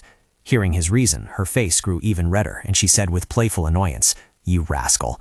Her face was still flushed, and she felt flustered inside, thinking, "I feel like he's been touching me more and more naturally lately." We are bound by that contract, but he acts as if he truly loves me. Dalia was about to pull his hands away. Johan was holding her too tightly. Johan called her name, Dalia, in a warm, deep voice. He told her, "Look over here," which made her freeze, her face turning even redder. She shyly asked, "What? Why suddenly?" His voice was coaxing. "Just for a moment." She couldn't resist his actions, and finally agreed. "All right, but just for a moment." Dalia looked back at Johan. She saw that he was truly handsome at that moment, a man with black hair and eyes the color of the sea. He looked cold, but at this moment, the man was gently smiling at her. Seeing this expression of his made her cheeks flush. She quickly turned away and stammered, "What, you didn't do anything, did you?" He replied, "I did." He leaned thoughtfully on her shoulder, wondering what Dalia thought of him. Then he buried his head into her shoulder. Dalia felt shy seeing this action of his. He was still lost in his own thoughts. "I want to hold her in my arms and protect her all day like this. I want to be by her side all the time." I shouldn't have agreed to that contract. A crazy thought popped into Johan's head. Once I find that contract, I'll... Seeing him silent for so long, she spoke up. "Johan, why aren't you saying anything?" He looked at her and replied, "I was about to say that Karen has collapsed." Hearing him, she suddenly remembered. "Karen!" On the ground was the sight of a dragon lying on its back, fast asleep. She called out, "Karen!" She sat down next to it. "Are you okay? Wake up!" Seeing that it wouldn't wake up despite her repeated calls, she picked it up to examine it, then speculated. "Karen seems to be down today for some reason, and it's not because it's too cold." Johan also stepped closer, offering his own deduction. Perhaps it hasn't eaten enough, but Karen actually ate more than usual today. Dalia looked at Karen and pondered. "Do dragons hibernate? I think I'll call Timothy to check on Karen." Suddenly, Johan's blue pupils constricted, his eyes widened, and he noticed something unusual. Johan quickly grabbed her wrist and pulled her back. "Dalia!" she cried out in surprise. "Johan, why did you suddenly—" Before Johan can speak, she turned back to look at Karen, where orange-yellow lights emanated along with flickering sparks. She exclaimed in surprise, "A flame!" Karen had just been there. She broke free from Johan's grasp, turning to run towards it. Johan looked at her in a panic and shouted, "Dalia, it's dangerous to go near there." Dalia no longer cared about that. What she cared about now was Karen, her little dragon. But Karen was in there. Johan quickly reassured her. Karen summoned that fire, so she'll be fine. Her hand gripped his tightly as she looked towards the fire, still not understanding what he meant. What? Karen summoned this? Johan gently comforted her. "I saw it. Now we should calm down and observe." The fire continued to blaze, surrounded by black smoke. She was in Johan's arms, surprised that what he said had come true. The flames were slowly dying down. The flickering flames died out, leaving behind thick black smoke. In the smoke, the blurry figure of a person with dragon wings appeared. Dalia rushed forward, asking as she went, "Karen, are you okay? Karen!" Suddenly, Dalia stopped. Something unexpected had happened. Seeing her stop, Johann called out in question, "Dalia!" Appearing before her and him was a person with long platinum white hair, falling over and covering their face. Behind them were Karen's red dragon wings. Both Johann and Dalia were shocked by the sight before them. After the flame subsided, a boy with long white hair, fair skin, and red wings peeking out from behind his back appeared in the smoke. He stared intently at Dalia. She called out, doubtfully, "Karen!" In the luxurious room, 4 people sat in a serious atmosphere. Timothy covered his mouth with one hand, speechless with surprise, then softly exclaimed, "Well," trying to control his tone, he said, "This is truly astonishing. My lady, I didn't expect the shape-shifting to occur so soon." Hearing him say that, Dalia awkwardly scratched her ear, forcing a laugh as she said, "I'm not sure what's happening either." Timothy gazed intently at Karen, and the boy didn't flinch. The two, one an adult and the other a child, held each other's gaze for a long moment. He maintained eye contact, crossed his arms, and then asked Dalia, "You said there was fire when it happened, didn't you?" Perhaps because this dragon heard his words, Karen's face darkened, and he looked at Timothy with murderous eyes while forcefully thumping his tail. Seeing this, Timothy felt a bit awkward and quickly spoke up to explain. "What I mean is, Karen can use magic by stealing your energy." Dalia felt confused and asked again, "My energy?" Timothy replied calmly, "Yes, but are you all right? Lady, most ordinary mages would perish from energy depletion." A hint of worry appeared on her face. "Oh, I feel a little dizzy, but I'm fine." Hearing the explanation, Dalia thought for a moment and then confirmed. Timothy looked at her, thinking to himself doubtfully. Not only did she hatch a dragon, but that dragon also has many different forms. There's no way to know how much energy she possesses. Exactly who is this woman? Across from him, Dalia saw that he wasn't speaking, so she hesitantly asked her own question. Timothy, I have a question. When dragons are polymorphic, do they usually resemble the ones they've imprinted on?" She said this while looking towards Karen, and the boy simultaneously looked at her and smiled gently. "He's a red dragon. I think Karen will have red hair. That's usually true, or they often take the form of the person they prefer most." Hearing this, she reached out and brushed away some of his messy forelock. "Prefer." She gently smiled at him, and a boy pressed his cheek against her warm hand, smiling back. Suddenly, Dalia thought of something, and she said, "That reminds me." The one she mentioned was slightly startled, looking at her silently without speaking. Karen's eyes looked like Johann's. She also tilted her head towards Johann, a full smile on her face, and said, "Karen seems to disagree with you. He's scowling at Johann. Does that mean Karen likes Johann too?" Johann chuckled helplessly at the sight of the boy. "Well, perhaps," he said. Dalia was very happy about Karen's transformation, and she kept asking, "When will Karen be able to speak human language, Timothy?" Timothy was also very patient. He slowly said, "Not immediately, but I'm sure Karen will learn soon." Hearing that, she became even more excited, her voice full of joy. "Really?" She gently stroked the boy's head, and his tail wagged quickly, looking very pleased. Then she gently said, "Let's get to work, Karen." Suddenly, there was a knock at the door from outside, and a man's voice echoed in, "My lady, I have brought what you requested." Having waited for a long time, Dalia excitedly said, "Oh, come in." Ritten gently pushed the door open and stepped inside, bowing respectfully. He politely said to her, "I found a few outfits that the Grand Duke used to wear when he was little." Dalia happily replied, "Thank you." As if he had heard some shocking news, Johann suddenly sat up straight, his face bewildered, and exclaimed loudly, "What? My childhood clothes?" Seeing his angry face, Ritten quickly retreated. "I'll take my leave." Dalia picked up the outfit, and with trembling hands she exclaimed, "Oh my goodness, look at this." Her eyes sparkling, she gazed intently at the small shirt in her hands, and she couldn't help but exclaim, "Isn't this just too cute? He was even this small once. I'm sure Karen will look great in it." She held the outfit out to Karen, gently coaxing him. "Why don't you go change into it, Karen?" The boy was very obedient and immediately nodded in agreement. A moment later, tiny footsteps pattered on the floor. Karen, in Johann's childhood clothes, looked incredibly adorable. Dalia squatted down in front of the boy and said brightly to him, "I'm glad it fits you. Now you look like a little detective." Timothy also felt very amused, and he spoke up saying, "Right now they might look like a 10-year-old child, but in about 3 days they will look like a teenager." His unexpected words made Dalia feel a pang of regret. Frowning, she asked him back, "What? So soon? But Karen looks so cute right now." Seeing her reaction, he chuckled and gently reminded her, "Yes, so enjoy it while it lasts." A second later, his expression turned serious, and he glanced towards Johann. Covering his mouth with his hand, he whispered to him, "Grand Duke Johann, there's something I need to tell you." Johann looked at him seriously. By the time the two of them had moved to another corner, he finally asked, What is it? Timothy looked at him and asked calmly, I've seen about 10 of the Emperor's guards near the manor. Do you know about them? Johann was slightly surprised and asked back, I don't know exactly how many people are out there. They just look at me. Timothy glanced out the window and replied unhurriedly, It seems they are paying more attention to the princess. They appear to have been here for a while, perhaps since your wedding. Placing his hand on his chest, and explained slowly, I don't belong to anyone. You know that even the former emperor couldn't make me his vassal. Behind his deceptive facade, Johann thought angrily to himself, He's truly shameless. He said, Actually, I will soon return to the north with Helen. His unexpected answer surprised him, but he maintained a calm expression and continued to listen in silence. Johann continued, Helen will deliver a speech to boost the soldiers' morale. With that, he placed his hand on Timothy's shoulder, squeezed it lightly, then looked him straight in the eye and reminded him, You should think carefully about which side to follow. Having said that, Johann immediately turned and walked away, leaving Timothy rooted to the spot behind him. After regaining his composure, he sneered, angrily ran his hand through his hair, then asserted, He is definitely the former king's son. In the room, Karen was trying to call Dalia's name. Dala? Dalia immediately corrected him. No, Dalia. Her face serious, she looked at him, then slowly emphasized each syllable. Da, li, Karen still seemed not to understand. His small face lit up with a triumphant look as he called, Dala. Dalia felt a little helpless. She sighed, thinking to herself, Now Karen knows how to write basic sentences, but why is it so hard for him to pronounce my name?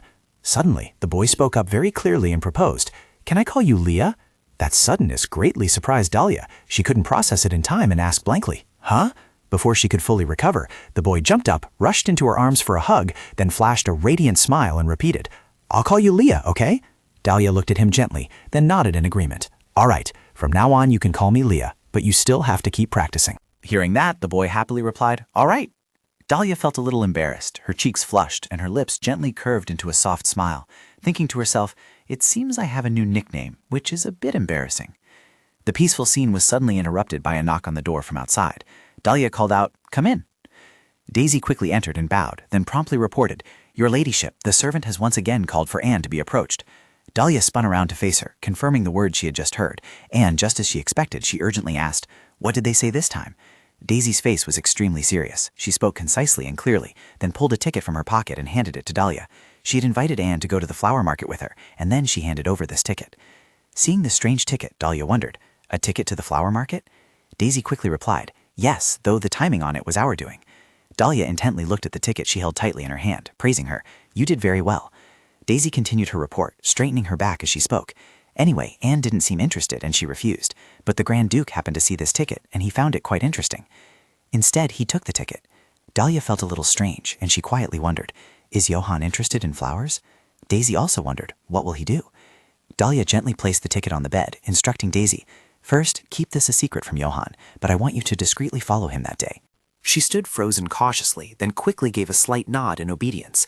Dalia's lips were pressed tightly together, her brows furrowed, her face extremely serious and vigilant. She mused to herself, if her suspicions were correct, Joanna would also be there. At the same time, in another room, Ritten was slowly listing information for Johann. A report on the reinforcement of the northern border defenses arrived this afternoon. Next. While he was still speaking, Johann smiled as he put on his outer coat.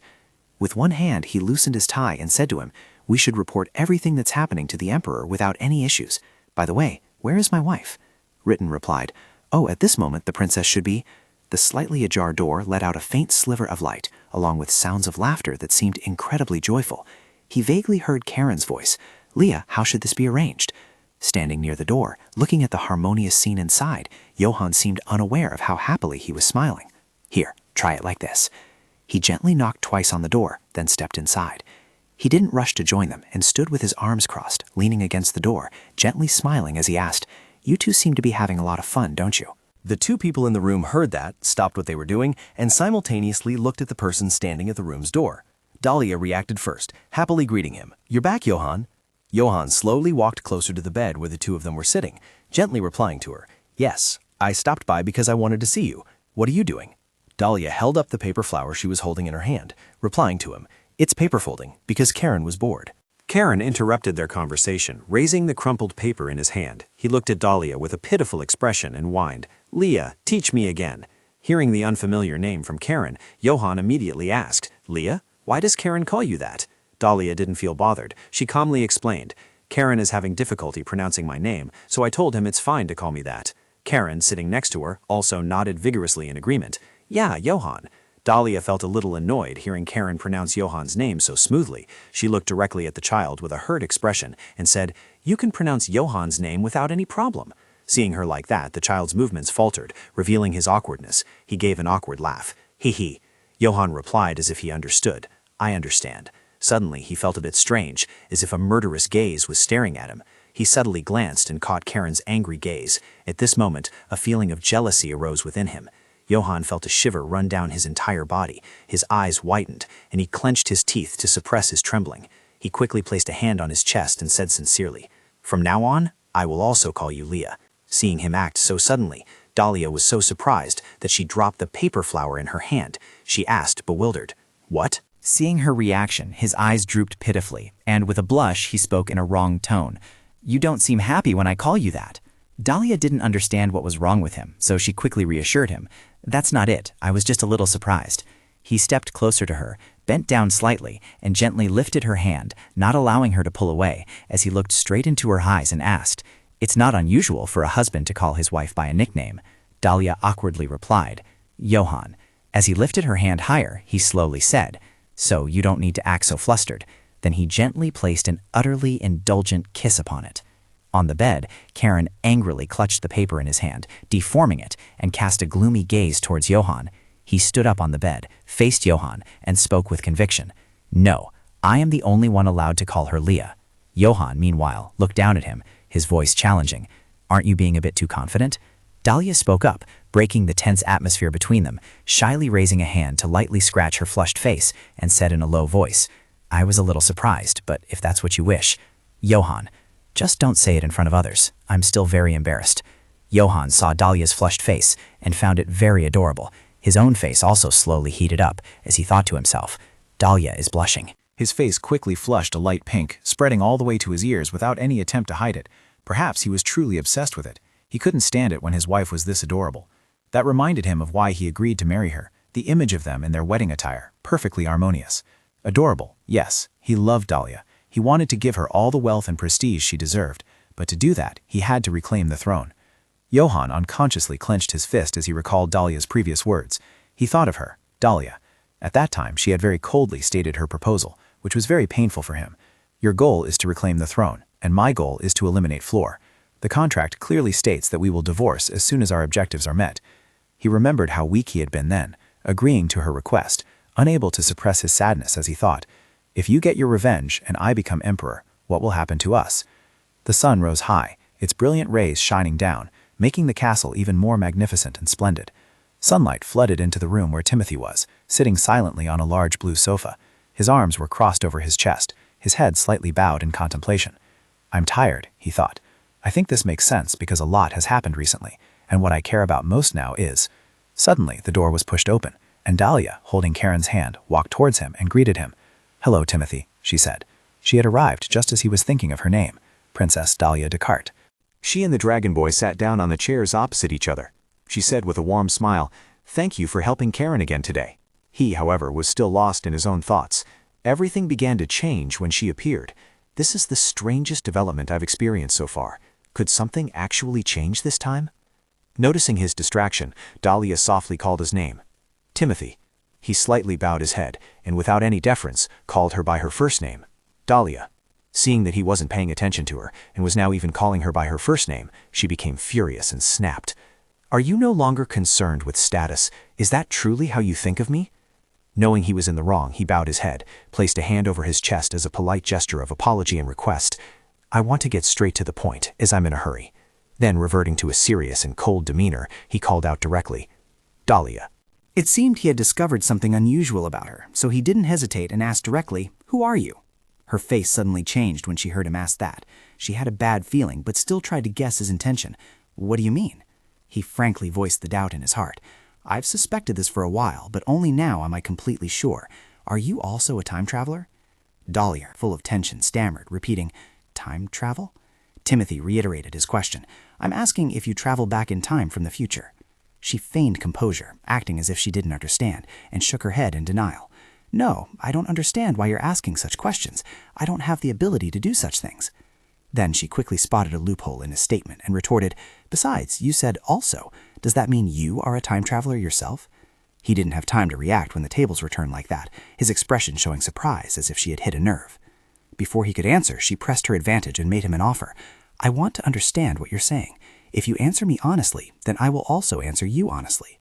Hearing this, he slightly bowed his head in self-reflection. An honest answer means she's hiding something? Can I trust her and tell the truth?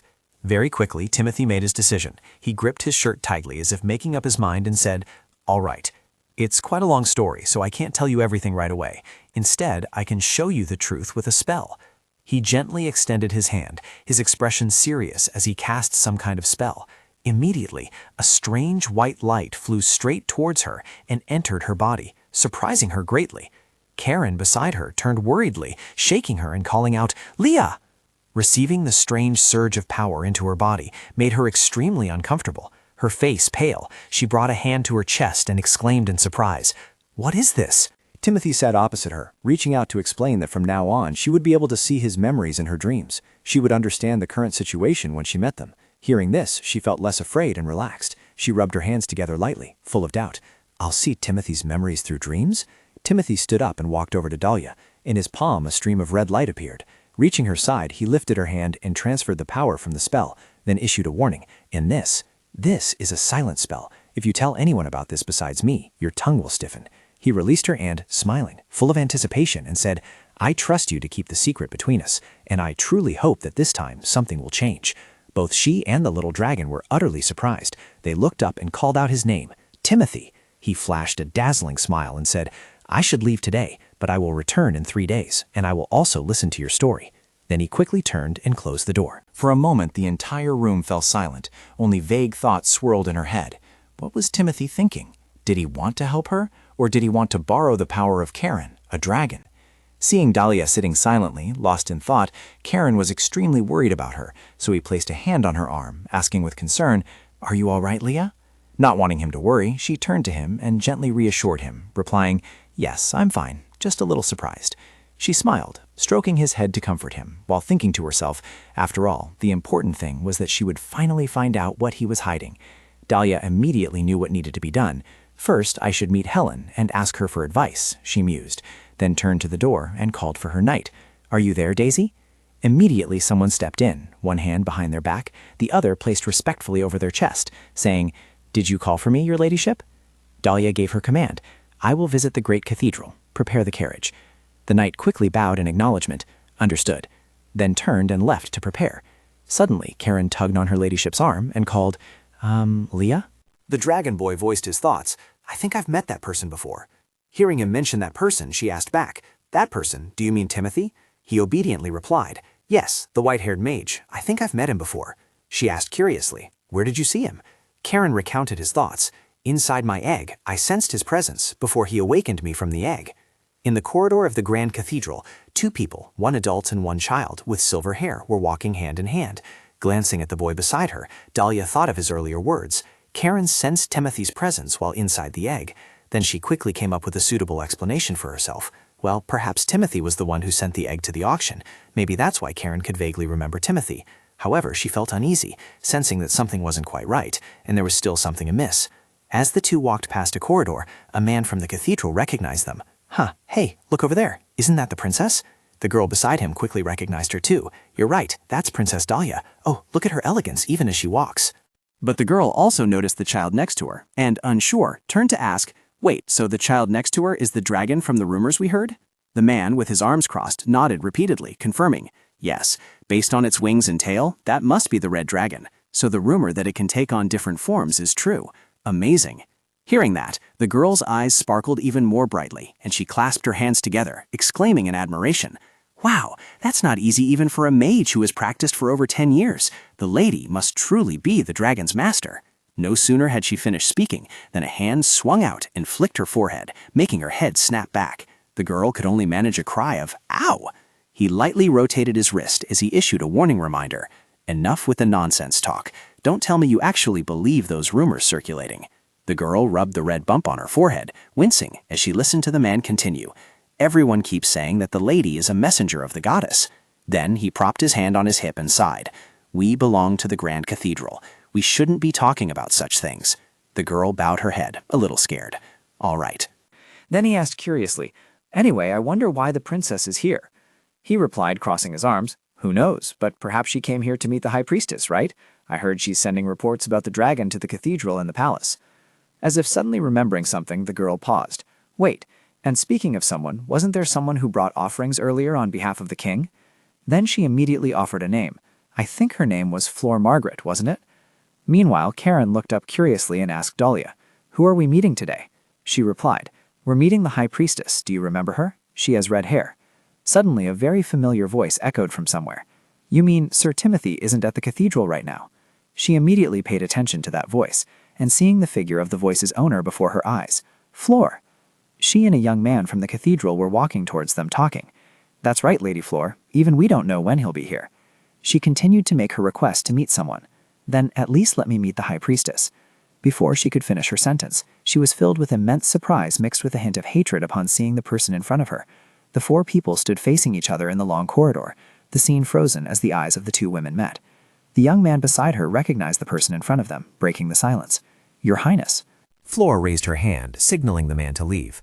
"Could you leave us alone for a bit?" Not daring to disobey, not wanting to remain in this awkward situation, he bowed in acknowledgement of the order. "Then I'll take my leave." After a few seconds of silent and tense confrontation, Flora took a step towards Dalia. She didn't bother to hide her malicious expression, but greeted them with a cunning smile. "It's been a while, hasn't it?"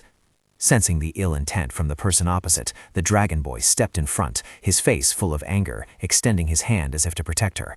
The princess immediately placed a hand on his shoulder, soothing his mood. "I'm fine, Karen." Then she glanced up at her younger sister in front of her. Crossing her arms, she admonished coldly, "Are you not even going to address me formally? Don't be so uncivilized, Flor. If anyone else heard you, they'd say you've lost your mind." Flor was surprised. "What? You?" Then she flashed another cunning and stubborn smile. "You know me, don't you?" She tilted her head, feigning ignorance of Flor's meaning, and continued to pretend to be serious and natural. "How could I not know you?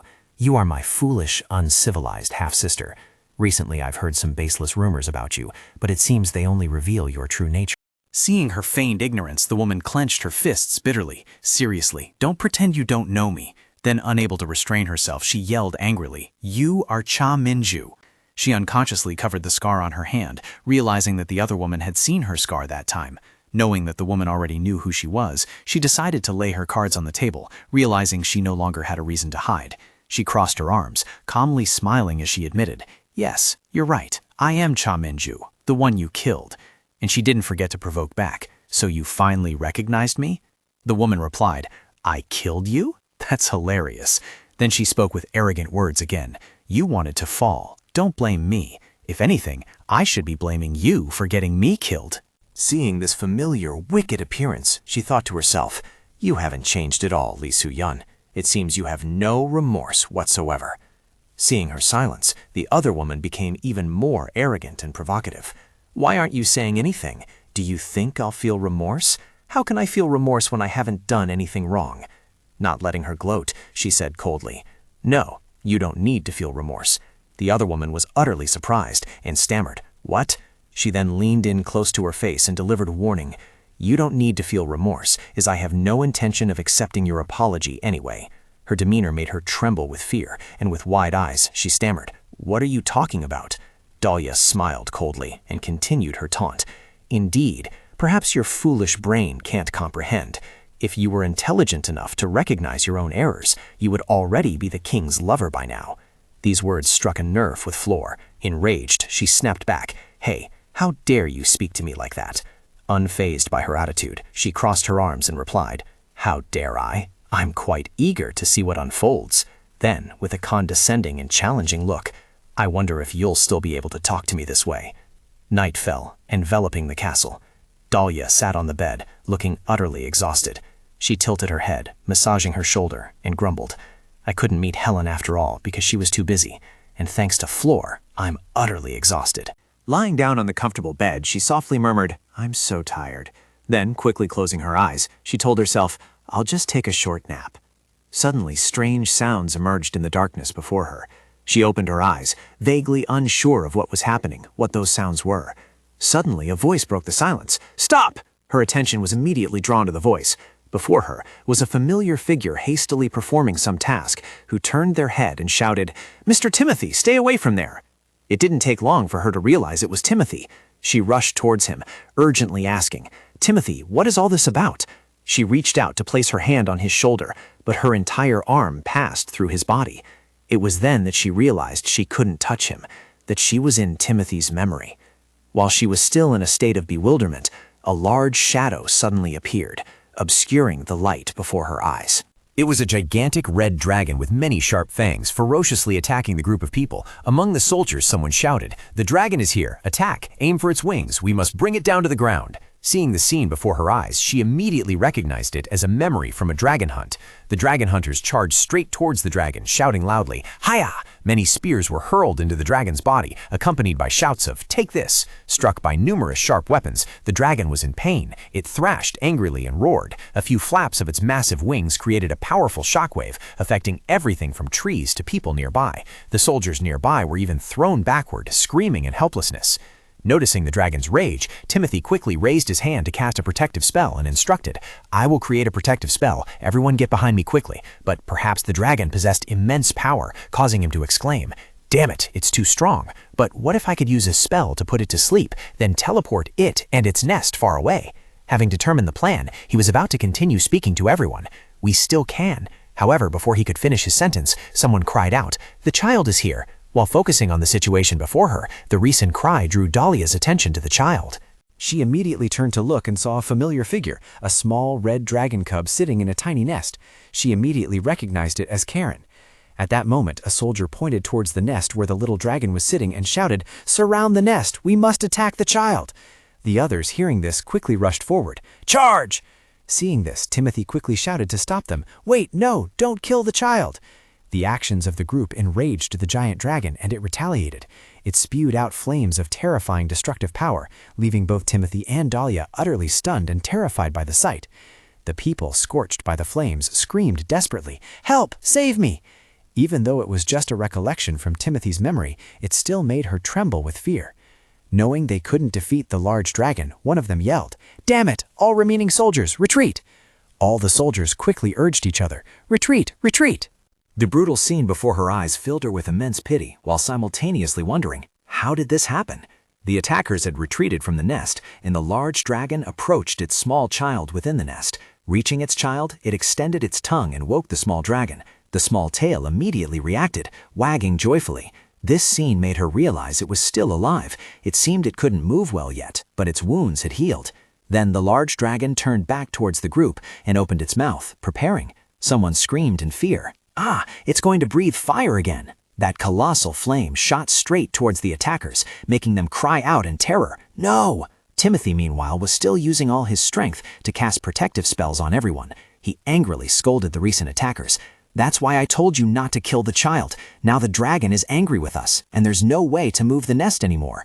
The person next to him said fearfully, "Moving the nest isn't the best option." He continued, "If we move the nest, who knows when it will return to this land?" And inadvertently revealed that this was the king's idea. Furthermore, the king wanted the dragon killed. Hearing this, Timothy was very surprised. He only managed to ask, "What?" Suddenly, a voice rang out, drawing attention. "Look, the dragon is flying up." He widened his eyes and realized, Is it running away? No, that's a shooting star. Faced with the dragon's attack, he decided, "Damn it, I have to use lightning magic to bring the dragon down. I don't know if I can kill the dragon, but..." He planted his magic staff in front of him and spread his arms to cast the spell, thinking, "If I don't do it now, everyone will die." Then he roared. A beam of light carrying immense power struck the dragon, causing everyone present to raise their hands to shield their eyes. Immediately after a few seconds, he collapsed, and at the same time, the dragon was also struck down. Someone spoke up. It's dead." After that, a multitude of arms shot up, shouting in unison, "The dragon is dead! We've killed the dragon!" Seeing him kneeling with his head bowed, not at all comfortable but filled with self-reproach and torment, made Dalia, who was watching, feel worried and call out softly, "Timothy."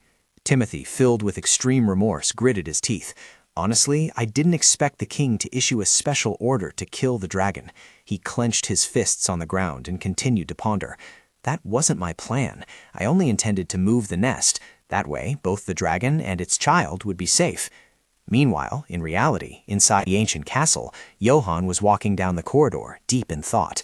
Everything has been too busy since I focused on strengthening the northern front, and this matter involves Noel sending people to follow us. He sighed and stood before Dalia's room door, muttering to himself, I wonder if Leah is asleep yet. Then he opened the door and stepped in, gently calling her name. Leah.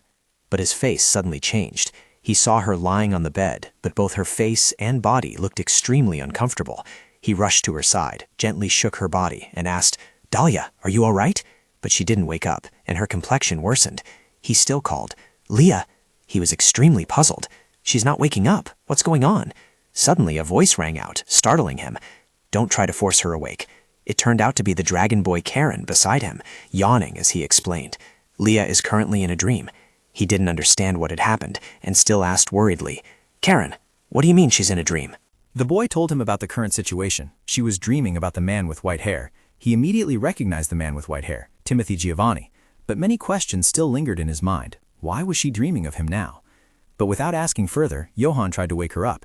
Karen, how can I wake Leah? The boy stood up and explained that Leah would be harmed if you forced her to wake from her dream. You had to wait until the dream ended. He was still extremely worried. But she seems to be in pain. I can't do anything while she's like this. The boy smiled to comfort him. It's okay. Leah is very strong. And he raised both hands to touch his face, pulling that face to touch his own forehead, advising him to trust Leah and wait for her. Sensing that the boy had just done something, he asked in confusion, Karen, what did you just do? But before he could get an answer, the figure before him suddenly blurred, and he fell into a state of unconsciousness. Immediately he fell down beside her, and the boy came over to cover him with a blanket, gently saying, Good night, Johann. The boy smiled, looking at the two of them, secretly thinking of the image of the three of them, and told himself, My family, I will protect both of you. Then he held out his small hand, and a red light appeared. He secretly thought, But to do that, I can't remain a child forever. I must become stronger. Early the next morning, when Dalia opened her eyes, she was incredibly surprised to find herself in a warm embrace, which was Johann's arms. She stirred slightly. He also woke up, smiling at her with concern. You're finally awake, Leah. She sat up abruptly and asked him, full of surprise, Johann, since when did you come in here? He also slowly sat up and replied, After I finished my work, I missed you, so I stopped by. He secretly thought to himself, I'm glad she woke up. She, on the other hand, was very surprised and a little shy. This really surprises me. Seeing that the situation was not yet appropriate, he told himself, I want to ask her about the dream, but she's probably very confused too. I should wait a bit. Then the two suddenly remembered the dragon boy. By the way, I don't see Karen. He was still here last night. And they invited each other to look for him. Let's go outside and search. She opened the room door and called out, Karen, are you there? Karen! Sunlight streamed through the window, illuminating the striking image of a white-haired young man drinking tea. Then he smiled and greeted, Hello, Leah. After a while, the two sat down on chairs around the tea table and listened to his explanation. She still asked, bewildered, So you grew up while I was sleeping? He obediently replied, Yes. She was bewildered. But why did you grow up so suddenly? It's only been one night. He calmly replied, When I saw the two of you, I didn't want to be a child anymore. Then with sparkling eyes, he tightly held her hand and said cheesily, What's wrong? Do you prefer me when I'm in child form? Seeing him hold Dalia's hand made Johann jealous, his face darkening. He reached out to block him and glared at him with a hostile look. I don't think you should get too close to her. Realizing he was jealous, he teased even more. What's this? Are you jealous because I'm close with Leah? Seeing the two of them like that, she smiled contentedly and felt relieved. You really are Karen. He quickly changed the subject, sitting with his arms crossed as he anxiously asked about her condition and yesterday's events. Anyway, yesterday you sweated a lot in your sleep. Are you all right? Karen said you dreamed about Timothy. What happened? She didn't explain everything clearly, but only bowed her head. I can't explain everything right now. I just need you to trust me. He was extremely curious and worried. But Leah, what is it? Dalia pleaded, I need to know more about Timothy Giovanni. Please, Johann. She used her sparkling eyes to directly break down his last defense. Johann sighed helplessly. He simply couldn't refuse her. His attitude was one of concession. Dalia's face lit up with joy. He said, Karen, could you leave for a moment? I need to talk to Dalia. Her face bloomed into a smile. Johann! Karen crossed her arms, not wanting to leave, and asked, Why? You can tell me here. Dalia noticed the situation and gently persuaded Karen. I'm sorry, Karen. I need to speak with Johann privately. Please. Johann helplessly nodded, and Karen gloomily replied, All right, I cannot refuse if you ask me like that, but you'll let me in when you're done. Click went the door. Karen had obeyed and left. Dalia returned to her serious demeanor and asked Johann the question she had long harbored. Tell me now. He calmly recounted the story. I'll start with the dragon hunt. Back then. Johann's flashback opens with the sight of devastated villages and a large number of seriously injured people, seemingly caused by a dragon. During the immortal emperor's reign, the blood dragon came to reside in the west, causing injuries to many civilians and soldiers alike. This dragon had blood-red scales, could breathe fire, and appeared extremely ferocious. Many armies were dispatched to defeat it, but their outcome seemed unfavorable. Several divisions of troops were sent to stop this dragon, and all of them failed. Just when it seemed like he could never be subdued, a character appeared. According to Johan's account, that was Timothy. Timothy appeared at that time. The white-haired young man in a cloak had earned the emperor's trust and was given the main responsibility for this mission, being the only one who could use magic. Timothy was an excellent addition to our forces. The emperor decided to assign him the dragon hunting mission. Leah was a little confused after hearing this. She furrowed her brows and thought, "This is exactly like in my dream. In the dream, the soldiers attacked a small dragon." Johan calmly concluded the story. Timothy successfully dealt with that dragon, and that's how we found peace. However, she still had questions and continued to ask him, "What about the soldiers who left with him?" He replied to her, seemingly understanding why Leah asked such a question. Timothy declared that the soldiers had safely returned to their homes. However, it seems this isn't true. She asked again, "What do you mean?" "During my own investigation, I discovered they are all missing." Dalia worried, "This seems more complicated than I thought." "Missing? But all the soldiers were alive when Timothy defeated the dragon. Is there more to this than the dream I've never seen?" Johan noticed her unusual demeanor and reassured her. "Currently, I'm investigating the night market, trying to find clues about what happened. If the soldiers returned with treasures, they would surely sell them at the night market." She nodded in agreement, her hand resting on her chin in deep thought. Yes, dragon eggs are also auctioned at the night market. She seemed to realize something. Oh, now I'm thinking about it again. She recalled a previous event. Leah had been holding a ticket, and Duke Johan had seen Anne with it, seemingly very interested in the flower market. She quickly asked after her brief recollection, "At that time, was that why you also needed to visit the flower market?" Johan was slightly startled, unexpectedly replying, "How did you know?" She replied, "I happened to overhear it from the servants." Immediately, she seriously proposed something to him. "Johan, let me follow you when you visit the flower market. I'm sure Joanna Hubert will also be there." He worriedly repeated the name, Joanna Hubert. Leah wanted to convince Johan, so she continued to elaborate on her argument. "I heard you got the ticket from Anne, but Anne received this ticket from a servant working at Hubert Manor." Johan thought carefully again, connecting the dots based on her words. The ticket from the servant working at Hubert Manor. Yes, this is too suspicious. He pondered for a moment, then sighed, agreeing with her. This matter truly holds many mysteries, and I suppose there's no other way. Although I had hoped you wouldn't figure this out. Since you have, then do as you say. She glanced at him, a flicker of confusion at his words as she asked, "You didn't want me to know. Why?" Leah repeated his name, Johan. Johan, who was now fuming, his whole face flushed red, turned his head away. He didn't dare look her in the eye, shyly admitting, "I was really looking forward to giving you flowers." She was startled into stillness. 5 seconds later, she came back to herself, blushing, and stammered, "Flowers? Flowers for me?" He still had his face turned away, shyly continuing to explain, "Because you seem to like flowers, and at the same time I also need more flowers for the Halu festival." Leah's mind switched to thought mode again, as a familiar event was mentioned, the Halu festival. "I remember it being mentioned once in the novel. I think it's a day to commemorate the deceased, although I just thought the author was merely alluding to Halloween." Johan had now regained his composure. He continued, "I received instructions from the royal family to purchase a large quantity of corpse flowers there. Corpse flowers have long been believed to possess the power to summon the deceased." She murmured its name, the corpse flower. He smiled indifferently, not putting much stock in the legend of that flower. Of course, that's just an old tale. She was determined to carry out the aforementioned plan. "All right then, when he comes to buy flowers, I will disguise myself and follow him."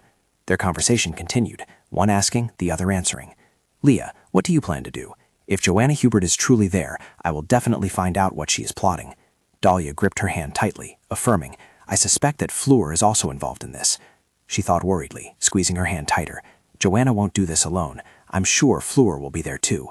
Right now, the Emperor and Fleur won't easily fall for each other. I must think of another plan for revenge." Her face was resolute. This could be an opportunity to eliminate both Joanna and Fleur at the same time. Meanwhile, at the Imperial Palace, all the servants were busy preparing for the annual Hallow Festival. Noelle was also busy with a pile of documents in the study, seemingly discussing with the subordinates. It seemed the palace was bustling with preparations for the Hallow Festival. What about the temple, Aaron? Aaron held his notes, calmly reporting all activities. The temple was also busy throughout. The Pope was reading scriptures day and night in preparation for the festival. The Emperor then looked up and asked, Is she there?" He slowly put down his pen, fully focusing on the conversation. Anyway, Timothy told me that the dragon is now fully grown. The young commander nodded, quickly replying, "Yes, I hear they are now like a grown man." Noel gave a cold smile, looking forward to the future prospect. By then, they should be ready to fight on the front lines soon. He continued to ask his subordinate, "Aaron, when the dragons bring us victory against the monsters, who do you think in this empire will be praised?" Aaron pondered, then hesitantly replied, "Most likely the Duchess, as she was the only one to hatch the dragon eggs." The Emperor fully agreed. He stood up and asked, "Yes, and the Duchess's reputation will become that of the Grand Duke." However, Noel's tone changed. He had another plan, an unthinkable one. But what if the Duchess became Empress before that? What did he think would happen next? Aaron was truly a bit confused after hearing this suggestion, silently looking at him. Finally, he had to speak his mind frankly. "That seems too absurd. Honestly, I truly don't understand what you mean." Noel chuckled wryly after hearing this, sighing as he replied, "Ha, that's an uncomfortably honest answer." The Emperor continued to analyze the current situation. Even now, not even the venerable cathedral can guarantee our victory against the monsters in battle. If the one who brings us victory now is the Grand Duchess, then more heretics will appear in the Empire. His gaze was sharp now, his words dangerous, as if he was about to make some insane decision. Yet, Noel smirked. He was indeed making new decisions. What if we turn heresy into a new state religion? As soon as the words were uttered, Aaron was truly stunned. Without delay, his subordinate paused, wanting to confirm once more. "What are you saying, Your Majesty?" "It's still that plan," the young emperor elaborated. "The Grand Duchess will be the center of that new religious organization, and I will become God." The more he listened, the more his subordinate couldn't believe his ears. He repeated, "Me, a high priest?" Noel calmly replied to the commander's question. "Your divine power has been overshadowed by your younger sister. You simply weren't chosen by the goddess Sweeten, that's all." However, Aaron still had some doubts even after hearing the explanation. "I do possess divine power, but it's not as strong as Helen's, so—" The sinister Christmas scheme was laid bare in words. All that was needed was to send the high priestess to the front lines, where she would be forced to use her divine power. Helen might be proud that her divine power was the strongest in this land, but without time to recover, her light would gradually fade. A satisfied smirk played on his lips as he considered his own thoughts. Truly the nature of a monarch, stopping at nothing. Indeed, this was a good opportunity to eliminate all of them at once, that troublesome high priestess, and her problematic older brother too. He understood the commander too well, and with a glance, directly sought to completely conquer him with his words. "What do you think? Don't you want to assume the position of high priest and witness how the new state religion will prosper?" Aaron was indeed swayed by those words. His hands clenched as he tried to suppress his thoughts. "Will I replace Helen and become the high priest? I always thought that was something that would never happen in my lifetime." Face to face, Aaron continued to ask, "But, Your Majesty, what about the Grand Duchess?" The Emperor maintained the same demeanor. He politely replied, "She will become the new high priestess as well, as my queen, and will be the one to rule the empire with me." Immediately after that, Noel's seemingly playful yet utterly insane words came out. This emperor truly possessed unimaginable ambition. Every time he spoke, he made the person facing him feel apprehensive. Have you ever heard of this? In a small eastern country, when the elder brother dies, the younger brother will take care of his widowed sister-in-law. "What do you mean, Your Majesty?" Noel's expression reverted to one of leisure, and he indifferently replied, "I just happened to recall it. It's quite interesting, isn't it?" But instantly that terrifyingly serious expression reappeared, and the command he was about to utter was indeed ominous. "Aaron, find a few assassins and send them to All Saints' Day." Startled awake, Leah opened her eyes and found herself standing on a mountain, the desolate and silent landscape filled with a howling cold wind. It seemed she had entered another dream. She looked up at the sky, asking herself, "Am I dreaming again?" Now these dreams were occurring even more frequently. The previous dreams flowed back into Leah's mind. In the first dream, the mother dragon had died after Timothy's attack. In the second dream, the baby dragon had used magic after witnessing its mother's death. As a result, everyone in the area died, except for one person. Timothy was the only survivor. The stream of memories continued from that event. An illusion appeared showing Timothy collapsing in pain, his hand reaching out into the air, his mouth mumbling desperately. "No, no, no, this can't be happening. I'm back here again." Dalia frowned, saddened by the sight. As for Timothy, he had repeated the same timeline 6 times already. The young dragon sacrificed its life to cast a magic that was akin to a curse. This curse trapped Timothy in a rift in the timeline. Consequently, he was forced to relive the same period of time endlessly. The white-haired sorcerer was driven to extreme despair. He cried out in vain at his predicament. "What am I to do?" Then a thought struck him. Timothy glanced up, a somber expression appearing on his face. The timeline began after the Mother Dragon's defeat and concluded with Helen's death. So it wants me to forever witness the death of my beloved, just as I lost my mother? He clutched his head, kneeling in agony. Am I truly doomed to be forever stuck in this bottomless pit? I no longer know how to break free from this endless loop. As if a chain of interconnected events, he had rewound time 6 times, but none were successful. Timothy had tried every possible way to save Helen, but he failed every single time. If he helped Flora, she would obey the king's commands, and Timothy would fail to rescue Helen. If he helped Dalia, she would ultimately kill Helen out of her love for the king. If Timothy helped no one, Aaron would personally slay Helen on the king's orders. Timothy tried to find a loophole in the timelines he had experienced. He still had to continue, still had to find a way to escape this earthly hell. It's no use. I need to think of something completely different. He looked distraught. All right, I'll use Flora again. This time, I must make sure she doesn't obey the king's orders. He made a bold decision. There's nothing left to lose. I will change the soul within her. The next morning, knock knock, a knock at the door, a knight entered to announce, "My lady, the carriage is ready to take you to the flower market." Leah nodded, put on her cloak, ready for the trip. All right, I'll be right out. She noticed something unusual and asked, "What's this? What about Sir Johann?" He left the mansion early this morning to check the flower inventory. She hurried. All right, we should hurry there too. Suddenly, Karen appeared, greeting Leah. "Where are you off to, Leah?" She was a little surprised and quickly replied to him, "Oh, Sir Karen, I'm going to the flower market to do some important work." The white-haired man cheerfully replied with a smile, "I'll go with you. I don't know what you're planning to do, but I can help you." Leah sighed, feeling a little helpless, and tried to dissuade him. "Thank you for the offer, but I'm not going there to play. I need to secretly follow someone." She pointed at his face. "If you come with me, you'll be very conspicuous." She added, "Besides, we both have silver hair, and 2 people with silver hair will stand out even more." He pouted, crossing his arms. "That's really unfair." Karen thought for a moment, then suggested, "Well then, as long as we don't have silver hair, that should work, right?" Leah looked a bit bewildered, asking again, "Huh?" He raised his hand high, wiggling his fingers a few times. Both their hairs floated up following his hand's direction, confusing Leah. "Karen, what are you doing?" But he just smiled. "Don't worry, there's nothing strange about it." Karen's magic gradually turned their hair brown. This is just a temporary disguise. The attendant knight was also taken aback by the magic, a little stunned. Your Highness, your hair." Beautiful Dalia emerged with her new hair color. Even Dalia was stunned by her new hair color and curiously asked the young man, "It's brown. What did you do, Karen?" Karen happily replied softly, "That's magic. After all, I am a dragon." He shrugged contentedly, knowing Leah finally had no reason to refuse him. "So since we no longer have silver hair, we can go now, right? And if you come with me, you won't need a carriage. I can use magic to go anywhere." She repeated the last phrase, wanting to confirm it once more. He quickly nodded. "Anywhere, yes, anywhere." However, Leah was still a little worried, reluctantly agreeing. "All right then, I'll rely on you." Karen confidently looked her straight in the eyes and affirmed, "Just trust me." At the market, both were wearing cloaks for the convenience of their mission.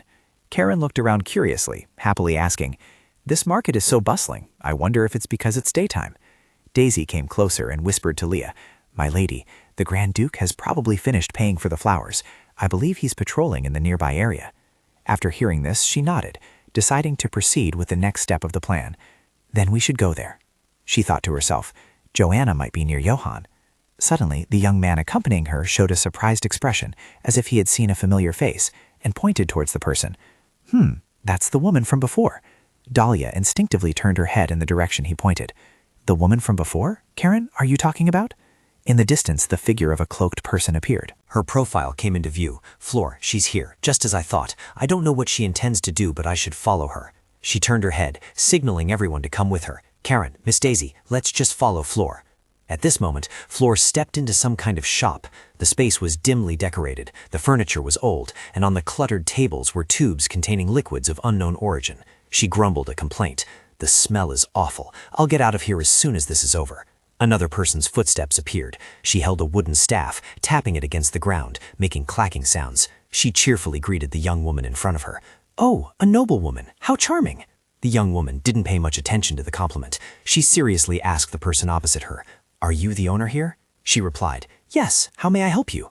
Upon hearing that, she flashed a venomous smile, her eyes gleaming with malice. "I need to buy a poison, one that no one knows about." The old woman asked again, What do you mean?" Flora reiterated her request once more, calculating silently.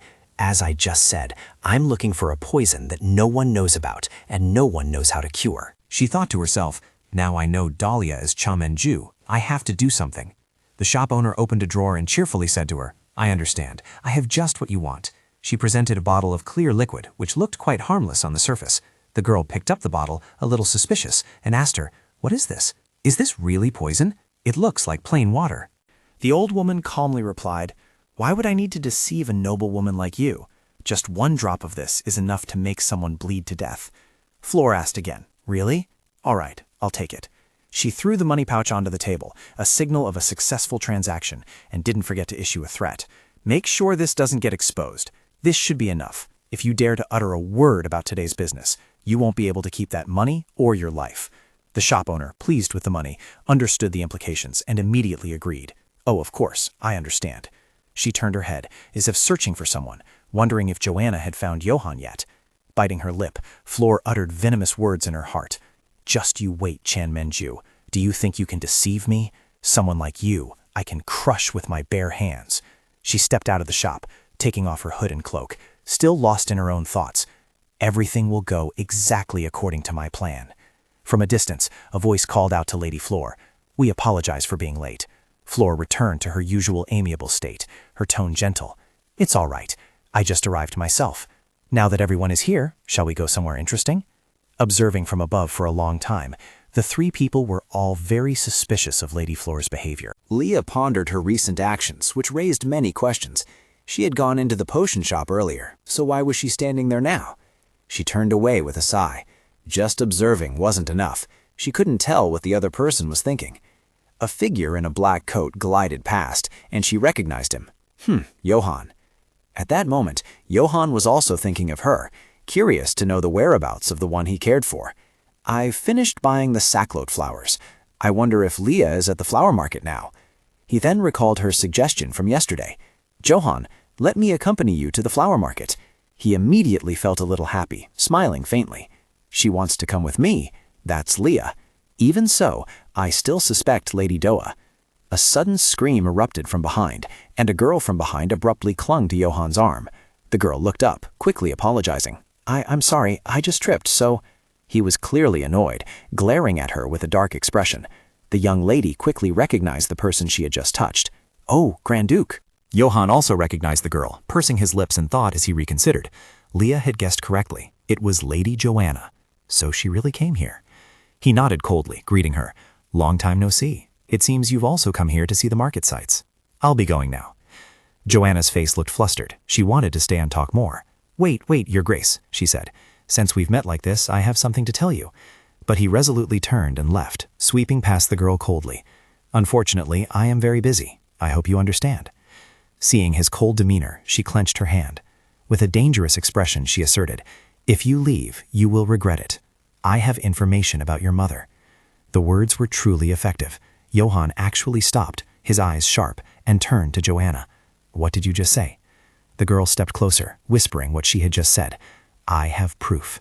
Her expression was dangerous. "This is proof of the Empress Dowager's current whereabouts." Reaching into her dress, she produced a gold ring. "Here." He looked at it, a little taken aback, doubting the authenticity of the item. "Is that Mother's ring?" Joanna continued with a serious expression. "I want you to know before the Empress Dowager leaves the palace." This powerful presence was meant to intimidate her. Johann coldly spoke words that were both a question and a threat. "You." His face was expressionless, as he said seriously, "Will you take responsibility for your words?" Elsewhere, on the bustling street, in a corner, 3 mysterious hooded figures were talking to each other. One of them was Dalia, who wondered to herself, what are they talking about? So Dalia spoke up and asked, "Karen, I want to hear what Johann and Joanna are saying." Karen smiled and assured her, "All right, just leave it to me." In the distance, Johann, with his head covered, continued speaking to Joanna. "You left the palace early. Don't lie to me. I still regularly receive your letters from my father." She asked him back, "How regularly? Annually? Every 2 years? Suddenly Joanna smirked and said, have you never suspected that someone copied the handwriting of the late Duchess and sent you fake letters? Johann, confused, asked her, what do you mean? Joanna's smirk was no longer on her lips. Her face returned to normal as she said, if all the letters you received were fake, wouldn't that mean the late Duchess has passed away? Astonished by her recent words, he sternly warned Joanna with a serious face, be careful with your words, Lady Joanna. Hearing this, she took out a small package and said, well, if you don't believe me, then there's a way. Joanna told Joanna what was inside the small package and what its use was. This is Charlotte flower powder. It is said to be able to summon the spirits of the deceased. If you sprinkle this powder on the ring, perhaps you might hear the dying words of the late Duchess. Hearing this, he became extremely angry. I can't stand your fanciful words anymore. What do you want from this trickery?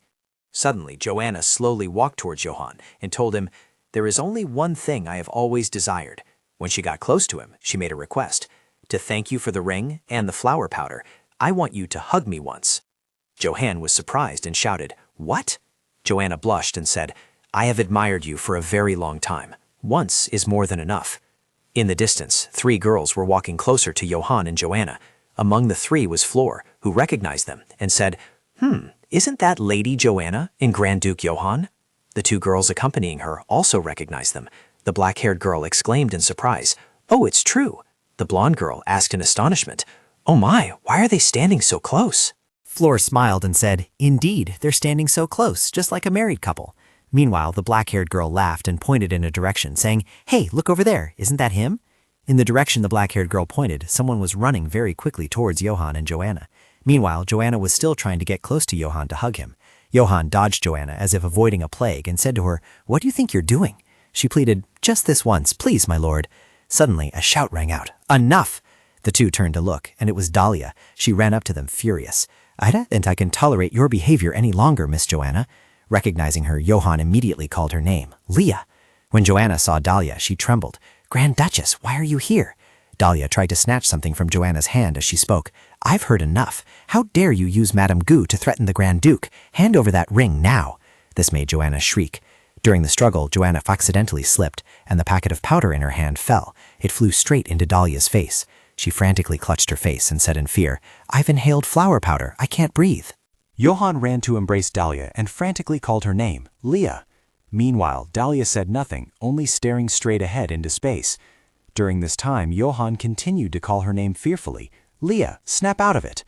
Not long after, Dalia's eyes closed tightly, and her hair also changed from brown to white. When Dalia's hair had completely turned white, she opened her eyes.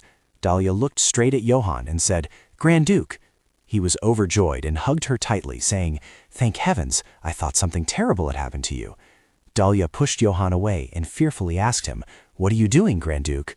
While she was speaking, I don't understand why you would. Flora ran over and asked, Dalia, are you okay? Flora placed her hand on Dalia's shoulder and asked, I was so surprised when you suddenly appeared.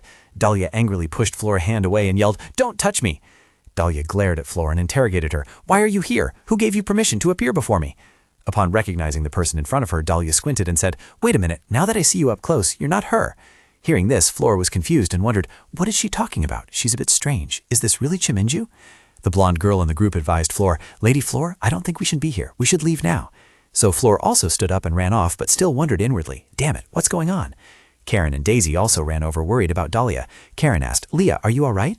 He looked at her and said, I was scared when you suddenly fainted. Johann then said, it seems Lady Johanna has also left Leah. Johann suggested, you look a bit confused. We should go home. And hearing this, Dalia angrily yelled, enough! Then she stood up and angrily said to those around her, you all keep calling me Leah this, Leah that. How dare you call me that? Hearing this, Johann worriedly asked, Leah, are you hurt anywhere? In his mind, he wondered, this is too strange. It's as if she's a completely different person. Suddenly realizing something, Johann said, this is... Looking towards Dalia, he stated, it's like I'm seeing Dalia from before she was married. She turned to leave and said to everyone, anyway, there must be some misunderstanding here, if you'll excuse me. Then her heart suddenly ached sharply. Dalia collapsed, clutching her heart, and in pain, my heart, why does it feel like it's burning? Seeing this, Johann, terrified, ran to Dalia and called her name, Leah. Johann hugged her tightly, anxiously. In Johann's arms, Dalia had fainted, so he yelled, damn it, Daisy, call a doctor, quickly. Somewhere, Su-yan had woken up. She held her head and said, my head hurts so much. Looking around, Su-wan only saw herself in a completely white space with no sound. Frightened, she walked around and said, I feel like I've been here before. After walking a bit, Suan stopped, looked at her hands, and wondered, why am I here? Then she sat down, tears falling. It's so scary. Right now, I just want to see Johan. Outside, Dalia was still unconscious. Johan sat beside her bed and anxiously asked, Leah, how much longer are you going to sleep? The room door slowly opened. Timothy walked in and asked Johan, Duke, did you summon me?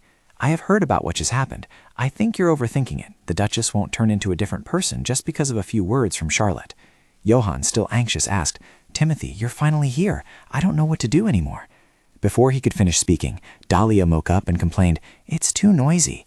Johan joyfully stood up, took Dalia's hand and said, Leah, you're finally awake. Timothy is here to check on your health. Hearing that name, she exclaimed in surprise, Timothy. When she saw the person in front of her, Dalia exclaimed in surprise, Timothy. Then she sat up from the bed. Dalia quickly grabbed Timothy's shirt. She accused him, You swindler, how dare you show your face in front of me? Meanwhile, Timothy, bewildered, asked, What's happening to you? That made Dalia even angrier. How dare you ask? You're the one who tricked me. Timothy still didn't understand. I tricked you? How could that be? He remembered something and exclaimed, Has your memory not recovered yet? Timothy recounted what happened at that time. In some dark dungeon. Inside the prison was a white-haired woman. It turned out to be Dalia, handcuffed inside, sitting there lamenting her fate. I can't die like this. I've supported His Majesty the Emperor my entire life, so why? Someone slowly walked towards Dalia's cell. It turned out to be Timothy, who said to Dalia, Look how pathetic you are, Dalia. Looking at him with an icy face, she asked him, Why are you here? Timothy told Dalia, I'm here to give you a chance for revenge. He asked her, Don't you want to kill Flora and take the Emperor's throne for yourself? She asked back, bewildered, What? Timothy recalled the image of Flora crying and pleading and told Dalia, Flora told me she wants me to save you at all costs. She hopes you can have a happy life, even if only temporarily. Dalia Margaret asked Timothy in astonishment, Flora said that to you? Suddenly she laughed and said, She still makes me feel guilty until the very last moment. Timothy smiled and asked Dalia, Isn't that a great bond between sisters, Dalia? Hearing that, she glared at him. Timothy lowered his voice and said, If you wish.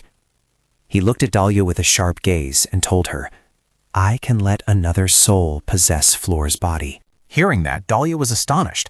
She asked Timothy again, Take over the body, what do you mean? He explained to her that in other words, she could easily deal with Flora. Who knows, what if the new Flora might generously speak to the Emperor to save her? Timothy asked Dalia for her opinion. What will you do, Dalia? Flora will agree to all your wishes. She asked him in return, What do you want from me?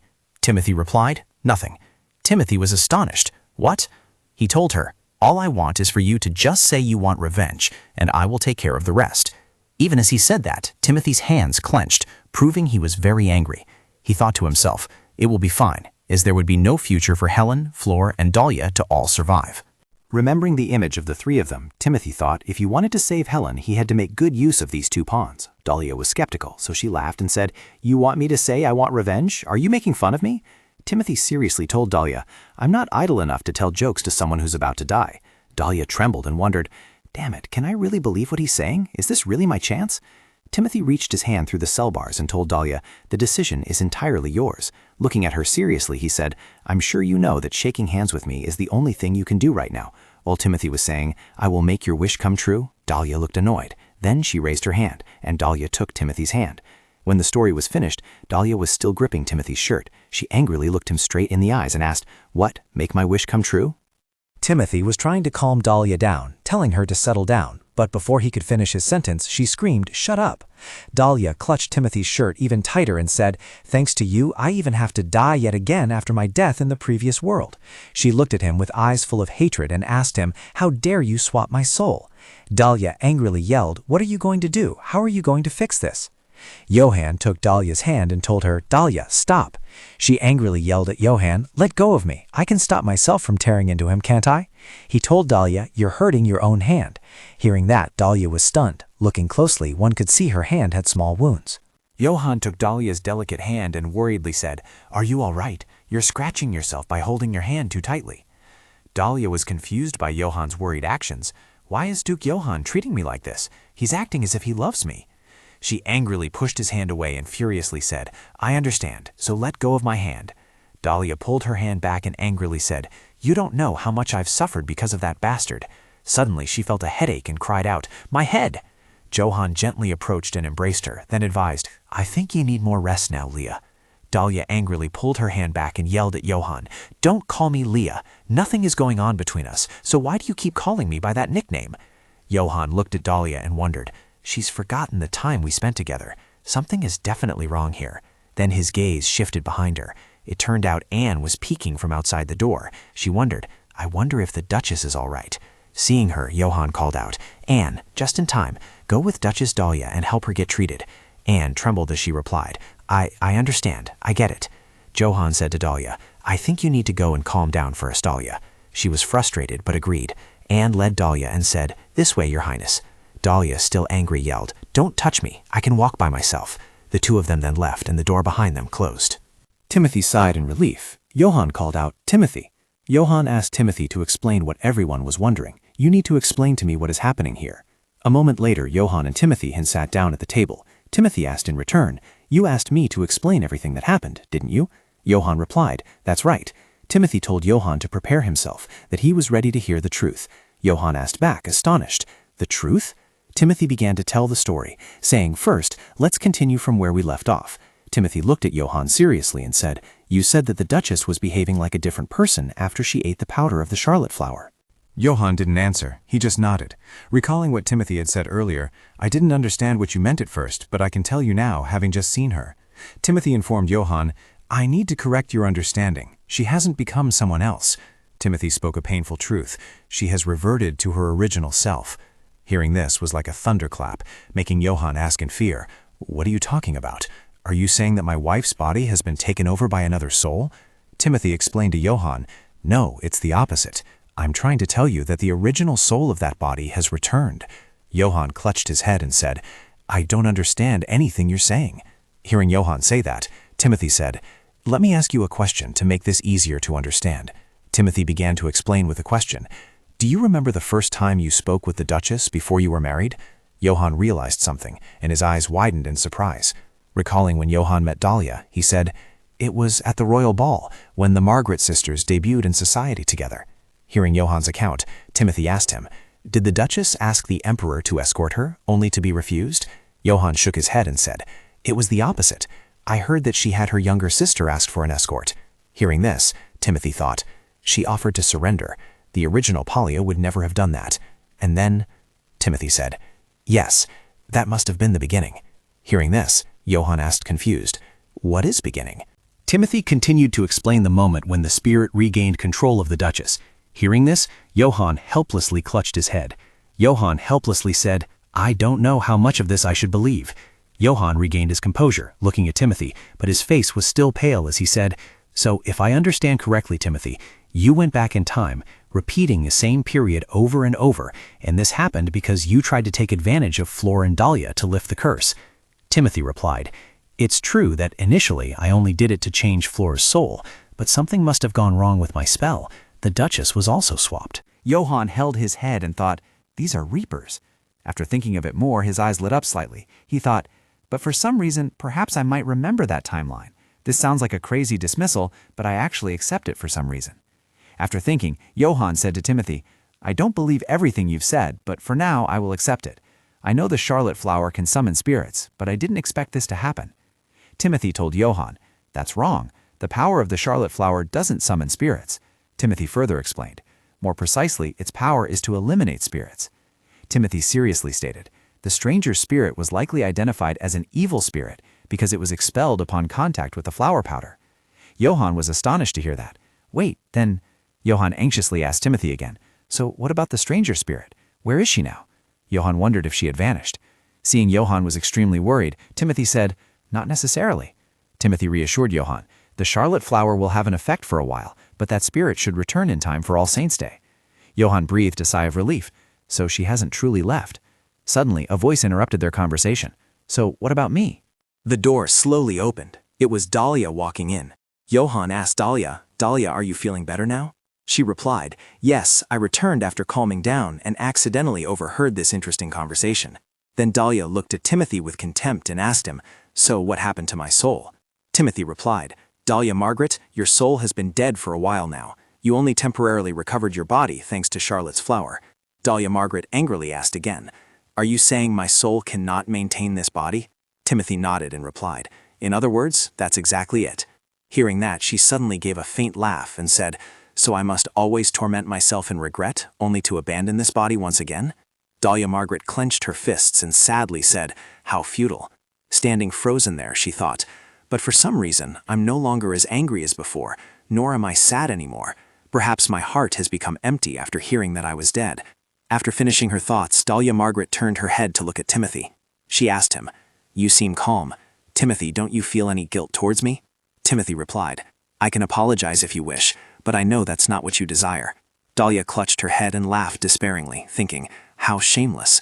But upon reflection, she had a different thought. "But he's not wrong either. There are some things I want to say to that person." Dalia turned to look at Johann and made a request. "Sir, before I return to my slumber, I would like you to help me with this." He asked her, "What is it?" She made the proposal. "I want to meet His Majesty." Johann vehemently tried to stop her upon hearing what had happened. "You want to meet the king? If you're planning something, stop it right now." Dalia swore, "I won't do anything. I just want to see him one last time." Hearing that, Johann was also at a loss. Dalia assured him, "I'm sure you still have someone you can't forget. While she was speaking, I could conclude that from your eyes and the way you call me Leah, it seems you've fallen for the soul inside this body." He sat there, motionless and expressionless. Dalia continued to plead with Johann, "If you sympathize with me even just a little, then please help my heart let go of the king." Hearing that, he was speechless, covered his face, and agreed, "I understand." Hearing that answer, Dalia smiled contentedly. "Thank you, Your Highness." Despite that, Johann still said to Dalia, "I think now we should end this conversation and rest. Dalia, there's too much for me to comprehend all at once. My mind is overwhelmed right now." When everything was done, she stood there frozen in thought. That's right, I still have plenty of time, so there's no need to rush. I should rest and learn more about the stranger inside this body. And Dalia made a decision. And if possible, I also want to see the soul that possessed Flora's body once again. Some time had passed. Johann was worried about the paperwork. Then a knock sounded from outside the door. Daisy opened the door, entered, and announced, "Your Highness, I need to present a few things to you." He asked her, "What is it, Miss Daisy?" Daisy explained that there is currently a rumor about him spreading rapidly. Not knowing what Daisy was talking about, Johann asked, "What rumor?" She told him the rumor. Everyone was saying that he and Lady Johanna were secretly in love. This astonished him. What? Daisy said that someone had witnessed the two of them meeting, which could be the origin of this rumor. Hearing that, Johann remembered the two women, one with black hair and one with blonde hair, who were with Flora. At that time, the black-haired woman had said, "Oh my," and the blonde woman had said, "My God, how can they stand so close to each other?" Daisy told Johann the consequences if the rumor wasn't stopped. If the king heard it, a trial would take place. He asked her, "A trial? Do you mean a divorce?" She replied, "Yes, because it involves the reputation of the Descartes family." Johann sighed. "How childish." Daisy added, "And there's something else I want to report. Before the Grand Duchess fainted, she gave me an order. At that time, Dalia had instructed Daisy, 'You must ensure that Count Hubert's maid, Eve, is in a safe place.'" Hearing that, Johann said, "Count Hubert's servant, I feel like Dalia mentioned that person before. That's the one who gave Anne the flower market tickets." Hearing that, Daisy replied, "Yes, I believe the Grand Duchess ordered me to do so, to interfere with Lady Joanna's plans." Johann became tense when he heard Daisy ask, "How do you think I can proceed with that?" Johann thought for a moment and then said, "Dalia is right. We should ensure her safety and keep an eye on her. She might become a living witness against Lady Joanna. Can you take care of this, Miss Daisy?" Daisy respectfully accepted. "As you wish." Then she turned and left, saying, "I'll take my leave now." Daisy's footsteps receded down the hall. Daisy walked for a while. Then she went outside and met Dalia, trembling. "Your Highness." Dalia was still not quite used to the current situation, so she asked Daisy, "Daisy, right? You know that I, the soul in this body, am not the mistress you always served, right?" Daisy nodded, trembling. Seeing that, Dalia stepped closer to Daisy and said, "Then it's simpler." Standing closer in front of Daisy, Dalia asked her, "Tell me more about your mistress. I know she married the Grand Duke, but I wonder what she thinks." By now, Daisy had also gathered the courage to speak. She boldly declared, "The Grand Duchess has—" Dalia returned to her room and thought about what Daisy had said. What Daisy had said was that the Grand Duchess suspected Lady Joanna and Lady Flora. Thinking about Joanna's image, Dalia wondered, Lady Joanna Hubert. Daisy further added that he believed they were working together and causing him trouble. Dalia just stood there and said nothing, while Daisy continued to speak, saying that he went to the flower market knowing that they would approach the Grand Duke there. But Daisy grew fearful as she spoke the last words, and just as she expected, a rumor was spreading. Remembering those words, the rumor was that the Grand Duke and Lady Joanna were the mysterious lovers. But she suddenly sneered and said, "How despicable! Do you think you can trick me with such a clever scheme?" Then Dalia pondered. "I can't let her do as she pleases. I won't let that person get away with this, especially since she's borrowing Flora's body." Suddenly, a knock echoed from the door, and a voice called out, "Your Highness, Count Vidal Margaret has arrived." It turned out to be Dalia's father. He stepped in and greeted her. "It's been a long time, Dalia." She didn't greet him with much enthusiasm. "Welcome, father," Dalia asked him wearily. "It has been a while, hasn't it? What brings you here?" He sat down and asked Dalia, "Oh, before we begin, where is the Grand Duke?" She replied, "He's away on business. You can speak with me." Her father heard this and said, "Well then, I'll get straight to the point. Are you aware of the rumors circulating?" Hearing this, Dalia thought to herself, "Just as I thought. Father has heard about the rumors. Perhaps I should play along with him here." She replied to her father, "Yes, I've heard about it. The Grand Duke and Lady Joanna. There must be some misunderstanding. Even so, I can't help but feel disappointed in him." Hearing this, he inexplicably let out a sinister laugh, but he maintained his act and reassured Dalia. "Oh, Dalia, my dear daughter, I didn't know you had to suffer like this." Then he placed his hand on his thigh and said, "So I was thinking, if you wish, I could do something to resolve this matter." Hearing that, Dalia was confused, so she asked him again, "What do you mean, father?" He declared, "Divorce carries a certain humiliation, but it won't last long. That's better than enduring this scandalous rumor." He leaned closer to his daughter and said, "And the emperor seems to like you. You can seize this opportunity to become empress." He smiled contentedly because he intended, if he seized this opportunity, to bring both Dalia and the dragon to the palace, and that would be the beginning of his perfect plan to eliminate the emperor. He was already contemplating that, once that happened, he could seize the throne. He covered his mouth with his hand to hide his sinister smile. Dalia knew her father too well, so she smirked with the thought, "Empress, I feel so hollow right now. It doesn't suit me at all. I'm sure he's suggesting this because he's planning something for himself." But she also wanted to play along with his plan. "Perhaps this will be interesting. I'll continue to pretend." Dalia crossed her arms and agreed with his idea. "All right, father, but on one condition." Hearing that, he asked, "What condition?" She smiled and stated her condition. "It's been quite a while since I last saw my sister, Flora, and I want to see her." Dalia clarified, "I want to see her during All Saints' Day. Father, can you arrange that?" He was surprised but agreed. "I didn't know you liked your sister that much." "Well, all right, I'll look into it." Dalia smirked and said, "Thank you, father." It was already dark. At some church, Helen was praying. Meanwhile, Aaron stood with his back to a pillar near where she was praying. Standing there, thinking about her, he wondered, has she received any prophecies? Why has she been praying these past few days? Where Helen was praying, she was sweating. She was tense because something was wrong. She couldn't hear the goddess's voice, which had never happened before. Opening her eyes, Helen made a guess. This could be a sign of some powerful changes. Helen saw a box in front of her. Realizing what was at her feet, she said, "Oh right, Johann asked me for a favor." Helen picked up the box and said, "He wants me to trace the origin of this item using my divine power. I don't know why he's asking me to do this." Opening the box, she unexpectedly shrieked, "This is—" Hearing Helen shriek, "Is this the ring his mother always wore?" Aaron, standing far away, was also startled. Aaron, standing far away, felt a chill run down his spine and wondered, the Grand Duke's mother's ring. How could this be?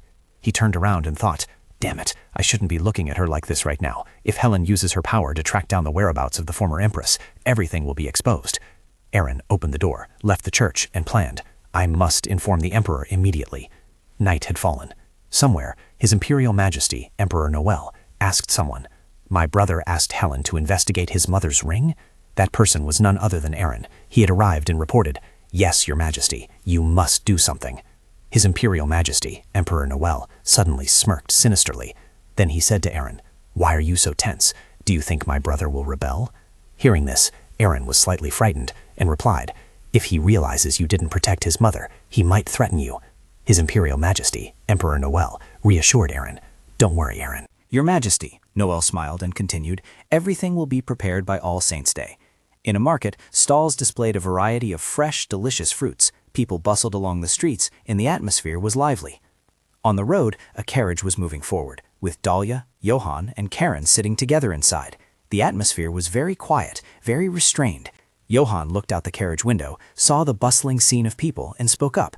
Perhaps it's because it's All Saints' Day, but the town seems lively. But Dalia remained indifferent to Wei Sen, silent and unmoving. Seeing this, Johann was also stunned and wondered, "You don't look well. Please let me know if the carriage is uncomfortable," he said with a kind and concerned voice. "We still have time before the emperor delivers his opening speech. We can stop for a short rest if you need to." Hearing this, Dalia also spoke up. She smiled and said in a calm voice, "You are very kind to me, even though you know I am not the soul of the stranger you know. Thank you for your kindness, but I am fine." Hearing her words, Johann became even more anxious. Dalia!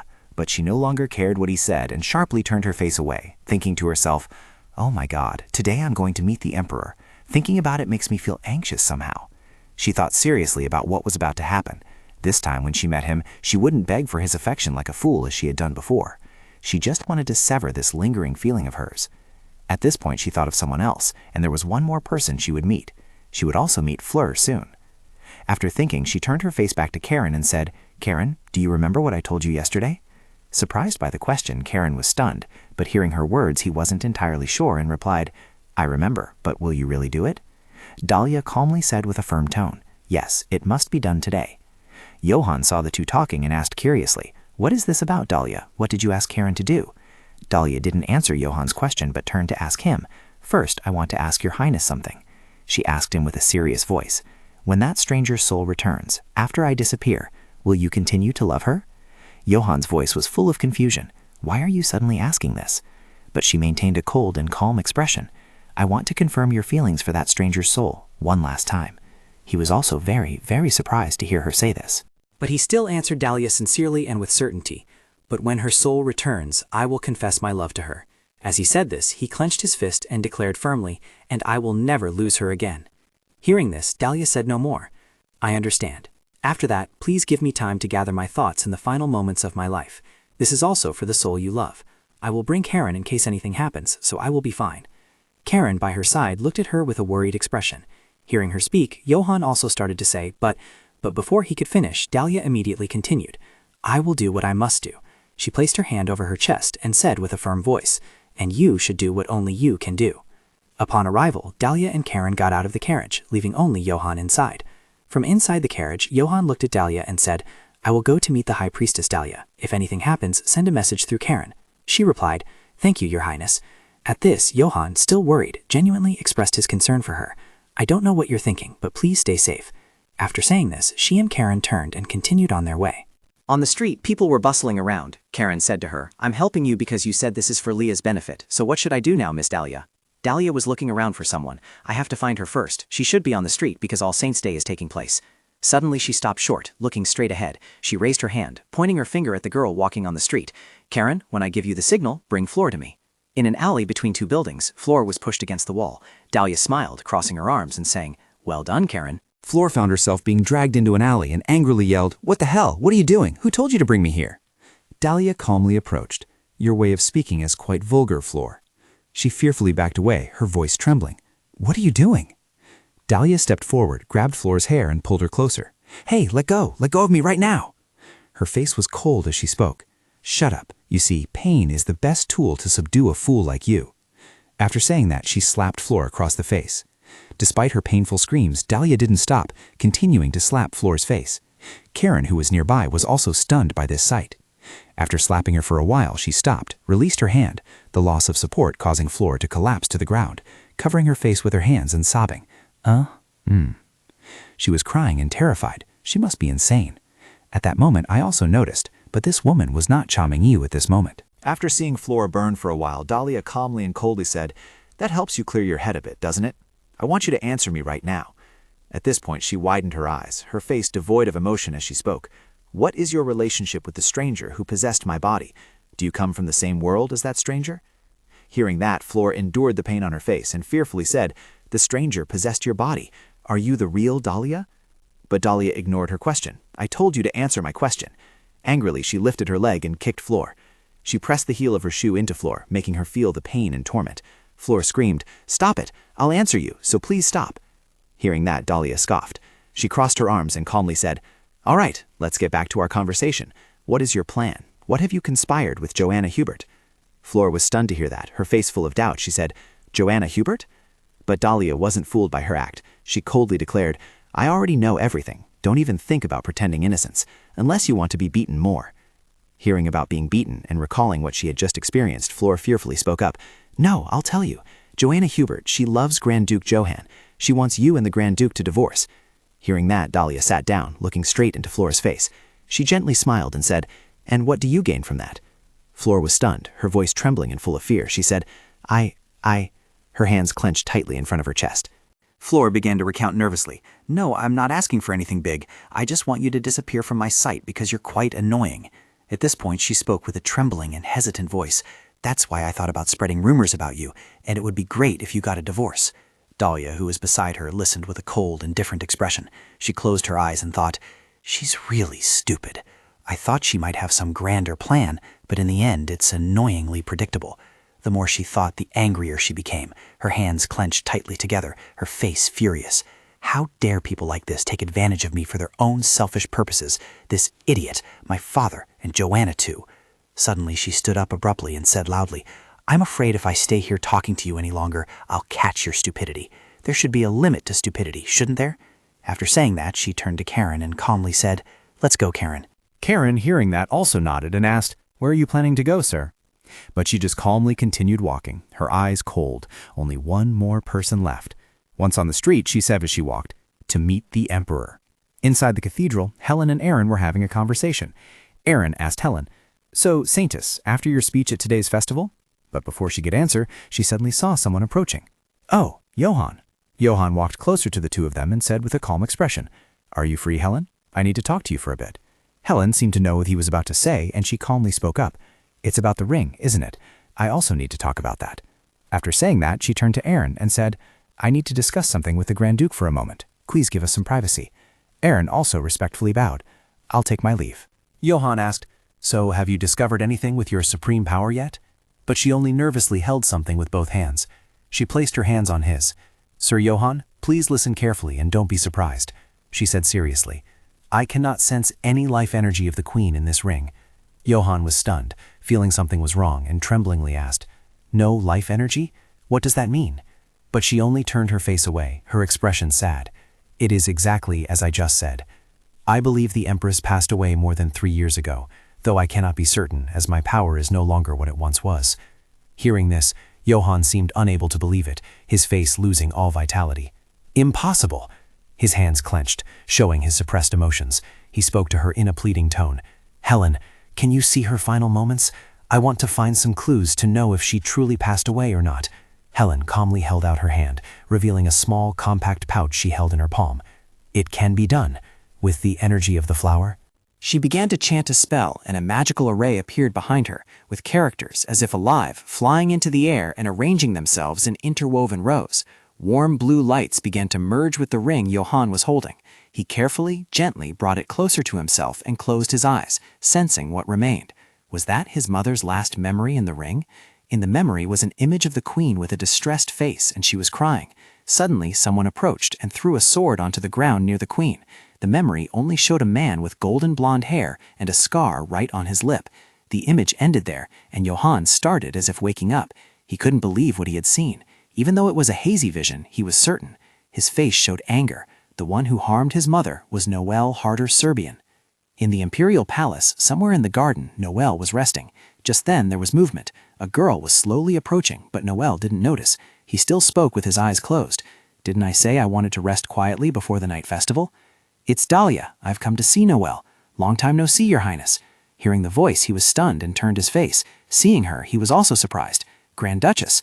But then he calmed down again. Still casually crossing his arms, he asked her curiously, Is that the dragon? How did you get in here? Knights are supposed to be guarding the main gate.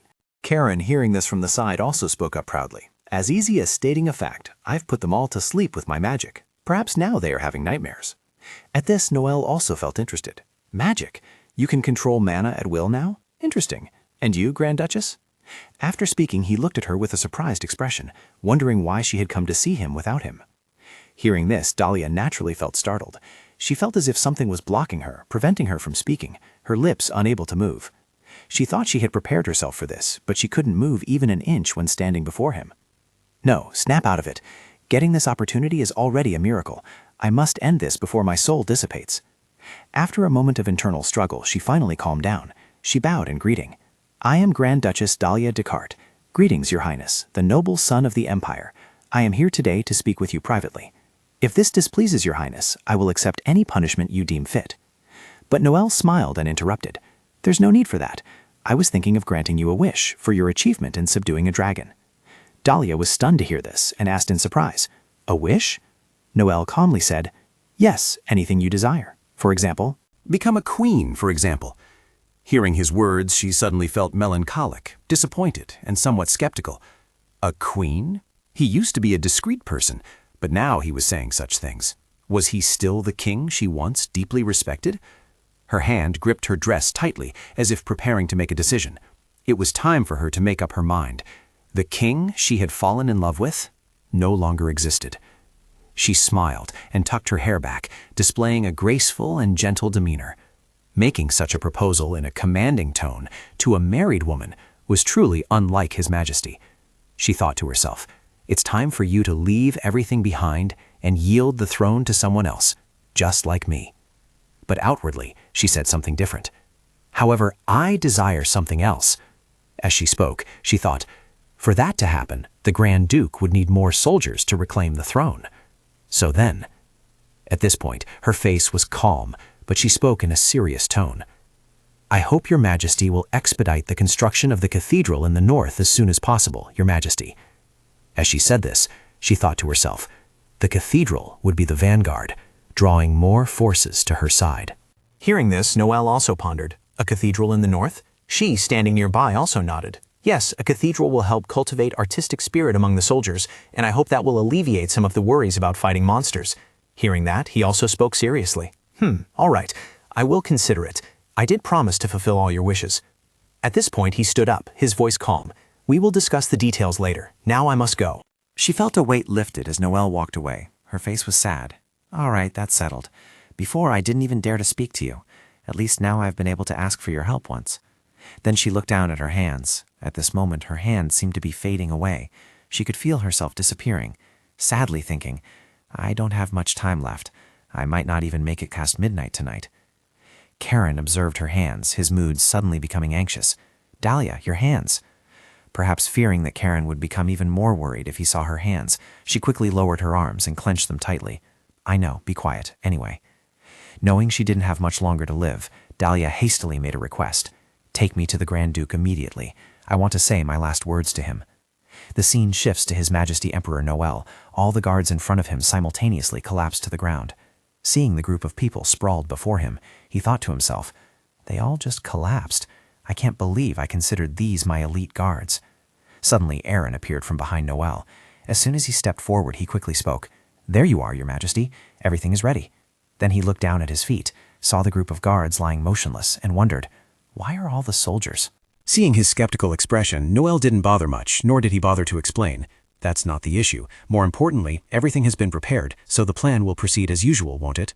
Hearing this, Aaron's eyes sharpened, and his demeanor became extremely serious. He confidently said, Of course, I only chose the best assassins. The plan will be carried out tonight without any obstacles. Upon hearing this, Noel felt immense joy, and he flashed a satisfied smile. Excellent. I'm sure Johann will be very pleased that his last day is during a festival. Many calculations ran through his mind. Everything had been meticulously prepared by him. Noel thought, after tonight, the Grand Duchess in the Dragon will be mine. Even if the assassination fails, I can proceed with a divorce and take the Grand Duchess that way. The sky was now pitch black, and the surroundings were eerily silent. A carriage was rattling along the road. Inside the carriage, Johann sat pensively, staring into the void. Now I understand why Noel never mentioned my mother all this time. He squeezed his eyes shut, his emotions hitting rock bottom in agony. I didn't think the king would conceal my mother's death like this. Just then, an arrow flew from somewhere, piercing through the curtain and straight into the carriage. Johann suddenly leaned back, looking in the direction the arrow had been shot from, then yelled, What is this? He jumped down from the carriage. Johann flicked his cloak, anger clearly visible on his handsome face, his current demeanor incomparably imposing. Who's there? A group of people dressed in black and wearing masks hid behind some nearby trees. Johann scanned his surroundings, inwardly seeming to grasp the situation. He thought, assassins. It's clear who sent them. Johann drew his sword. The Emperor, or his faction. He adopted a ready stance for battle, if this was how things were going to play out. The entire group of assassins charged from all 4 directions. Knowing there was no escape, he inwardly resolved, I guess I have no other choice but to fight. Your Highness! A desperate cry rang out in the midst of the perilous forest. A fire from nowhere engulfed the assassins. They couldn't bear it and screamed in pain. Johann, witnessing this, was utterly bewildered. What was happening? In midair, Karen held Dalia in his arms, slowly descending towards him. Seeing the 2 familiar figures, he immediately called out, Dalia, Karen! After gently placing her on the ground, he softly said, I'll take care of these tiny little fries. You should talk to Dalia, Johann. The soul within her will soon disappear, Karen informed him. Upon hearing him, he couldn't believe what he had just heard. He turned towards the assassins, a devilish smile spreading across his face, conjured a flame in his hand, and declared loudly to them, All right, now you'll have to deal with me. He adopted a provocative stance, his face now resembling that of a demon. But don't worry, I won't kill you. Despite his provocative expression, few could ever land a hit on him. The group, hearing they wouldn't be killed, still couldn't feel at ease. They screamed in unison. Turning back to the couple, he stepped forward, supporting her by the shoulder, and asked tenderly, Dalia, are you all right? She slowly raised her hand, that slender, pale hand glimmering under the late-night moon. Dalia merely replied vaguely, Yes, I'm fine, but I don't think I have much time left. She looked up at him, their faces meeting. Dalia smiled and said, It's time for the soul you love to return. Her face gradually turned pale, and her voice grew weaker and weaker. She tried her best to utter the words in her heart to him. Your Highness, please, you must become the next emperor. As soon as the words left her lips, she could no longer stand firm and collapsed into his arms. He quickly caught Dalia. Seeing her as if she had no life left, he called out, Dalia! The silhouettes of the 2 under the bright moonlight at this moment looked truly romantic. Seeing her remain silent and unresponsive, he anxiously cried out, Dalia! In a special place, Dalia's soul suddenly felt a strange emotion. She turned around, thinking she had just felt something. Dalia appeared distinctly behind her. Seeing the familiar figure, she called out, Dalia? Dalia looked at her and said, Soul of the stranger, so you've been here all this time. She slowly approached where Dalia stood, cautiously speaking. Yes, I've been waiting for you to return. I apologize, but I need you to lend me your body once more. Dalia closed both her eyes, her state at this moment looking quite relieved. She gently told the other soul, You don't need to ask me. Your soul will soon return to this body. My role is finished. She wondered. Then, She suddenly felt apprehensive and asked her, But Johann hasn't noticed that I've disappeared, has he? To reassure her, Dalia reluctantly lied. No, the Grand Duke doesn't know anything yet. After saying that, she immediately felt guilty towards her, silently reproaching herself. Perhaps I should have just told her that he already knew, but it's best if they talk about it themselves, she silently decided. Then she pointed her finger directly at the other spirit's face. Therefore, you must tell the Grand Duke the truth yourself. She twirled on her heels and said, Now that I've said everything I needed to say, it's time for me to end this weary life. I'm sure her soul is waiting for me too, the woman said, as an image of Flora, innocent, naive, and lovely, gradually appeared in her mind. After the woman finished speaking, Dalia also suddenly remembered the captivating appearance of that girl. Who would have thought? Now I no longer regret it. I truly miss Flora, Dalia thought. Just as Dalia was about to turn and leave, a voice stopped her. Wait, Dalia. The ground where Dalia stood suddenly softened, and her entire body felt as if it was being pulled down. Feeling the unusual sensation beneath her feet, she thought to herself, My feet are sinking. It's time for me to leave this place. The woman looked towards Dalia, appearing as if she couldn't bear to let Dalia leave. Dalia. Footsteps rushed towards Dalia. A hand took hers. It turned out to be Flora. Feeling the warmth from her hand, she turned to look at Flora, a happy smile gracing her lips. Dalia slowly opened her eyes. Seeing that she had woken up, he was overjoyed and quickly asked, Leah, are you awake? She gently raised her hand to touch his handsome face. Yes, I'm fine, Johann. Leah, he called her name hesitantly. He took the hand that was touching his cheek, and pure joy enveloped his emotions at that moment. My Leah, she's back. The one who always calls me Johann, not Your Highness.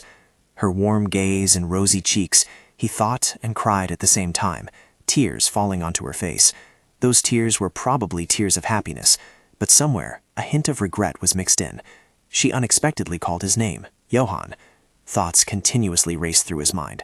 Her warmth spread through his fingertips. This is the Leah I know. Yes, I can confidently say it now. I won't lose this precious girl again, he thought. Tears just flowed like rivers and streams. Johann's gaze at Dalia at this moment was more loving than ever. Never, he resolved. He suddenly lunged forward and hugged her tightly, as if he didn't want to let her go, didn't want to lose her again. Seeing his strange demeanor, she was quite puzzled. Johann. After a long, loving embrace, Johann spoke up, I love you, Leah. I love you very much. He slowly released her, his tear-filled eyes looking straight into hers. So please, stay with me. Dalia gazed at him intently. She had never seen him look like this before. Was Johann crying? He said he loved her while crying. Love, these two words might sound warm, yet when one delves deep into it, it hits you hard every single time. Her emotions right now were in utter turmoil. The fabric of her dress was clutched so tightly it was wrinkled. Whenever she felt like she was about to collapse, Johann's kind words and gentle comfort had helped her regain her spirit. She looked at the man before her, the man she had fallen in love with, to whom she had given her whole heart. She had returned from the gates of death, and the fact that she could be here now. At this moment, all the hatred in her mind seemed to have completely disappeared. Dalia's mood now appeared to have stabilized. She couldn't help but admit that now she had given up the thought of revenge and the hope of returning to her own world. And the reason she made this decision was more personal than anyone else's, she thought. I love Johann. Dalia leaned in and gave Johann a passionate kiss. That kiss was perhaps the result, a testament to their love right now. After the passionate kiss just now, the atmosphere became quite awkward. Neither of them dared to look each other in the eye. To break this awkward silence, Johann had to speak first. Shall we go home? Leah obediently replied. Oh yes, that's right. On the way home, she couldn't help but ask him, by the way, Johann, did I act strangely or do anything unusual earlier? Did I look like someone else? Probably not wanting to embarrass her, Johann had to lie to her. No, rest assured, nothing happened at all. But in his heart, he thought, it's best to keep this a secret because he wanted Leah to tell the truth someday. Hearing him say that, she was secretly relieved. Ah, I see, what a relief.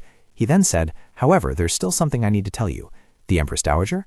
No, it's my mother. He hesitated, as if unwilling to utter the words, but even so, he was determined to inform her that she had passed away. After hearing him deliver the sad news, her face turned pale with shock. What? How could that be? I gave Helen the ring I had taken from Lady Joanna that day, and she read the remaining memories on the ring, he said, reminiscing about the memories of that day. That day, at the castle, Helen spoke with a pensive expression. I don't sense any life in the ring. I think it's been over 3 years since your mother passed away. However, I cannot be certain, as my power is no longer what it once was. Sadness was clearly visible on Johann's face when this was mentioned. Helen's power was weakening, but I believed she was right. As for Dalia, she was utterly shocked after hearing everything from him. Dalia, puzzled, thought, no way, Johann's mother has passed away, but she was clearly still alive until the very end of the story. Even though she had heard every single word clearly from Johann's mouth, she still didn't quite believe it. Her intuition told her as much. How strange. Johann seems quite certain about this, but I have a feeling something else is going on. The next morning, they returned to that magnificent and splendid castle. Dalia and Karen were discussing matters in the living room. She spoke. Karen, I called you here because I have something to ask. She looked directly at him, gently saying, I know you realized my soul had left my body for a while. It seems Johann hasn't noticed, but I'm sure you could, because you are a dragon. Hearing her say that, his face began to lift, displaying immense pride. Of course, I am a great blood dragon. Although he appeared confident on the outside, inwardly he was filled with endless worry, sweating profusely. He thought in a panic, Johann knows about this too, but he asked me to keep everything a secret. Why do humans have to keep secrets, I wonder? She didn't care about his current state. She was only focused on knowing everything that had happened. So, can you tell me what happened? Karen took a deep breath. Where should I even begin? A lot has happened since you left. After all, even a hero couldn't resist a beautiful woman. He still told her everything. After listening to Karen, she seemed unable to believe her ears, hesitatingly speaking. So, after Flora spread disgusting rumors about Johann and Joanna, I defeated her, and then I requested the Emperor to build a temple in the north. He confirmed it to her once more. Yes, you did that. Even I was a little unnerved when you kept slapping Flora directly in the face. Dalia silently chided herself. I know her temper, but I didn't expect it to be worse than I imagined. She began to form calculations in her mind. Furthermore, building a temple in the north, if Johann is willing to rebel to seize the throne, the battle is inevitable. In that case, we can use the temple in the north as a strategic base. It will become our base to start the rebellion. Her face fell into contemplation, her eyes fixed intently in one direction. This isn't what I wanted, but it's not too bad either. The scene changed to Flora and Noelle. Flora cradled her bruised cheek, cautiously saying, What brings your majesty here? I'm quite surprised by your unannounced visit. Noelle looked at Flora with a compassionate, slightly worried gaze. I heard you were injured on your face last night, so severely that you couldn't leave your home. Your injury is worse than I imagined. What happened? Your Majesty, she said up to this point, her throat suddenly choked up and tears streamed down like rain. She looked up at Noelle. I know this is hard to believe, but my older sister did it. Grand Duchess? Noelle said with a somewhat skeptical tone. Knowing that Noelle was now very puzzled by this, Flora explained, That's right. She thought I had spread false rumors about Lady Joanna and the Grand Duke secretly meeting, and then she slapped me without mercy. Of course, I personally saw Lady Joanna and the Grand Duke secretly meeting when I was walking with the other ladies, she continued. Then Flora looked at Noelle with a resolute gaze, pleading with him. But I swear I did not spread that rumor. Please, trust me. I'm sure he will trust and listen to what I say, she thought to herself. The rumor about the Grand Duke secretly meeting Lady Joanna, and the fact that the Grand Duchess had mercilessly beaten her sister because she didn't want people to know her husband was having an affair, these things truly made Noelle feel disgusted. The Emperor would have to act after hearing this, Noelle mused, just like Dalia had earlier. Then he looked at Flora with a judgmental gaze. Lady Flora, she chose her words very carefully and cunningly. I don't entirely trust her words, but I can use this to my advantage, he thought. After a moment of careful thought, Noelle spoke up. So that's what happened. Noelle said to Flora, the Grand Duke's scandal has disgraced the royal family's honor. Furthermore, this incident also affects those involved. Flora now wore a mysterious smile, as if she had completely secured victory. Then, Noelle declared flatly, a divorce trial is necessary to resolve this matter.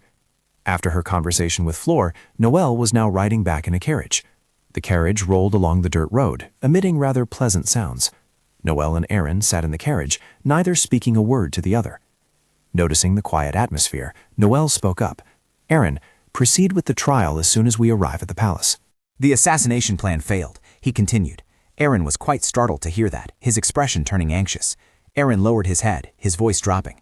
I apologize, Your Majesty. I didn't expect the dragon to intervene.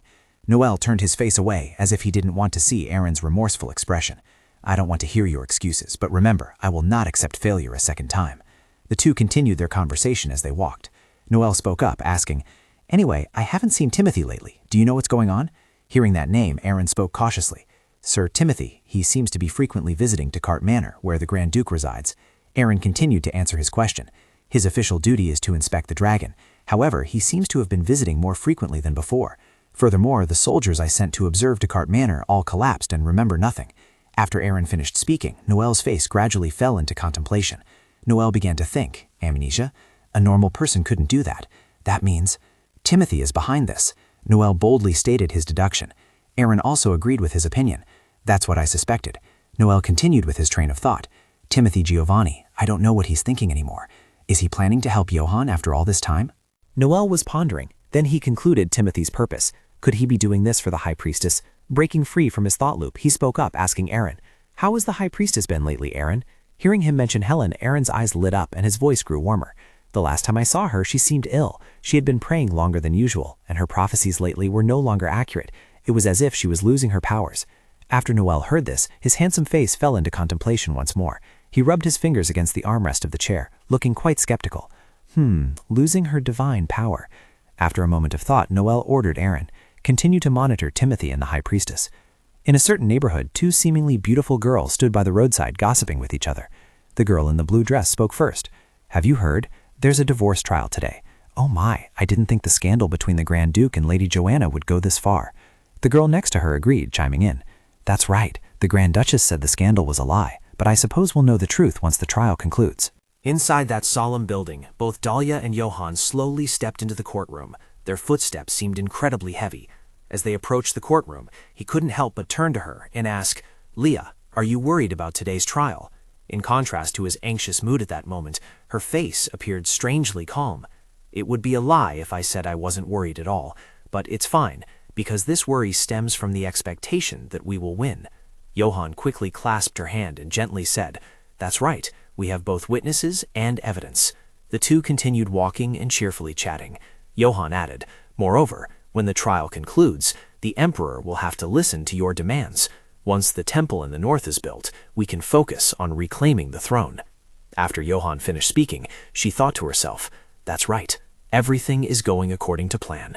We have Karen on our side, and now even Timothy seems to be helping. However, she should focus on the trial now. Just as she snapped out of her thoughts, the courtroom doors opened. The two, still holding hands tightly, leisurely walked in. At that moment, they looked as if they were walking into a wedding hall, not a divorce court. She sat down in the chair directly opposite Joanna. Dalia looked straight at the person sitting in front of her, her feigned innocence immensely irritating her, she thought to herself. Joanna, how dare you cause a scandal like this? But today, your despicable obsession with Johan will end here, because I will reveal the truth to everyone. She swept her sharp eyes towards the crowd sitting below. Her gaze stopped right on the girl glaring at her. Was that Flor? She looked worse than I'd imagined. Seeing Flor's bitter expression gave her immense satisfaction. She secretly rejoiced. But, well, it's really nice to see her like that. Everyone, please be quiet, a voice rang out, silencing everyone. The presiding judge spoke. It seems everyone is here, he announced to everyone present. Since His Majesty the King has officially approved, the trial will now commence. He pulled out a magnifying glass, held it to one eye, and examined the paper on the table. First, I will summarize the situation. Lady Joanna is claiming that the Grand Duke is secretly in love with her, while the Grand Duchess vehemently opposes this claim. Lady Joanna Hubert, please state your case, the presiding judge requested. Joanna replied, very well. Then she began to recount the events. According to Joanna's account, this is how everything unfolded that day. The Grand Duke was in town looking for flowers for All Saints' Day, which made it easy for us to meet. Joanna put on a pitiful expression to gain everyone's sympathy, and the Grand Duke said something to me as he held me tightly. He told me that I was the only one he truly loved. She continued, he is probably hiding the truth that he confessed to me because he feels guilty towards the Grand Duchess, but I want to clarify our relationship through this trial. After listening to her recount the events, the presiding judge spoke. Lady Joanna, your statement has been heard. Now, Grand Duke and Grand Duchess, please state your case. Johan replied, I will be brief, as there isn't much to say about this. Then he put his arm around her shoulder, looking directly at Joanna with eyes full of indignation. We have no problems in our relationship as a married couple. We are faithful to each other and only to each other. This talk of a secret affair is utterly ridiculous. Then he began his counterattack. It is true that I met Lady Joanna in town. However, Lady Joanna approached me first because of the ring. No, that's not true, Joanna cried out in protest. She stammered, I mean, Joanna was more panicked than ever. I can't let him mention his mother's ring. If the Emperor finds out about this, the Hubert family will surely be punished. The Grand Duke seemed to have finished his statement. I request that a witness be summoned before the court. The presiding judge interjected. He looked at the small girl pretending to be pitiful in front and said, Lady Flor Margaret. Your request is granted. Lady Flor Margaret, please step up to the witness stand to give your testimony, he instructed. Flor slowly dragged her feet onto the stand. Just like Joanna earlier, Flor resorted to her usual tactic, feigning a pitiful expression as she spoke. As Lady Joanna said, I witnessed the Grand Duke secretly meeting Lady Joanna. I even saw them embracing. Flor continued to hurl insults at him. The people sitting below were quite surprised to hear this. They began to murmur and discuss amongst themselves. Oh my, then the Grand Duke truly loves her. If there's a witness, then this must be true. Objection, Your Honor, a powerful voice rang out. Dalia said seriously, actually, I was there too, and I must object because that statement is completely different from what I saw. The presiding judge asked skeptically, What do you mean, Grand Duchess? With a stern gaze, Dalia firmly asserted, I saw Lady Joanna throw herself at the Grand Duke. The people continued to murmur and discuss after she finished speaking. Even the Grand Duke seemed bewildered by her bluntness. I don't understand how Flor could interpret that as a secret love affair, Dalia added. In fact, after hearing such lies, I'm beginning to suspect something else. One of the crowd down there said, I believe that Miss Joanna Hubert deliberately created a scandal to tarnish the Grand Duke's reputation. Joanna, seeing her clear defeat, was extremely angry, and worrying was evident on her face. Joanna froze, stammering in fear. What are you saying? Why would I do that? Dalia scowled. I think you know better than I do. Not only that, furthermore, if I'm not mistaken, my sister Flor is an accomplice. She raised her hand to make a point. I also want to call a witness to the court. My witness is... Just as she spoke, footsteps from behind slowly approached. The witness Dalia mentioned was Eve, a maid who worked at the Hubert estate. The name made Joanna freeze for about 2 seconds. Eve. She thought to herself, why is she here? It's true I haven't seen her for a while, but... Could it be that she's now hiding under the Grand Duchess's wing? Dalia smirked. You look truly panicked, Joanna. I bet she couldn't imagine Eve had come over to my side. It took a while to convince her, but Eve's testimony will turn the tables. Eve spoke softly. I request permission to give my testimony. Just as the Grand Duchess said, I used to serve at Hubert Manor a few months ago. Next, the housekeeper gathered all the servants and asked something very strange. At that time, she asked us if we knew anyone who had worked at Decca Manor. Joanna trembled, biting her finger. Damn it, how much is she planning to expose? Eve continued. I raised my hand because I knew a friend who worked at Deckart Manor. After that, the housekeeper personally took me to Lady Joanna's room. In the room, Lady Joanna asked me clearly, please help me inquire about the Grand Duke's and Grand Duchess's schedule through that friend. Joanna slammed her hand down on the table in dissatisfaction. She is lying. That servant is lying. The man, annoyed, said, Lady Joanna, please remain silent while the witness is giving her testimony. The witness may continue. Eve reached into her clothes and took out something. Lady Joanna gave me this gold after making the request. She took out a small pouch and placed it on the table. I have younger siblings who are sick, so I succumbed to greed and accepted the request. After that, I occasionally reported the Grand Duke's schedule to Lady Joanna. I even delivered a flower market ticket through my friend. The judge implicitly understood. So the Grand Duke did not secretly meet Lady Joanna at all. In fact, he was lured there by Lady Joanna. She nodded nervously. Yes, she made me deliver the ticket to the Grand Duke. She wanted the Grand Duke to come that day. The incident made everyone who heard it whisper and discuss. Oh my, what's happening? Unbelievable. Joanna was furious, like she was going mad. You, she protested loudly. This is a conspiracy, Your Honor. The maid's testimony is fabricated. She's just lying. Joanna turned her head to look behind her. Besides, a bag of gold could be obtained anywhere. Suddenly, footsteps entered. It's a bit noisy in here, isn't it? Emperor Noel Harter appeared. It is despicable to witness a quarrel taking place in such an important court session, affecting the honor of the imperial family. The judge bowed respectfully. Your Majesty. Harter pulled up a chair and sat down. Continue, the trial minister. Proceed. As Your Majesty wishes, the trial will proceed as per the Emperor's command. Joanna looked up with an annoyed expression. Noel! Dalia held her hand, trying to calm her. Calm down, Joanna. This is not the time to be angry. She said, We must win this trial first, Dalia. Dalia continued her argument. Your Honor, Lady Joanna seems not to believe the witness's words. I request permission to present a piece of evidence. Miss Raven, please step forward. Raven confidently stepped forward with the evidence in her hand. I have the evidence that the Grand Duchess requested right here. The paper was brought up, and this is the invoice personally written by a supplier of corpse flowers. This is proof of Lady Joanna's purchase of a charlotte flower.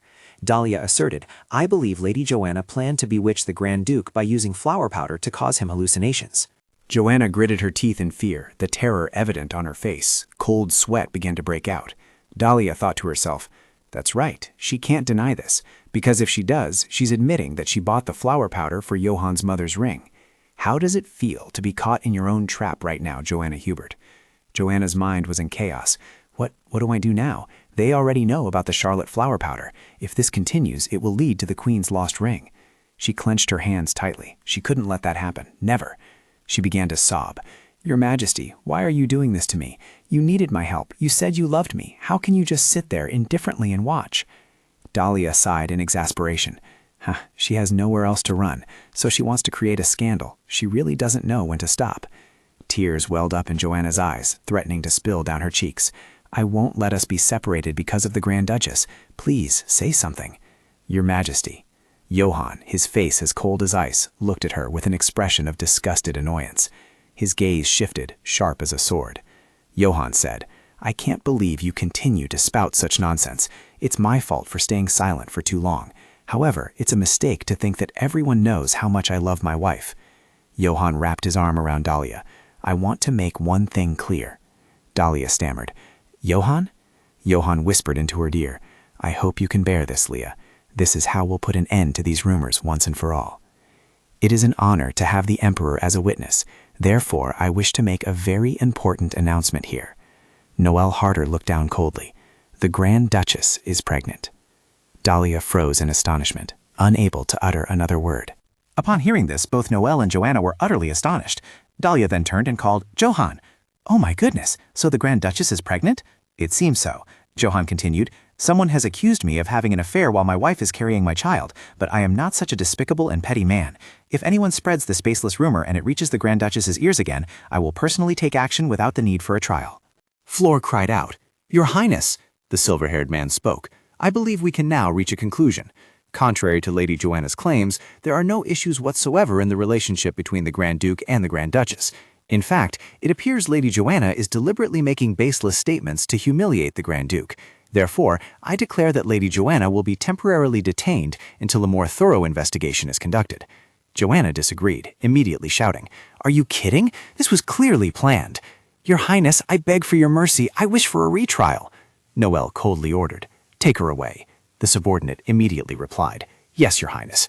Joanna continued to scream, "No way, no, I didn't do anything wrong. Flor, help me, Flor!" Hearing her name, Flor was startled.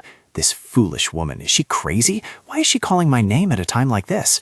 Joanna kept calling, "Flor, please help me. I thought we were on the same side. Flor, the verdict has been delivered. This trial will—" Before she could finish, someone interrupted.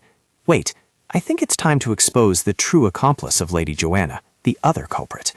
I want to accuse my sister, Flor Margaret." Flor immediately stood up. "Dalia, I know you hate me, but you can't accuse me baselessly." Dalia spoke in a low voice. "Then why was Lady Joanna screaming your name so desperately just now?" Flor stammered that.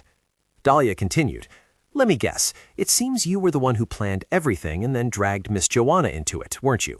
Ever since the wedding of her sister, Diana Hubert, right? You exploited her feelings for the Grand Duke." Flor tried to retort, "Don't speak without proof." Suddenly, someone shouted, "The Grand Duchess is right." "I apologize for interrupting the trial. My name is Isabella, and I am Miss Joanna's personal maid. I am here to confirm what Miss Flor has done." Dalia was a little surprised and pondered, "Joanna's personal maid? What's going on?" Isabella said, "Grand Duchess, do you remember what happened on the wedding day of Miss Joanna and Lord Percival?" Dalia immediately replied, "How could I forget? I fainted after drinking poisoned wine." Isabella continued, "That's right, and she was the one who ordered that poisoned glass of wine to be brought to you." It was Miss Flor. Hearing this, Flor reacted strongly. "Lies, I didn't do that." Isabella glanced at her and said, "I'm not lying, not even a single word. Miss Flor not only tried to persuade the Grand Duchess to drink the poisoned wine, she also slapped me hard across the face because I couldn't kill the person. Miss Flor was directly involved in everything. Miss Joanna was simply manipulated and drawn into the plan." The judge asked, "So you're claiming that Miss Flor attempted to assassinate the Grand Duchess?" Flor shrieked, "Lies! How can you trust the words of a maid who suddenly appeared?"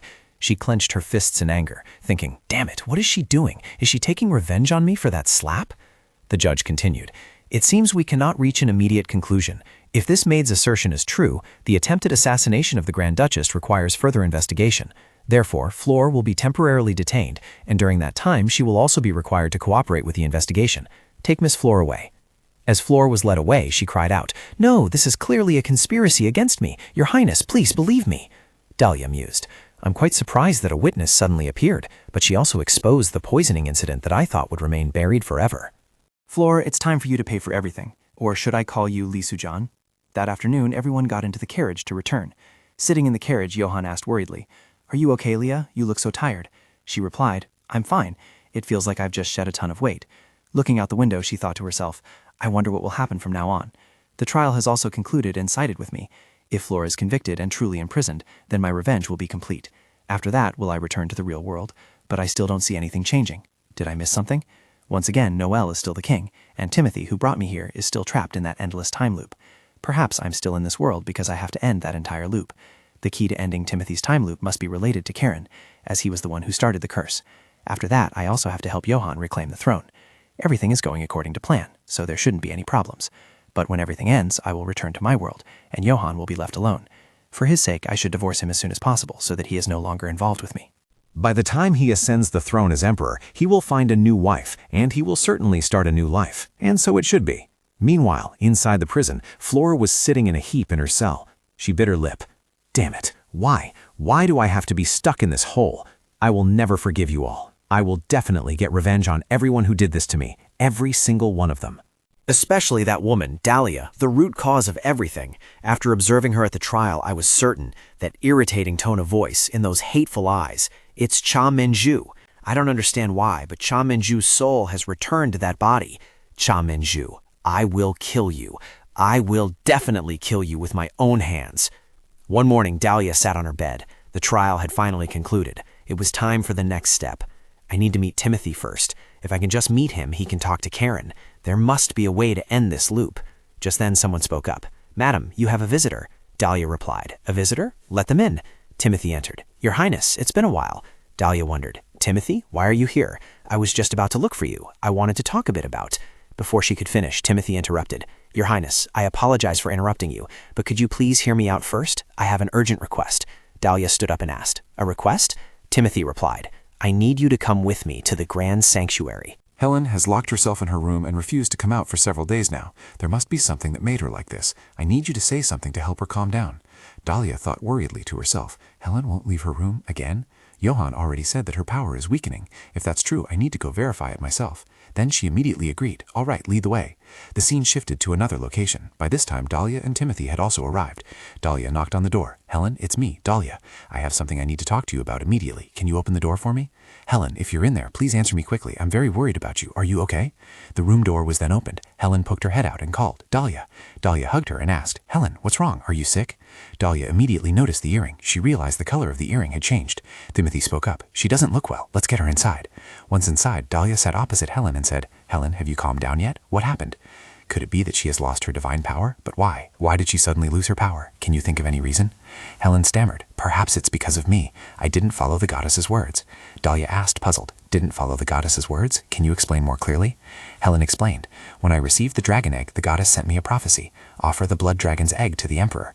But I wasn't very sure about strengthening the empire's power, so I didn't follow the prophecy. Perhaps that's why the goddess is angry. Timothy pondered.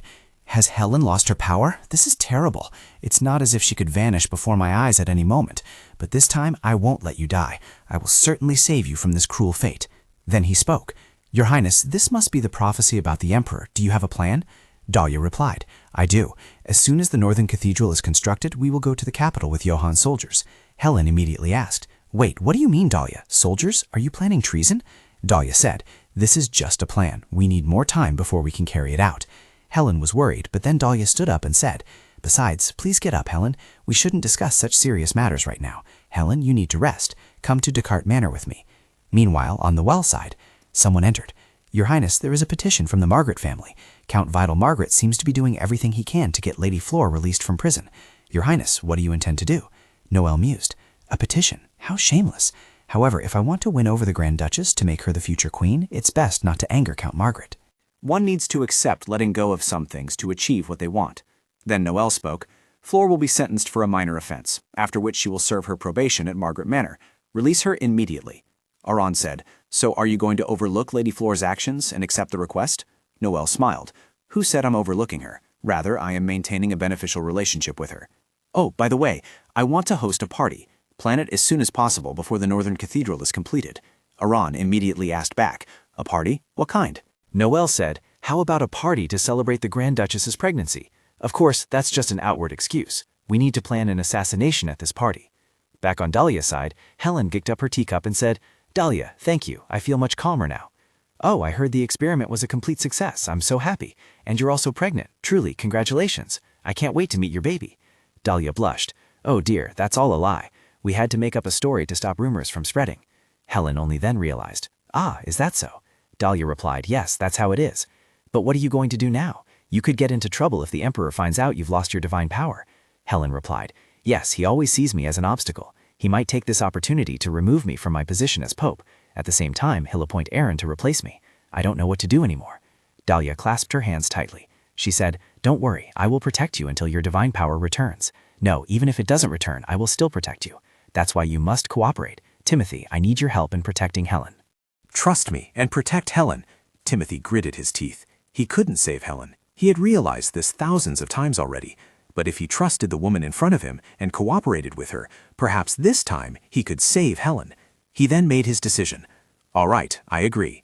Dalia was delighted. Excellent, Timothy. And there's one more thing I want to say. Remove the silencing spell you cast on me. You can't do anything if you keep your secrets hidden. If you truly want to save Helen, you must reveal the truth and your thoughts to her. Dalia placed her hand on her chest, deep in thought. And I must do the same. I must tell Johann the truth.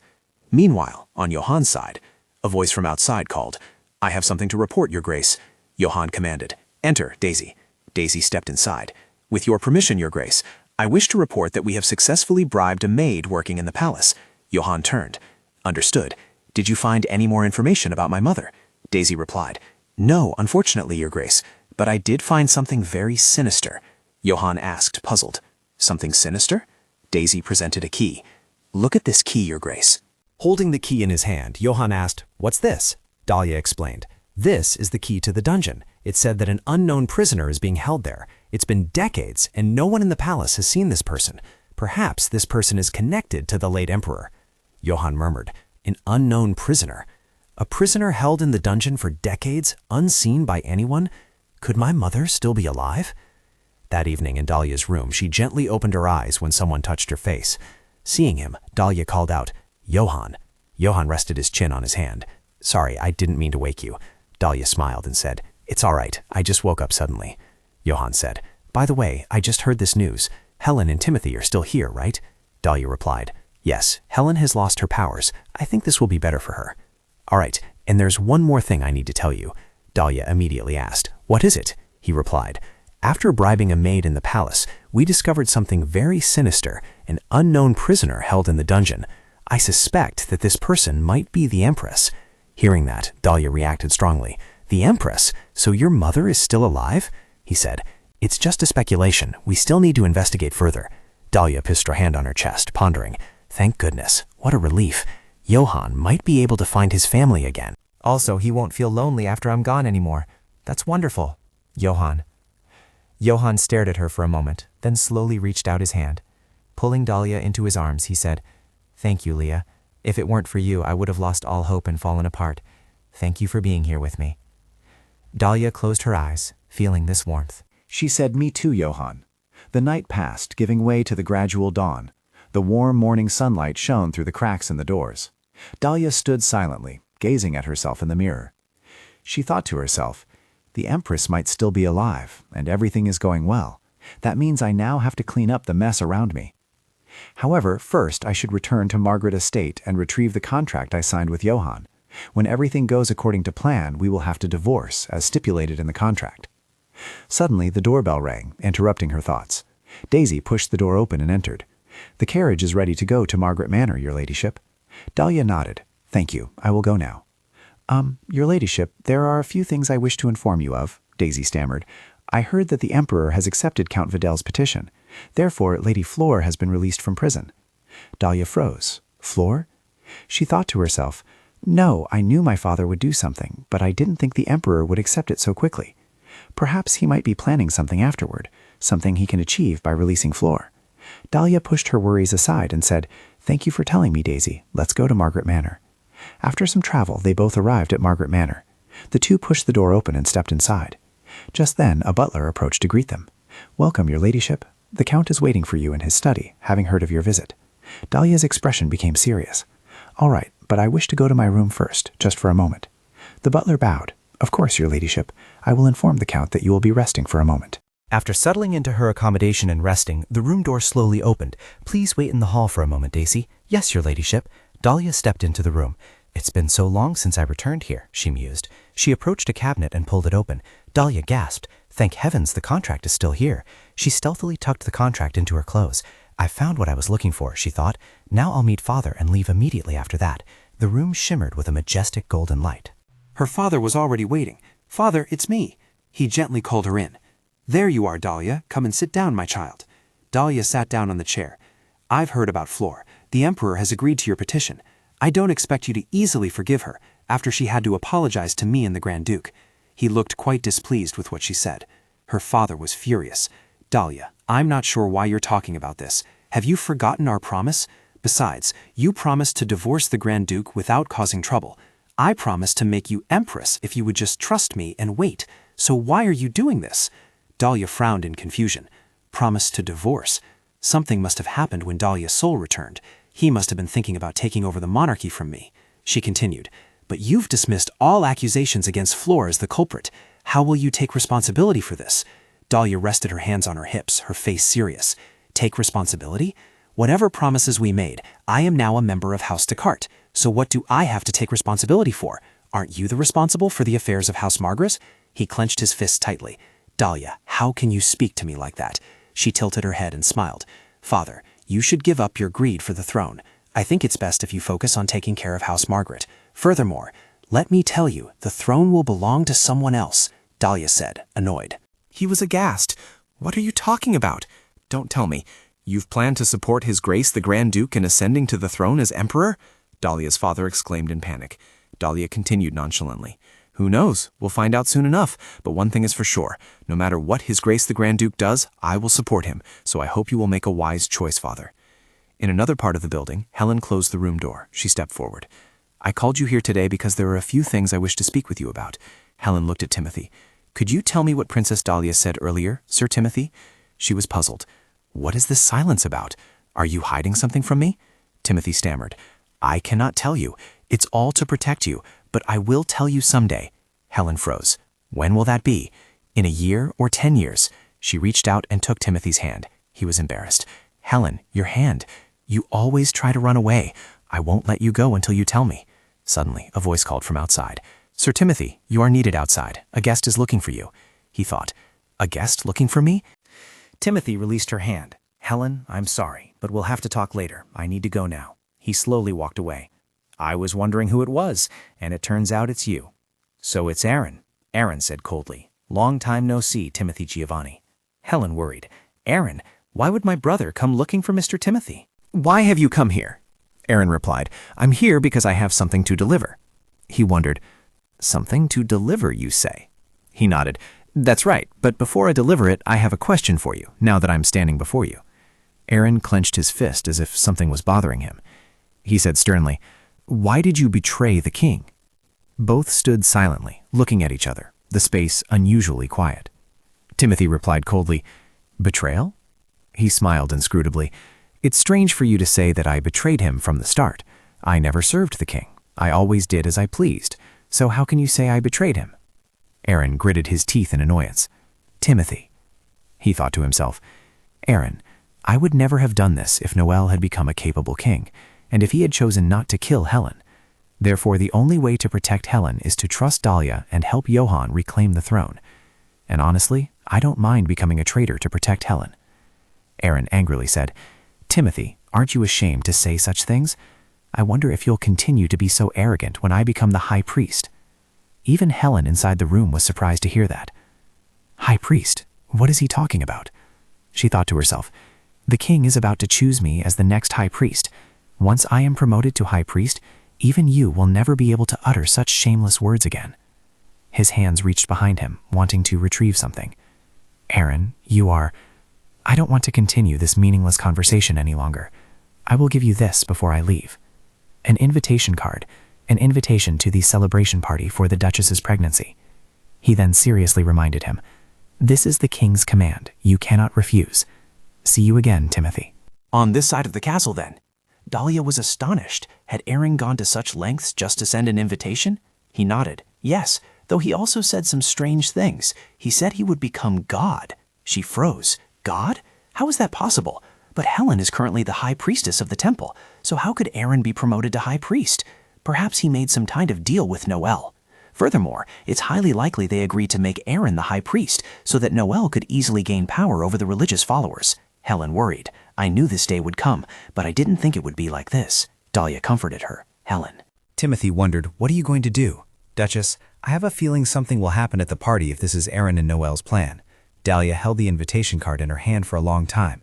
I think so too. I'm sure they don't just intend to hold a celebration. Moreover, it's very suspicious, but perhaps it's an opportunity for us. She added, this could be a chance for us to end the endless loop. Let's attend the celebration and see how it unfolds. In the blink of an eye, time had shifted to evening, and night gradually fell, covering every crevice. Inside her room, Joanna sat blankly on the bed, feeling empty, and the surrounding space was strangely silent. She fumed. Damn it, Dalia. No, Cha Min-ju, how dare you throw me in prison? Her hands clenched tightly, pressing hard into the pillow. I will never forgive you. How could you humiliate me like this? Joanna thought to herself, Cha Min-ju, I will do everything to end your life. You must die the most painful, most miserable death. Suddenly, she turned her head to look behind her, as if she had targeted something. Finally, it was time to use the bottle of poison. The bottle was placed on the table. Joanna unhesitatingly grabbed the bottle and looked at it with a terrifying gaze. Father said there's an upcoming party at the palace. A sinister smile bloomed on her lips. The party celebrating the baby in her womb was truly a rare opportunity.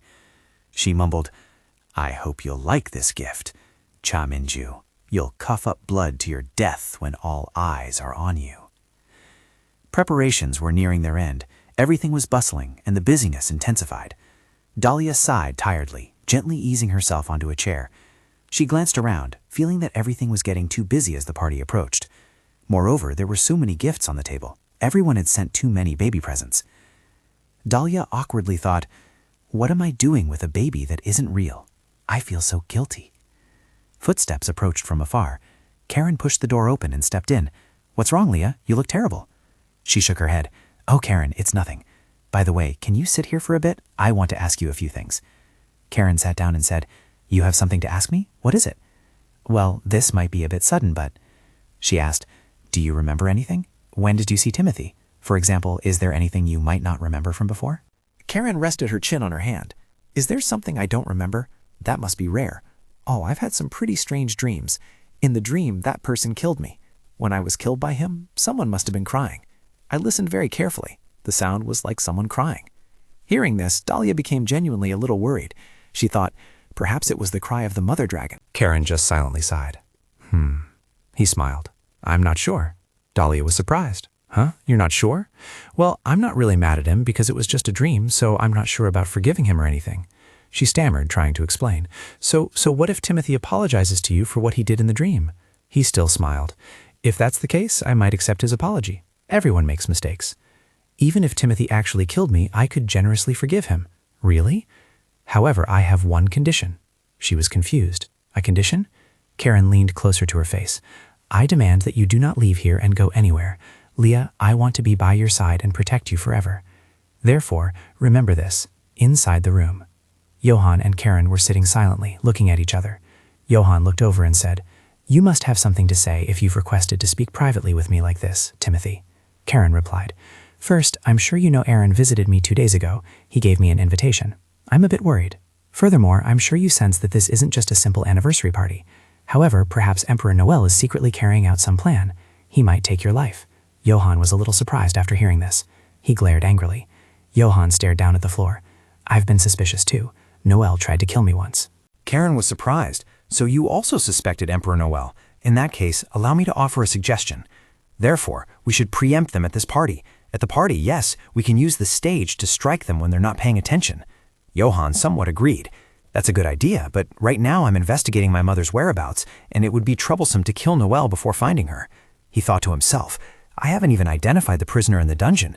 Everything would be for naught if Noel discovered something unusual and tried to kill my mother. Karen added, I understand your concern. In that case, how about meeting someone who might know about the Queen's fate? For example, the Secretary of State. Johan was surprised. The Secretary of State? He explained, that's right. That person carries out all of the Emperor's directives, so it's only natural that he would have information about the Queen. Karen smiled. So what do you think? I'll arrange a meeting if you wish. Johan remained silent for a long moment. He thought for a while and agreed. All right, I'm counting on you. The next morning, dawn broke with dazzling golden sunlight. A servant bowed and asked, Lady Flora, do you need anything from me? Seeing Flora approach, she became a little scared, trembling all over. Do you need my help with something? Flora patted her shoulder and comforted her. Don't be so scared. I just want to ask for your help with something. Father told me that your brother is working at the palace. The maid nodded. Yes, he's in charge of regular household chores in the palace. But why are you interested? I want to meet your brother. Flora leaned in close and said coldly, I have a few questions related to the palace. Please ask if he can come here. Holding out a gold coin. And this is my thanks. Of course, I'll give you more if you can truly get your brother to come here. What do you say? No harm in trying, right? The servant took the gold coin and stammered her agreement. I understand, Lady Flora. I'll go ask him right away. Having said that, she turned and left immediately. Flora mused to herself. A palace servant will be very useful, even if he only does menial tasks. Furthermore, he just needed to put poison into Dalia's drink at the party. It certainly wouldn't be difficult at all, and there was no way it could fail. Finally, it was time to kill Dalia. Night fell, enveloping the entire space. Owen screamed. He fearfully looked around. Where was this? Karen appeared. Now that you're awake, let's talk. You, who are you? Do you know who you're capturing? Karen showed no fear. I know, and that's why I brought you here. I have a few questions for you. He raised a finger and pointed it at his forehead. Allow me for a moment. He slowly grew dizzy, losing consciousness. What did you just do? Why am I so sleepy? In the blink of an eye, his body had no strength left to resist. Karen glanced over. The hypnosis had taken effect. Now you can ask him. Johan appeared. But are you sure he won't remember us? He smirked. Are you doubting my skills? I could try it on you, and you'd know immediately. No thanks. Johan sat down on the chair. Sir Owen, Secretary of State, now I will ask you a few questions, and you must answer truthfully. Do you remember my mother, Queen Prelia Descartes? Owen replied, Yes, I remember. So did Emperor Noel kill her? Owen whispered. His Highness couldn't finish her off. He tried, but always failed. Johann became dissatisfied. Then where is the Queen? The Queen. She is being held captive in the dungeon palace. Every word pierced his heart. Johann angrily thought to himself, I knew it. That anonymous prisoner is my mother. Damn it, why didn't I realize it sooner? He shook Owen. Sir Owen, where is the key to her cell? The king always keeps the key with him. His hand gripped Owen's shoulder tightly. He gritted his teeth in pain. Noel holds the key. So that means I can ensure my mother's safety if I find the key, and then I can defeat the Emperor. Karen approached and asked, Did you get the answers you wanted, Your Highness? He nodded. Yes, I did. He leaned back, resting his hands on the table's edge. Now, we don't have much time. Therefore, let's follow the plan at the party. Night fell, and the bright moonlight illuminated the sky. The tower gate is still closed. Johann and Dalia quietly strolled around the garden. Dalia gently stroked her hair, thinking an evening stroll like this wasn't bad at all. She hugged herself, looking cold. Johann looked over and seemed to realize. He subtly took off his jacket for her. You seem cold, he said. Johann gently draped the jacket over Dalia and looked at her with a tender, loving gaze. Dalia blushed awkwardly. Oh, thank you, she said. I didn't think it would get this cold so soon. Time truly passes quickly, and his eyes remained fixed on Dalia. Johann said, Dalia, I plan to start a rebellion at the Emperor's party. She was quite surprised. At the party? Yes, my plan is to defeat Noel there. That is also my wish, but how do you intend to justify it? Usurping the throne without a legitimate reason will only leave more room for opposition. Therefore, I want to ask for your and Karen's help. Dalia hesitated. Karen and I can tell everyone that we have received a prophecy. The one chosen by the Master of Dragons is the true Emperor. He clasped Dalia's hand tightly. It was time to set everything right. And gently kissed her hand. You don't need to worry about anything at all. No matter what happens, I will protect you.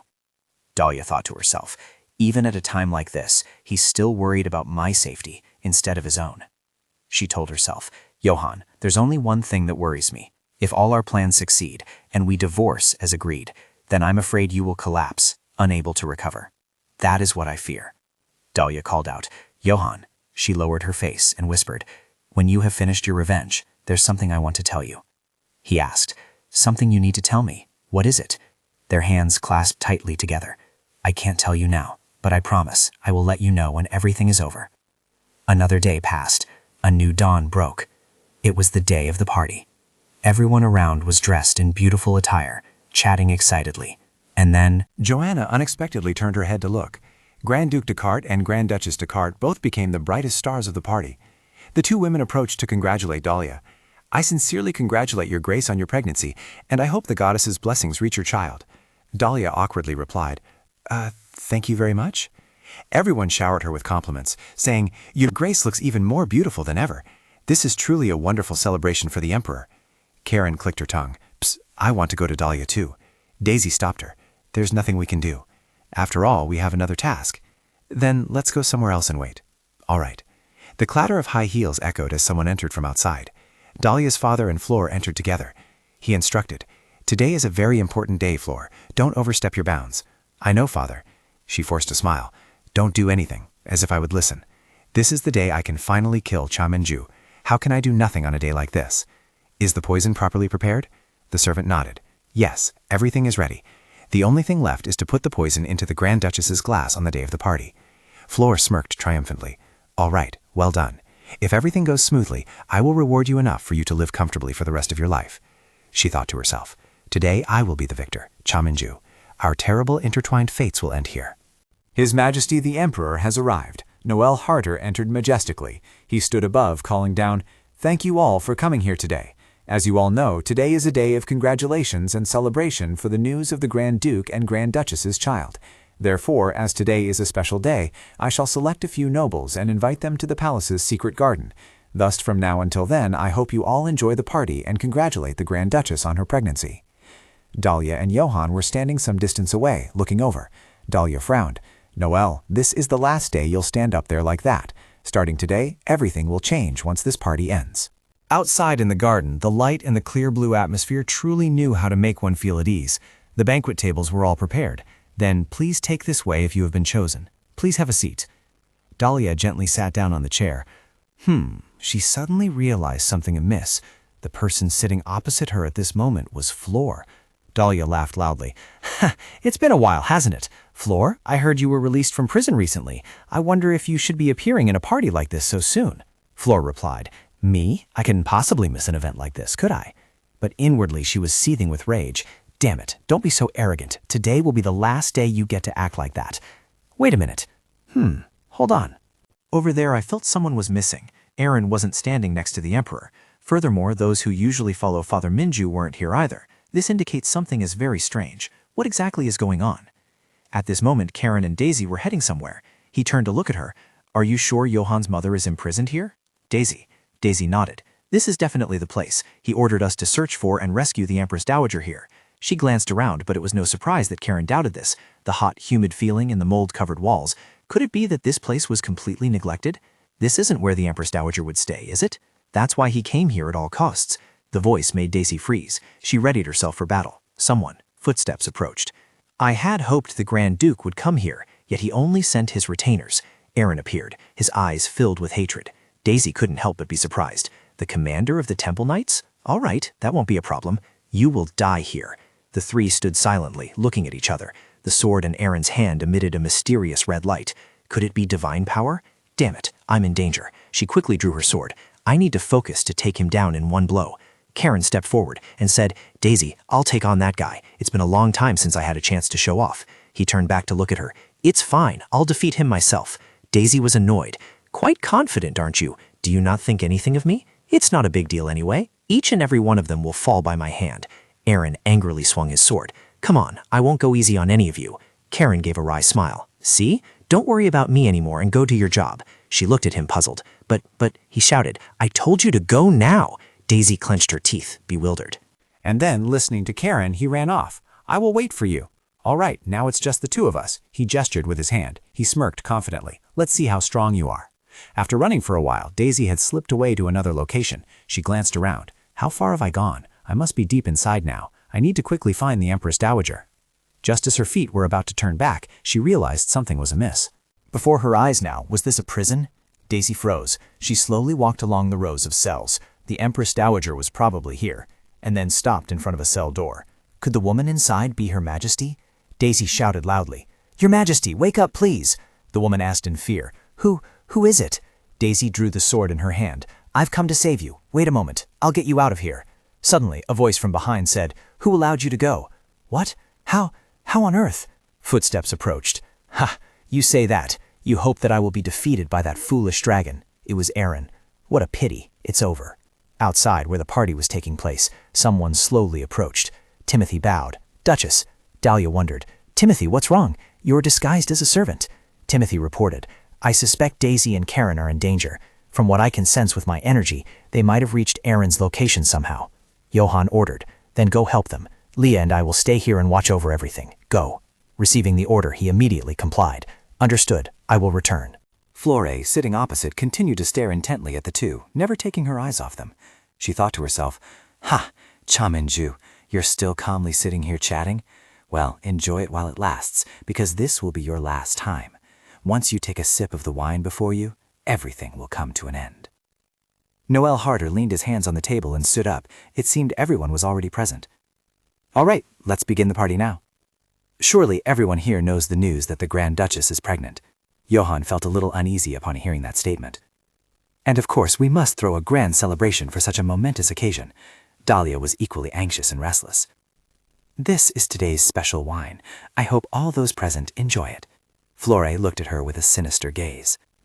Noel raised his toast high. Let's raise our glasses. Congratulations! Everyone raised their glasses in celebration. Dalia also raised her glass of wine. She gently brought the glass closer to her mouth, gently swirling the wine in her hand. Flora was full of excitement. That's right, just one sip, that's all it takes. Dalia brought the wine glass to her mouth, preparing to take a sip. At this moment, Daisy stared intently at Iron, gripping her sword tightly, her face clearly showing worry. She glanced, thinking to herself, Karen, what happened? Iron chuckled softly, his face stained with a few drops of blood. You're so worried about that dragon, aren't you? It seems even dragons can't resist divine power. Then he slowly advanced towards her, his feet also stained with a few drops of blood. Seeing he trembled with fear. "Commander Iron, why are you doing all of this? What reason do you have to take things this far?" He tightened his grip on the hilt of his sword. "Reason, you ask? Even if I told you wouldn't understand. I've never been acknowledged, not even once, because my sister's brilliance always overshadowed me. I've lived my entire life as a useless person, dreaming a desperate dream." Iron's sharp gaze fixed on her. "How could you possibly understand?" Immediately after, he took a slight step back to gather momentum for an attack on Daisy. He lunged forward like an arrow through the air, his eyes burning with the fire of hatred. On her side, Daisy gripped her sword with both hands, holding it out in front of her, her eyes resolute in defense. Just as he was about to attack, a layer of flames appeared before his eyes. It was unclear who created it, but it was likely meant to protect Daisy. He recoiled in fear, his face utterly bewildered. Aaron gnashed his teeth in frustration. How is this possible? At that moment, someone quickly strode forward, speaking as they walked. "You talk too much. Don't you feel complacent just because you think you can stop me with that trick?" It was Karen. "Don't be so casual in front of the flames. You will pay the price." Daisy exclaimed in utter surprise. "Karen!" Karen seemed unable to contain his rage. "Someone like you, how dare you?" He flexed his arms, his sharp claws enough to terrify his opponent. He gritted his teeth, enunciating each word, "Humiliate me." Immediately after, he unleashed his fury, roaring, his voice echoing far and wide. Then came a direct lunge, aiming to take Aaron's life. His swiftness left Aaron no time to defend himself, and his sword clattered from his grasp. With a few physical blows, Aaron coughed up blood from his mouth. He collapsed to his knees in agony, but fortunately, he was not yet dead. "Damn, he's too strong," he muttered after the fatal blow. He then subtly glanced at his opponent, who was no longer the same as before. So this is the true power of dragons, a monster in every sense of the word. At the same time, in another location, Dalia gently brought the glass to her lips, closing her eyes to better savor the flavor. Suddenly, she seemed to remember something. A hint of sadness crossed Dalia's eyes. "I just noticed, the spot I'm sitting in feels quite familiar." She then looked at the glass in her hand and thought to herself, "My wine has been poisoned, and I will die after drinking it." Dalia placed the glass on the table. "I'm still worried about what happened when I read the novel. I probably shouldn't drink it." At this moment, Johann noticed her unusual expression and immediately asked, "What's wrong, Dalia? Are you feeling unwell?" She stammered in response, "Oh, well..." Serbian spoke up, asking, "Is there a problem, Duchess? Are you unwilling to finish that glass of wine? I hope your grace doesn't disdain this special treat I've prepared." After speaking, he flashed a meaningful smile. "Of course not. I also want to drink wine, but as you know, I'm pregnant. I think I should limit my alcohol intake," she replied. He added, "Just one sip, it won't?" Johann decisively took the glass towards himself. "Give me the wine glass, Dalia. It's best for pregnant women to stay away from all alcoholic beverages. I'll drink this glass on behalf of my wife, all right?" Johann replied coldly. Serbian's eyes filled with annoyance. "Damn it, Johann Descartes. Don't do anything foolish. That's not the wine you should be drinking." Meanwhile, Johann also thought to himself, the glass you need to drink is right in front of you. Rewinding a few days, we should devise a new assassination plan for the banquet. Serbian called Aaron over, wanting to discuss an assassination. "Another assassination plan? Do you have any ideas?" I'm not sure, but I believe we shouldn't hire assassins at this time." I apologize, Your Majesty. I'm just teasing Aaron." Serbian cast his gaze towards the window. "But perhaps this time we should use a more discreet and decisive method." He emphasized each word. "Poison, for example." Back in the present, Serbian spoke up. "I didn't expect you to be so overly cautious." He chuckled softly. "If you want to protect your wife that much." Suddenly, Flora stepped forward. "Let me drink the Duchess's wine." He was startled. "What?" She walked over and picked up the wine glass that was on the table. This puzzled Serbian. "No way, why would he drink it?" Then he raised the glass and said excitedly, "This wine I drink on behalf of the Duchess is a wish for good fortune for the child in her womb." Dalia was startled. "No," Serbian ignored her and continued, "for the prosperity of the Empire and the child of the Duchess." With those words, he raised the wine glass and drank it in one gulp without hesitation. He had no idea that it was poisoned wine. When there was a little left at the bottom of the glass, he stopped drinking. His body began to feel something. He stiffened and didn't react further. This startled Flora. She sprang to her feet and cried out, "Your Majesty!" He, on his part, felt extremely uncomfortable. He tried to loosen his shirt, but it seemed to be of no further help. From his mouth, red blood gushed out, terrifying everyone. Dalia and Johann were no less startled. They cried out, "Your Majesty!" A few tears welled up in his eyes as he looked at the two of them, seemingly realizing what was happening. The servants immediately rushed over. "Are you all right, Your Majesty?" Johann was a bit tense. What was happening? Two servants immediately came to support Serbian, looking at each other in astonishment. Serbian's eyes were full of hatred. Johann, Descartes. He gritted his teeth. It's you? You tried to kill me? At this moment he drew a sword from behind him. Your Majesty. He struggled to walk towards Johann. It seems I can't delay this any longer. He pointed the tip of his sword at Johann. This place will be your grave, right now. Dalia was utterly astonished. What's going on? Was the cup I was supposed to drink from really poisoned?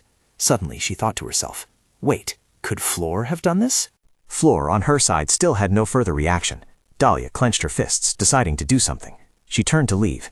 Please calm down, Your Majesty, Johann immediately said loudly. Don't approach the king, Dalia.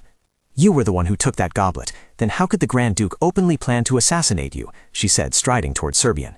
Then she slowly raised her arm. Moreover, the most suspicious person here, she pointed towards Flora. It's Flora. She stood up the moment someone drank from that goblet, as if she expected this to happen. Flora trembled, stammering. This Serbian raised his sword, but his hands wouldn't stop trembling. That's not the point. His eyes were full of hatred. Now, I just want to finish off my brother. Johann was equally furious, gritting his teeth. No.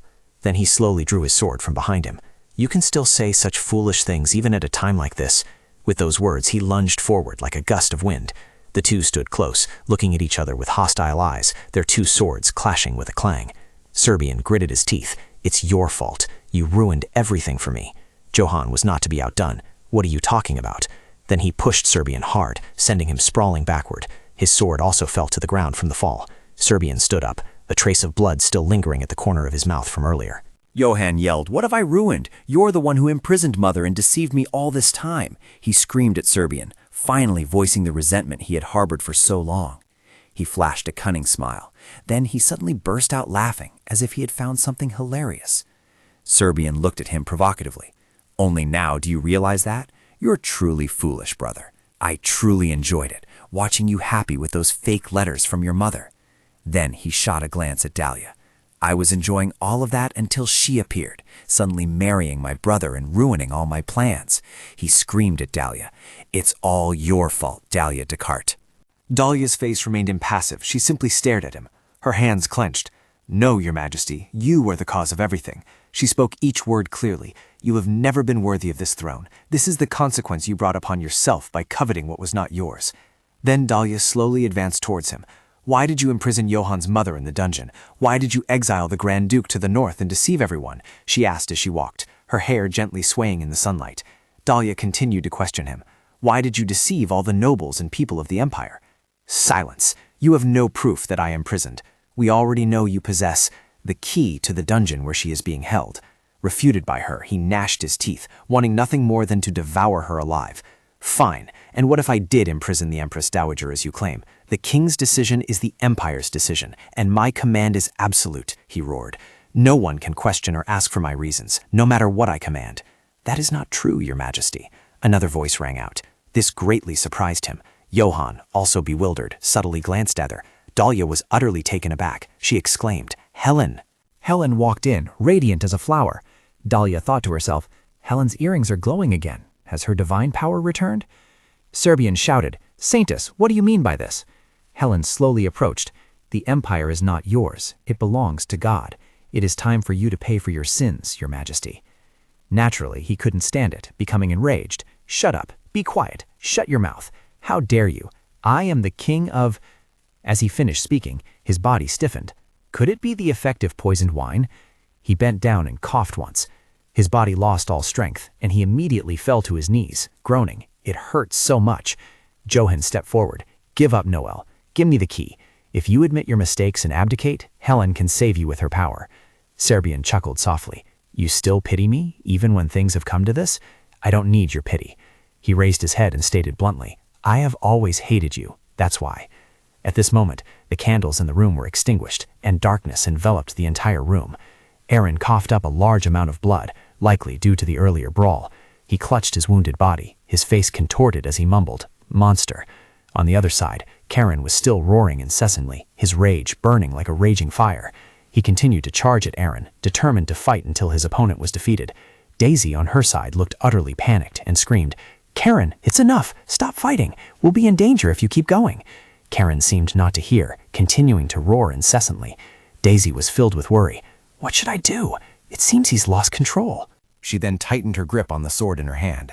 There was no other choice. She had to stop Karen, even if it meant hurting him. She spread her feet wide, perhaps intending to attack to make them stop. Suddenly, a hand gently rested on her shoulder. "Excuse me." The mysterious person raised a staff on which there was some strange kind of bead. Then he gently placed it on Karen's shoulder, his mouth mumbling, "Sleep, Karen, just for a little while." Immediately, Karen seemed entranced. His body froze, his hair fluttering in the night wind. Then slowly he collapsed to the ground as if in a deep sleep. Seeing this, Daisy was utterly astonished. She subtly peered at the man. "You are," the person stated clearly, "Timothy." Then he added, "Fortunately, we won't have to face the worst possible scenario anymore." Aaron looked at him with sharp eyes, rasping, "Damn it, Timothy. Why?" Timothy approached him step by step. "I don't think you should be asking that question right now."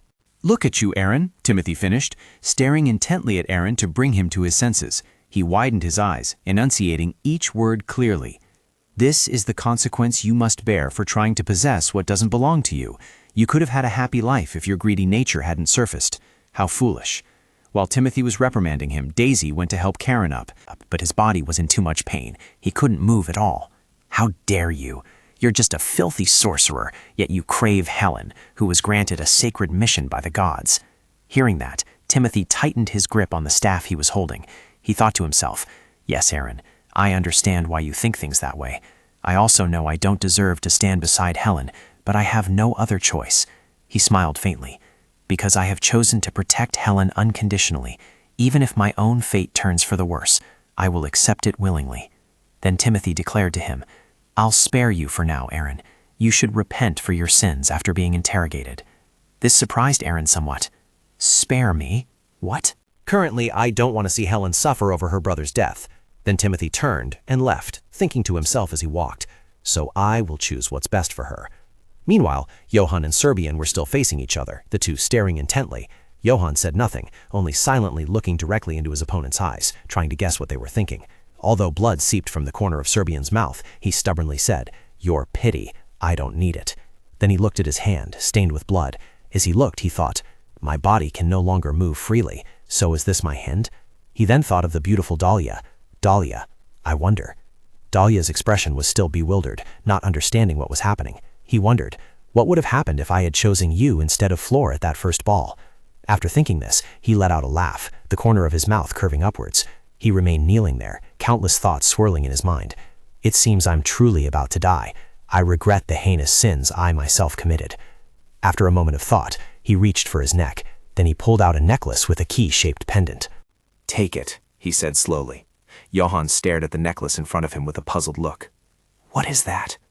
Serbian closed his eyes and said calmly, "The key to the prison where your mother is imprisoned. Remember this. I'm giving you the key." His body grew weak, and his speech became increasingly difficult. "It's not because I lost to you, nor is it because I regret what I've done." At this, he gritted his teeth. "It's simply that I'm returning it to its rightful place." He loosed his head and looked at him. Then he collapsed without a hint of regret, perhaps having accepted his fate. Johann gently supported him against his shoulder, his eyes filled with sorrow, perhaps troubled by something. After a while, Johann also closed his eyes and softly called out, "Noel." He gripped Serbian's shoulder tightly, then thought to himself, "Although our resentment has grown deep, it finally ends here. My half-brother and my sworn enemy, Noel." A hint of sadness flickered in his eyes. "By dying here, you have paid the price for your mistakes." Just then, Dalia stepped forward and softly called out Johann. Several servants rushed over, crying, "Your Majesty." They helped him stand up, pleading, "Your Majesty, please wake up. The king has passed away. He is no longer breathing." They couldn't help but cry out in anguish, "Your Majesty, Your Majesty." Meanwhile, Johann slowly stood up. Suddenly, Johann declared loudly, "Attention, King Noel has just passed away. Thus, from this moment forward, I, Johann Descartes Serbian, the direct heir of the royal lineage, will ascend the throne." The servants wondered, will the Grand Duke become the new emperor? Johann continued to shout, "What are you still doing? Quickly clean up this mess and bring Noel's body into the castle."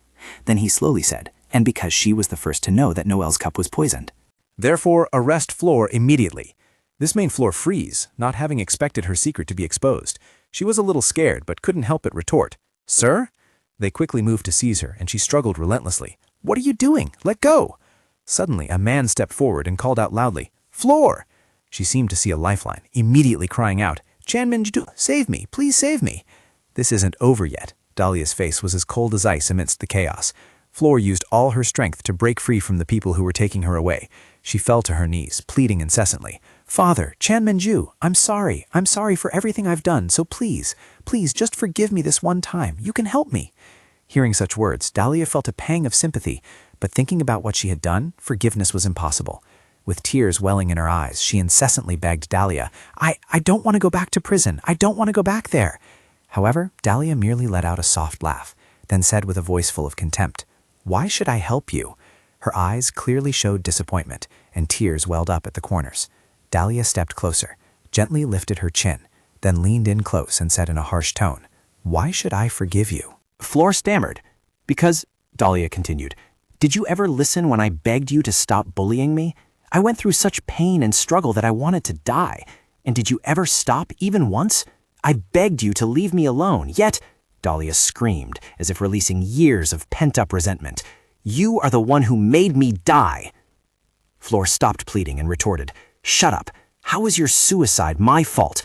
Her hand gripped Dalia's dress tightly. You jumped off the rooftop yourself. I didn't do anything. You chose that path yourself. Don't blame me. Dalia frowned. What? Flora couldn't help but feel wronged. Am I wrong? I was caught at the scene of your suicide. Oh, why is this happening to me? She burst into tears like a child. I want to go back. I have to go back. I want to see my parents. Let me go home.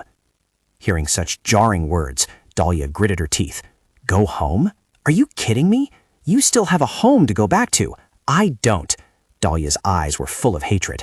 That's why I'm going to take that home away from you. You can never return. I won't let you go anywhere, Dalia declared loudly. You must be buried in this world forever. Having said that, Dalia spun around. Take her away. Flora was stunned to hear this, realizing her pleas were ultimately futile. She was escorted away by two people, but kept turning back, screaming, No, Minju! Father, Minju! However, Dalia's face was utterly cold and emotionless at this moment. Johann stepped in front of her, and the two looked at each other without speaking. After a long silence, Johann softly called, Leah. Dalia slightly bowed her head. Thank you, Johann. My revenge is complete. This wasn't part of my plan, but I am content. Johann stepped forward and took her small hand. Then Leah. Just then a voice called from a distance. Sir. Dalia startled and turned around. Miss Daisy and Karen? Daisy, panting, said, We found her. We found the Empress. This utterly astonished Johann and Dalia. The Empress was imprisoned in the dungeon. Johann's eyes were teary. So, my mother, she's really alive. Dalia gently patted his arm in comfort. She said softly, I'm happy for you, Johann. Everything is over now. After saying this, the two embraced. Finally, all the turmoil had passed. Afterwards, the queen was rescued from the dungeon. Having been imprisoned both physically and mentally, the queen had to recuperate in the temple to receive treatment. Johann visited her every day and took care of her. And to make up for the time they had been apart, they didn't want to leave each other's side for even a moment. At this moment, in a private room, Helen and Dalia sat facing each other, neither speaking. After a while, Dalia broke the silence. So, what about your divine power, Helen? Have you recovered it yet? Helen replied, flustered. Yes, although it's still very weak, my divine power has returned, and I can hear the goddess's words again. Hear the goddess's words? Is it another prophecy? Dalia was extremely surprised. Helen calmly explained. Something like that, but the feeling is still a little different. Up until now, prophecies have always been about the empire, but this prophecy speaks of the temple. Dalia was utterly astonished. What does this mean, Helen? Helen softly called, Dalia, the goddess wants that dragon, which made her a little confused. Dalia hastily asked again, The dragon? Do you mean Karen? You're not talking about a sacrifice, are you? No, it's not like that. The goddess wants the dragon to become her subordinate. Helen looked straight into her eyes, clarifying that the goddess wants the dragon to become a saint. Dalia raised her hand to her lips, her face thoughtful and pensive, as if a symbol of the temple. The goddess told me this. Grant that dragon a position in the temple, and then send it to the north to destroy the monsters. Helen immediately added, That is the goddess's message. I believe she wants me to follow her command in exchange for my power. Dalia was a little uneasy. So what will Karen get in return? Karen will be honored in history, become a hero, and humanity will no longer misunderstand the legend of the dragons. You also want Karen to have a happy future, don't you? As soon as this question was asked, Dalia fell into thought. Her gaze lowered slightly, a hint of sadness appearing. Yes, I truly wish Karen to be happy. I want Karen to enjoy this life after I'm gone. She recalled the happy moments with Karen, because Karen was the only person in this world who was unconditionally by her side. After thinking, she remained silent for a long time, as if to make a decision. Then she looked straight ahead and said, "Helen, I hope you will take care of Karen after I'm gone." Helen was stunned. "What? After you're gone? What do you mean, Dalia?" Dalia clutched her dress. It was time to confess everything. She couldn't just leave with the truth. She hesitated slightly, thinking, "I'm sure the silent spell Timothy used on me was lifted a long time ago. Now I can explain everything." Then she spoke. "Helen, do you remember my prophecy? The moon cannot rise before the sun sets. I will tell you the true meaning behind that prophecy. I think it means that if I leave Flora in this world and my own life, I can return to my world." As soon as she heard this, Helen was startled. "What?" Dalia began to confess.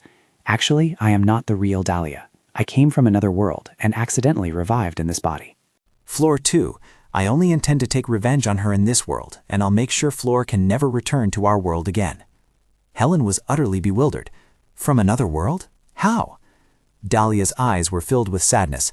"I have to tell you about Timothy to explain that." I told Helen about the part of Timothy's past that I had once dreamed of.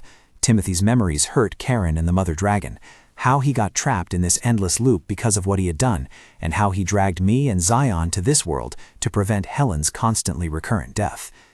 At this, Helen was stunned, becoming flustered. "What? How can that be?" Dalia added, "I know this is hard to believe, but you must know that all of this is real." "Dalia," Helen softly called. Helen's eyes were filled with worry. "Does Johann know about this? About the fixed plan to end his life here so he can return to his own world?" Dalia shook her head, gently closing her eyes. "No, Johann doesn't know, and I don't want him to know. Furthermore, we will divorce before he finds out." Helen was thunderstruck. "Divorce? I've already planned everything. We will announce that I had a miscarriage and use that as the reason for divorce. All the nobles will agree that a woman who cannot bear children cannot become empress." Then she took Helen's hand.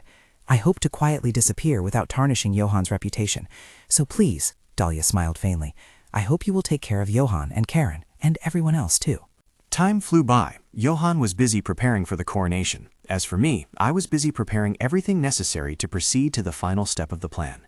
At this moment, Dalia strolled through the grand hall. She gazed at every corner, knowing this would be the last time she walked here. Everywhere she looked, she saw memories. Too many things had happened. She gently closed her eyes, feeling the atmosphere of the place. Everything was painful and exhausting, but she could overcome it thanks to someone's help. Dalia recalled each person: Helen, Timothy, Johann, Daisy, Dan, when suddenly a voice from behind startled her awake. "Leah, there you are." She turned around in surprise. "Johann, I was just looking for you. I need to talk to you." Sadness was evident in her eyes. She slightly lowered her gaze and stepped closer. "What do you want to tell me?" "Flora Margaret's punishment has been decided. She will be burned at the stake as soon as the trial concludes." This left her utterly stunned. Duke Vidal is pleading for leniency for her, but her poisoning of Noel's drink is too obvious, so it's no use. Johann smiled faintly. "Everything is over now, Leah. All thanks to you." Suddenly she softly called out, "Johann?" Then she slowly produced a letter. "It's time to fulfill our promise." Johann was a little surprised. "Promise? Do you mean—" She opened the paper. "Do you remember our agreement?" Her eyes welled up, her reluctance clearly visible. "Here, we need to get a divorce." This came as a shock to Johann. His face was aghast. He softly called out, "Leah?" Johann clenched his fists, as if he deeply resented her for speaking of leaving so easily. "No, I cannot accept your request," he said frankly. Dalia was utterly bewildered. "What's wrong, Johann? We agreed that we would divorce after both of us finished our revenge." She held the paper loosely in her hand. "I have taken my revenge on Flora, and you will become emperor. It's time to fulfill our agreement." Johann immediately replied, "But—" He placed his hand over his chest. "My heart desires something else." Then he stepped towards her. "I don't want to leave you, not even for a moment. I cannot imagine a life without you." He looked straight into Dalia's eyes and spoke his heart. "There's no reason for me to divorce the wife I love." Dalia didn't respond. Seeing this, Johann said nothing more, only watching her silently. On her side, her eyes clearly showed the pain of not wanting to leave. She closed her eyes, thinking to herself, "No, I must focus. I must get a divorce. Who knows what will happen if I die without divorcing? If that news spreads, Johann might have difficulty finding someone new." She pressed her lips together, silently making a decision. "And I cannot stay here, so—" Recalling Johann's image, she hesitated slightly. "At least, I don't want Johann to be alone after I'm gone. I want him to be happy." Dalia subtly turned on her heel, indicating her desire to leave. Her sorrowful face turned away slightly, but she still left Johann a message. "I will send the documents back to you later. but next time you must sign to confirm them." Seeing her leave, Johann was extremely annoyed. He gritted his teeth. Then he firmly grasped her shoulders and turned her back to him, looking directly into her eyes with determination. "I told you, I don't agree." Dalia furrowed her brows. She said in a strained voice, "Then I will request a trial." Johann softly called out, "Dalia." He took her hand, placing it in his palm. "Do you truly want to distance yourself from me? Do you truly wish never to see me again? You know how I feel, so why?" She continued, "I cannot know your feelings." Dalia gently pulled her hand back, "And I don't want to know. So please." Her eyes welled up, her face pleading. "Let me go, Johann. Thank you for being good to me until now." His face was conflicted and reluctant. "Leah," he swallowed, a lump forming in his throat, his expression choked with emotion. "I love you," Dalia said, her eyes filled with sorrow, and she was also extremely sad. He placed his hand over his heart. "I truly love you." She was a little confused, not knowing how to choose. She thought to herself, "A private love, but I have to choose. I must tell him the truth right now." She said softly, "Johann, there's something I haven't told you yet." She gently turned to leave. "Why don't we go for a little walk?" Outside, the sun shone brightly, and the weather was incredibly beautiful. Two people stood above, gazing down at the castle scenery. "It's been a long time since we returned here, hasn't it?" She recalled old memories. "Will you marry me?" she blurted out. "This is where everything began." He gently closed his eyes. "Back then, I knew nothing about you." She smiled and said, "Yes, that was when everyone still thought I was a cold-blooded villain. It's quite ironic now that I think about it, isn't it? After all, the true villain turned out to be someone else." She chuckled softly. "Do you mean Flor?" Dalia looked straight ahead, her hair blowing in the wind. Her eyes were filled with sadness. "Do you know how much I hate Flor?" "Of course I know." She gently gripped the railing of the bridge. "What you know is only the tip of the iceberg, Johann. There's a truth behind everything that I couldn't tell anyone until now." She softly turned to look into his eyes. "Johann, I've been deceiving you. I've been deceiving you all this time." He also turned towards her. "Then tell me. I'm ready to hear everything." Her eyes were filled with sorrow. "A long time ago, I fainted after inhaling the Hua Saklot flower, do you remember? At that moment, the soul of the real Dalia was in this body." Johann hesitated. "That's right. This is what I've been hiding." She touched her body. "I am an imposter. I took over Dalia's body, but inside I am someone else. I have been deceiving you ever since we met and agreed to seek revenge together." Johann smiled faintly. "Flor isn't the real Flor either. She's also an imposter like me, another soul that took over Flor's body. The truth is, we come from another world." Hearing this, Johann clenched his fist. "Another world?" Johann looked at her and thought to himself, "I always knew there was another soul inside Leah, but she's from another world?" His eyes grew sad. "Dalia. Before I came to this world, I chose to commit suicide because of the person inside Flor. She made my life so difficult that I decided to end my own life. I wanted to escape as far away as possible, and then, by accident, both of us died. That's how we came to this world. At first, I was very angry. Everyone loved Flor. Compared to her, I was always a villain. Moreover, everyone always whispered that my stepsister stole the Emperor's love, which rightfully belonged to me, while I continued to suffer just as I had in my previous life." Dalia continued, "That's when I decided to seek my revenge in this world. I looked for someone who could cooperate with me, and I chose you to be my ally in this quest for revenge. I told you I could see the future because I had read about this world in a novel in my own world." Johann was utterly astonished. "A novel?" Dalia continued, "This might sound ridiculous," she smiled faintly, "but the world you are living in is a story from a novel I once read." Johann was stunned. "What?" While he was still bewildered, she added, "In that novel." Dalia lowered her gaze.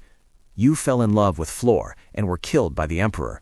You tried to win Flor back from the Emperor and ended up losing your life. And I also failed to assassinate Flor, which led to my execution. Originally, that was our future. We died, and Flor and the Emperor fell in love and lived happily ever after. I wanted to change that ending, which is why I approached you." After speaking, she let out a sigh of relief. She raised her head and asked him, "Do you understand now? I used you from the very beginning." Johann didn't respond, seemingly deep in thought. It doesn't matter. Besides, I agree with it. If this is the reason you're leaving me, then—" Dalia quickly said, "I haven't finished speaking." She clenched her hands, extremely hesitant about whether to speak. She subtly turned her face away. "After that, I received a prophecy."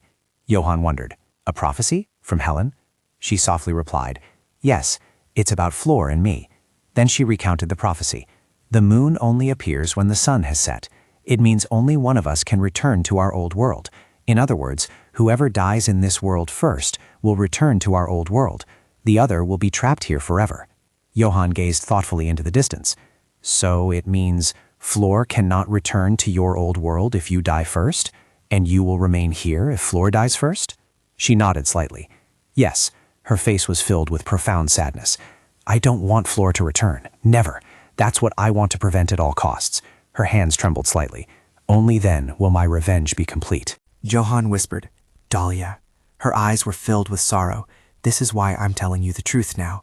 When you become emperor, revoke Flor's death sentence, imprison her, and leave her there until she dies. Flor must absolutely not die before me.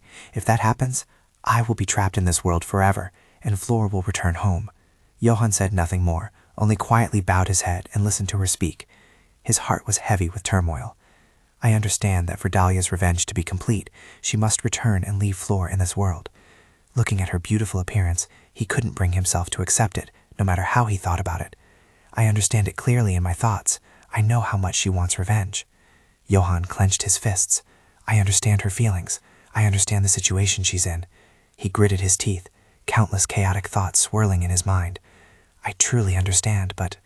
Suddenly she called him, Johann, but he spoke first, asking her, if you return to your old world, will you be happy there? His face was filled with bewilderment. Happy, she replied softly, but her eyes contradicted her words. I'm asking you because I believe everything you've said, so please answer me, Dalia. She gently lowered her face, seemingly deep in thought. After a long moment, she softly replied, yes, perhaps. At this moment, Johann looked at her with a faint smile. All right, I'll do as you wish. This utterly astonished Dalia. Johann then turned his face away. I respect your decision. Dalia felt deeply conflicted, unsure whether to stay or leave. She stepped closer to him. Liar. She gently placed her soft hand on Johann's cheek. You liar. You won't look me in the eye, she whispered. Johann. At this, his eyes welled up too, a few tears appearing at the corners. He then took her hand, tears streaming down. Perhaps at this moment, neither of them could bear to leave. Johann choked out, I can't stop you, because I love you, and that makes me miserable. It's not your fault. Dalia's heart ached intensely as she looked at him then. She fought an internal battle, constantly reminding herself to be strong, but seeing Johann in such a state only broke her heart. I'm sure I'll remember Johann for the rest of my life, even if I go back. I have no family, no one to hold me back in that world, but I could make Lysians suffer for eternity if I give up everything I have here. But what if I look back and regret this moment?